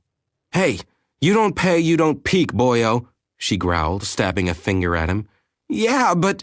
No buts, Paladin. Try that again and you'll eat the deck, she told him in no uncertain words. Yikes, Racer grinned. Don't want to mess with this one, pal. She's a card sharp. Yeah, I think she is. How's about it, card sharp? Another hand? Samuel stared for a moment and then smiled as she realized that she'd just been pegged with a call sign. Deal 'em, Pally. There's something on the passives, Captain, Waters said, his voice uncertain. What have you got? An intermittent signal. 20 degrees left declination from our course. It's almost directly on the elliptic, but I can't quite see it. Visual spectrum? A shadow, sir, Waters replied. I keep losing it in the background. That could be anything, Weston thought bleakly. Only there was a signal in this direction. Adjust our heading to intercept, he said, making his choice. Aye, aye, Captain, Daniels responded, making the changes in his board. On the auxiliary bridge, Commander Roberts watched the same displays. His dark eyes narrowed as he tried to fathom the immense game of hide-and-seek they were currently engaged in. Out there, somewhere in the immensity of space, there were 5 ships trying to annihilate them. Here on the Odyssey, 500 people turned everything they had to destroying those ships in turn. It was an old game, just being played on a brand new playground. Anything on that bogey yet? Roberts asked. Nothing, sir. The woman at the tactical slot shook her head. It's just a shadow. The commander nodded, his eyes boring into the screen as the tension around him became palpable. It must be what the submariners felt when hunting a surface fleet, or even more so when they hunted one of their own. This feeling of vulnerability that wouldn't go away, like the only defense they had was a fragile silence that could be pierced at any moment. That, somewhere, there was someone who was watching them, even now. The skin between Roberts's shoulder blades itched as he tried to shake the feeling. This is impossible! The young tech looked over the indecipherable rows of numbers for the 50th time. Nothing is impossible, lad, Palin retorted to the young technician's outburst, not bothered in the slightest by it. Just improbable. Easy for you to say, the young man said. I can't make heads or tails out of this. Nor can I, Palin shrugged. But that's not the point. Sometimes all it takes is one block falling into place. Everything else will just come together. The tech just shook his head and tapped a command into his computer. Palin stiffened when a new sound played over the speakers. That's not the same signal, he said. What? Of course it is, Evan, the tech, replied. I've been playing it for an hour now. Well, the pitch is different, and the pattern... Palin pierced the young man with a glare. Where did you get that? I'm telling you, Doctor, it's the same signal, Evan replied, exasperated, calling up the folder. He pointed to the screen. There, see, it's... Palin waited for a moment and then prompted him. What? What is it? It's a new file, Evan muttered, staring at it. Where did this come from now, I wonder? Oh. Oh? It was just received. A pulse signal came in over the forward spires. Play it. Doctor, it's probably just... Play it, Palin repeated, his voice hard.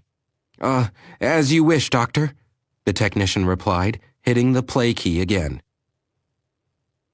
It's one of them, Captain, Ensign Waters said.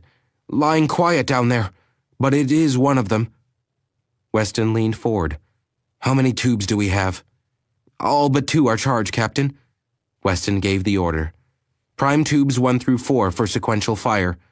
Aye, aye, Captain. Ranged target? Weston asked. 83 light seconds, came the reply. Hold our course. Fire on my command. The tension mounted as the light seconds gradually counted down. Each tick of light as the display changed sent an imperceptible shiver down the spines of each man and woman present. As the range dropped to under 75 light seconds, Weston nodded to Waters and gave the command. Fire. This time, the computer had less time to plot a course prediction for the enemy, but the ship was also flying slower than before, and the range was closer than either of the previous shots. The tubes fired sequentially, according to the captain's orders. each pulse of energy blasting clear of the ship and given a full half-second gap before the next shot followed. When all 4 shots had been fired, Weston snapped his next command to the helm. "Alter course, 411 Mark positive 12. Thrusters only, Lieutenant. Keep us above the ecliptic this time." "Aye, aye, Captain.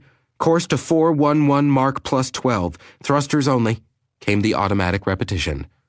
Around them, the rumble of thrusters groaned from the ship itself as they once again shifted course. "Stick and move, Lieutenant," Weston told Daniels. "Stick and move." "Yes, sir." The Ethan lifted her head from the screen. "I think we just registered the Odyssey, Admiral." "Where is she?" Tanner asked. "The green icon, Admiral."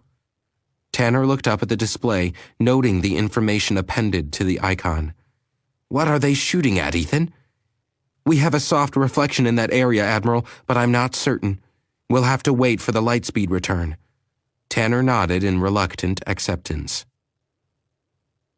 75 light seconds was a long distance for anything to travel, even light itself, when you consider that most cultures take centuries or longer to realize that it even did travel. For anything substantially slower, that distance was a prohibitively long way. For the 4 pulse torpedoes from the Odyssey, however, it took just over 80 seconds to cross the void and arrive at their target. The range meant a relatively shorter gap between their arrival and the light and energy they projected, which, to the alien warship, meant that much less time to react. The alien command saw them coming and opened fire with lasers, only to have much the same effect. Firing light at an energy weapon was very nearly pointless, and this reaction had been expected, so the order went out at the same time and fighters began to pour from the big ship. The problem, such as it was that the reaction time had been calculated on a 10-second period in which they could react. In each previous time, that was what the enemy weapons had given them. This time, they had a little less than 8. The first of the fighters were just sliding into place as a screen when the initial strike smashed into their formation, obliterating the formation and the vast majority of the fighters, and opening a hole in them for the remaining 3. Fired sequentially, the pulse torpedoes exhibited much smaller degrees of variance in their course while in flight, their like charges not being able to push them apart in a shotgun-like spread effect. Instead, they flew straight and true, which was why a sequential attack was preferred against single targets at any range.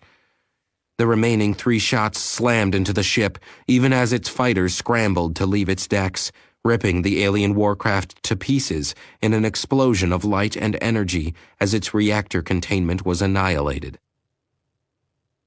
74 seconds after the torpedoes struck, the Odyssey's bridge surged with the exhilarated rush of the kill, as the catastrophic display of light and energy etched itself on their sensors.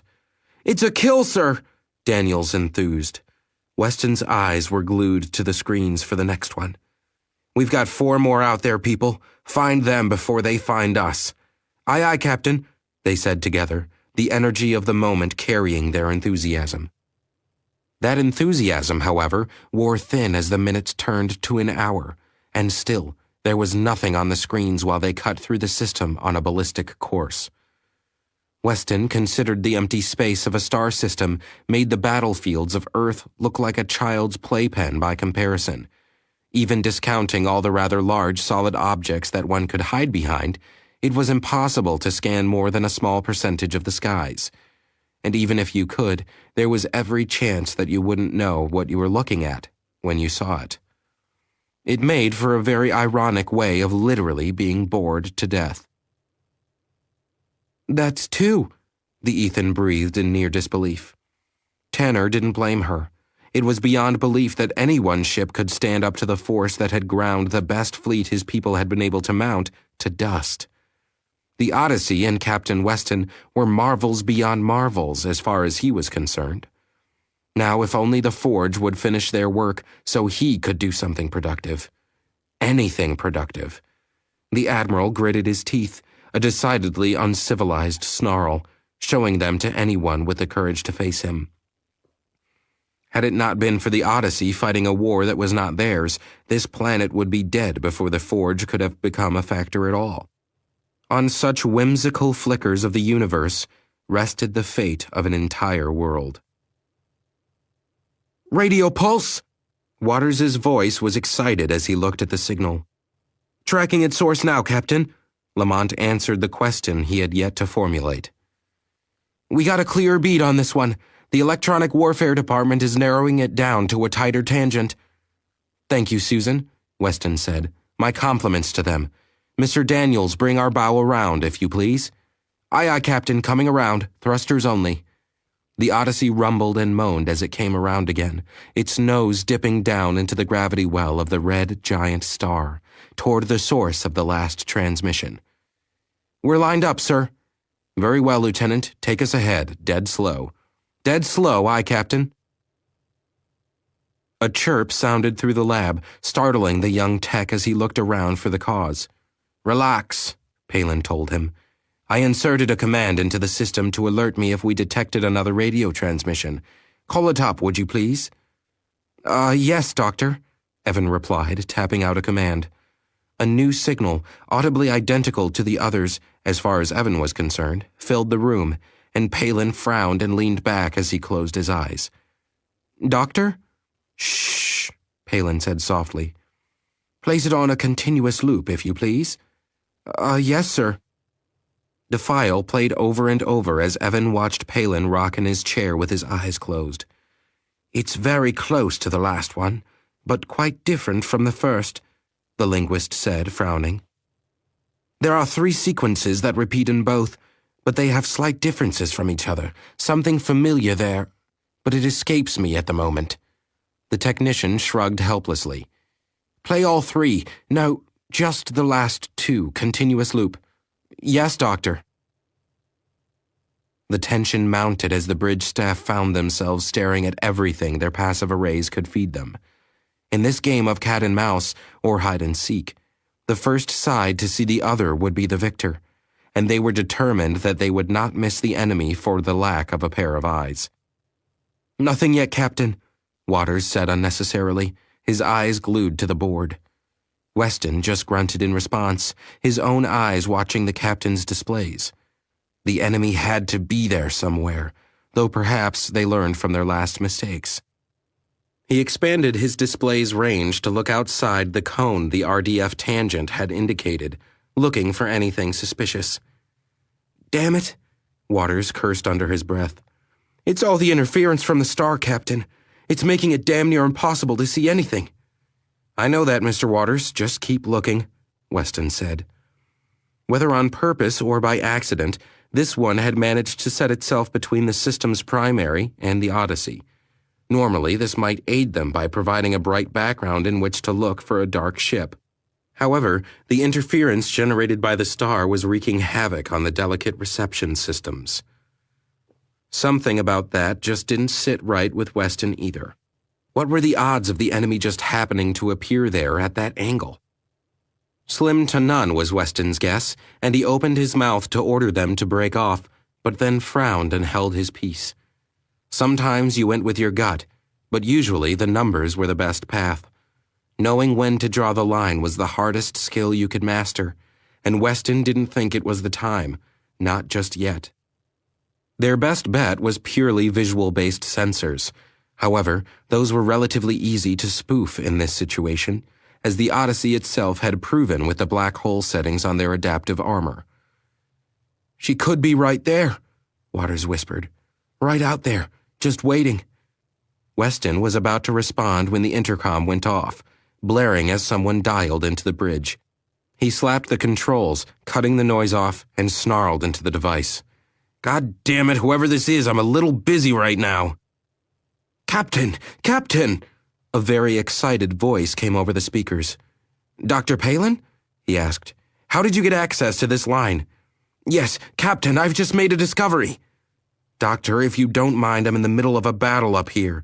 What? Oh, yes, but you see, it's a coordinate system. Weston closed his eyes, rubbing them with his right hand. What? The transmissions, Captain. They were reporting a series of coordinates. Palin babbled on. It's fascinating. You see, they use a trinary numbering system and... Doctor, I'm busy up here. Weston trailed off, thinking furiously. Wait, coordinates? Are you sure? Yes, Captain, quite sure. Weston supposed they could be reporting their own positions through a battle network, but if that were the case, he would have expected to have picked up signals like this in their earlier encounters. So what's different this time? Only one thing he could think of. I'll have to talk to you later. Weston out. He cut the line as he looked around, trying to make a choice as his gut and his mind argued two different courses. He paused, then straightened in his seat, slapped open a ship-wide channel, and started snapping orders. All stations, this is Captain Weston. We are about to go to full military power. All stations, I say again, full military power. Turning to Waters, he said, Do we have enough for a full power tachyon pulse? Waters blinked, checking his controls. Yes, sir, but only if we kill recharge on 2 of our tubes. Do it, Weston ordered. And for God's sake, kill the black hole settings. Bring the armor back to maximum general deflection. Aye, aye, Captain.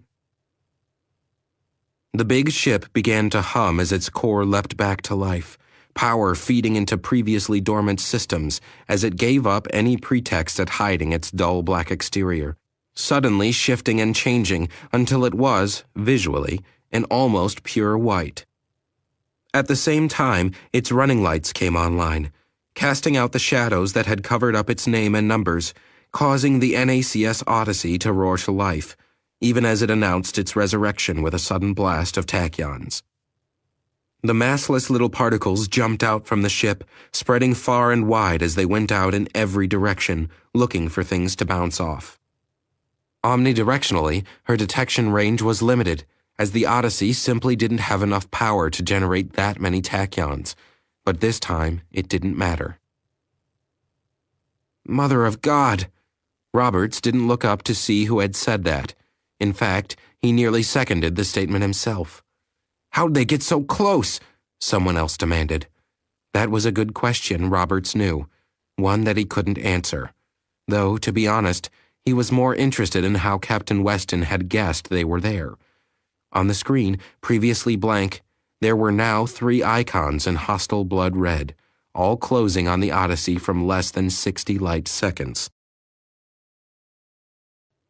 Chapter 35.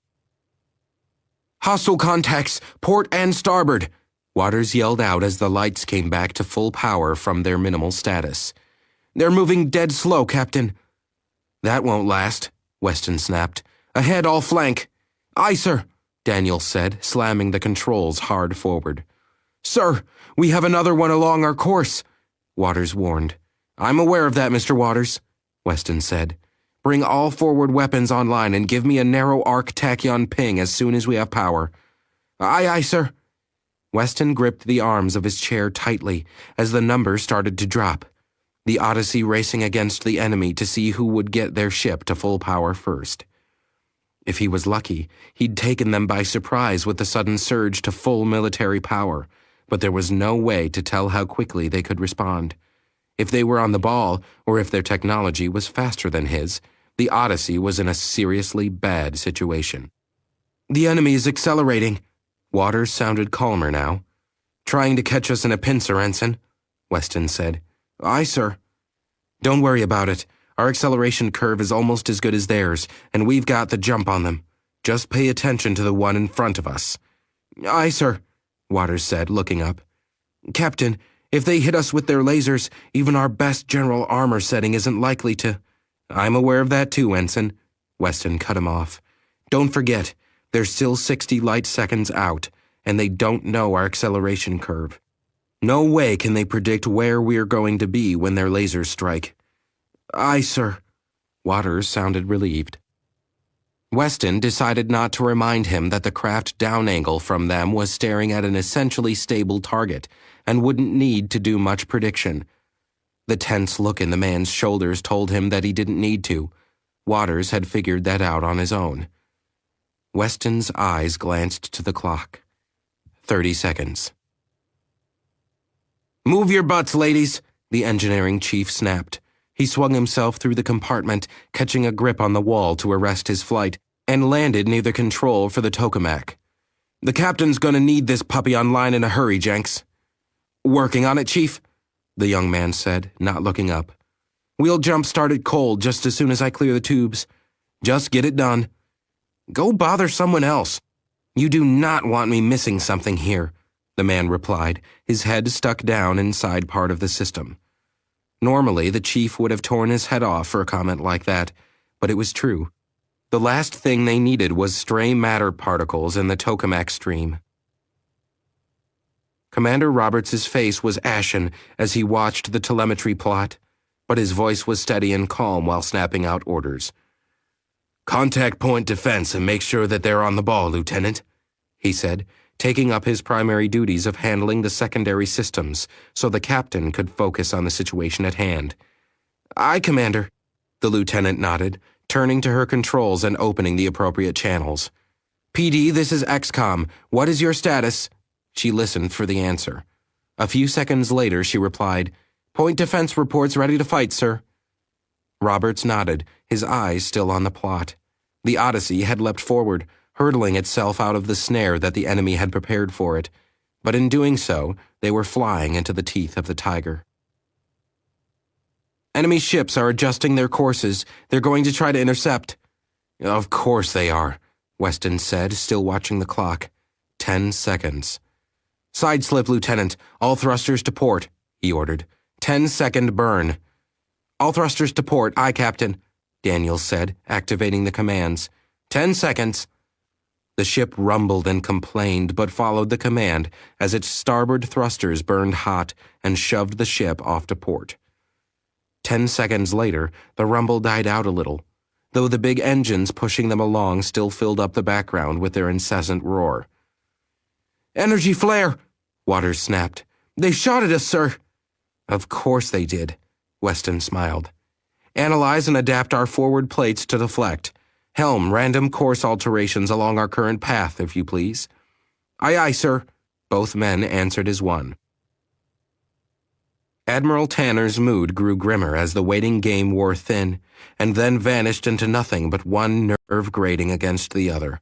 If only he had a ship, even one of the old converted freighters, anything at all to... Admiral! Tanner spun around. What is it, Ethan? Look, sir. The young woman pointed. Tanner looked up, blanching white as he saw the board lit up with 4 blazing icons, bright as a noonday sun. The Odyssey's green flash blazed brightly now. They had obviously dropped any pretense at hiding, and he could easily see why. 3 hostile red icons surrounded it on the plot. His stomach twisted as he easily read the trap in the image. The Odyssey's accelerating, Admiral, the Ethan said calmly, eyeing the threat board as well as her own instruments. We are reading all 4 on the actual time sensors now. Weapons fired from the Drasen ship. The screen lit up as a blast from the Drasen ship traced across the stars, obviously in response to the Odyssey's sudden appearance. Tanner grimaced as it closed on the Odyssey, perfectly aligned with its target. Someone groaned. Tanner didn't know who, and he didn't care. It was all he could do to not groan himself. And then, less than 10 seconds before it struck, the Odyssey coolly slid aside. Tanner stared, his eyes widening, as people gasped at the clean miss. How did Captain Weston know? Then he understood. Weston didn't know that the enemy had fired. What he knew was the time it would take, to the second, for a shot to reach his position from the Drasen's lasers. Would I have thought of that? Somehow, Tanner doubted it. While the Odyssey bucked and wove its way along its course, Captain Weston waited impatiently for news from engineering on the tokamak status. They'd need its power contribution in order to bring the full power of the ship to bear. Now that the hide-and-seek game was over and done with, he wanted as much punch as he could get when he tagged the bad guys. The chase ships are gaining on our acceleration advantage, Waters told him, calmer now. And the bandit ahead? We're waiting for the return from the targeting laser, Captain, he replied. If we manage to paint her, we'll have a firm lock. Very well, Waters. The seconds ticked by, seeming to pass like hours as they waited for the return bounce from the laser. Finally, the moment passed and Waters muffled a curse. Sorry, Captain, he shook his head. They've begun evasive maneuvering. Weston eyed the closing rates. At less than 50 light seconds now, the evasive actions on either side would begin to have limited usefulness in about 2 minutes. However, until the range closed enough to achieve a good laser lock, the only weapons that Weston had for useful engagement were the pulse torpedoes, and he'd rather save them for the chasers. Understood, he said out loud. Keep an eye out for fighters, Mr. Waters. Aye, aye, Captain. Weston reached down and thumbed a switch. Archangels, proceed to Ready 1 launch stations. I say again, Archangel Flight Group is to proceed to Ready 1 positions. Whoop! Paladin yelled as the voice boomed around them, and tossed his cards into a bag at his side. Duty calls! Saved by the bell, Jennifer Card-Sharp Samuels smirked as she kicked back and grabbed the edge of her cockpit. Paladin just smirked as he executed a perfect backflip into zero gravity, hooked his hands around the lip of the cockpit, and slid right into his seat. That's how the chips fall. Right, Samuels grinned, pulling her restraints down as one of the flight crew floated into place and handed over her helmet. She accepted it as the man took a hold of the restraints and yanked them tight. The pressure seals locked with a twist, and she felt the rush of cool air hit her face, then flashed a thumbs up to the crewman. Good hunting, ma'am. He grinned at her. He finished checking her restraints and pushed back off the plane while he waved the loader in. She nodded curtly, and as the plane shuddered from the loader's kiss, she thumbed the cockpit, sealing command as soon as the crewman was clear. The clamshell front and back of the armored shield slid down over her, locking solidly into place and engulfing her in a darkness that was lit only by the soft glow of her backlit controls.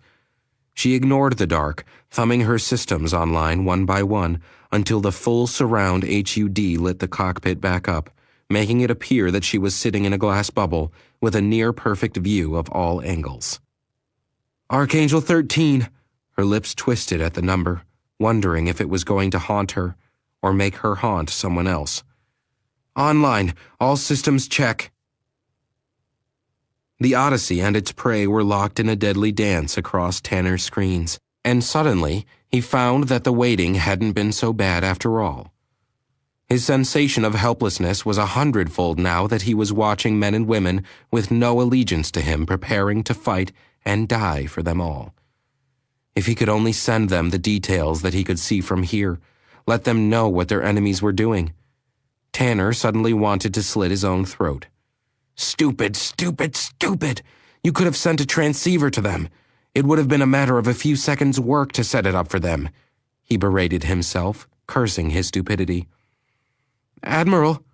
Tanner ignored the voice. There was nothing they could do from here anyway. It was all pointless. Admiral! All he had to do was think. Damn it! Wasn't that what he was entrusted to do? Admiral! What? Tanner snapped furiously, turning on the voice. The young woman flinched back, paling, but managed to keep her voice. Sir, it's the forge. They say it's ready. Oddly enough, in the very midst of the terror time, Weston found his mind wandering dangerously. He remembered that someone had once said that war was an interminably long stretch of boredom, punctuated by seconds of pure terror. In this battle, at least, that statement had been stretched and distorted beyond all recognition, as the hours of boredom gave way to an almost equal stretch of terror. He watched the Odyssey buck and weave, spinning along the axis of its course while it registered energy leakage from the immensely powerful lasers flashing around it. Each punctuating moment brought its own thrill of terror, adding to the general chaos of the battlefield. The sheer distance involved only served to heighten both the boredom of the hunt and lengthen the time of terror as the battle raged across distances unprecedented in the history of the Odyssey's crew. Weston forced himself back into the moment with sheer force of will. We painted her, Captain! Waters yelled out eagerly. Refraction data? He demanded. Aye, sir, we've got it! Waters practically snarled, his tone feral. We have her hull's composition, sir. Send the word to the laser crews. Make her ready for war, Mr. Waters. Aye, aye, Captain. With the data from the laser bounce added to what they already knew of the Drassen hulls, they could adapt their laser frequency to perfectly target the enemy. So, as Waters sent out the command with the information from the laser return appended, Weston tapped out a few calculations of his own. "Mr. Daniels, prepare to steady our course for a controlled fire." "Aye, Captain," Daniels responded, shifting the evasive program over to automatic while he prepared the new course corrections. The chase ships were still over 55 light seconds behind the Odyssey, Weston noted, which meant that even if they had a real-time lock of the Odyssey's position, it would take more than 55 seconds for any weapons fire to reach its position from the rear, not counting the Odyssey's own current acceleration away from them. That, coupled with the fact that they had a clear reading on the waste energy from the forward ship's lasers, led Weston to his next move.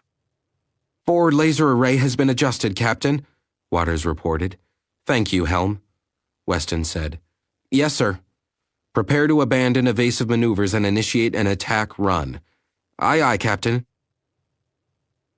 "Captain Tiana," Admiral Tanner glared at the screen. "You are late." "My apologies, Admiral." The tall woman looked embarrassed and more than a little frustrated. "The Forge only just completed the basic systems on the Syracuse." "We have allies in system currently doing battle with 3 Drassen warships," Tanner said. "They have eliminated 5 others already and are being hard-pressed. I would appreciate it if you could arrange that they survive this battle." The woman gaped at him for a moment. Not that Tanner blamed her in the slightest. There was no ally in known space that could stand up to the Drassen one-on-one, let alone eliminate 5 of the warships and fight a 3-to-1 duel with even the remotest chance of survival. "Allies, Admiral?" "I'll explain as you move, Captain." Tanner cut her off. "My staff is sending you the pertinent data as we speak." The woman glanced to her side. "Received. We are laying in our course now." "Excellent." "Admiral," Captain Tiana frowned. "Our sensors have the battle in actual time as we speak. Who are these people?" "That, Captain, is a question that I too wish to have answered," Tanner said. "But for the moment, they are the saviors of our planet. I would prefer that they do not become its martyrs." "As you say, Admiral." Tiana came to attention and saluted. Tanner nodded with some satisfaction as the captain of the newly commissioned Syracuse battleship turned to her duties. One ship did not a fleet make, but this wasn't just any ship. The Syracuse was the first in a new class, or it might be said, a very old one. A class of warships that the central computer had ordered, spinning out designs for when the Drassen first appeared. Only the Forge could have built one so fast. The shipyard facility was one of the most advanced in all of the colonies, and the one most perfectly hidden. Tanner permitted himself a slight smile. Even should all the colonies fall, Maker forbid, the Forge would never be discovered. And from that one port, a fleet would arise, like none Rail Tanner had ever imagined in his worst nightmares. Weston held his order as the clock counted down the range, watching until the numbers dropped to under 20 light seconds between the 2 onrushing ships. "Now, Mr. Daniels," he ordered, "initiate our attack run." "Aye, aye, sir," Daniels ordered, snapping the Odyssey out of the evasive roll and steadying her into a headlong rush at their enemy. "Paint that ship, Mr. Waters," Weston said. Waters didn't respond right away, his shoulders already bent to the task as his fingers sent out a dozen low-powered targeting lasers, all seeking the enemy ship as they closed in on it at a madman's pace. 20 seconds out, 18 back, and the tactical officer's face flushed with pleasure. "I've got him, Captain." "Hold him," Weston ordered. "HVM banks prepare to fire." "HVMs are ready." "Flush the banks. Pattern Trafalgar 12. "Aye, Captain, Trafalgar 12 away."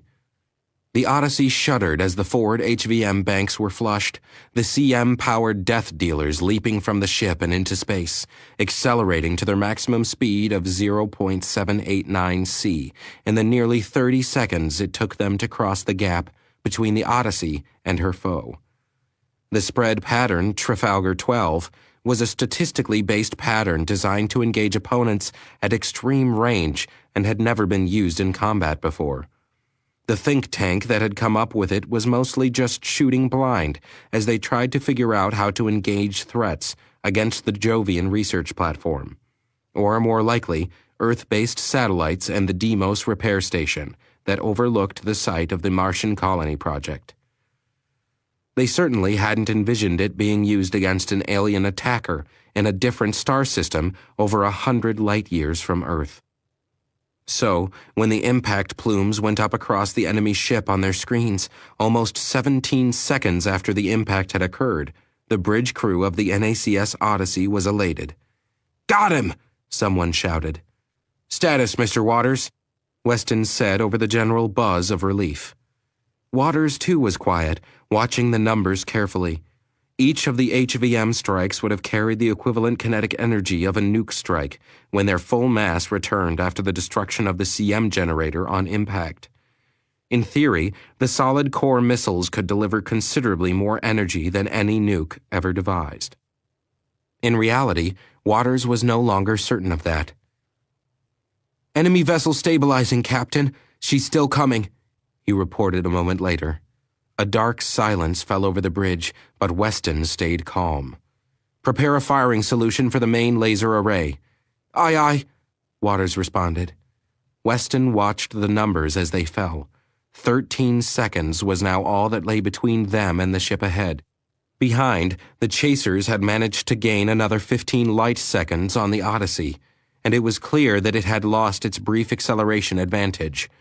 It would shortly be facing those two behind, assuming it survived the deadly duel it was already engaged in.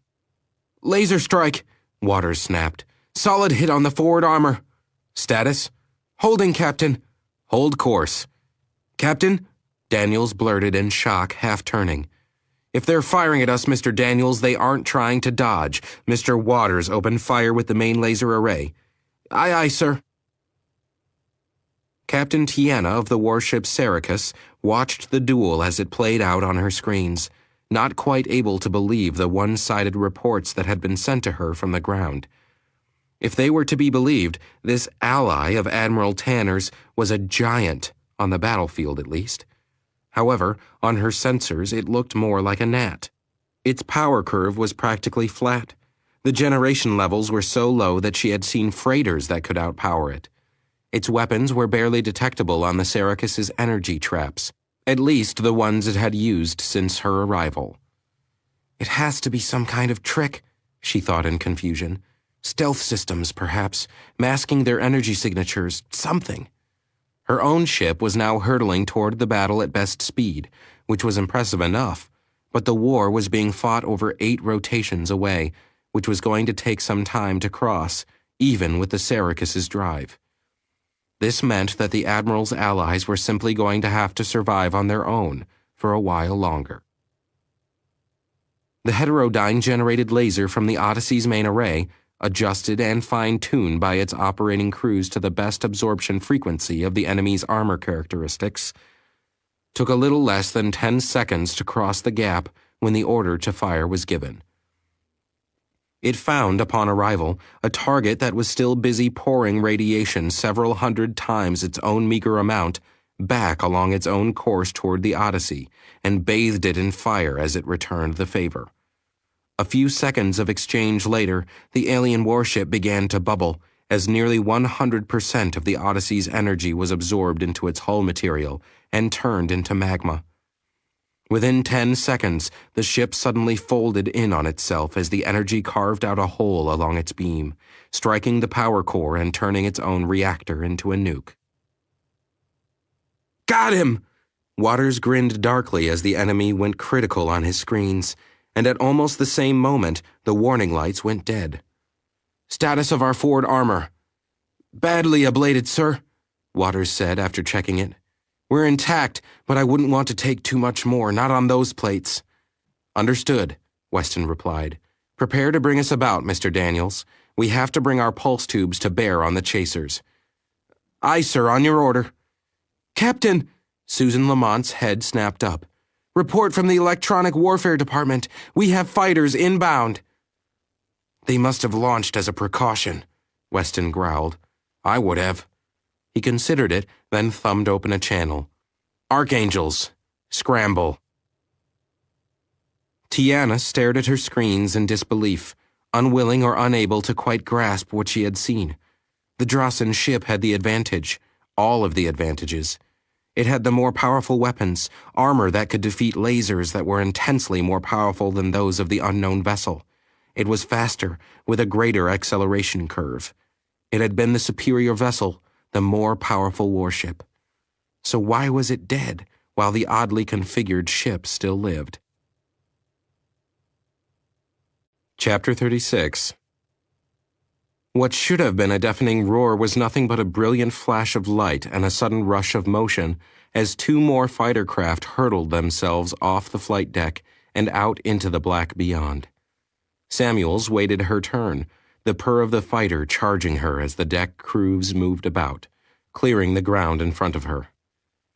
She checked her system status one more time as the last checks cycled, and looked up when a light caught her eye. The deck crew didn't talk to her directly. They didn't have to. The figure ahead of her, his bright white and yellow vac suit identifying him as one of the handling officers, waved the OK to her and signaled the all clear. She gave him a thumbs up back, keyed in the final release on the twin reactors she was riding on, and waited for the final OK. The handler dropped to a crouch, waving his hand in a sharp arc, and pointed for the black. Samuels slid the throttle forward all the way, feeling the sudden lurch that slammed her back into the seat despite the CM field already surrounding her, and the flight deck around her became a blur as she was catapulted out into space. Archangels, Stefanos' voice came through clearly. Form up on me. Give me a tight wedge while we gather some intel on the opposition. The fighters automatically came together, the bulk of the Odyssey dropping back away from them as they turned on all of their advanced sensor systems and activated the full suite of electronic warfare devices in preparation for the battle to come. Behind, just as the last of them cleared the spires and moved completely out of range, the Odyssey's front control thrusters burned, lifting its nose up and flipping the big ship until it was on a ballistic course, its nose pointed back toward the enemy. All planes engage the interface, Stefanos ordered. Samuels's hand reached forward, hesitating for just a moment in painful memory, while she flipped up the safety catch and pushed the switch forward. The sharp bite of the needles digging into her neck caused her to hiss. Then it was gone and she forced herself to relax. With the needles in, she felt herself shifting the plane almost by thought alone as she fine-tuned her place in formation and smiled. This was what she had trained for.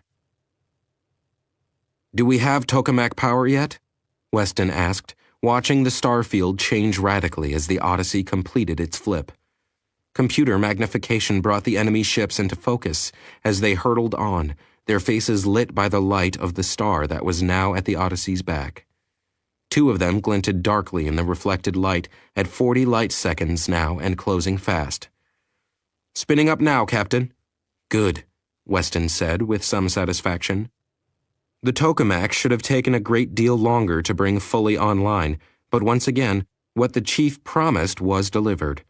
For now, he'd do what he could with what he had. Pulse torpedoes, he ordered. How many are in our banks? 10, Captain, Waters answered. Prime them all, standard spread, fire on my mark. Aye, sir, priming tubes 1 through 10. Waters reached out and toggled a series of commands. Fire.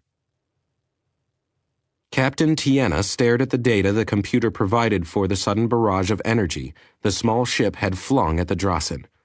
Whatever those were, they weren't the product of a flat power curve, which meant that there was something exceedingly deceptive about that ship. Track those shots, she ordered. I want a full profile of that weapon. Yes, Captain, a young man at the weapons station said. What is our arrival time? She asked, glancing over at the helm controls. 10 rotations. She watched the screen and the estimations for enemy contact with the ship designated Odyssey. They would have to survive at least 4 rotations of direct contact with the enemy before the Syracuse arrived.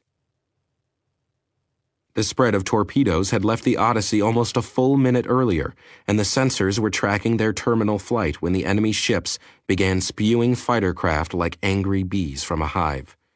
The screens became a mash of conflicting signals just as the first pulse torpedo struck home.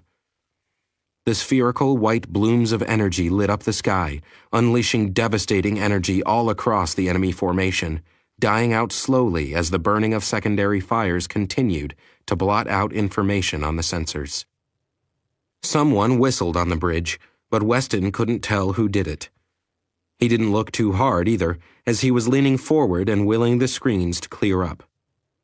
Then the screens darkened, the energy dwindling as the last of the secondary explosions faded away, and a curse died on his lips as he saw the two enemy warships still coming. "Their fighter wing absorbed the damage, Captain," Waters reported. Weston had already guessed as much. "I can see that," he said. "Get a count of the remaining fighters." "Aye, sir." Weston pulled a display to him and grimly shook his head. It was going to be bad, that was certain.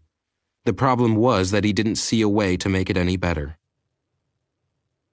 "Team 2, break formation and engage the lead elements." Samuels watched as the four-fighter group broke away from the main group at Stefanos' order, accelerating out and away, forming up into a tight, staggered diamond formation as they did. The alien bandits were coming in from the sun, and it was lousing up all their sensors as they tried to get an accurate count of the opposition. Coming out of the sun was one of the oldest tricks in aviation, largely because it worked.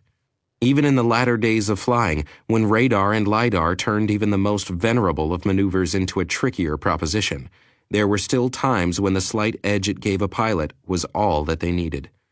And that was in the atmosphere of Earth, where the worst of the solar radiation had been filtered out by the layers of protection that made the planet habitable. Out here in space, there was nothing to protect the fighters' sensors from the charged solar wind and the intense radiation, and it showed. The best Samuels was getting was an intermittent group of bandits that faded in and out, seemingly at will. "Angel Lead, this is Racer." Gabrielle's voice echoed over the TACnet. "Fox 3. And the battle was joined. "How many HVMs do we have left in stores, Ensign?"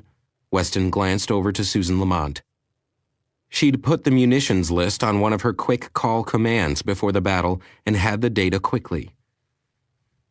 "We've expended about 80% of our standard load, sir." Weston nodded, noting with some amusement that, despite the gravity of the situation, her voice was almost apologetic. "Thank you, Ensign." It wasn't her fault, of course. There was no way for anyone to know that they'd be in a situation that was anything even remotely like this. Had they planned going into an actual war zone, the load would probably have been 10 times that taken aboard. This meant that they had about half of a full salvo left, totally discharged pulse tubes, and their laser array left to fend off 2 of the enemy warships. It could always be worse, Weston thought. The block could have succeeded in getting that reporter, Miss Lynn, assigned as an observer. He briefly considered the order he had given Commander Roberts to recall the Archangels and make a run for it, but he knew that would be pointless now. The acceleration curves on the alien ships were superior to the Odyssey's, though not by as much as first thought, and that would permit them to run her down long before she reached the heliopause. So, as instinct and nature did so command, when flight was no longer an option, the human animal had one more option remaining. And fight it was. I think we got a hit," Racer's voice called over the TACnet. "It's hard to tell. There was a thermal bloom, but it was masked by the sun." "All Archangels," Stefanos' voice smoothly slid over the TACnet. "Increase velocity, spread formation." Samuels pushed the thrust controls forward as the fighter roared at her back. All around her, the others did the same. The fighters spread out, still accelerating as they closed the distance with the enemy and leapt ahead into the brilliant, yet decidedly ghastly, red glare coming from the system's primary. "Keep your eyes peeled, Angels," Stefanos ordered. "They're coming." Samuels did as ordered, her eyes wide open as she stared into the sun, looking for the enemy. They were still fading in and out like before, until suddenly they weren't. Then they were there, screaming in from the brilliance of the star, but too large to hide completely. She yelled in surprise. "That's it, stay sharp," Stefanos said a moment later as the enemy began to fire. "Make sure your combat computers are on automatic adaptive settings and continue to accelerate." The needles in Jennifer's neck were itching, though she supposed it was all in her mind. They weren't supposed to feel anything once they were inserted. The computer began wailing around her as one of the enemy fighters singled her out for some special attention, and a glancing laser strike tripped her combat computer's automatic adaptive armor. The cam plates that surrounded her shimmered, changing their base color to the best reflective surface for the enemy beam, then settled in as the wail died down. Minimal damage, she thought as she looked over the reports.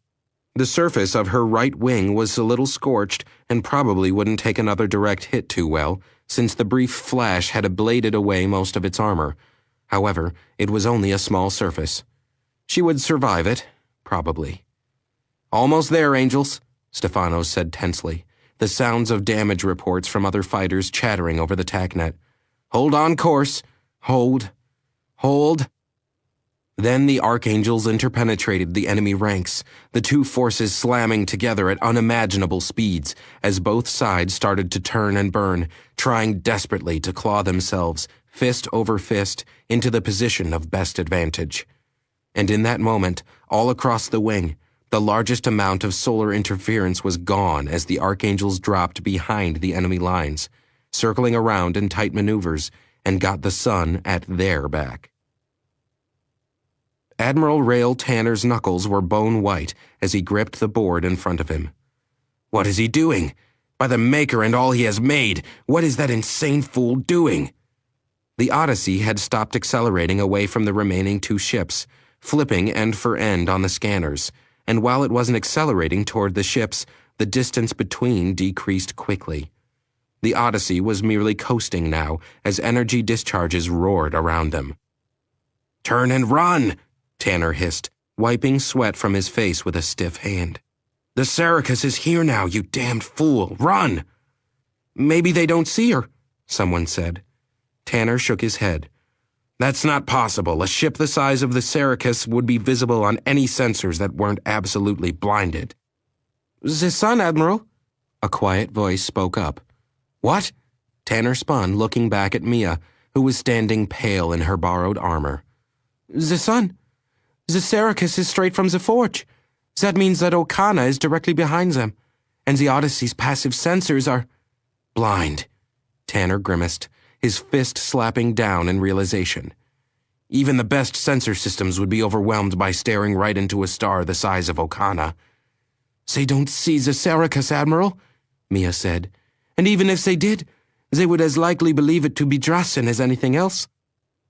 Tanner's curse echoed across the pit, making the ratings go pale white and bringing a booming laugh from the Army control pit. "Oh, shut up, Nero!" Tanner growled in response, staring at the displays again. There had to be a way.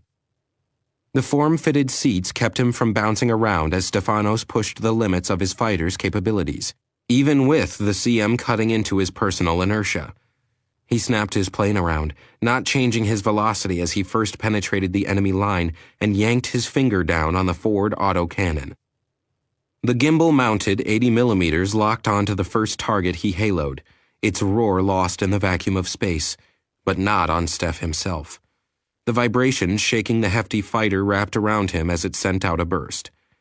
40 rounds found the enemy fighter, the explosive ordnance they had loaded in preparation for just this mission, ripping it to shreds and sending shrapnel flying along its previous course.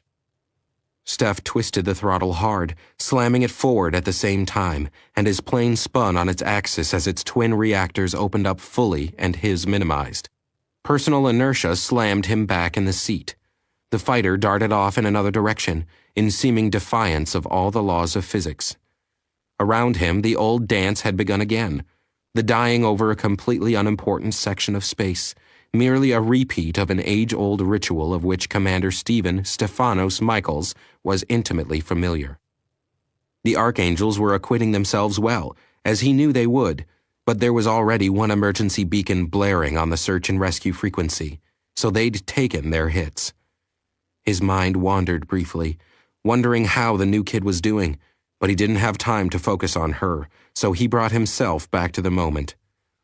Angel 2, this is lead. Make your run, I'll cover, he ordered. You got it, boss. Stefanos tapped his controls, coming up behind Angel 2 and prepared to jump back into the fight. Same old dance, he thought wryly. Only a different partner. Ranging bursts, Weston ordered. Paint them if you can, Mr. Waters. Aye, Captain, Waters responded. The firing of the ranging lasers was silent and did nothing to provide the crew with the same level of comfort or satisfaction that the hum of the main array did. There was something to be said psychologically for the noise of a real weapon. After the bursts were fired, Weston had nothing to do but wait for the return, something that would take just under 1 minute now. The waiting is going to drive me out of my mind, Weston thought, watching the numbers fall. His mind reeled under the pressure, something he'd never felt before. In the Archangels, there had been waiting, but it had always been waiting for the order to fly. Not this unending battle. That's what it was.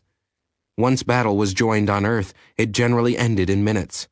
The winners won and the losers died, or some of the winners won, at least. The distances involved here were just dragging it on and on into a never-ending war. Weston rubbed his eyes and glanced at the clock. Over 6 hours since the first shots had been fired, more than 8 since they had left orbit of the planet. He was getting tired. He could feel it. The ebb and flow of the fight wasn't conducive to maintaining a healthy alert. Return fire! Waters snapped. Weston bolted straight up in his seat, spotting the sweep of the energy signature coming from the starboard. Turn us to port and fire all keel thrusters. Aye, Captain, Daniel snapped. The Odyssey twisted away from the sweeping beam, catching only a glancing shot along the rear habitat before Daniels had the big ship climbing over the beam. Damage to rear habitat, Lamont snapped. Team's en route. We're venting air, Captain. Lock out the sections, Weston ordered. We can't afford to lose too much atmosphere. Aye, aye, Captain. Lamont checked some of the readings. Sections are now closed off. That was just a glancing blow, Captain, Waters said. We've got a reading on the laser. Adjust our plates to compensate, Weston said. Which ship fired that? The angle indicates Bandit 1, Captain. Very well. Maintain general settings on our port side and adjust all armor to starboard, to the new settings. Aye, Captain, Waters said. He hesitated before speaking again. The general deflection settings just aren't going to do the job. I think, Mr. Waters, that you may rest assured that you have just made an understatement of epic proportions, Weston said. Have we managed to paint either of them yet? No, sir. Sorry, sir. Keep trying. Aye, Captain. Move it, you monkeys! Chief Corrin growled as she and her team roughly shouldered their way through a group evacuating their section before the doors slammed down. Get your butts to your secondary stations and out of our way! The crewmen and women scattered and started moving out as Corrin and her team set up by the bulkhead that led to the damaged section. We've got a vacuum on the other side, one of the team reported. All right, check your seals. Lock this section off. We're going in, Corrin ordered. Have an EMED team standing by. You got it, Chief. They sealed the room, each person checking their own suit seal and then the seal of the man or woman next to them. We're good to go, Chief. Clear the room, Corrin ordered, features setting under her helmet. Damage control teams are on site, Captain, Lamont said quietly. We'll be getting reports back shortly. Very well. And engineering reports that we have full power coming off the tokamak. Excellent, Mr. Waters. Narrow focus ping. Give me a real-time targeting solution. Aye, aye, Captain, Waters replied. The surge went out, a single low ping of sound announcing the signal across the bridge and the display in front of them. All snapped into sudden clarity as the enemy positions and formations were readily available to them. Main laser array, adjust for best general absorption against enemy materials, Weston ordered. Aye, Captain, Waters replied, calling up all the previous examples of enemy armor and ordering the computer to average them out and devise a new beam frequency. In a matter of seconds, it was ready and he nodded. Coded, Captain. Give me a sweeping beam right across their fighter escort, Weston ordered. Aye, aye, Captain. The tachyon trap sent a signal through the bridge of the Syracuse, bringing Tiana's attention back to the present. What was that? The Odyssey just registered a light tachyon pulse, and we received a return off the Drossen, Captain. Probably a sensor system. Tiana nodded, glancing at the time to arrival. 6 rotations. She wondered if they'd be able to hold out until she got there. Normally, she'd doubt it. However, this ship was obviously more than it appeared. Perhaps they would survive. Perhaps. Send the details to Admiral Tanner, she ordered. He may find it interesting. Yes, Captain. The low hum of the main laser firing had died out seconds earlier, and now the waiting had started again. Though the time was now dropping, the wait was no less tense. The fact that it was becoming shorter by the second only meant that the battles were taking up a higher percentage of their time. Contact, Waters whispered, drawing Weston's eyes back to the screen. For a moment, nothing. Then a few of the fighters went up like matches in the darkness, flaring brightly under the sweeping gaze of the eye of the Odyssey's main laser. Then a few more went up, and soon an entire formation was blazing ahead of the oncoming vessels. That's it, Captain, Waters said. Very nice shooting, Ensign. Weston glanced at the board. The distance was down to under 25 light seconds now. Change of ace of action, Mr. Daniels. Move to pattern Troy. Aye, Captain. Initiating pattern Troy, Daniels replied, initiating the command set. The Odyssey shifted and groaned as they changed course on thrusters, keeping themselves, hopefully, one step ahead of the enemy attacks. Chapter 37. Chief Corrin led her crew through into the damaged sector. The decompression had left the section in massive disarray, items as large as chairs and desks scattered around the room. Jason, you better see if we've got any survivors, she ordered. Brian, you and your team follow me. We're going to check that breach. The 2 men nodded and split off as Corrin kept walking. The breach was 3 rooms over, but either the energy from the laser or the explosive decompression had apparently blown out the automatics on the heavy doors. Corrin cursed as she looked over the place.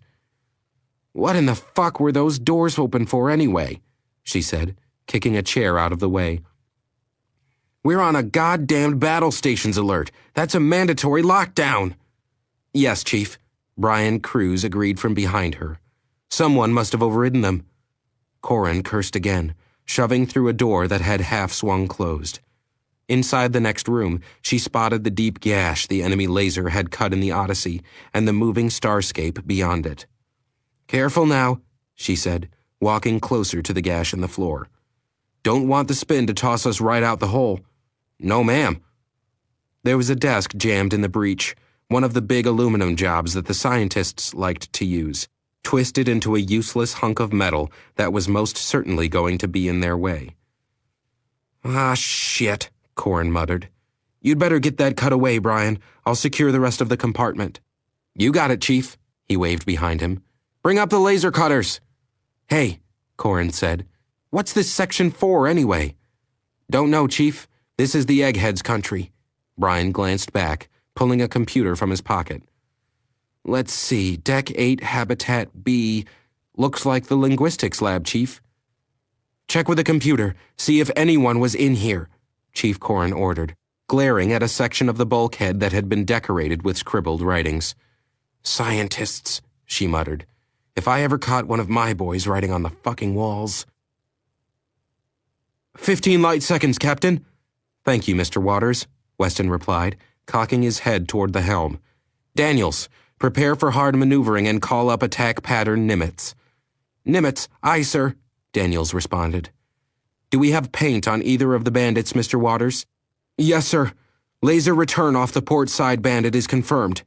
Very good. Have our laser frequencies adjusted to match. Aye, aye, Captain. Weston watched the preparations, noting with some degree of pleasure that the crew wasn't fumbling over any of them or making any of the fatigue-induced errors that he had been worried about. This was the end of a marathon battle, and while they were no longer fresh, it was obvious that the people he had been assigned were up to the challenges. Now they had just one more challenge to surmount, Or rather, just 2 more. Laser control report adjustments prepared, Captain. Mr. Daniels, engage Nimitz maneuvering. Aye, sir, engaging. Mr. Waters, fire at will. Admiral Rail Tanner watched the board, his eyes watering as he practically refused to blink. The battle being carried out in clean, sterile, 3-dimensional graphics in front of him was as riveting as it was utterly pointless. He had to get word to the Odyssey to tell them just to run.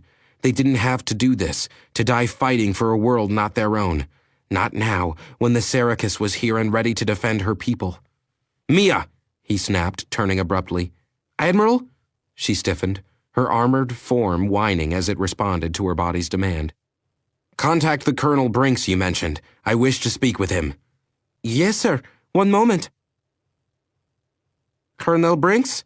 The hesitant voice came softly through the TACnet, catching Brinks's attention as the whine crack of his rifle died down.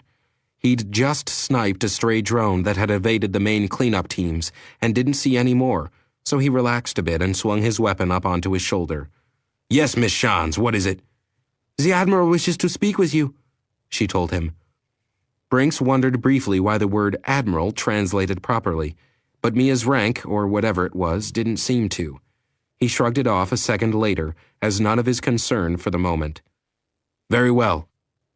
An instant later, an image of a very grim man appeared on his HUD, a man who looked like he was fraying on the ragged edge.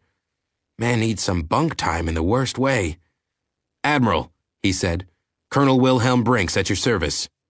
"As you have been," the Admiral replied with a weary smile. "However, just now I wish to be at the service of your Captain Weston." "Is there something wrong with the Odyssey?" Brinks asked with a frown. "Your ship is currently in combat with 2 Drassen warships and is sustaining damage. I'm afraid that I can't say how badly she has been hurt. However, what disturbs me is that it is no longer needed." "Pardon me?" Brinks blinked. If there were 2 ships at least still out there, he didn't see how it wasn't needed. One ship had landed enough drones that they'd been hard-pressed to call them back. If 2 more dropped ground forces, it would be all over, except for the dying. "Our own warship, the Syracuse, is approaching the battle. If the Odyssey would drop back, she could handle the enemy," the Admiral replied. "Or, at least they could engage together. However, the Odyssey does not see her." "Can you generate tachyon particles?" The Admiral blinked, frowning, and Brinks knew that the translator had muffed it. He tried again. "Can you broadcast faster than light particles?" The Admiral's face cleared up and he nodded. "Yes. However, so can the Drassen. And if your captain thinks that they have reinforcements, he might do something desperate." Brinks' lips twisted. "All right, I think I can help you out there." "That would be most acceptable," the Admiral said. "Archangel 8, bank hard to port on my signal." The acknowledgement came through a moment later as the Drassen twisted in between them, looking for the sweet spot. "Now!" Angel 8 spun on its axis like a top, its twin reactors flaring as the plane suddenly shot away in apparent violation of Newton's laws, and Samuels tightened her finger on the trigger. "Archangel 13, Fox 3. The Havoc dropped from its internal pylon, hesitating that brief instant while it massed a full normal amount, then flickered away in an unreal sort of pseudo-motion. It crossed the gap between human and alien and, in a flash, slammed into its target. The first thing destroyed was the CM generator, and then the fully massed weapon bored right through the enemy fighter at 0.6 C, turning it into an expanding fireball. "Nice shooting, Card Sharp," Archangel 8 called. "Thanks." "No problem, Paladin," Samuel said. "But you owe me another hand." Paladin chuckled as they brought their fighters back together while looking around the mess of the battleground around them. "Looks like we're doing cleanup," Paladin said, tallying up the wrecks around them. "Yeah," Samuels replied, glancing over her shoulder. "But the Odyssey seems to have stepped in it."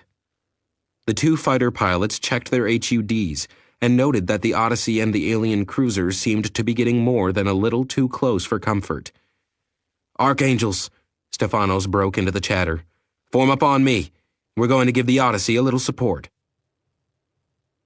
"Kick it loose," Cruz ordered, slamming his foot down on the smoldering desk still jammed in the breach. The other men found themselves a hand grip and followed suit, finally kicking the mass out of the breach and into the void beyond. For a moment, they all watched as it floated out, away from them. Then the Odyssey shifted its course, and the desk vanished from sight.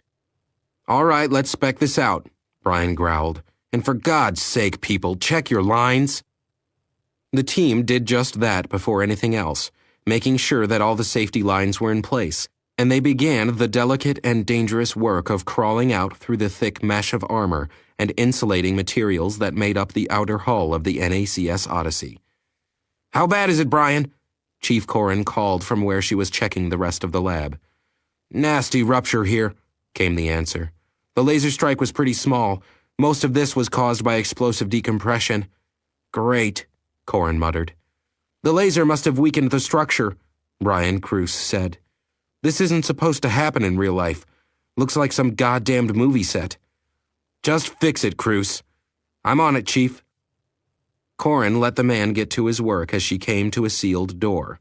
The electronics on it were busted all to hell, and it didn't register whether there was atmosphere or not on the other side. "Great," she muttered, pulling a wrench from her belt. "What's that, Chief?" "Nothing," she said, then laid her helmet against the door in question and rapped hard with the wrench 3 times. Bang, bang, bang. Then she waited and repeated the action. Bang, bang, bang. Each hit vibrated through her helmet contact, rattling her teeth. Corrin grimaced while turning down the pickups as she waited. Rap, rap, rap. 3 soft hits came in response. "I've got a live one in here," she yelled out. "Get me a portable lock and some evac suits." "Pardon me, Admiral," Captain Tiana said, her eyes wide. "But did I hear you correctly? You wish me to what?" "Send a message to the Odyssey," Admiral Tanner replied. "We have a code you can use that they should be able to decipher." Tiana waved her hand. "Again, pardon me, Admiral, but that is a lunatic idea." "Excuse me?" Tanner glared at her. "The Drasen have not yet detected us. To follow this idea of yours would be reckless to the point of criminal behavior." "Captain Tiana, there are only 2 Drasen remaining. If you are able to recall the Odyssey from a potentially suicidal confrontation, your 2 vessels would be able to deal with them together. Should the Odyssey lose its current battle, you will be forced to deal with the 2 Drasen alone." "Are you that confident?" Tanner asked. "Yes," Tiana said. "The Syracuse is unprecedented." "Not quite, if you'll recall. Its designs did come from the Central computer, and Central isn't known for designing warships in its spare time." "Be that as it may," Tiana said, "the Syracuse is more than able to deal with 2 Drasen warships." "Good. Then you have no reason not to warn the Odyssey of your arrival," Tanner told her. "After all, if the Syracuse is as able as you say, what difference will warning make?" Tiana glared at the screen, her mouth opening for another objection.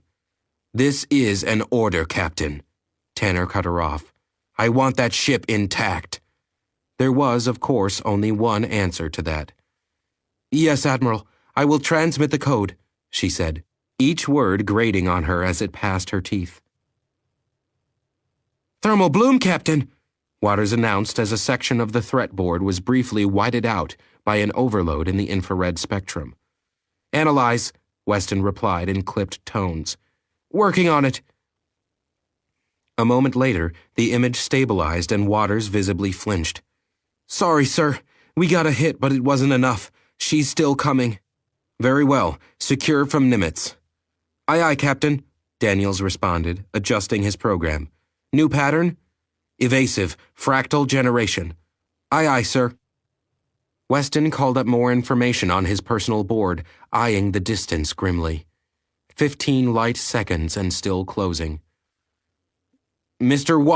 Captain, tachyon surge." "Pin it down," Weston ordered. "Where did it come from?" "Oh, directly astern, sir." Lamont was the first to reply, paling. "It's coming from—" "Tachyon surge," Waters announced again. "We've been pinged again, Captain." "What the—" Weston stiffened, half twisting in his seat. "That does not make any—" Again!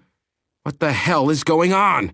Weston thundered, his fist striking the edge of his seat. Tachyon surge! I can see that, Lieutenant, Roberts said, eyeing the screen with morbid curiosity.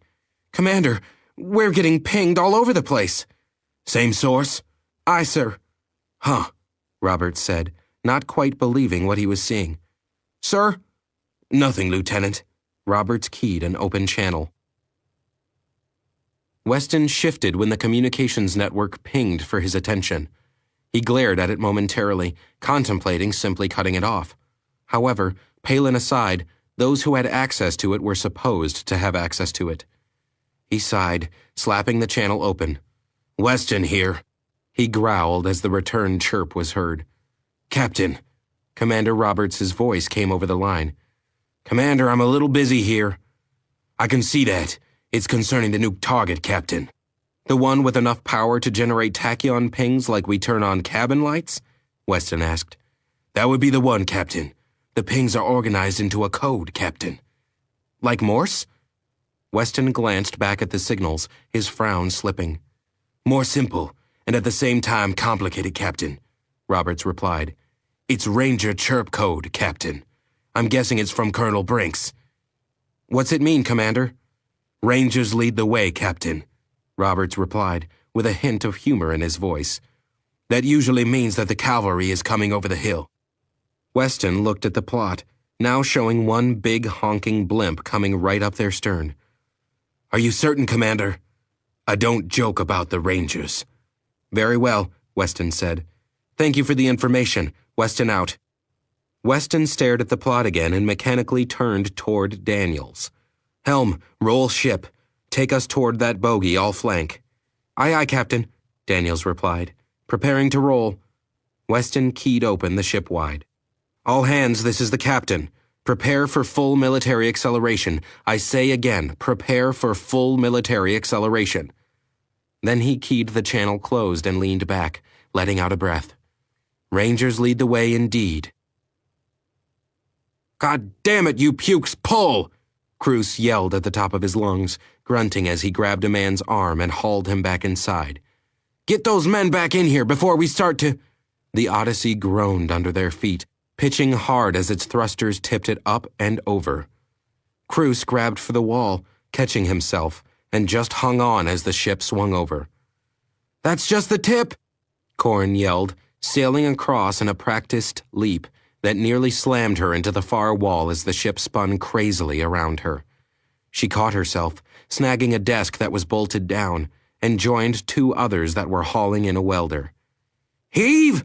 She yelled, and the three of them pulled hard, yanking the man back in against the spin-induced gravity. They had two more men out there, she knew, and the rumble in the decks told Corrin that they weren't going to make it. Aw, shit, she groaned to herself, reaching for another security line. We have men still doing EVA, Captain, Lamont said. What? The captain said. Hold acceleration! Daniels paused, his hand just millimeters from executing the order. Holding, Captain. Get those people inside, Ensign, Weston ordered. Already being done, Captain, Lamont said. Corrin to the bridge, she croaked out, lying back against the floor with one of the men beside her. Across the gas, she could see Cruz with the other. We're secured for acceleration. All clear, Captain, Lamont said, sounding a little shaky. Thank you, Ensign, Weston said, taking a breath.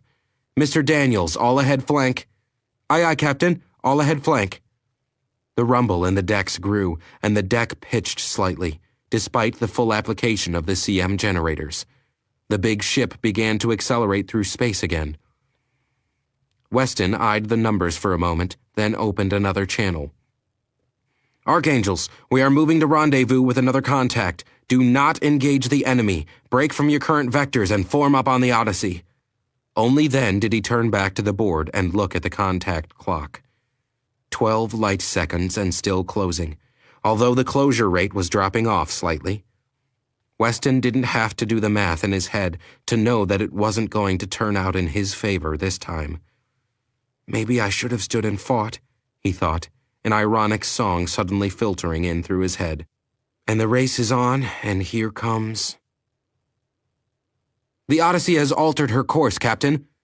Thank you, Ethan. What is their arrival time? Tiana asked. 4 rotations. And the Drawson intercept? 2 rotations. Tiana scowled, shaking her head. I suppose that we may as well become somewhat proactive in this situation before Admiral Tanner comes up with another brilliant plan. The men and women around her shifted nervously, but there was no reply. Calculate a targeting path for our lasers. Yes, Captain. Tiana watched the plot, eyeing the shrinking line between the 2 ships. And do give the Odyssey some space to breathe. It would be ludicrous to do all this and then kill them ourselves. Yes, Captain. The Odyssey has completed its maneuver and is accelerating away from the Drawson and toward the Syracuse, Admiral. Thank you, Ethan, Admiral Tanner replied, watching the board. Has Captain Tiana made her combat plans? She has begun calculating for weapons fire. Let us hope that this new class is everything Central claims, Tanner said, pacing the room before he caught himself and forced his body down into a chair. Yes, Admiral. Calculations are in, Captain. We are prepared to fire. Tiana smiled thinly. Excellent. Engage the Drawson ships. Engaging. A whining roar vibrated through the deck of the Syracuse as power was routed directly to the lasers and the powerful weapons unleashed themselves across the vastness of space. Message from the Archangel Lead, Captain, Lamont said. Commander Michaels is asking if you want them to come back in. Negative, Weston shook his head. Tell them to keep clear. Something tells me that this isn't going to be... Thermal bloom! Weston stiffened. Where? The new ship, Capt. Holy Mother of God! Waters let out a curse, his eyes bugging out as every warning buzzer on the bridge seemed to go off. What the hell was that? Laser fire! 5, 10, no, 15 beams! Waters swore. They bracketed us, sir. Relax, Ensign, Weston advised him. If they were meant for us, we'd have felt them by now. No, sir, we wouldn't, Waters corrected him in a shocked voice. We're reading intense corona flares, 10 times the Drawson weapons levels. What? Weston blurted. That's insane. Sir, I think we'd better secure for a radiation alert, Waters advised. These guys are tossing around some serious power. Weston nodded. Susan, issue the alert. Aye, Captain. Susan Lamont turned back to her board. Warning, warning, the Odyssey is now under radiation exposure protocols. I say again, the Odyssey is now under radiation exposure protocols. Say again, the Odyssey is now under radiation protocols. Ah, fucking hell, Cruz cursed, looking up at the ceiling, though the voice had come through his suit headset. Now what? Doesn't matter, Corrin ordered. Forget trying to repair that breach. We've got to throw a few sheets over it and get the hell out of here. You heard the chief. Cruz spun around. Get those rolls in here. While the men were hauling in the huge rolls of carbon fiber composite they had been intending to use as a base for the repairs, Corrin turned on the crew working on the sealed closet. And get those people out of there! Thermal bloom, Waters announced again. They've got a direct hit on the port side warship. Analyze, Weston ordered in clipped terms. The return signal scrambled the hell out of our sensors, Captain. I'm going to have to reboot the software. Secondary sensors turning into position, Waters replied, working hard. On the screen, the visible image of the Drawson warship was still there and intact. Though, at the moment, it was glowing practically white-hot from the energy it had absorbed, and for some odd reason, Weston had the impression that it was pissed off. Return fire, Waters called out a second later. Drawson are firing back. Captain, Daniel spoke up softly. Course? Weston ignored the helmsman for a moment, staring at his boards. The ship coming toward them was now within 2 light minutes, and it was finally starting to register on their sensors, despite the solar interference. Which actually bothered Weston, considering that a ship the Odyssey's size would probably be hidden from visual sensors at up to 20 light seconds. Captain?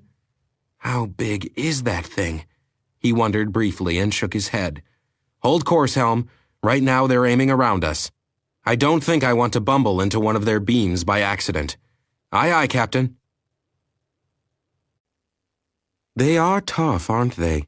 Tiana mused as she watched the Drasen vessel continue to close despite the immense amount of energy they had pelted it with. Pardon me, Captain? Nothing, Ethan, she said mildly. How many beams struck? 2, Captain. We're adjusting the others now. Good. Fire again when... The Saracus reeled under their feet, sending one young woman into her console and another colliding with the wall. Report! Incoming laser attacks. There are more of... Then another 3 beams stabbed into the energy shields of the big ship, overloading power relays all over the ship and blowing out half their defense grid. Return fire, Tiana ordered. Yes, Captain. Returning fire. Thermal bloom, Waters announced again. They took a strike, Captain. How bad?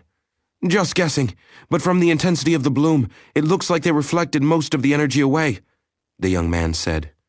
Too much energy reflected to be a deep strike. That's something They're firing back! Weston flinched as the radiation and weapons warnings went off again, throwing the bridge into chaos. Why do I feel like I'm caught between 2 giants fighting with clubs made of oak trees?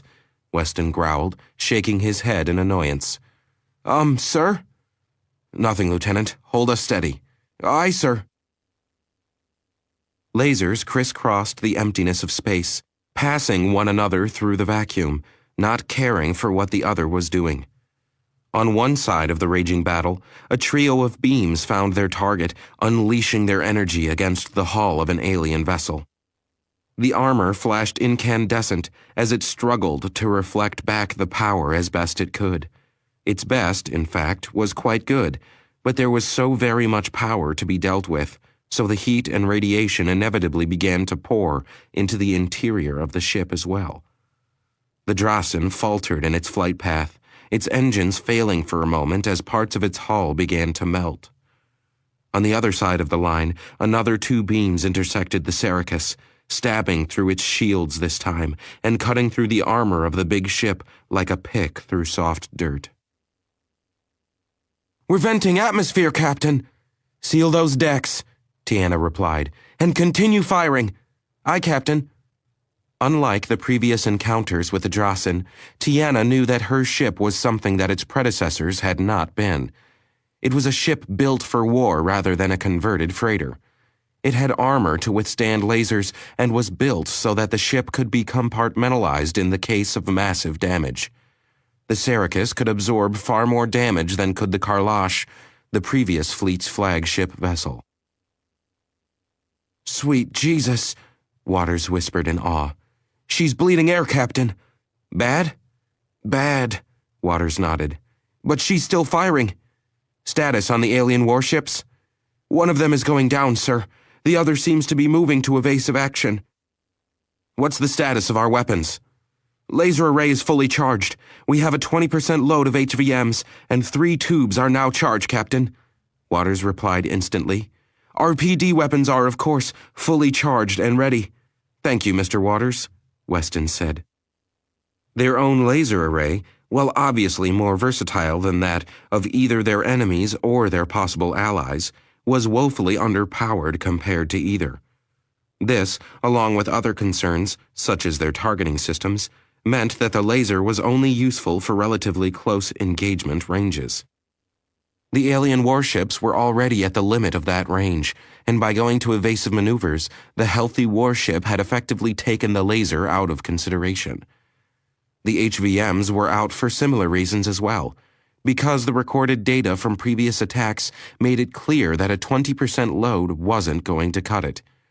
Similarly, 3 pulse torpedoes weren't likely to take out one of those things, unless they got lucky. Weston flinched as the radiation warning alarms all went off again, and slammed his fist down on the armrest. Time to get lucky. Captain? Helm, roll the ship. Bring our weapons back to bear on the maneuvering warship, he ordered. Mr. Waters, give me a firing solution on that son of a bitch. Aye, aye, Captain. Holy Mary, Mother of God, Stephanos whispered as he watched the battle through the enhanced HUD of the Archangels.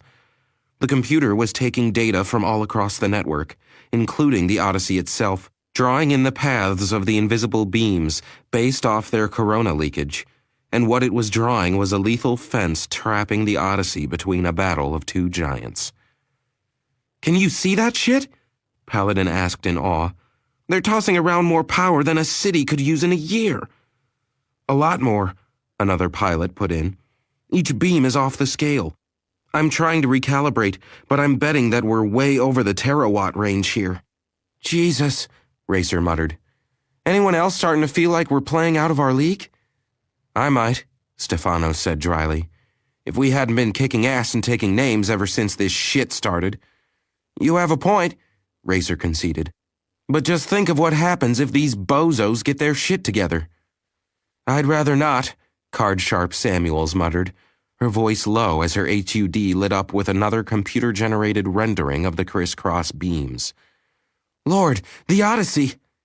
The pilots of the Archangels, trapped on the outside of a battle, far beyond their tools and weapons, watched as the Odyssey tipped its nose up once more, swinging back around to bring her formidable forward weapons back into play.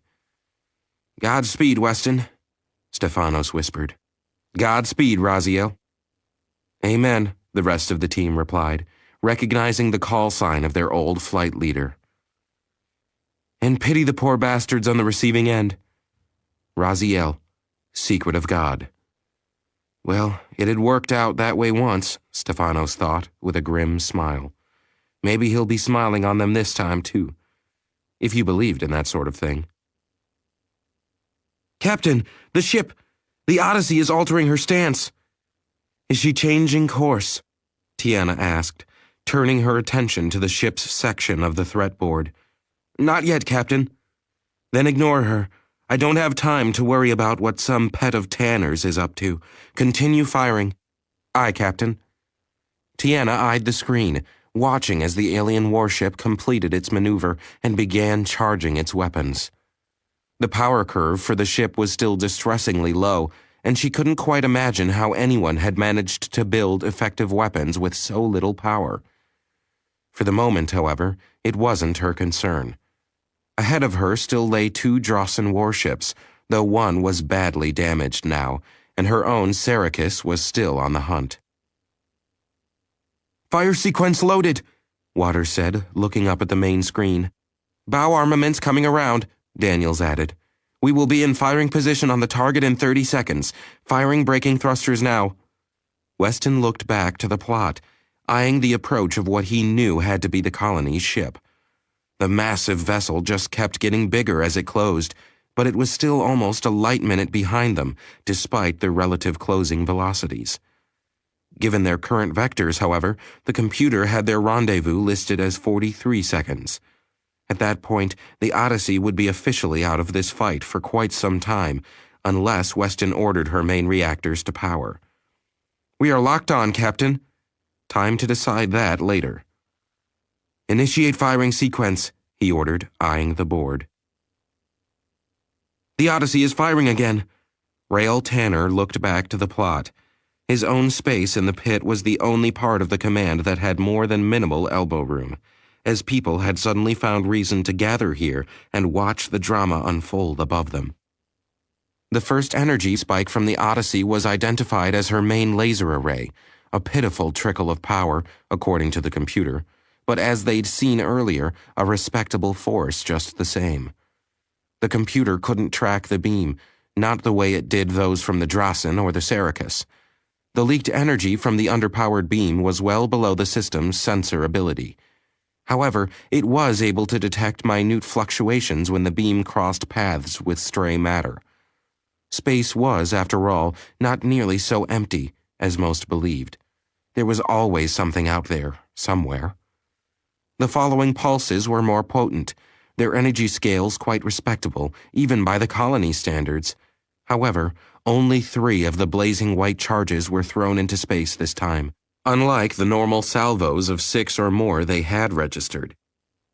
The computer also noted that they were fired sequentially this time, and the lasers were aimed at the single healthy Drossen ship. The final pulses of energy registered between the other two, and were also an underpowered salvo, leaving Tanner to wonder just how badly the Odyssey was hurt. "All weapons away." "Good," Weston nodded, eyeing the plot. "That's it, we're spent. No sense getting wasted in the crossfire while we're holding an empty gun. Flip the ship, Daniels." "Aye, aye, Captain." Without waiting for the results of their attack, the NACS Odyssey fired its thrusters once more, flipping its nose up and over in a graceful maneuver, taking it around to, once more, point in the opposite direction. Then its main reactors fired again, and the ship began to accelerate down the gravity well of the red giant star. Behind them, their parting shots continued on, unperturbed by the ship's change of course. "Launch SAR shuttles," Weston ordered. "I see we have 3 beacons from downed Archangels. I want them back." "Aye, Captain." "All right, we're going to rejoin the Odyssey," Stefano said as they watched the ship roll back. "Loop out and around that big mother, though. I don't feel like getting bug-zapped today." A few chuckles, mostly very weary ones, were heard, but the flight got back underway again as the fighters responded to their pilot's desire to get back home. Jennifer Samuels, card sharp, flexed her shoulder muscles gingerly, afraid in spite of herself that she might somehow twitch the sensor needles embedded in her neck. Her shoulders felt so tightly corded that they were made of stone, and her neck was on fire from the tension, so all she could think of was heat, as much of it as she could get in whatever way it was available. A shower would do, she decided, but a soak was what the doctor was demanding. Unfortunately, the Odyssey being what it was, she didn't think that a soak was going to happen. A shower, then. A badly needed one. God help those aliens if they started anything before she got her shower. The laser was a clean miss, Tiana noted, as the results of the Odyssey's final shot registered on her sensors. Unsurprising, of course, firing with only one beam at distances greater than a few light seconds. The follow-up strike from those energy bursts, however, didn't. At first, they seemed off course, but at the last moment, they spiraled across her sensors and slammed into the Drossen hard and fast, ripping its hull apart. She had to admit, it was to good effect. The salvo of projectiles was somewhat less effective, but some of them struck as well, and by the time they had thinned out, the second Drossen was limping away. "Continue firing on our primary target," she ordered, eyeing the state of affairs and noting, with some chagrin, that her constant barrage of laser energy was taking almost twice as long to inflict equitable damage as to the first ship. It was dying, that was certain, but it was taking its time doing so, and now it was grating on her sensibilities. "Adjust all lasers to target the same point," she ordered, noting that the Drossen wasn't maneuvering anymore, so a firing pattern would merely be wasteful. "And prepare a pursuit course for the escaping ship." "Yes, Captain." The Odyssey slid past them, launching small ships from its bays as it did. Its armor was scored in a dozen places that she could see on screen, and one of the big rotating drums along its side purchase had a visible gash in it. So they aren't invulnerable, she thought, eyeing the readings on the strange ship with a skeptical eye. There was something truly off about the power readings, but she couldn't figure out what it was. It was just off. She let the ship pass without comment and watched as 2 small craft paced alongside the Syracuse, following her back along their mother ship's previous course. What are they? Tiana thought, then cut off as one peeled away toward a beaming beacon. Ah, rescue craft. Tiana nodded and then put them out of her mind. She had work to do. Prepare a course to planetary intercept, Weston ordered tiredly, the last hurrah dying down on the bridge as the sensors recorded their hits. Aye, Captain, Daniels replied. Waters, keep an eye on those 2 ships. Let me know if their status changes, he said, looking over at Lamont. Susan, how bad? We vented about 15% of our O2 when the habitat was blown, she replied. We're okay on stores, but if the planet can spare us some, it would be helpful. Weston nodded. I don't think that they'll mind. No, sir. A slight smile played on her lips. I don't suppose they will. What else? The language lab was badly damaged. Language? Weston's voice sharpened. Any casualties? Dr. Palin and his assistant were sent to the medical bays with carbon dioxide poisoning, but they're going to be okay. We're doing a head count to see if anyone else was there, Lamont told him. Weston slumped back. Very well. Tell the chief. Just tell her good job. Aye, aye, Captain. Course prepared, Captain. Daniels spoke up softly. Engage it, then, Weston ordered. We have some people to pick up, some others to talk to, and some to mourn. Aye, aye, Captain. Chapter 38. His boots clicked against the metal floor of the Odyssey's hallways. Behind him, the chorus of similar footfalls announced their passage to anyone within hearing.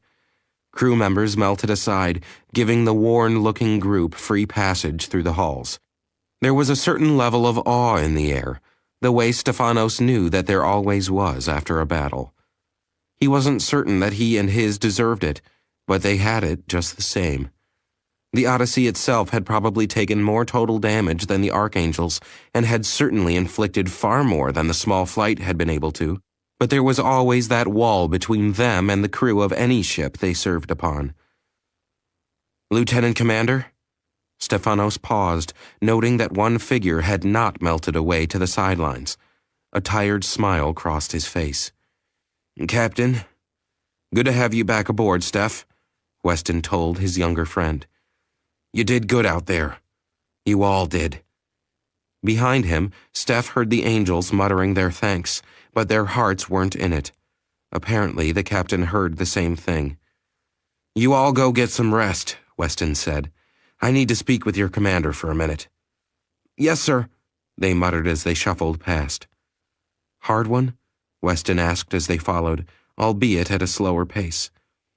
About the same as any other, Steph shrugged.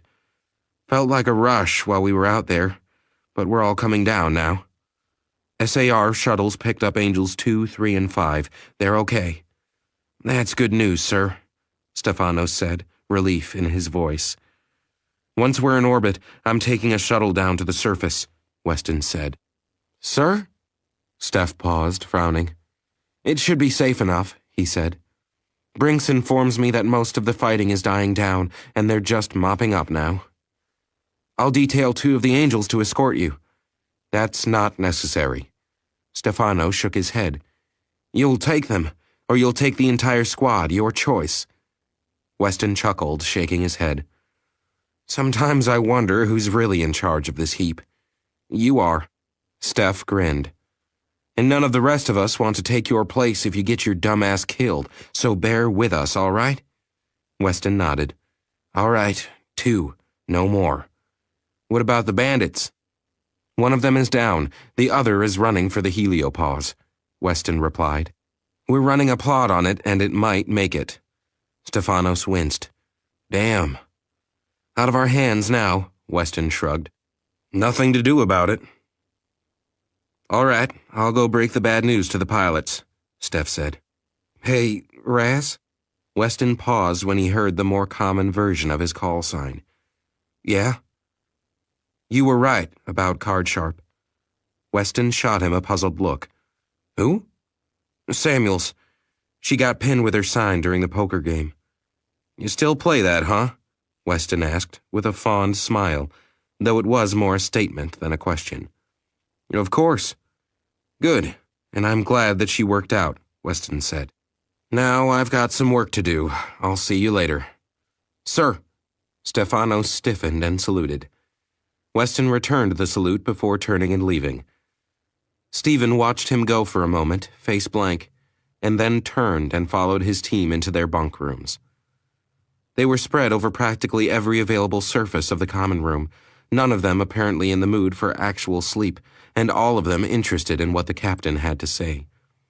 He looked them over briefly, smiling as he shook his head. I've got good news and I've got bad news. They groaned and chuckled.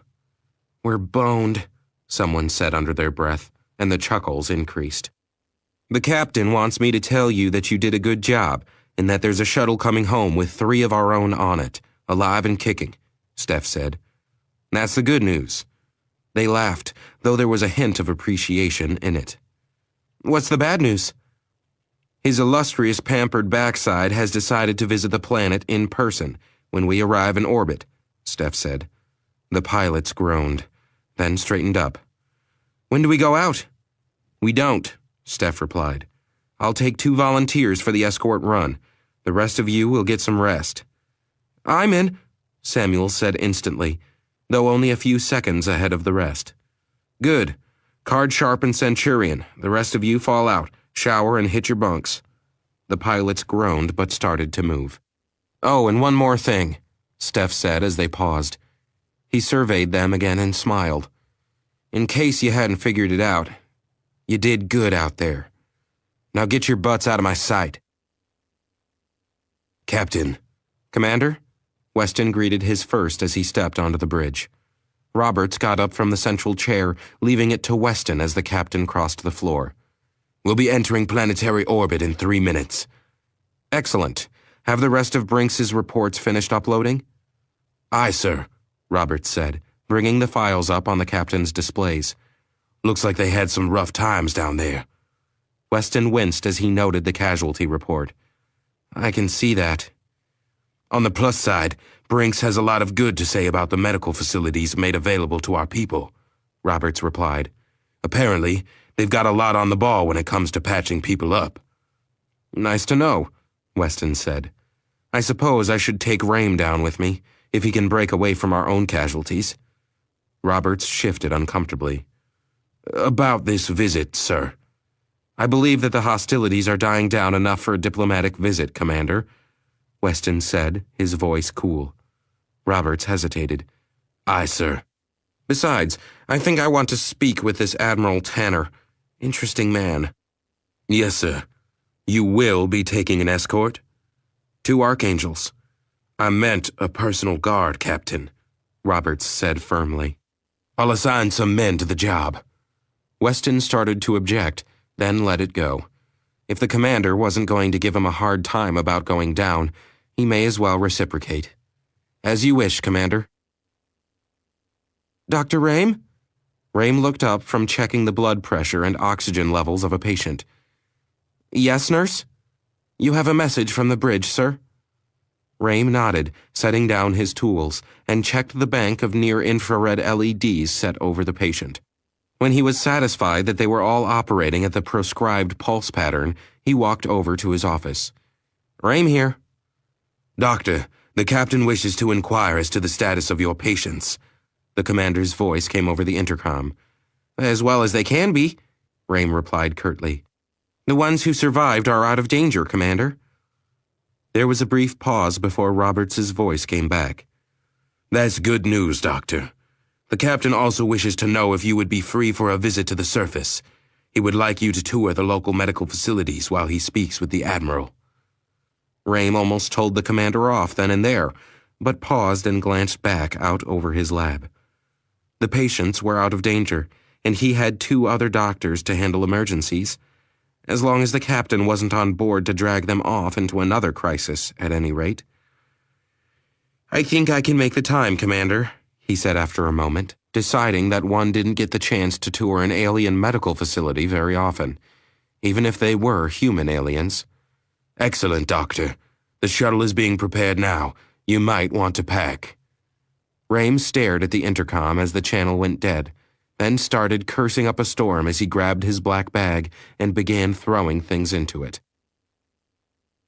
Captain Weston stepped off the lift into the zero gravity to see Dr. Rame walking awkwardly toward the shuttle from another lift. He kicked off the ground, ignoring the tacky resistance of his boots, and glided along the ground, out to the doctor's position, before dropping his feet and landing with an abrupt stop. Rame started and almost lost his footing, but recovered enough to glare at Weston. Doctor, Weston smiled. Captain? Glad you could make it, Weston told him as they walked to the ramp of the shuttle together. 4 armored soldiers formed up the ranks behind them. Seemed like a once-in-a-lifetime opportunity, Rame said. In fact, I believe that Dr. Palin is currently cursing his luck for missing it. How is the good doctor? Rame snorted at the idea of Palin being a good anything, but he shrugged. He'll be fine. He and that boy were lucky. They'll both pull through. Excellent, Weston said, checking his restraints as the rating came along and triple-checked everyone. We'll be taking off shortly, Captain, he told Weston as he yanked Rame's straps tight. Thank you, crewman. Weston and the doctor continued talking. Around them, the shuttle slowly wound up, the whine penetrating the deck as the pilot called for clearance. It was given shortly after, and the shuttle pushed them back into their seats as it roared off the deck and into the black. Admiral Rail Tanner stood out in the open as the rather large and impressive-looking orbiter slowed for a controlled burn and settled into an easy hover over the landing area. Tanner had to admit he was suddenly wondering if the area they had chosen was large enough. His worries proved to be groundless a moment later, when the gleaming white ship settled in for a feather-light landing, its lights flashing in a pattern he didn't know as its reactors powered down. Above the orbiter, two sleek and lethal-looking fighters hovered in what the Admiral was certain was meant to be every bit as menacing a display as it appeared. The nose of each fighter was actually pivoting the barrel of a rather large weapon, giving the craft an angry appearance as it swept over the field. His eyes were torn from the fighters as the orbiter lowered a plank to the ground, and two figures in armor that matched Ethan Shanz's marched down and took up positions on either side. Only then did he see his first unarmored human from the Odyssey, though Tanner supposed he hadn't seen many armored ones for that matter.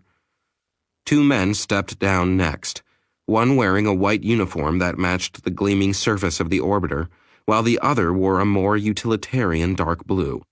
Admiral Tanner was suddenly conscious of his own uniform, which was the same as every other member of the Colonial Merchant Exploration Fleet.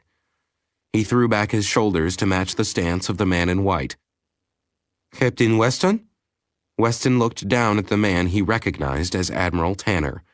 He hadn't realized just how small the man was over the screen, and it was a surprise that he stood nearly 2 heads taller than the Admiral. He didn't let the emotion or expression cross his face, however, and stopped with a click of his boots on the obsidian surface, throwing a textbook salute. Beside the Admiral, still in her powered armor, Mia stood quietly. He nodded once to her, but focused his attention on the smaller man standing before him. Admiral?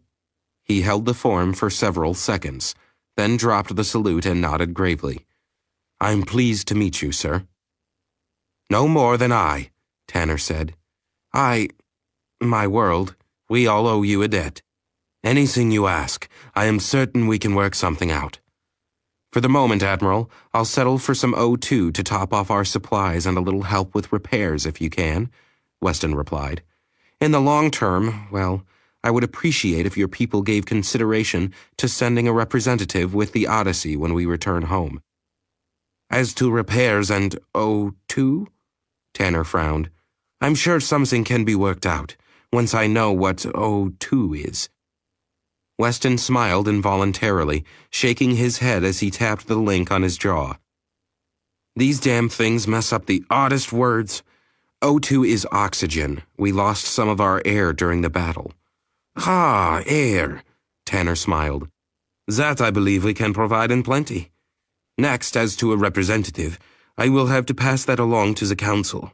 However, I believe that you may be assured that it will be given a most serious consideration.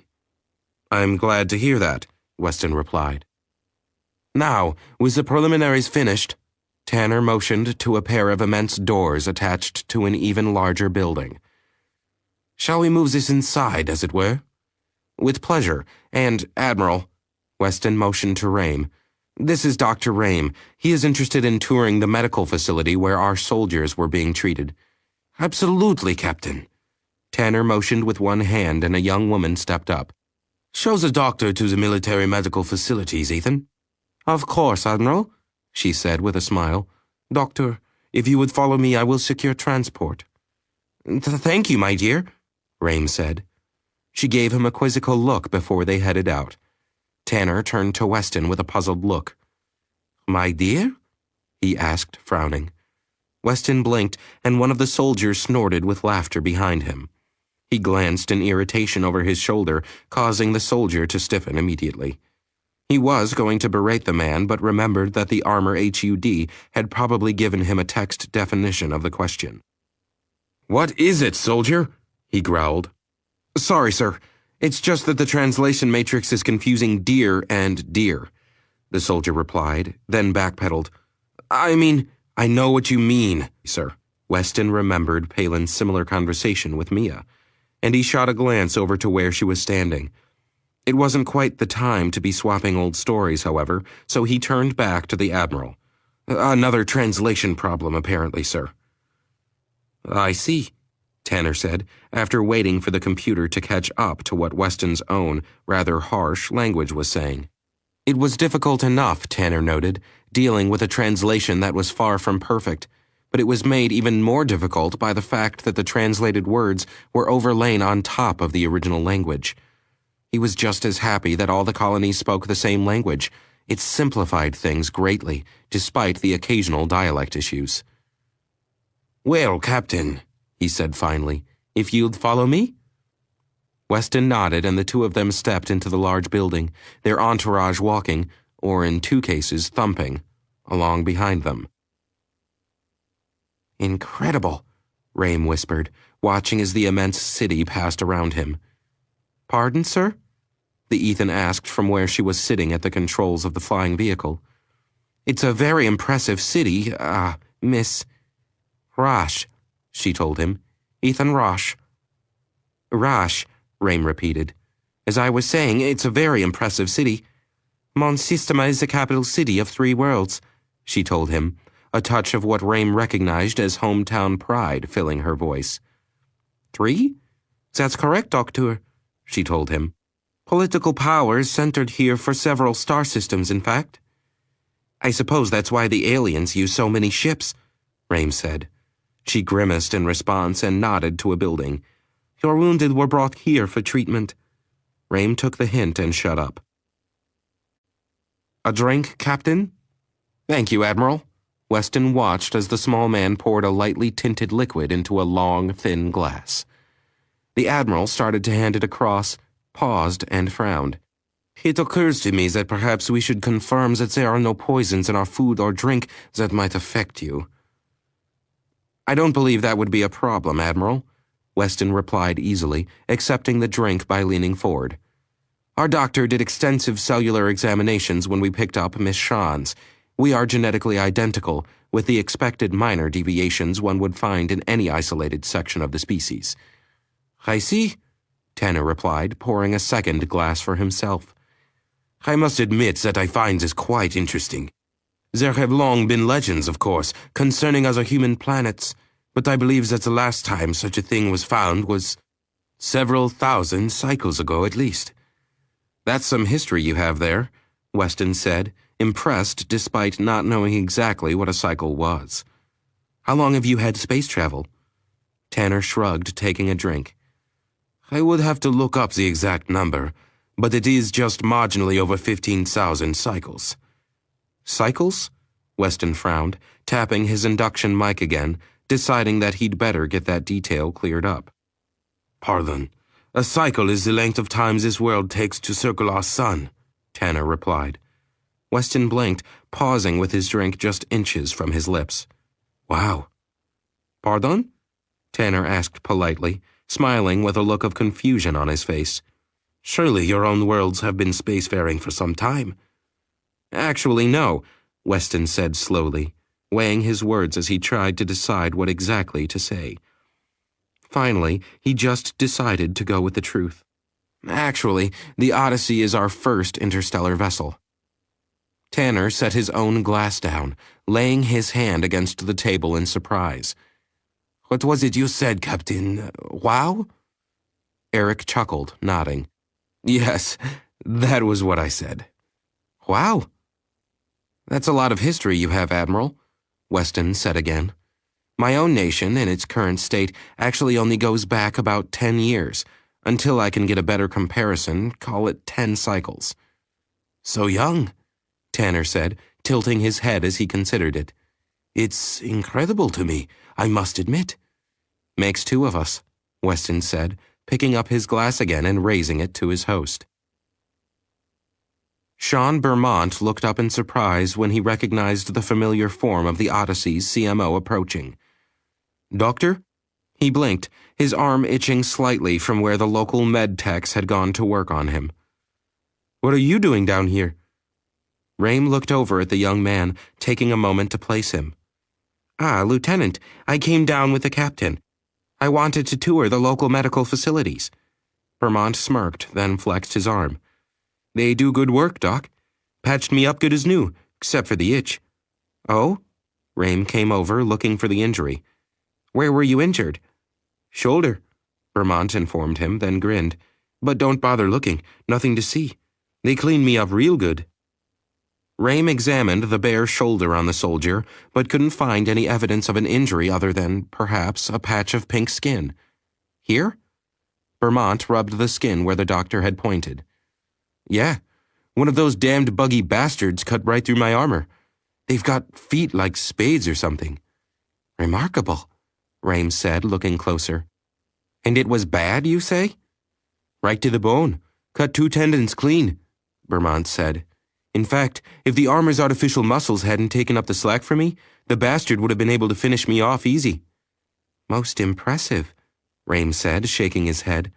A wound like that would have lain you up for months at home, perhaps ended your military career.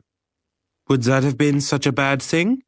Rame and Bermont stiffened at the new voice, turning to see a woman in green coverall-type clothing approaching. Yes, Doc, Bermont replied. It would be.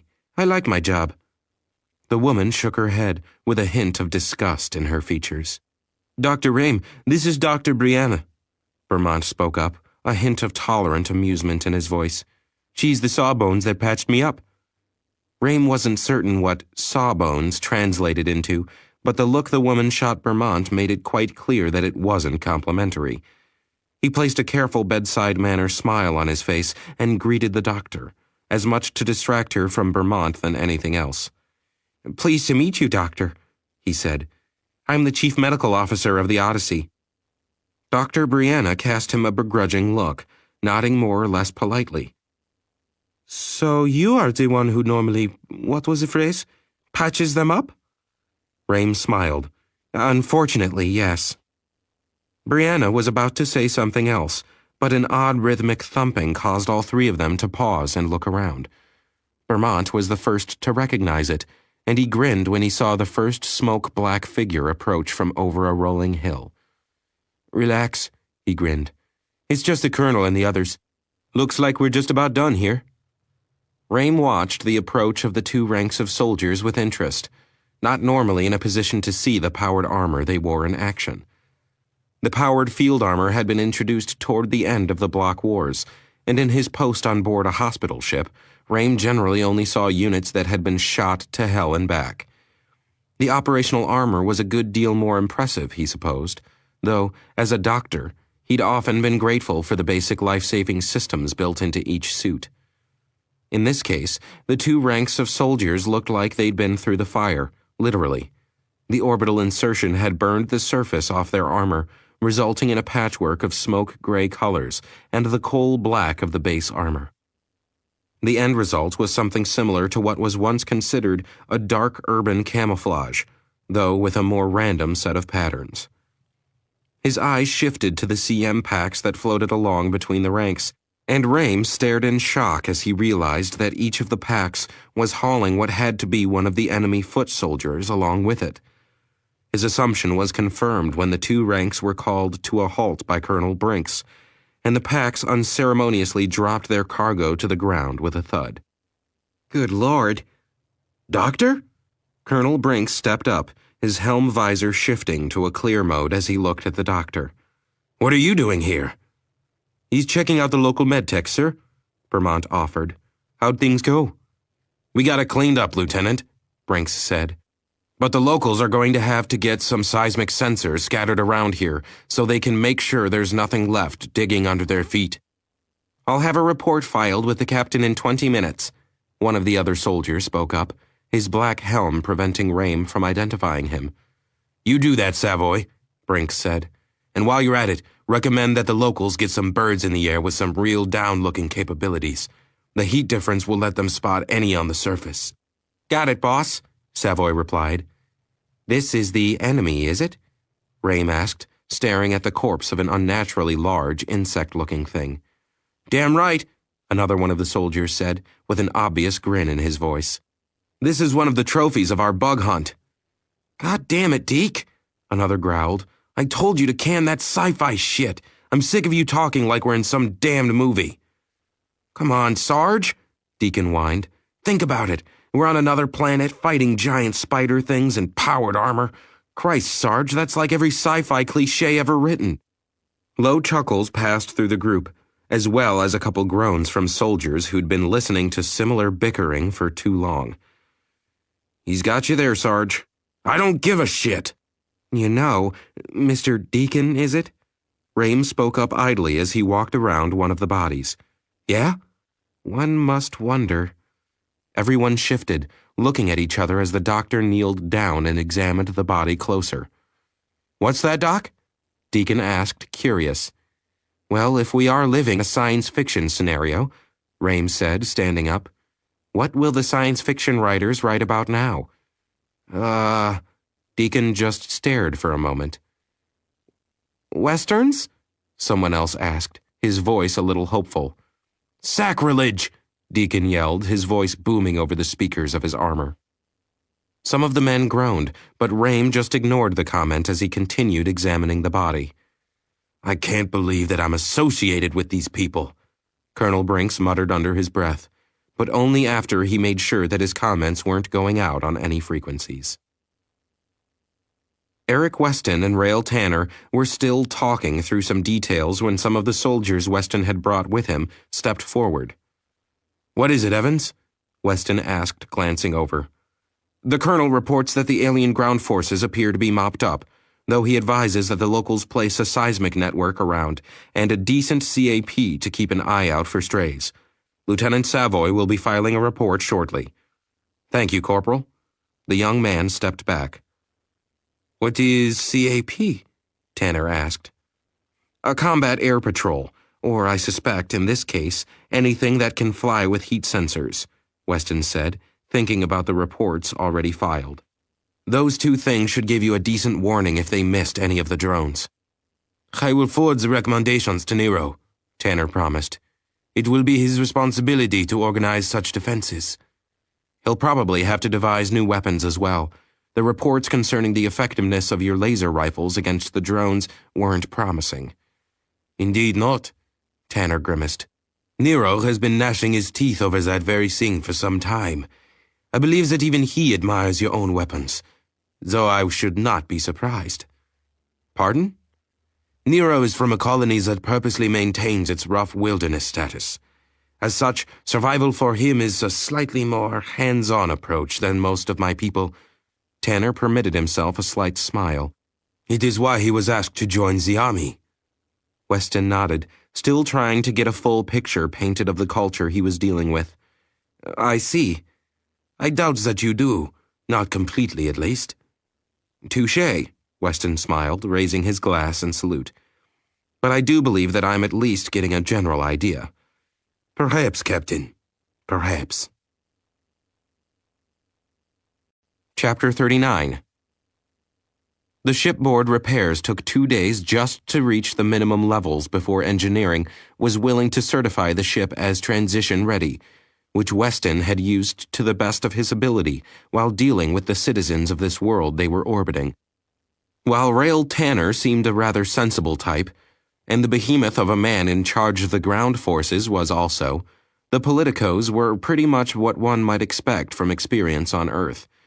They were a little different in motivation, perhaps, or at least in experience, but they still impeded the progress of pretty much anything they touched, like old hands. The former UN Council would have been proud. Of course, it was perhaps a lot to expect for them to make decisions on a 48-hour window, but that was all that Weston was willing to give them. Either they give him a diplomat to take home, or he and the Odyssey were weighing anchor without them. They'd mucked around in someone else's war long enough. So it was, perhaps, no surprise that Weston's mood was dark as the deadline approached, and the Planetary Council still hadn't contacted the Odyssey. "Ensign Lamont, how are the repairs coming?" "The crew is welding new armor segments into place over the habitat breach now, Captain," she informed him. "They've also taken the time to rip up the flight deck, and Corrin says that they'll have it ready by the deadline." He nodded. "I'm sure they will. O2?" "The shipments from the surface have replenished our supply," she told him. "As you ordered, we analyzed each tank, and it's sterile and pure." "Thank you, Ensign." Weston fell silent, knowing that he had just been marking time anyway. He didn't need to micromanage his people, and he knew it, but he was letting the situation on the planet get to him. He needed some sort of connection with these people when he went home, something the brass could effectively see and touch. Something more than just databanks. Or at least he really wanted it. An actual person, preferably people in all truth, would make his reports a lot more believable to the brass. Weston wasn't worried about being disbelieved, of course, at least not precisely. More, he was worried about his account being given a low priority, comparatively speaking. So far, by his account, the alien species had committed no less than 9 ships to this war of theirs. Along with Mia's account, the number started climbing, even if you assumed that many of the ships the Odyssey had destroyed were the ones that originally wrecked the colonial fleet. In return, they'd eliminated the planetary populations of a minimum of 2 star systems, which was a massive breach of all accepted rules of warfare by Earth standards. While civilian casualties were sometimes unavoidable, they were not to be actively pursued. Of course, the term rules of warfare was one of the oldest oxymorons in recorded history. But even so, this was a major change from any conflict that Weston had experience in, even through study. In some ways, the closest example he could think of was World War II. On both sides, the militaries involved sought out civilian targets and destroyed them with no quarter given. The German forces' actions under the command of the SS and the Nazi Party were well documented, and the American attacks on Hiroshima and Nagasaki were equally horrific, if somewhat faster. The bloc wars had never quite reached that level, probably because any attack on a civilian location with modern weapons was largely a waste of weaponry. An HVM rocket fired from an Archangel could tear a city to shreds in its terminal approach. The shockwave alone could kill hundreds. Combine that fact with the pervasive and persistent use of cameras and the impact they had on world opinion, and even the most hardcore militants on either side weren't stupid enough to do something that might galvanize neutral countries into taking sides. However, the attack on the colonial worlds were something different, or at least that's what he felt in his gut. It was true that they were, at least, possibly similar to the American strikes on Hiroshima and Nagasaki, intended as proof of ability and will, more than intent to destroy. However, that thought didn't sit right with him, and Weston didn't believe it to be the case. If that was their intent, then they should have skirted the system with overwhelming force and demanded the colonials' surrender. They certainly should never have committed a total of 8 ships in an attempt to reach the planet with their drones. That left option 2. But the sort of racial genocide that the other side of the World War II coin showed wasn't quite what he was reading from the alien attacks, either. Why destroy all life in that case? Why turn a world into a wasteland? No, Weston was certain that there was more to the scenario than he knew. More, certainly, than he was being told by the colonials, but probably more than even they knew. There was something new here. He could feel it. "Captain." Weston shook off the line of thought, glancing over to where Commander Roberts was looking at him. "Yes, Commander?" "A call for you, sir. Admiral Tanner." "Thank you." He turned back to his controls, accessing the comm channel he knew that Tanner would be calling on. They'd reclaimed the armor from Mia, but he had left a portable terminal with a 2-way holo projector in the Admiral's keeping. It wasn't rated for combat, but it was top of the line in civilian communications and provided a nice 2-way image. "Good day, Admiral," Weston said. "Good day to you, Captain," Tanner replied. I understand that you still intend to leave orbit this day. I'm afraid so, Admiral, Weston said. I understand that your people need to consider what to do given the situation, but I can't risk sitting the Odyssey in a war zone for any longer. I understand, the Admiral replied, and happily, I have managed to cut through some of the process in order to supply you with the diplomat you requested. Thank you, Admiral. I had hoped you would. My people are sometimes slow to move, but even we can tell when perhaps speed is a virtue. In this case, I convinced them that it may be so. Weston nodded. I must admit, however, that your particular restrictions in this matter have made things more difficult, Tanner went on. I expected as much, Weston said. However, there was no real choice there, Admiral. Until we have some sort of official relationship, I can't tell you or any of your people the location of our home system. They'll have to come with us. Tanner shrugged. I would most likely do the same. However, it was more the problem with scheduling a return that caused serious hesitation. Weston nodded. That was a given. He'd known from the moment he mentioned it. However, there was no way to predict how the politicians or anyone on Earth were going to react to this situation. Contact with an extraterrestrial civilization was one thing, a huge thing to be certain, but only one thing, just the same. Having been involved, however shortly, in an interstellar war was not going to sit well with a lot of people. And God alone forbid that the bloc got a hold of the information, though Weston knew better than to believe that it wouldn't happen.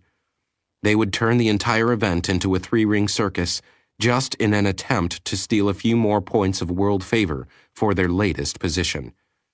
There were no guarantees in life, and less in politics.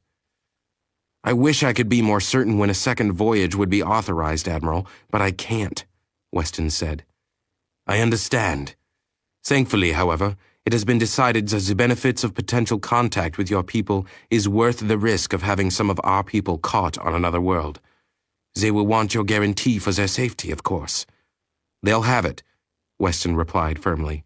While I can't guarantee that they'll have free access to my world, I will ensure that they are received as a diplomatic envoy. That will be acceptable, Tanner said. If you can prepare to receive them, I will have an orbiter bring the party to the Odyssey before you are scheduled to depart. Weston noted the hesitation. Establishing a common time reference was turning into a real pain. The locals used a system based on a numbering system that the Odyssey was still working on deciphering. It had apparently been created to establish some sort of common reference point among their colony worlds. It didn't distill down into something easily comparable to Earth-time units, unfortunately. We'll be waiting for them, Admiral, Weston said. Excellent. Then I will let you go and see to their preparations. Good day, Captain. Good day, Admiral. Weston turned to Ensign Lamont. Susan, have an appropriate reception prepared for our guests. Aye, Captain, she replied, her thoughts running back to her earlier research on diplomatic protocol. She'd had to look that up several times over the last couple days, when it first looked like they might get such an animal aboard, and found the subject to be intensely complicated.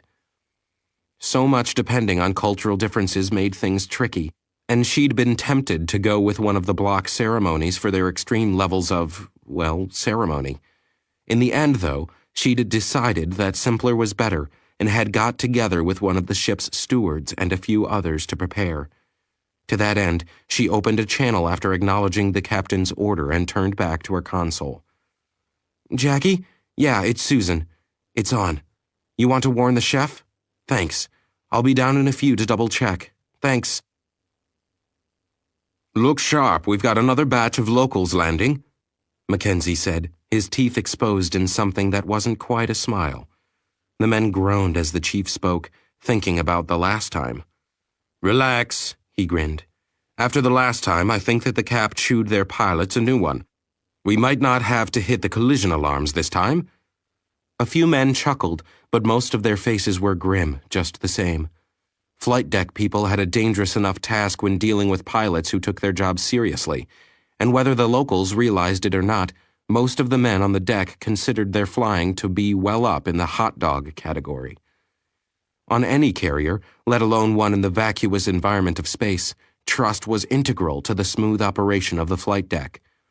The pilots had to trust the deck crew, and the deck crew had to trust the pilots. A break anywhere in the line could cost lives, either through bad communication or, in the worst situations, intentional misdirection. Chief Mackenzie knew that, and he knew that his men weren't anywhere near that point just yet, but he figured it wouldn't hurt to remind them of one bit of good news. "This is the last one of these landings we'll have to deal with, for a while anyway," he told them with a wry grin. "So stay on your toes, so to speak, and if they rocket the deck, get the hell out of the way and leave them to me. Got that?" The men nodded and acknowledged his words. Mackenzie clapped his hands.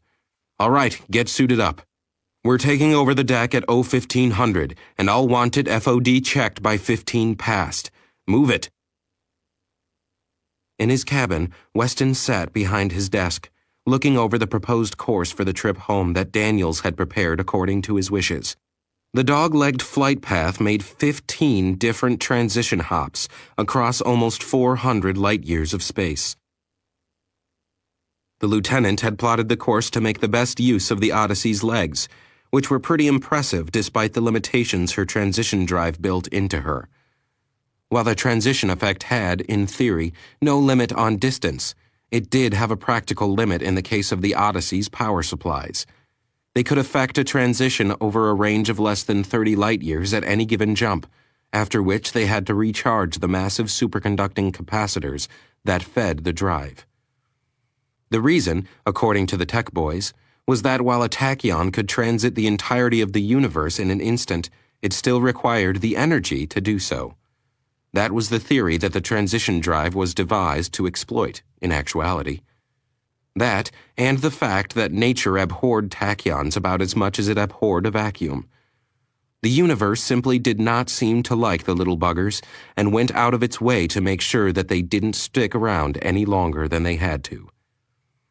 The entire tachyon drive was actually little more than a tachyon-based laser system that actually fired itself, along with the entire ship, by forcing every molecule in the Odyssey to jump several energy states in one go, while keeping the beam coherent over the length of its range. When the power ran out, the universe exerted its influence on the tachyons to return to their former energy state, allowing the ship and its people to reform. Not a particularly fun way to travel, Weston would be the first to admit, but it was fast and, hopefully, untraceable. Each transition did have some energy leakage, just like any laser had a minute corona of energy particles that could be read with the right sensors. The Odyssey would pulse a tachyon surge, both when it left a system and when it reappeared. The upside to this was that, like lasers, the energy leakage wasn't much. Calculating it before had only academic value, but recent events had brought that information to the forefront of tactical data. The corona of a transition jump was calculated as an irrational root of its total length, which, to be honest, gave Weston a headache to even consider. The upshot of it was that they could predict the range at which an observer could see their transition. For a 30 light-year jump, it would be almost 5 light-years. This meant that any ship within 5 light-years of their departure point, or more importantly, their arrival point, would be able to detect their transition. For a 10 light-year jump, the number was just under 2/3 of a light-year. The flip side of that was, of course, if they jumped in too small of a transition, then they would increase the risk by broadcasting more tachyons over several smaller zones, rather than over a few larger ones. Weston had ordered that the last 5 jumps on their return home be kept to no more than 15 light-years, but no less than 8. However, it was the first 2 that interested him more than anything else. He was looking at the Port Foy system map when the call from the bridge came through. He opened the channel. "Yes? Captain, the orbiter from the planet has lifted off. They'll be landing in about 10 minutes. Thank you, Susan. Have everything prepared for their arrival. I'll meet you on the parking deck," Weston said, shutting down the holo display of his desk with a wave. Enough star maps for the moment. He had guests to greet. "Orbiter 1 has the ball." "Roger, LSO confirms," Chief Mackenzie said over the network. All hands, eyes on the inbound plane. The traditions of carrier crews went back a long way, and though many of the procedures had been changed 100 times since they had originally been drawn up, some terms just didn't want to die. Of course, the chief supposed, calling the hunk of material coming his direction a plane would undoubtedly piss off a lot of pilots. It was, however, coming in at a more reasonable rate than the last time, and he was relieved to see that no one was going to have to dive for the blast shields as the craft came to a smooth stop about 2 feet off the deck. He stepped out and waved it to a lift with his signalers and wished for a moment that he could wipe his brow. He'd feel a lot better, if only he knew for a fact that these locals were carrier qualified. On the parking deck, Weston watched, along with Commander Roberts and Ensign Lamont, as the alien orbiter rose through the deck and was directed to a parking position. There, it rested for a time, floating about 2 feet off the deck like it was nailed there, the image disturbing as its bulkhead melted away. Weston really didn't like that particular technology, at least not this application for it, he had to amend to himself a moment later. He forced that thought from his mind and stepped forward as 3 figures stepped off the orbiter. He was surprised to note that he recognized 2 of them. "Ethan Shans," he said formally with a deep nod. "And Ethan Sientha. A pleasure to see you both again." "Greetings, Captain," the pilot, Cora Sientha, said. "Permission to set foot on your vessel." "Granted," Weston replied.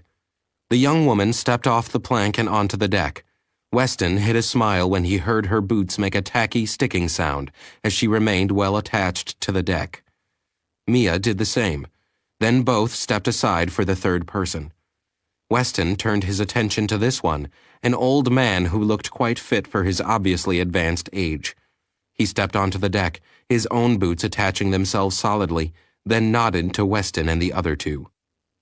"Captain," he said, his voice gravelly in comparison to the fluid, soft voices he had heard from most of the locals.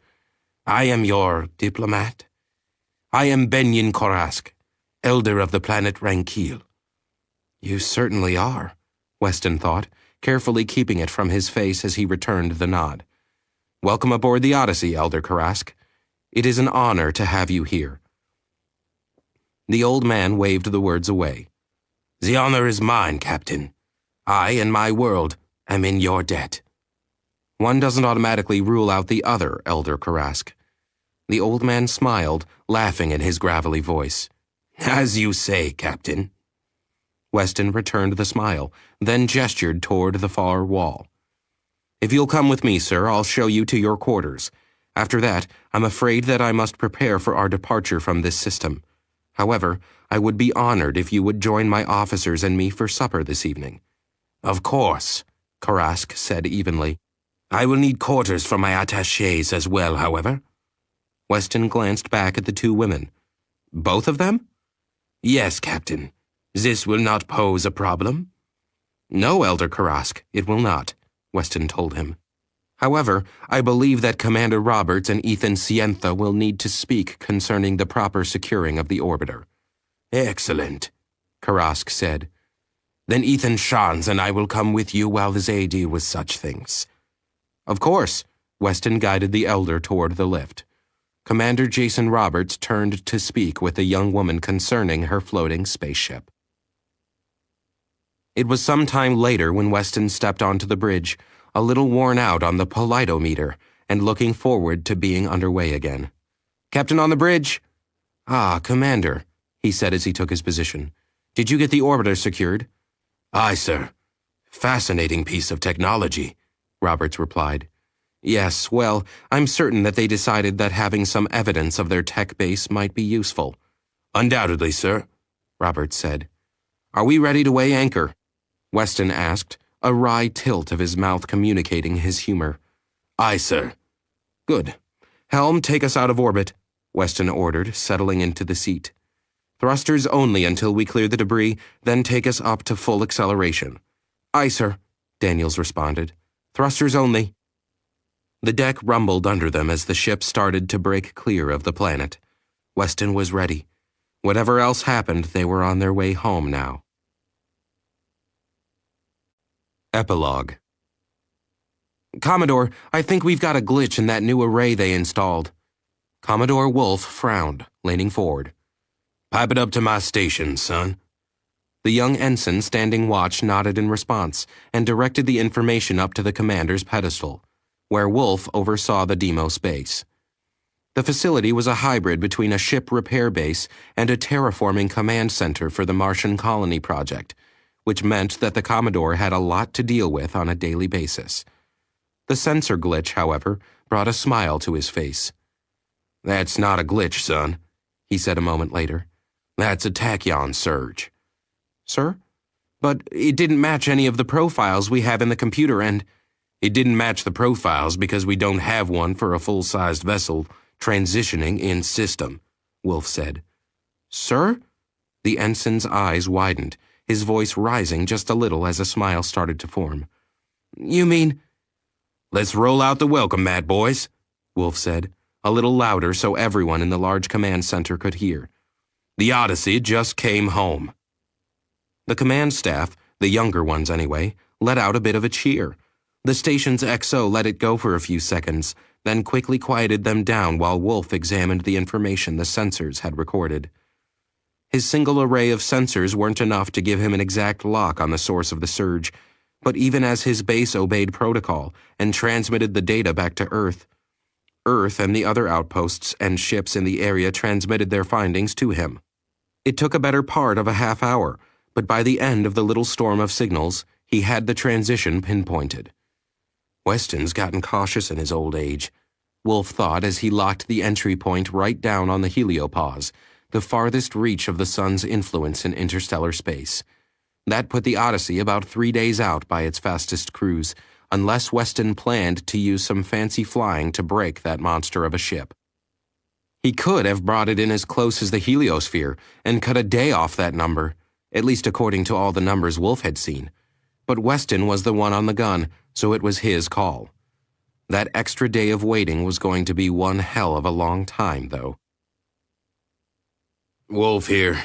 This better be good. Commodore Gregory Wolf muttered as he thumbed open the communication terminal in response to the insistent tone. Sorry to wake you, Commodore, but we have a message pulse from the Odyssey here. Wolf threw his covers off, grabbing for his clothing as he hit the deck. I'll be right there. Wolf out. As he dressed, he checked the clock. Almost 26 hours to the minute, just the amount of time for a signal to reach them by radio pulse. He finished getting dressed, checking his uniform only briefly in the mirror, then headed up to the command and control deck. Once there, he accepted command and settled into his secure terminal station in order to access the message. What he had expected to be little more than a greeting from an old friend, with maybe a few bits of fascinating trivia to be shared just between them, turned out to be something entirely different. Wolf paled at the security encryption, noting that the message was coded and tight-beamed directly to him, not broadcast to Fleet Command. He decoded it as fast as the computer could and started to read through the initial summary. Holy shit, he whispered a moment later, his hand slamming down on an alert key, calling his best cryptographer. A few seconds later, a groggy voice was on the line. Commodore? Sorry to wake you, Johnson, but I need a secure link to Fleet Command. What's the latest on the security of the FTL pulse system? Intel says that it's still secure, Commodore. What do you think? Wolf demanded. The voice hesitated for a moment, then came back. Commodore, what kind of importance are you attaching to this stuff? Your mom's secret recipe for chili? Or the plans for the 4th generation adaptive armor? Try something more along the lines of God's phone number, Wolf replied. Johnson actually gulped, falling silent for a long time. Commodore, I think I'd use one of the laser systems. I was afraid you'd say that. All right, go back to sleep. Are you kidding me, sir? Wolf just shut the line and punched up another channel, linking him to the communications officer. Jeff, you'd better get me a coded tight beam to Fleet Command. Ah, yes, sir. The Admiralty base is behind the Earth at this time, Commodore. Do you want to use a satellite bounce? How long until we can bounce a signal right off of them directly? 4 hours, sir. 4 hours. As much as he hated to waste the time, 4 hours just didn't mean squat in the scheme of things. Wolf considered. I'll wait. Thanks, Jeff. No problem, Commodore. I'll have it queued for you, sir. The channel was cut, and Wolf went back to the report. Eric, my old friend. When you step in it, you really step in it, he muttered, opening the file to the first page of the complete report and starting to read. Will we arrive soon? Captain Weston looked up as soft words penetrated his thinking. Yes, Ethan Shans. We'll be entering Earth's orbit shortly. Earth? Mia said in return. Can you say that this is really what you named your world? It is not a distraction so that we may not recognize the real name? I'm afraid not, Mia. It's been Earth for a long time now. Mia shrugged. Better than simply the world, I suppose, though not by much. Weston laughed. We like it. Mia noted that the captain had grown a lot more relaxed since they had re-entered his home system. He was smiling a little freer now, and laughing some as well. It was interesting to see the changes wrought, but she thought that there was still something tense underneath it all. She couldn't be certain, though, and perhaps it was just her imagination.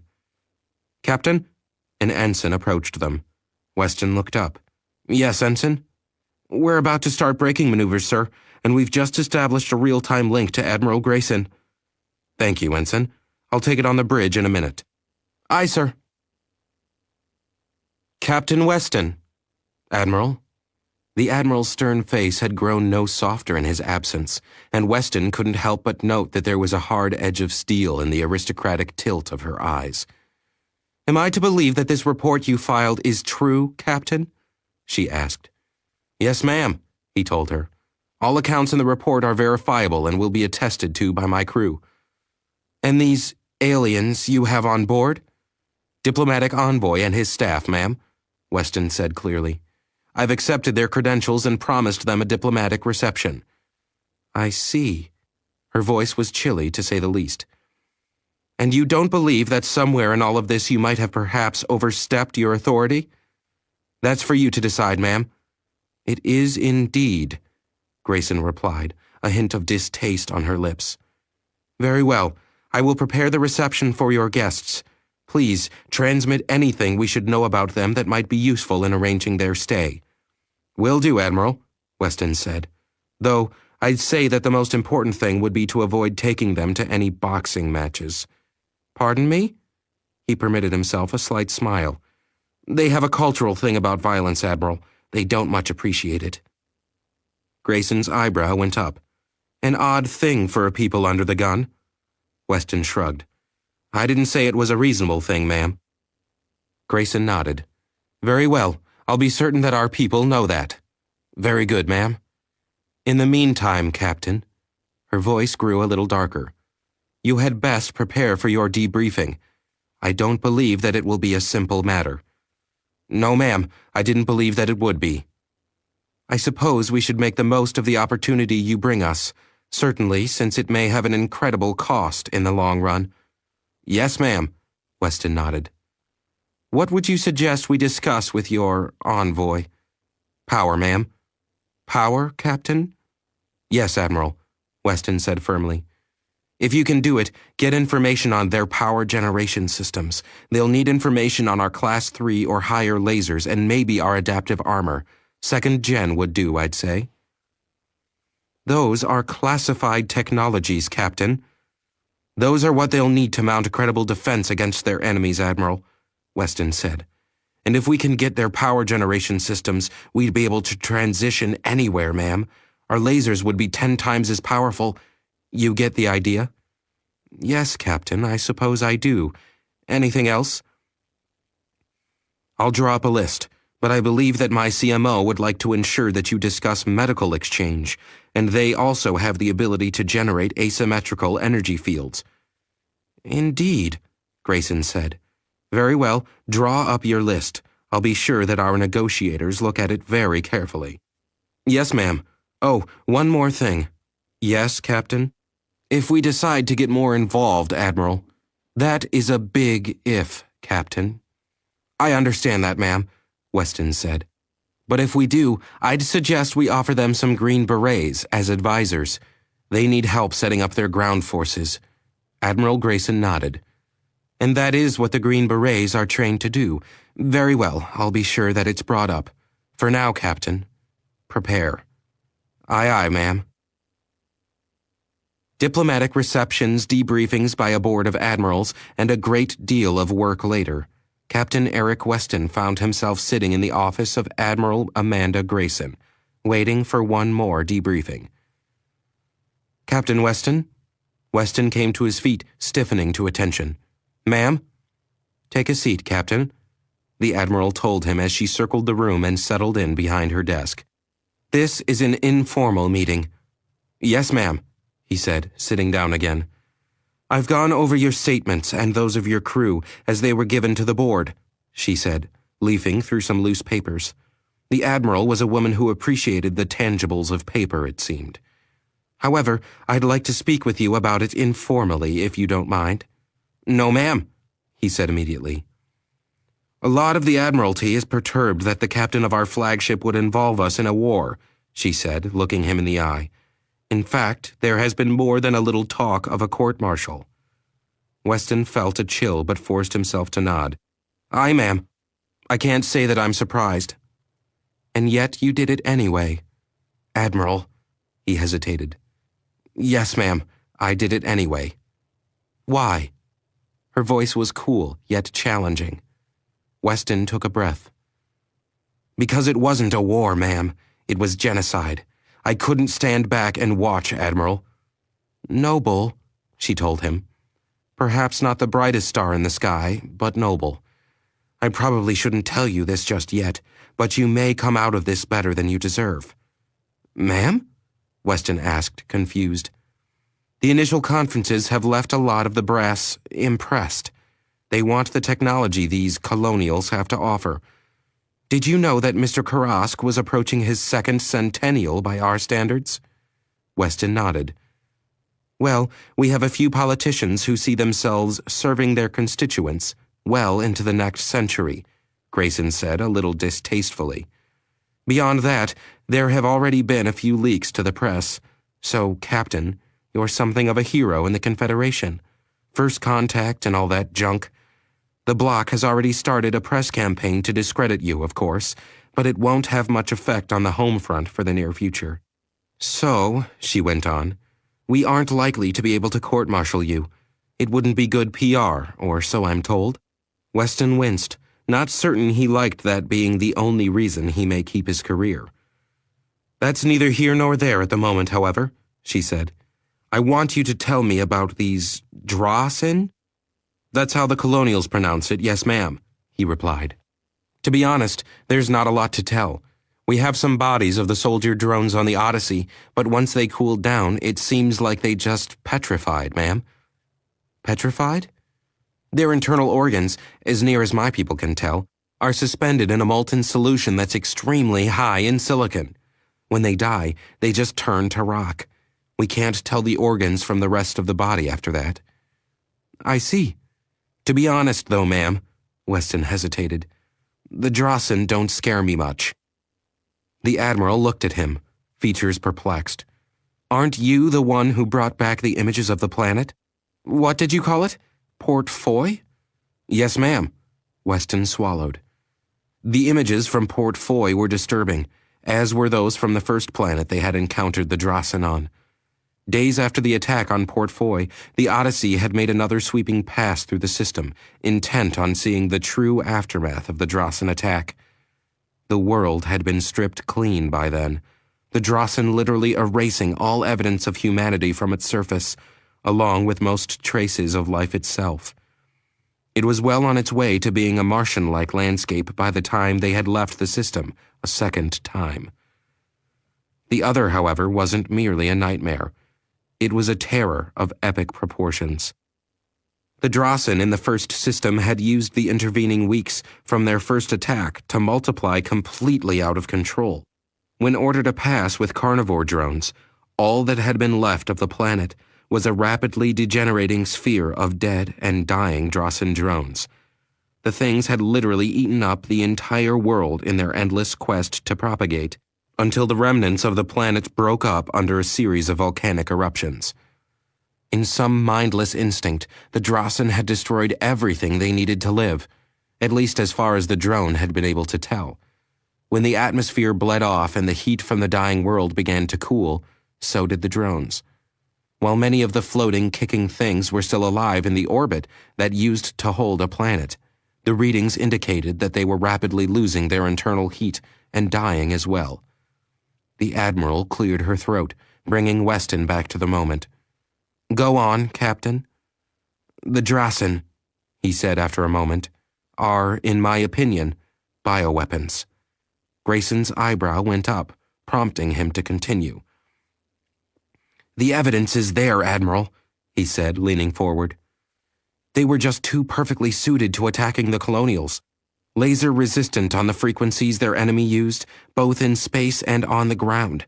They were tailor-made for a job, Admiral, and I don't believe that any species would naturally select for suicide the way these things did. No, ma'am. The Drasen are just a weapon." "I fail to see, Captain," the Admiral said grimly, "why you would not be afraid of them for that reason." "Because, Admiral, I've never in my life been afraid of a gun," Weston said firmly. "It's the person with their finger on the trigger that worries me." He let that statement float for a moment and went on. "The Drasen don't bother me much, Admiral. We can take them, with a minimal lead time to start producing combat ships and defenses. But somewhere out there is someone who pointed them at the Colonials and pulled the trigger." Eric Weston looked the Admiral in the eye. "And that person, Admiral, I'm terrified of."